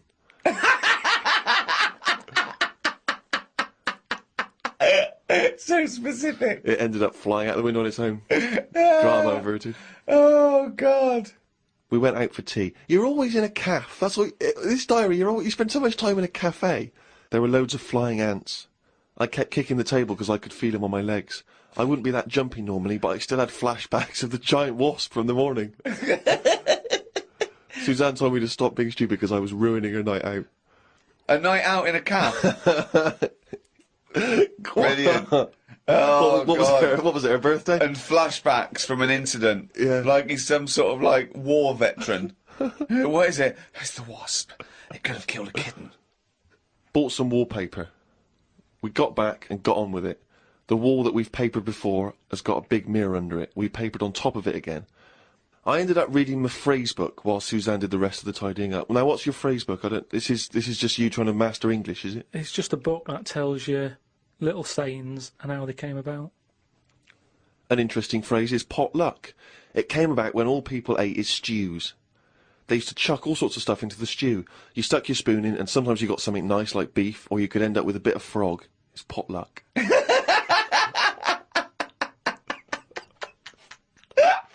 Good, that, isn't it? That's what it said in the book, did it? A bit of frog. Got up and checked the wallpaper out. There are loads of air bumps, and it's buckled on the joins. I wish we'd never done it. Suzanne said the washer was broke and it's out of its warranty. She called up the people who made it and they said it will cost £150 to fix. I don't know how they know that when they haven't even seen it. I want to smash it to bits and see what they can do for 150 quid. So much anger. I want to smash it to bits. That'd be great, wouldn't it? 150, you sure? Come round. Yeah. And it's just like a cube that's been through one of those car crushers. Yeah. 150 quid, there's 150 quid, fix it. I watched the news and calmed down a bit, because there was a story about some Siamese twins who are having an operation. They've got 2 heads, 4 arms, 2 legs, 1 liver. The doctor said they will have 1 leg each. I felt bad worrying about the washer when people have bigger problems like the Siamese twins. Ricky and Steve asked me to do a poem about one day a week, so I thought I'd do one today. I can't obviously do it justice, so I should let the master read it. You've done another poem? Yeah, you said, just do one. If you have a day where you've had a lot of emotions. Well, I loved the poem, and so did the listeners, and I knew they would, so if you can do that every week, that'd be a joy for me. You can't force a poem, though. No, I know. So a diary's easy to do, because you just write down what you're doing. But you've got to have some really meaty subject matter to be able to write a poem, Rick, as you'll discover. I know. Right, so, you've heard what problems I had that day. Go on then. Bubbled wallpaper. What a mess. Washer dry and knackered. What a mess. Siamese twins separated. 1 leg less.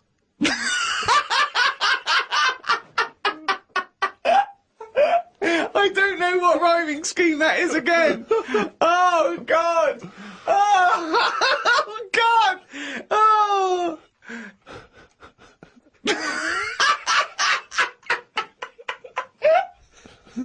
Oh, fuck me. Well, there you go. That's the end of episode 2 of series 3 of the Ricky Gervais Show. More next week. More drivel, more diary. Another poem, I hope. Maybe. Just more news and stuff. From me, Ricky Gervais, Steve Merchant. Goodbye. And Karl Pilkington. Right. Hello, welcome to number 3 in the 3rd series of the Ricky Gervais Show. With me, Ricky Gervais, Stephen Merchant. Hello there. And of course, Karl Pilkington. Alright. Had a good week, Karl? Alright, just boring. It's a boring week. Because that sort of kidney operation I've had. It's just affecting my life in a big way. How are you now, Karl? Are you feeling better? Better than it was last week. Because last week you really were not putting the effort in, were you? And it's your own fault. You got kidney stones, you don't drink enough water. That's what I've been doing this week. Just drinking. You said what sort of week have you had? What have you been up to? That's what I've done. I've drank water. That's all I've been doing. If there's a water shortage in London, it's because of that. Honestly, that's what you have to do. It's just boring. Just like a basking shark, sort of with its mouth open, just going through the water. Sick of it. Oh, he's led the life of plankton for 1 week. Have you been able to do anything, or have you just been resting? It's best to rest. Just because, your body's still in shock, even though in the head, physically, I thought it was alright. The body sort of just acts in weird ways. Brilliant. You know, it's a weird thing, isn't it? Like I said last week, you don't think about your body until there's something up with it, and then you panic a bit, and you go, right, I'm going to look after it from now on. I've been given a second chance here. As I said before, this was not a life-threatening illness or operation. No, but it's that same thing. The last time I had it was when I nearly choked to death on the Mr. Freeze Pop. Right. Where I had that sort of, what do they call it when you have like a second coming? Do you know what I mean? It's that sort of thing where I you don't go, think you're the second coming. No, but that thing of... If you are, we're all screwed. You mean the second chance? Yeah, it's a second chance thing. Your life flashes before you, doesn't it? Yeah, but you get, you suddenly feel kinder. Do you know what I mean? Really? Yeah, you sort of go, right, you know, that was a bit of a warning. Be like good, Scrooge? Be good to people and stuff. Yeah, a little bit. I think it's normal.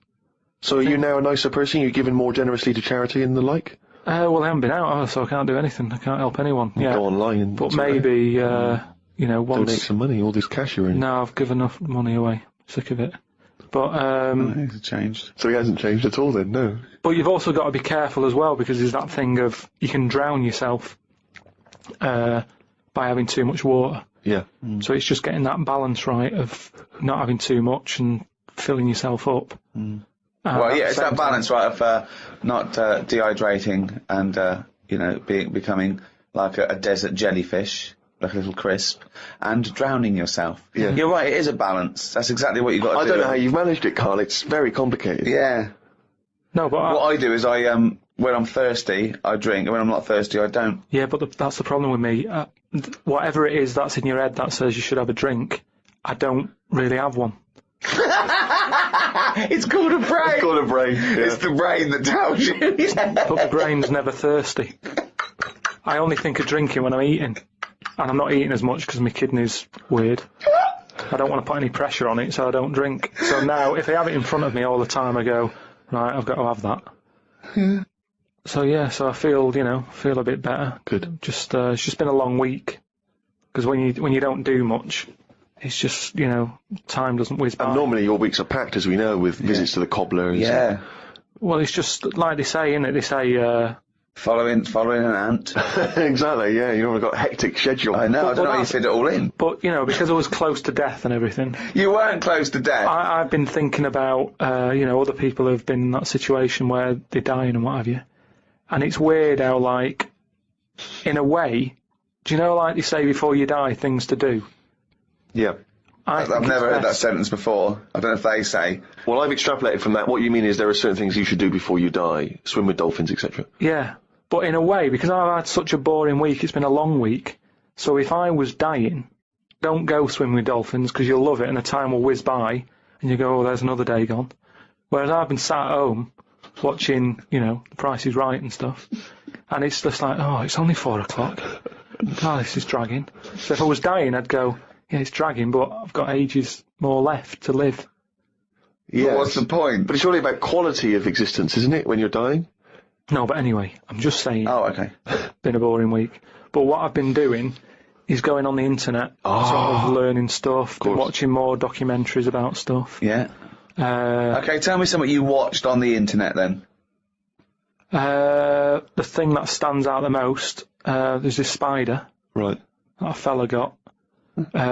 Popped it in like a little sort of bottle. Yeah. And chucked in 80 ants. And the spider, right, just went mental. And I don't know if the spiders eat ants. I don't know if they do. But he wasn't happy with them, that they were there. And he was just whizzing around, sort of biting them. Not eating them, just giving them a bite. And the ants would sort of just lie there, dead. And spider had this system of sort of going, right, I'm going to put the dead ones over there. And it was biting them, dragging them across, putting them in a pile, killing another one, popping it in the pile. And by the end of it, it made like a little pile of dead ants. And he was just there sort of breathing heavily.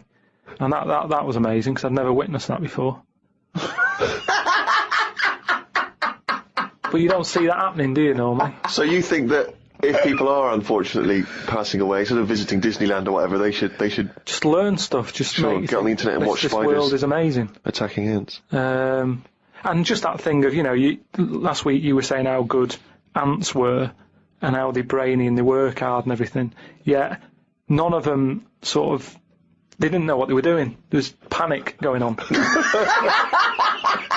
You watched them again, they were running backwards and forwards, and I remember like seeing a programme about ants where they're meant to sort of work together as a team, and if they climb up a person's leg, that person stood on their house, say, and they're all like, oh.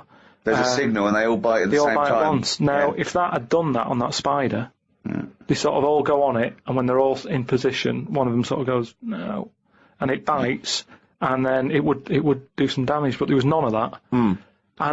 But you've seen things like the Towering Inferno, where even humans panic crazily and jump out of windows and things until Steve McQueen comes along and saves the day, so... Yeah, but at the end of the day, when you're in a Towering Inferno, you were there relaxing on holiday. So, of course you're going to be relaxed, and the shock of it's going to make you go, oh, I wasn't ready for that, I was sat here in my trunks.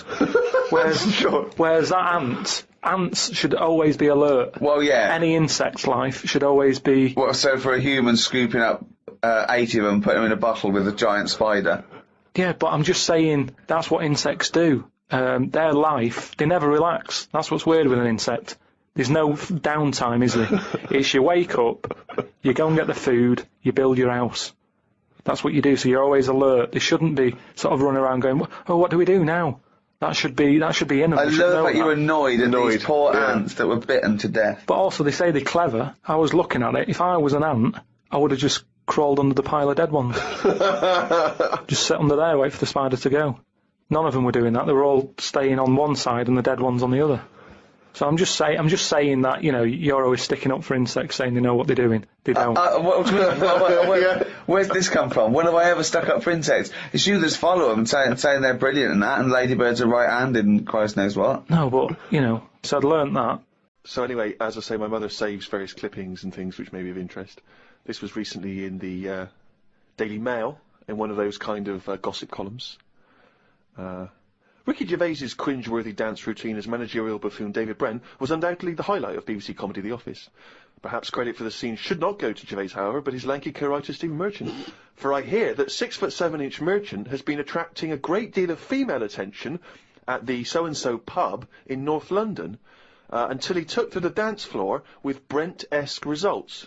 Says my mole, most of the feminine throng looked away in embarrassment. Putting it kindly, he was rather ungainly, like a giant albatross hopping on stilts. Right, now then, I'll take issue with this, because firstly... You wouldn't be attracting female attention in the first place. Rick, if I had been, I'd have phoned the Mail myself. Point A... Right, I seem to remember distinctly I was talking to one of my mates the whole night and we were discussing about the fact we were too shy to talk to girls. So wrong there.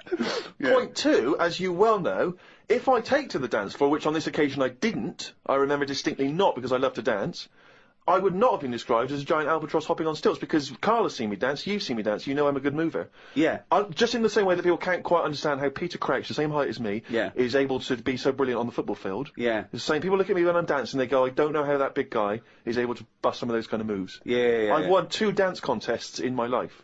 Those facts, those stats speak for themselves, Rick. I know. I mean, you've seen me dancing, how would you describe me? I think that you look like a... Isn't an albatross, isn't it? So, you look like, an upright lizard, right, being given electroshock treatment. And I think that's a lot fairer, isn't it, than the albatross nonsense? Well, so I'm just trying to picture that, because again, was that a compliment? You were on my side, right? You were defending me. A cross between a giant lizard and a stick insect. Again, because they don't sound, straight away they don't sound like compliments, but I'm assuming you're on my side here. A stick insect with funny glasses? Is that? Again, yeah. I thought, I was thinking you would perhaps be a bit touch more supportive, but you've not really... Karl, you've seen me dance, what are your views? It's just like a bit of weird art. That's brilliant! That is brilliant! That's so much better than albatross! I wouldn't have said an albatross. I was looking at one of them the other day, and I don't understand what they mean by that, because they're dying out. They say, you know, they dive in the sea. Oh, it's gone. Yeah. Something happened in the brain. It went from the point we were making via an albatross, then it just shot off. It just ping like a pinball. Well, let's hear, because it's going to be another good point. No, it's just saying how, because I've never seen one, and they were saying, how would you feel if you never saw one again? And I was like, I've got by this long without it. It's not bothered me.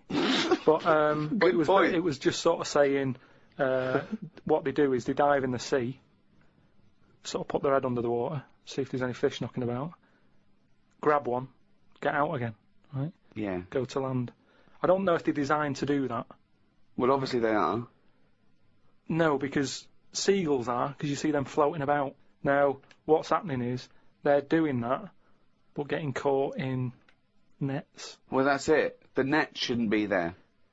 That's the point. They're totally adapted to their environment, but we came along millions and millions of years afterwards and stitched them up. It's not like people are going, well, the nets were always there. How did they evolve without getting caught in the net? We invented the net. We've only been knocking around for a few 100,000 years. But what I'm saying is, it's that thing about animals learn by mistakes by other animals. You know, like the monkeys peeling potatoes. Right. That's never happened. They go and put nuts in the salt water to salt the nut. Whatever. How does that get to peeling potatoes? Because in your head, they were working in a canteen. Making chips. Yeah, definitely, yeah. It doesn't matter what the food is. I'm just saying how they know how to sort of prepare I that love food. the fact that you don't care what the fact is. When you're discussing facts, that's all that matters. Otherwise, on Mastermind, they just go, who wrote Much Ado About Nothing? Dickens? Yeah, close enough, whatever, someone did. The fact is what matters. Yeah, but with that question, that's got a straightforward answer. What I'm telling you is the way that animals work. If it's a potato or a nut, it's a foodage.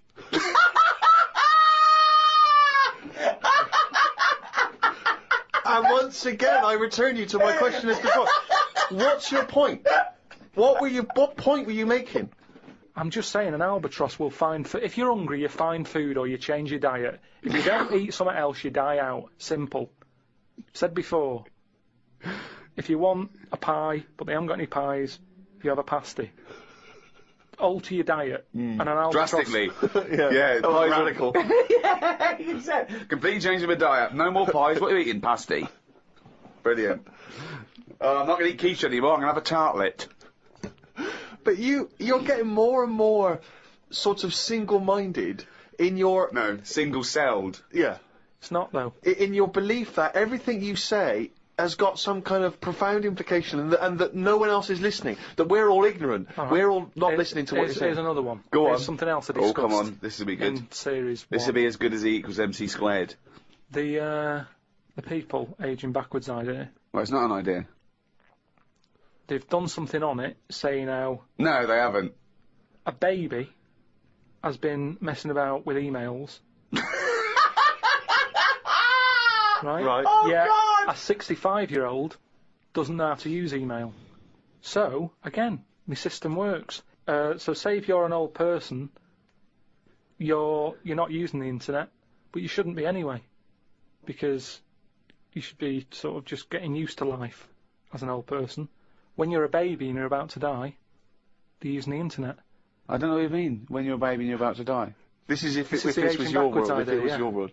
Well, let me just ask a couple of questions. That makes no sense at all. What you just that makes no sense I'm just saying at all. that my theory... You may as well have hit a wok to express that point, because they're... the pong, that would have made more sense. This is why- more profound, This is why more resonant. This is why Wendy's having a go, though, because you're not being open-minded.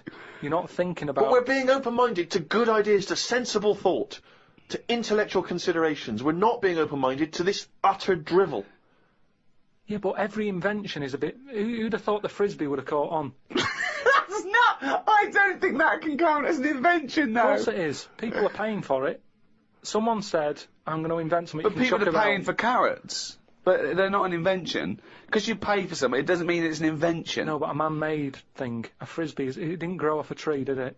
Someone's made that and gone, I can sell this. And people are buying it. You know, all I'm saying is things change, don't they? You know, the albatross is dying out. The way, like when I walked into the flat, right, we've had hot weather, haven't we? We've had a lot of flies knocking about.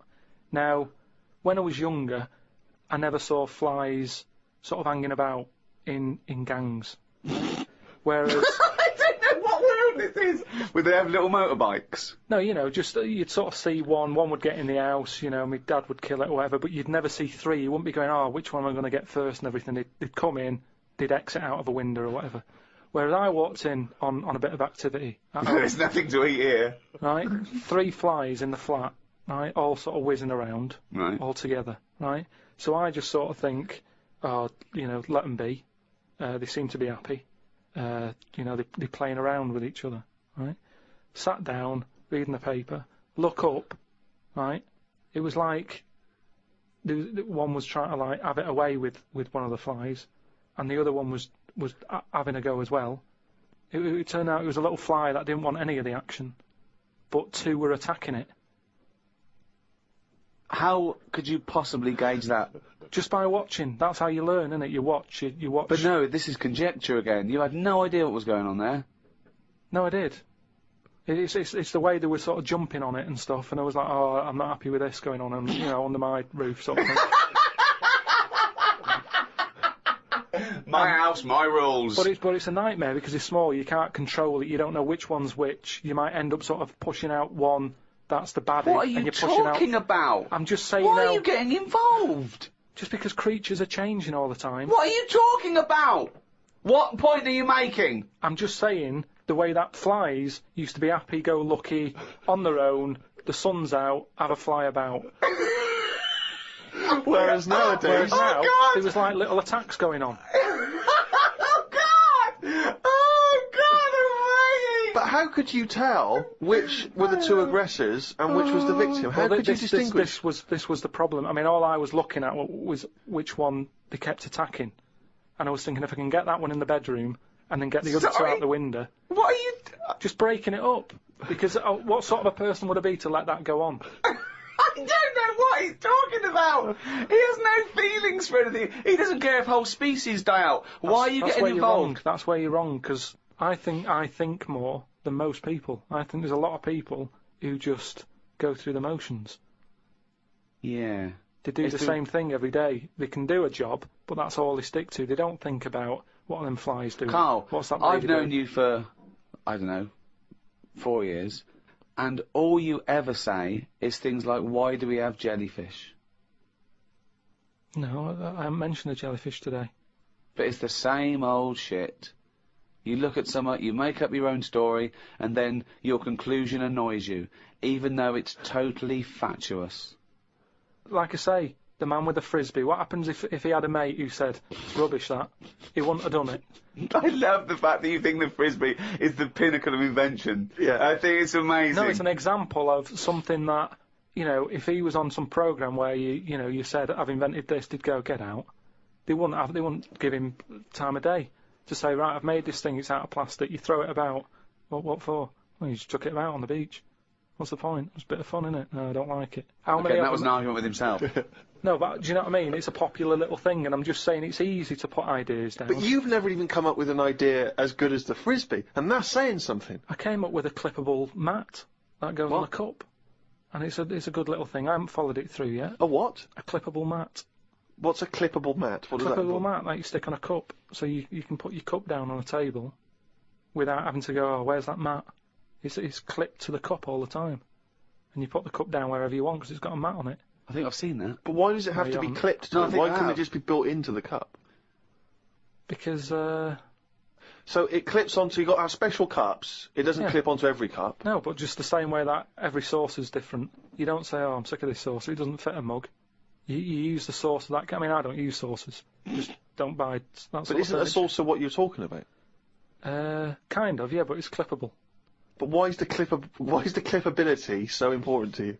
So you don't have to keep finding the mat when you put the cup down. It's constantly clipped to the But why does it have to be clippable? Because that suggests it's removable. Why not just have something where it's constantly attached? What's to stop you from losing that in much the same way as you lose the coasters? Do we need this? Do we need a clippable coaster? Let's ask him like it's the Dragon's Den. Let's ask him now. What? We've got money to invest on your clippable cup. Now pitch this idea to us. How would you sell this idea to us? You just said, what was your question then? Brilliant. So you're not listening. Let's start No, again. I am. Okay, no, imagine you walked in. What is it for? What is it for? Is it a coaster to stop the heat from the cut burning the varnish? Rick, let him explain it. Or is it a saucer to stop well, look spills? Let's have you pitch this idea to us. Just you've never met us before. You were investors. Tell us, explain this to us. Sell it to us. Right. We're living in a world where furniture is important to people. They spend a lot of money on it, don't they, furniture? Yeah, There's so many absolutely. furniture shops out there. Yeah. All different types of wood from all over the world. Absolutely, yeah. Right?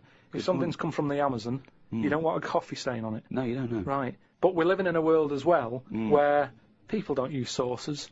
What do you mean when they you don't? go out, when you go out and buy, because people. What do you mean we live in a world where they don't use saucers? Yeah, there's loads of saucers, yeah. Because I know people who buy cups singly. Right. Because there's only 2 people living in a flat, so you don't buy a big box, because in a big box of like plates and that, you get things like, you know, what's the plate that's above a saucer but below a plate? The plate that's above a saucer but below a plate. So it's a plate, but it's below a plate. But it's a size that you sort of go, what am I doing with this? So, what would it be? A side plate? Maybe, A but plate that you'd have alongside your regular dinner plate, right? You put a bread roll on or something in a restaurant. Maybe, Yeah, okay. but you What's don't your need point? What do you No, mean? there's a- this is fascinating to me. Because this is his best attempt now to Okay. try and attract investment. Do you know where your mats are at home? I haven't got mats. Don't use them Why not? because it doesn't bother me. I haven't got any highly polished furniture from the Amazon. Right, Steve, have you got any sort of... I've got some coasters and I use the coasters. And do you know where they are when you need one? Well, yes, because they're always at the place where I would normally put down a mug of hot tea, i.e. on a table or a coffee table. Right, now, If I had a highly polished table from the Amazon, I'd keep my coasters on it. Yeah, but what I'm saying now is, what happens if you get up with your cup of tea, you're a busy man, right? This is what I'm saying, we're living in a world where people are busier than ever. Go on. Not everybody can sit down and enjoy a cup of tea sat in the same place. Right. You get up and you might move into another room. You haven't got a polished table in there from the Amazon, so it doesn't No, matter. but you might be working on another expensive table. Oh, fine, we'll have a coaster there that as has well a then. computer on. My question is this. One, does it fit all mugs? Or do I have to buy a special mug to have this special Well, bit we attached? can work it whatever way you want. We can either look at the standard size mug and say, let's appeal to everyone, or we can get in touch with some mug company. How is it clipped? Just like little plastic clips that clip onto it. Yeah. And then you clip it off and you clean it. They're dishwasher proof, by the way. They don't need that But at all. why can't you just make a mug that has something built in the base of the mug to prevent it from making the mark? No, I don't It's need only that. the heat that makes the mark, isn't it, really? I just want to say now, that's a pointless idea, and I'm out.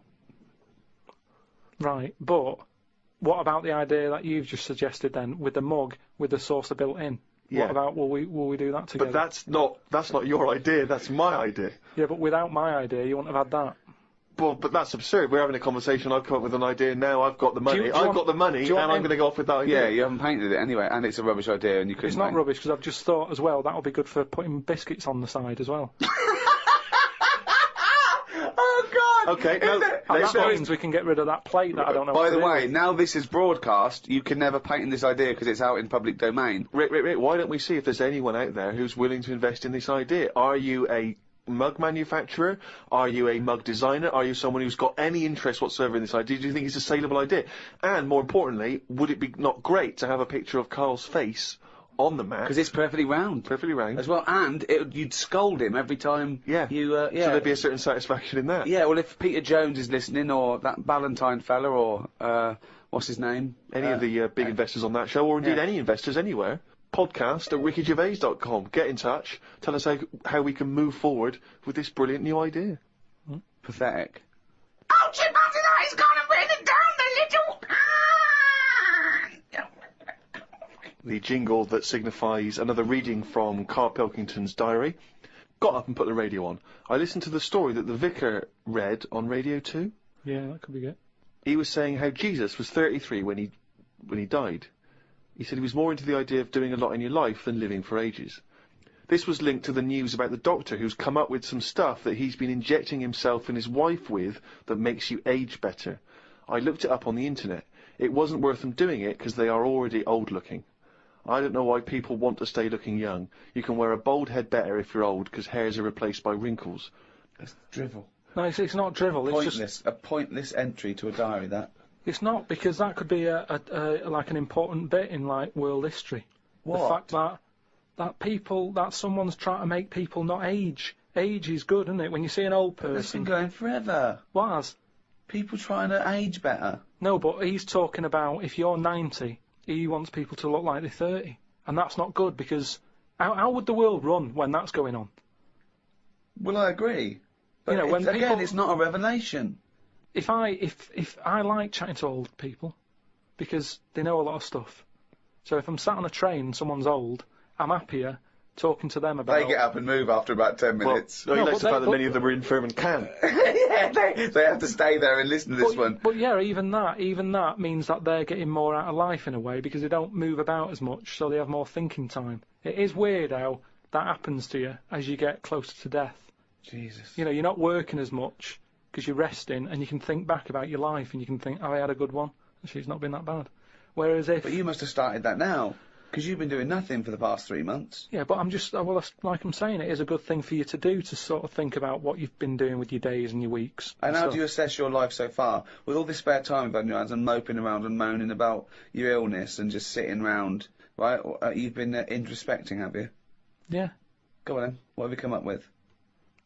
I haven't come up with anything. I'm just, I'm just, you know, I have an all right life, and things are changing.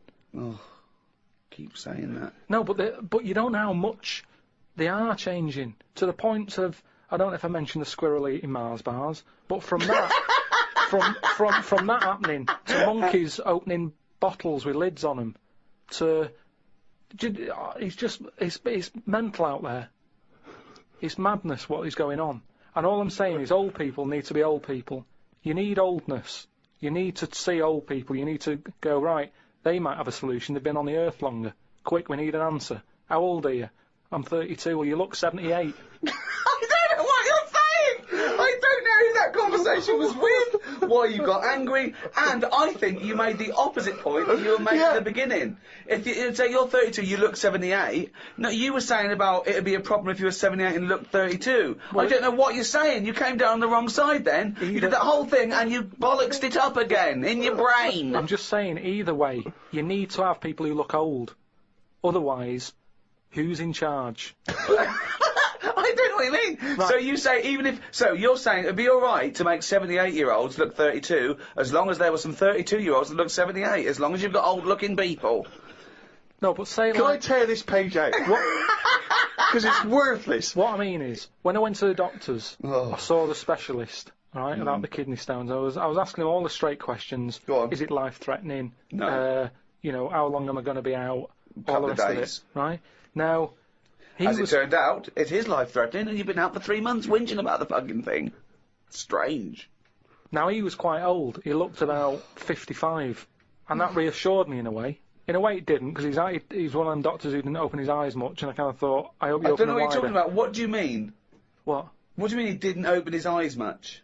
One of those sort of doctors who's either that overworked, that is, he does that, you know, when he's tired, so he's going, right, what we're going to do is, and he's doing that with his eyes shut, he's talking like that. This is radio. I know, but I'm telling you, so you can see. But people are meant to be listening to this. But if they can't imagine me with my eyes shut. Well, tell him you got your eyes shut. Just say he had his eyes shut. Yeah, he had his eyes shut.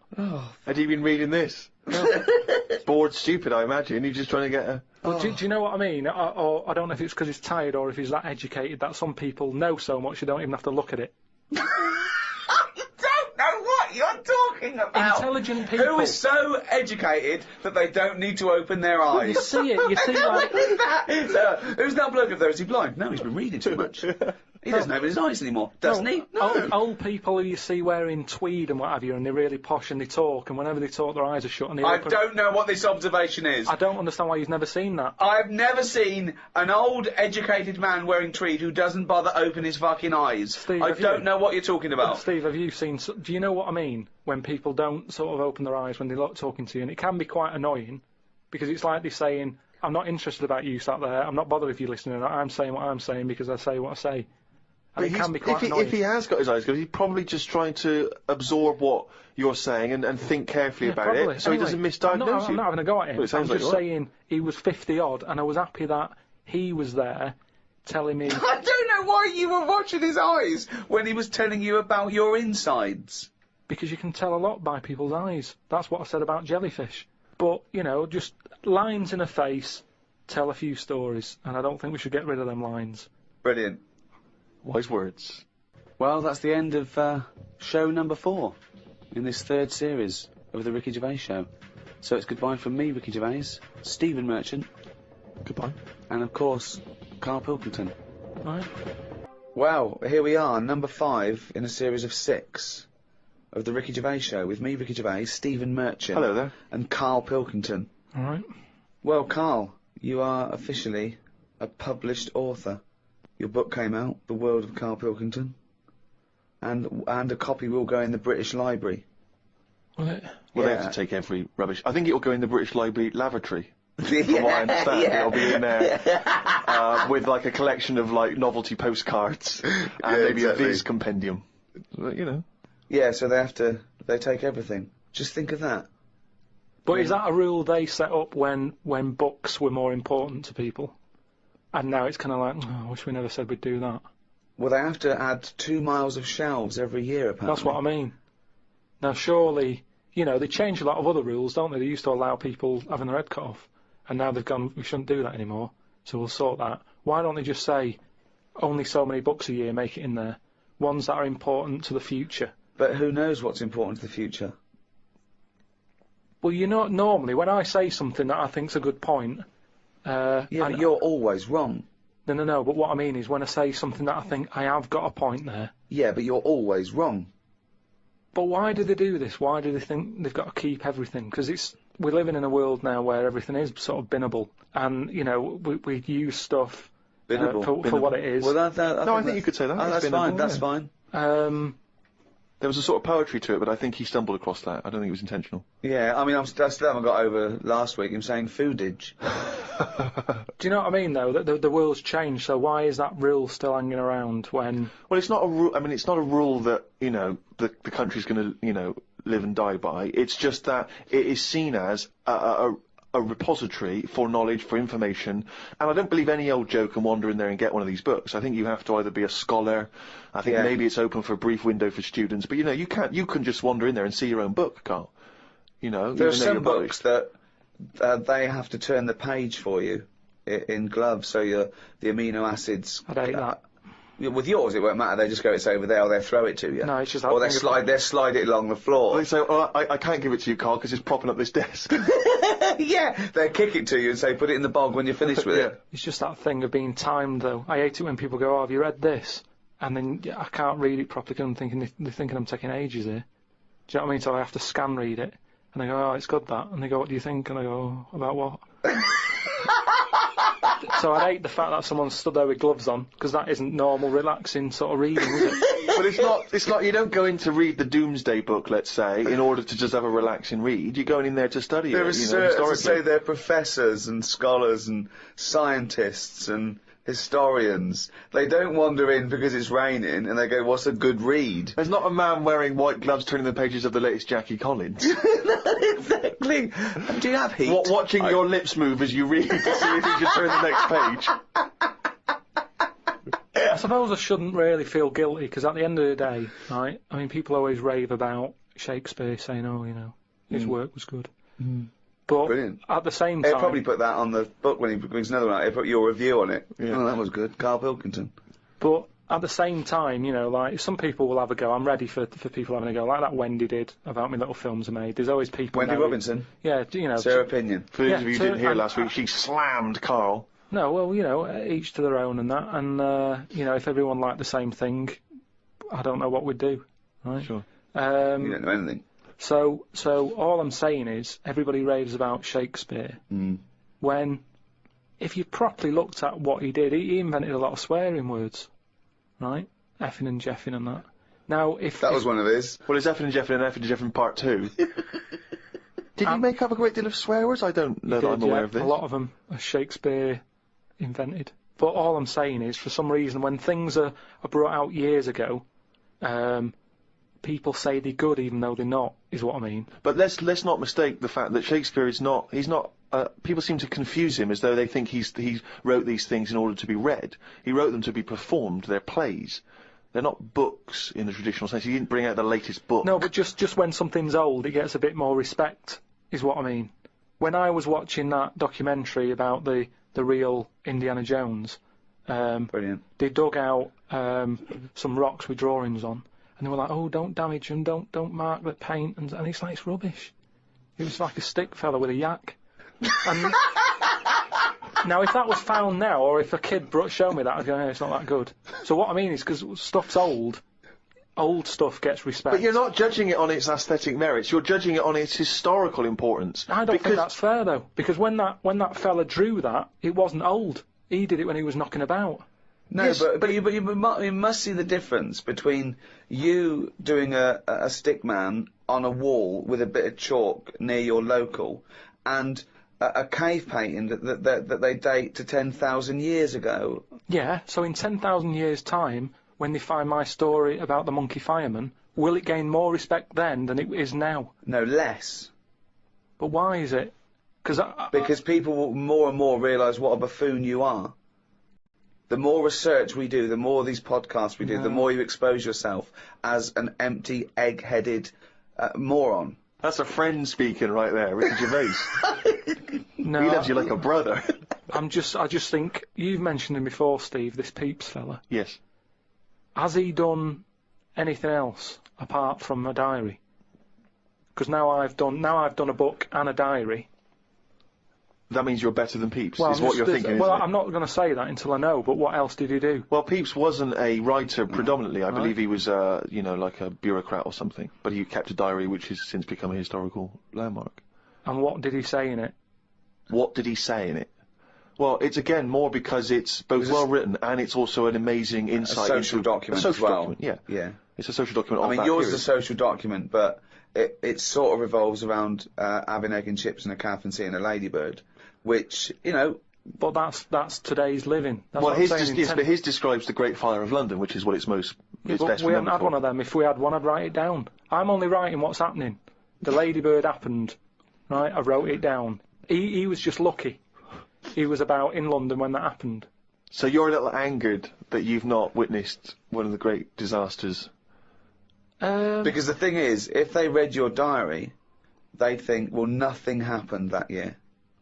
Nothing important in the world happened that year. Because your diary doesn't just mention. I mean, okay, yes, it does. It fails to mention any disasters in London because we haven't had any. But it doesn't mention any. It doesn't mention any world events. It doesn't mention wars in Iraq, terrorism. It doesn't mention anything. But that's all being wrote about anyway. If you're saying there's a museum that's keeping everything, there's loads of other books for that. Who's looking at the fella whose skulls fell off? What? We see. It's interesting, isn't it? What do you mean the fellow whose skulls fell off? Well, that's what happened the other week, so I wrote about it. What? A fella's skull has fell off. What do you mean his skull has fell off? It's something to do with circulation. But what do you mean his skull fell off? It's in the diary. But how can a skull fall off? Because it's surrounded by tissue and it's got a brain. How can just his skull? How can it detach itself from all the stuff surrounding it? He mislaid all his dreams. But all I'm saying is that's not getting a look in. No, because it's not significant or probably true. Good point, Steve. I don't. All right. Well, let me just. I'll just consult the diary quickly and find the moment with the man whose skull fell off. Oh, here we are. Yeah. Looks like the world's fattest man is having an operation to get rid of some of the fat. Mm-hmm. He has to have an iron bed because that's the only thing that can hold his weight. There's also a man whose skull has fell out. He's in hospital somewhere. I hate that. It would make me panic. The hospital is busy with people coming in to look at their head. What are you talking about there? That tells us nothing.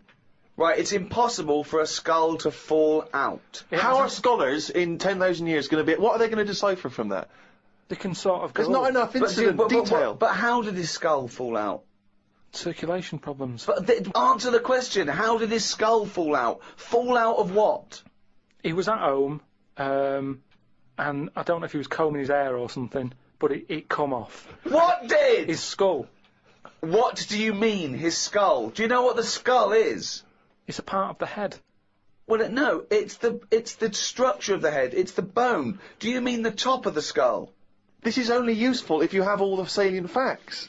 Then it would be of interest to us. We could. Well, I couldn't take that on. I'm busy. I'm not going to start looking into stuff in depth. Just get the details. God. You're such an idiot. You are the best, idiot in the world. Well, I don't want to be premature, but that entry is followed by, I injured my toe the other day by dropping the toaster. Instead of letting it hit the floor, I tried to catch it with my foot. I didn't think I'd done any harm, but my nail looks like it could fall off. I might show it to the doctor when I get me kidney stones out. We could easily get by without nails on the feet. They are more trouble than there were. You're so wrong. You're so wrong. I think on the days when cavemen without shoes and animals need nails, I don't think we need them now. I honestly, because you hear about ingrowing toenails, right? So that's a problem. You've got to cut them. Stuff gets under there and gets infected. Get rid of them. You won't have any of that, as long as you wear shoes. No, you'd have unprotected toes and fingers, wouldn't you? I didn't say on the fingers, just on the toes. So why do you need them on the fingers and not the toes? Because you use your hands to do stuff. I've said about toenail out. It'd be good to have it growing on the head. What? Just having like a sheet of it, just like a nail on the forehead. You wouldn't look weird because we'd all have it. I'm not saying. What are you talking about now? I'm just saying I don't want to go on about evolution and stuff because we've done it all. What do you think the skull is for? No, but I mean on the outside, so that when you bang your head, it's a little bit more protection. Like people. I mean, you're looking at me like that. Why do you wear a helmet on a bike then? Because the bike wasn't meant to be invented. We weren't meant to whiz along at 70 miles an hour with evolution. I know, but because life's changing, like you've said. But you can't go, let's evolve, let's re-evolve. Okay, let's assume we've got this nail on our head that's growing out of our forehead. So we look like one big thumb. Yeah. Which weirdly, Karl, I mean, you can almost imagine it looking at Karl now. You can imagine a big nail there. Does the nail continue to grow? Do we have to trim the head nail? Yeah, in the same way you get a haircut. Why is that preferable in your mind to just wearing a crash helmet in instances where you might have something hit your head? Just because, for a start, helmets, you have to carry them around with you. That's one thing that's put me off having a motorbike. Whenever you see someone on a motorbike, it's all like the clothes they've got to wear. And it's like a big upheaval, isn't it? It's you know, if you have a car, you can get in with your shorts on, your flip-flops on. A motorbike, it's like you're an astronaut or something, and you're only nipping down the road for some milk. Do you know what I mean? So, what I'm saying is get rid But does it annoy you having to put shoes on every day, and underpants, and a vest, and I don't know. No, but once they're on, I'm not carrying them. They're on me. If I had to then take the shorts off for whatever reason and walk around holding them, I'd go, I can't be bothered. I don't like holding a bag. I don't like bags. We carry too much around with us now.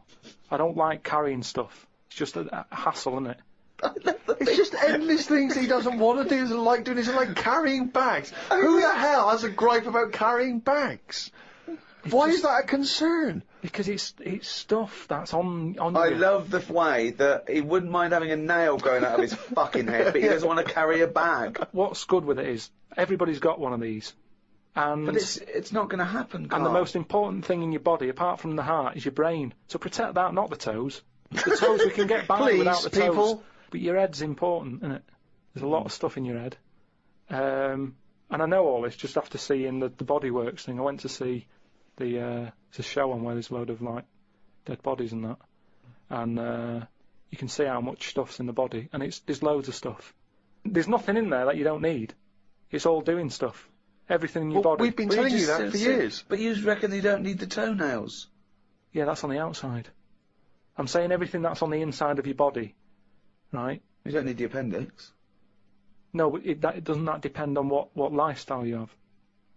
Well, it's a hangover of when we probably ate a lot more cellulose, and it's. Yeah, well, they might come back. Things are always coming back, aren't they? So if people start eating them again. What about male nipples? Sort of looks all right though, doesn't it? Because the chest is quite plain, so with nothing on it, you'd go, oh, what's this? It just balances it out. I think it looks all right. I think it works. So leave it. But what were we talking about? But wouldn't you rather have maybe a little like a rib cage around the testicles? Because you get a whack in them and it... Oh. Yeah, that's pretty good. Not an invention, Karl. It's not an invention and we can't do it, but... But would you be able to sit down still? Because that's the good thing with them at the moment, is movement. So it sort of works. But don't they say, they said something about testicles, the Body Works thing. Well, they're on the outside. Put yours away, Karl. You're not one of the exhibits. They're on the outside because they have to be a few degrees below body temperature for I think the Sertoli cells to So that's an odd design. That they had to go there, because it is it's a bit of an odd place to have them. Where would you suggest? Dangling from the throat? Sort of... I want to redesign you, right? You can possibly do this now. This is something you can actually do, probably. You could probably have your testicles anywhere. So where would you want them? You've got a giant forehead nail. Yeah. You could have that. It probably wouldn't grow, but we could certainly have that. I just mean, like, because if all it's about is temperature, you don't want to get them too hot. Yeah. Well, they're getting hot down there because you're wearing pants and what have you. So have them nearer to the outside of the body. Well, they are near the outside of the body. No, but we wear pants over them. So you wear pants over them because they're testicles, and polite society suggests that you don't show your testicles. Yeah, but that's the odd thing, isn't it? That's what's happened somehow. That we've said testicles shouldn't be seen. Well, then just cut a hole in your trousers. If it's only about, keeping them cool, and because they're too hot, why don't you just hang them out your shorts? Because there's too many sort of seats that are shared these days, isn't there? But what I'm saying is... Well, what are you saying? Where would you put them? Somewhere like, sort of under the ears. So it sort of just looks like lobes. So you would redesign your body to have a pair of testicles hanging from your ears? And when people are sometimes talking, they do sort of mess with their ears, and they're always saying check for lumps. More handy. Does the penis remain where it is at the moment? Leave that where it is. Yeah. Well, I don't know about you, Rick, but I would love to see, perhaps on the web, it's very easy to put stuff on web pages now, some kind of illustration, it could be computer generated, could be drawn by hand, of the new model Karl. Bear in mind, people, that he's got some testicles underneath his ears. And a big thumbnail on his forehead. Big thumbnail on his forehead. Talking to Karl, I want to see Karl's head everywhere. It's the roundness that I like, okay? So do a viral campaign. Anyone out there with a picture of Karl, just get it everywhere. Because I want, eventually, everyone to, as they walk past him in the street, to shout, "You shaved monkey," or "Look at that bald head," or "Look at fucking coconut face coming this way. You got a head like a fucking orange." Went out the other night with the lads. There's a few of us, young, free and single. Must look like the Swingers. Oh, it was pretty, it looked like a boy band had gone out. It looked like, really? It looked like, NSYNC had hit the streets. Right, yeah. We'd dressed up, togged up, out for a few drinks. A friend of mine said, let's go to a club. Right, I haven't been to a nightclub for a long time, actually. I haven't been... Is that because your glasses steam up when you walk in and out of the cold? That is a problem in the winter. It's very difficult to make a good impression when as you walk in, your glasses steam up straight away, and, you got to take them off and clean them and stuff. And then, you get a bit... On your white fronts, you pull your white fronts out through the jeans, clean them on that. Or the back of a girl's dress. But, we cruised down to the club. It's one of those big sort of super clubs, London super clubs. Never been in one of those, the Ministry or any of those things, so it was all new. And it's a bit of a queue. I think it's a bit of a chore. But we're queuing up, we're in good spirits, we're looking at it, it sounds pretty funky, we can hear the music coming out. Been in the queue for quite a while, 20, 25 minutes. Forget it, 25 minutes? Well, yeah, we were pretty excited by this point. The doorman says, hello lads. I said, yeah, we're coming please. He went, no you're not. Really? He said, you're not coming in. And he just immediately lifted the little rope and sent us away from the queue, right? And we were slightly perplexed, we were dumbfounded, we didn't know what to do, it was like, this couldn't be happening, it didn't make sense, so we just queued up what was going on. And so, my friend said, well, we've got to find out why he's not going to let us in. So he goes back over. I thought you wanted to do. You wanted to tie him up with logic. That'll show a bouncer. Exactly. Yeah, show him how educated you are and how you can win an argument and make him look stupid. You'll be in that club in no time. That's what they appreciate. They love her. Because what they respect is being made to look like a fool. Yeah, exactly. So we went over and... They really look up to intellectuals. Exactly, yeah. So one of our mates goes over and he says, why didn't you let us in? And he went, because you don't have any girls with you. Now, now, I'll tell you this. That's kicking you when you're down. Because when you're out on a Saturday night trying to get into a club to meet women, and the reason you're not allowed to go in a club to meet women is because you haven't got any women with you, that's just salt in the wound. It's so humiliating. So, a friend of mine says that there's a VIP entrance over there. And there was like a woman with a clipboard, you know, the guest list. Separate entrance. She said, you know, you've got a little bit of profile, Steve. Why don't we try and use your You ran home, got your Golden Globe and your Emmy. Yeah, exactly. Well, I always carry, you know, some of my cuttings with me. Yeah. And I felt a bit self-conscious about it. I was thinking, I'm not into this, you know, it's a bit awkward. But he said, look, don't worry, you just stand here. Just stand here, just like you're having a conversation.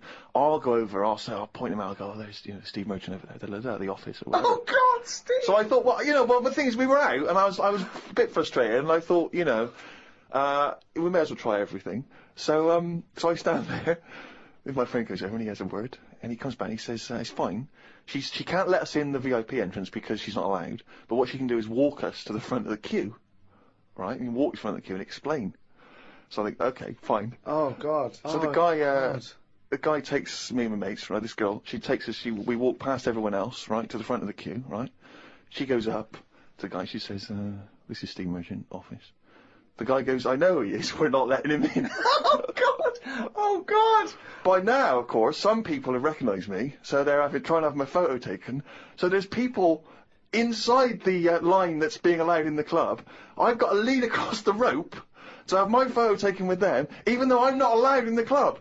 So they go, oh, alright, this is Steve there, and the photo's taken, right, camera phones and that. They're going into the club where the party's kicking off. I'm outside waiting for the next chump who wants to have his photo taken. I mean, it was mental. So, that's unbelievable. I was furious, and then one guy, I remember he was and he goes, oh, yeah, brilliant, I love the podcast and all that stuff, I love Carl. Is Karl with you? I said, oh, Carl's not here. And his girlfriend was with me, she went, who's that? And he went, oh, it's just Steve Merchant, he does the office, he does the thing. And she went, who cares? Who are you, Bruce Forsyth? And it's that thing when suddenly I'm being humiliated and embarrassed by someone's girlfriend. I never asked for that. I never asked for her opinion on me. I'm sorry if I don't impress you, if I'm not sufficiently famous for you, but it's not my fault. It's your boyfriend who brought it up. It was like I'd gone over to her and tried to show off, and she was annoyed. So by now I was just furious. Oh, so God. I thought, forget this. Well, I was walking down the street, and there's a group of builders sitting down having a cup of tea. One of them goes, all right, Rick. I went, all right, mate. The other one went, not as fat as on telly. I went, oh, thanks. Not as fat as on telly. So he went with, well, you are fat, but you look even fatter on telly. He didn't say, oh, God, you don't look fat at all, or, oh, you look big on telly, but you don't look fat. Just went with, not as fat as on telly. And there's nothing I could say, but cheers, mate. Now, when you said cheers, mate, did you say that because you were... Because I'd say cheers, mate, because I'd be a little bit scared of them. No, it was like sarcasm, and, you know, I laughed after. Yeah. So you can get away with sarcasm with working class blokes. I'm a little bit more secure with a working class male than you, aren't I? I'm terrified of them. I feel like they're going to turn on me at any minute. You don't feel confident sort of backing in a lorry driver? Terrified. Oh, right, because if I did, he'd probably lean out and just go and get your dad, mate. Yeah, not you. Fuck off, I'm not interested. Not you. Yeah. So the final stab is this guy says, there's a party I know of going on, right? Oh, blinking it. So we go down to this party. Right, as we're getting there, as we're about to go in, he goes, now you know it's a singles party. I thought, oh, what?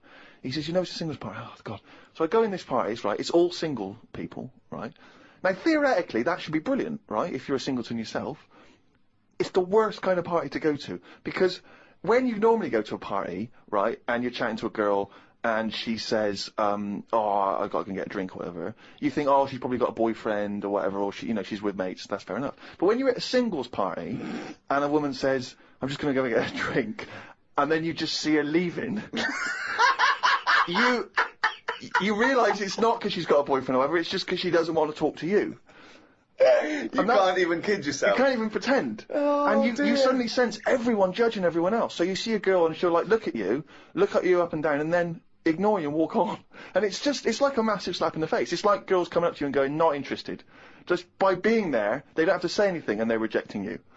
And so, So anyway, one of my friends has been reading this book, The Game, right, by this guy called Neil Strauss, which is sweeping a certain part of the population because it is one of those books written on how to meet women and seduce women, right? And there's this guy called Neil Strauss who infiltrated a sort of secret organisation in America of blokes who've got all these various seducing techniques, right?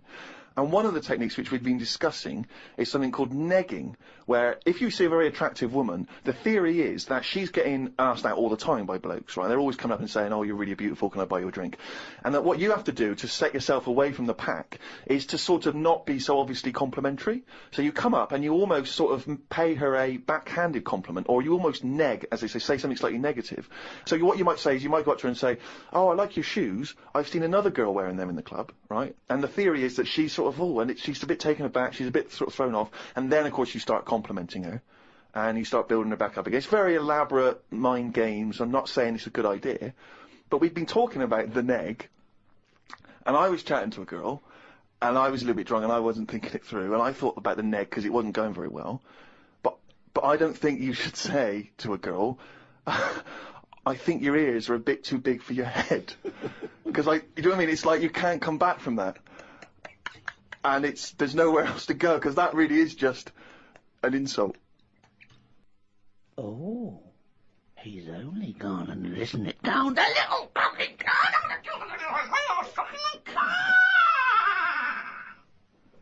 That jingle, of course, signifying yet another reading from Karl Pilkington's diary.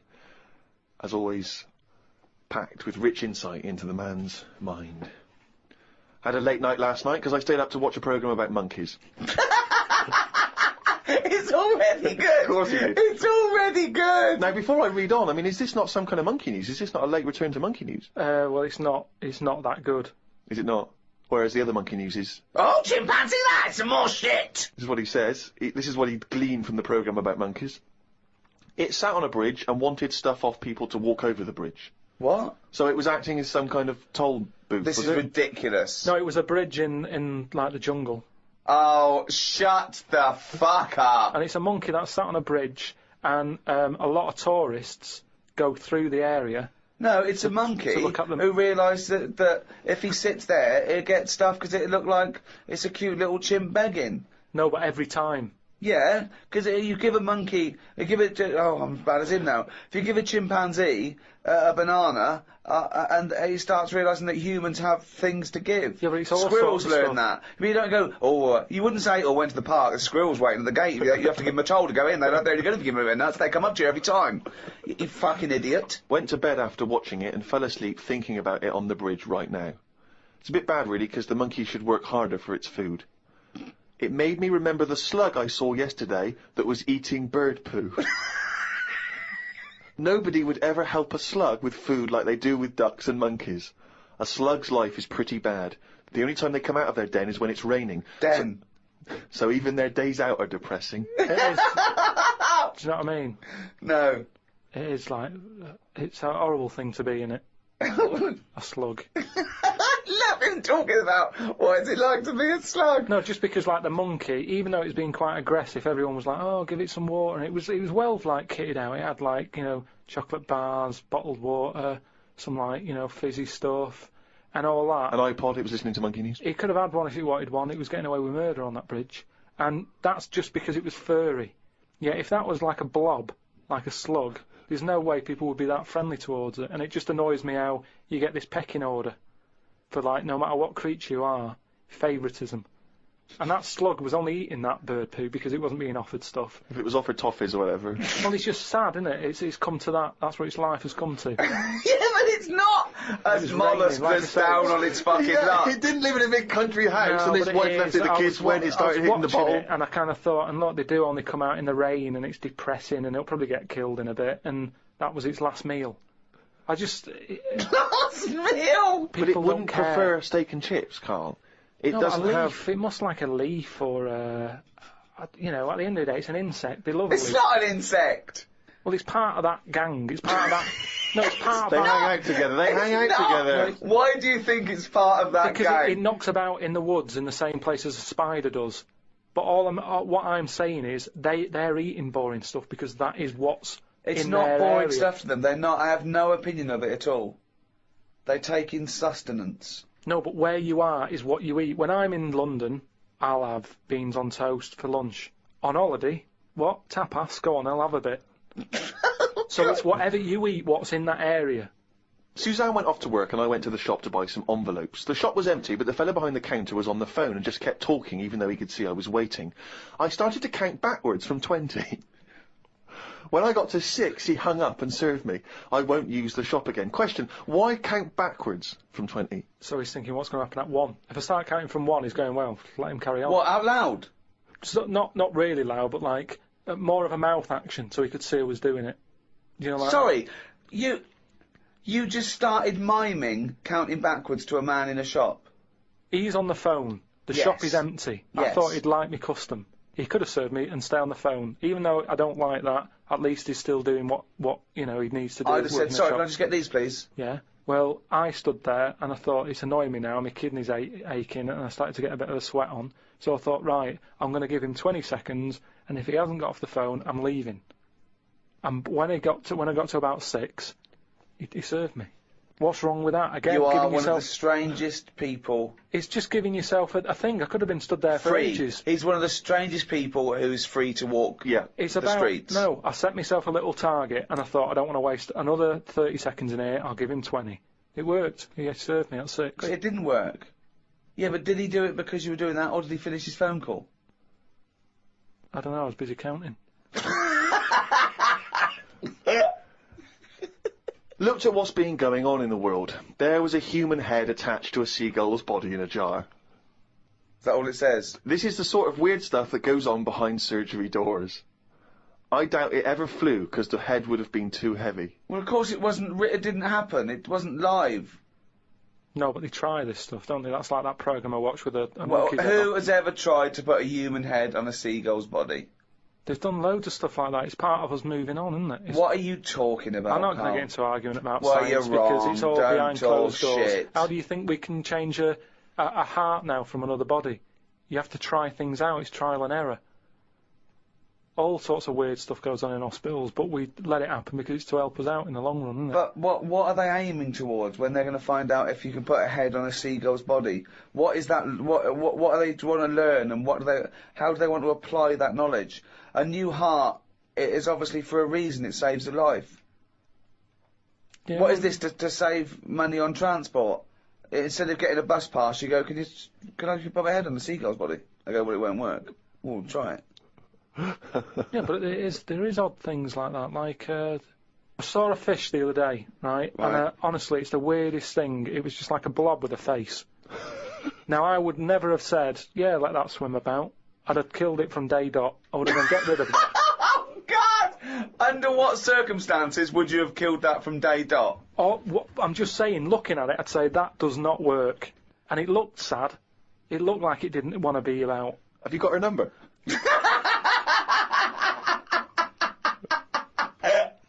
Oh God! Oh God!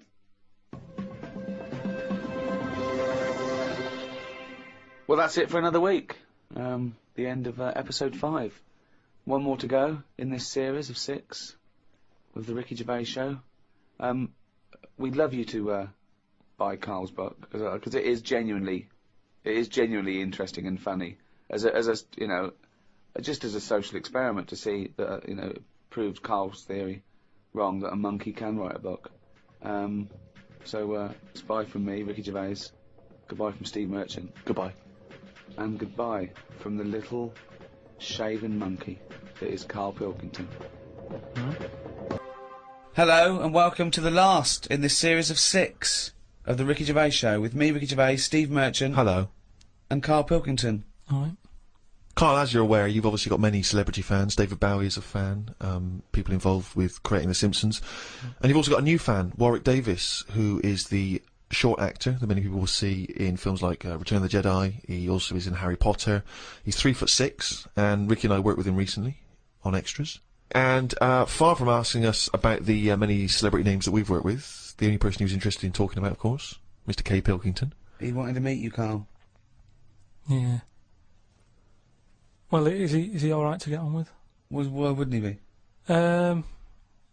Just because sometimes when people aren't normal, it's Sorry? No, I just mean when someone, like, I've met a few little people in my time. The one that I met a little fella once, and he was all right. He got drunk really quick, but he was all right. But it took me by surprise, only because, like I've said about when I met Steve for the first time, it's only that same thing. And then if I lived with the little fella, I'm sure we'd get on a storm. What do you mean when you met There's Steve? a TV show waiting to happen. What do you mean when you met Steve for the first time? No, we've done it. You know, when he walked in, it just a bit of he's different. But then I see Steve every week, and you know, the same way I say I like watching Elephant Man, from the first time I watched it to the last, totally different. When he walks in the first time, it's like, oh god, look at that, it's a mess, isn't it? When I watch it again, it's kind of like, oh, here he is, here's John. So it doesn't. Things wear off. That's like the world, isn't it? Things don't amaze you as much as you see things and you use things often. And it's the same with the little fella you're talking about. First time I see him, I'd be a little bit like, oh, what do you say? You know, what shouldn't I say? Whereas once you get to know him, I'm sure he'd be a lovely little fella. I don't know where to start, Steve. Well, Warwick, I think, suspected as much. He's offered you an interesting fact, actually. You're wearing headphones now. Apparently you wear those headphones for just 1 hour, and it will multiply the amount of bacteria in your ear by over 700 times. But why is he worrying about that? I mean... Well, he's not worrying about it. He thinks it's of interest to you because you're wearing headphones. It's part of your profession. You wear headphones, yeah. But Warwick asks, really, what are your thoughts on short people, particularly in entertainment? Because, of course, they've, throughout the ages, made an appearance, particularly in fiction. Tom Thumb, of course, the Oompa Loompas. What do I think of them? He's just wondering, you know, I suppose, what your take is. They're all right. I mean, when I was on jury duty, when you go in the morning, you have to go into a big sort of waiting room, and every day I'd sort of see one pop in, and he'd be sort of struggling getting on the chair, and it was kind of something to watch. It was different. That's what's good with things in life. If you look at stuff and you go, oh, look at that, and seeing him struggle on the chair, he was happy. He wasn't struggling in a way that he felt uncomfortable. He'd obviously climbed a lot of chairs in his time, and this was just another one. And watching him, it just makes you think. You go, you know, I should appreciate that I don't have that problem every time I have to sit down and what have you. But I don't think it's that bad. If I had to pick being really tall or really small, I'd go for the really small one because, you know, the world's a more interesting place for him, isn't it? Everything's bigger. Do you know what I mean? We go to New York and go, wow, look at this. And they go and they go, oh dear. Do you know what I mean? Everything's a lot bigger. Everything's more amazing. Food portions. Everything's a bonus. So out of the two, I'd be small, and maybe that's what I'd chat to Warwick about for a bit, just to get to know him. Brilliant. It's a shame in a way that he's not been able to pop in. I'd like to hear that conversation.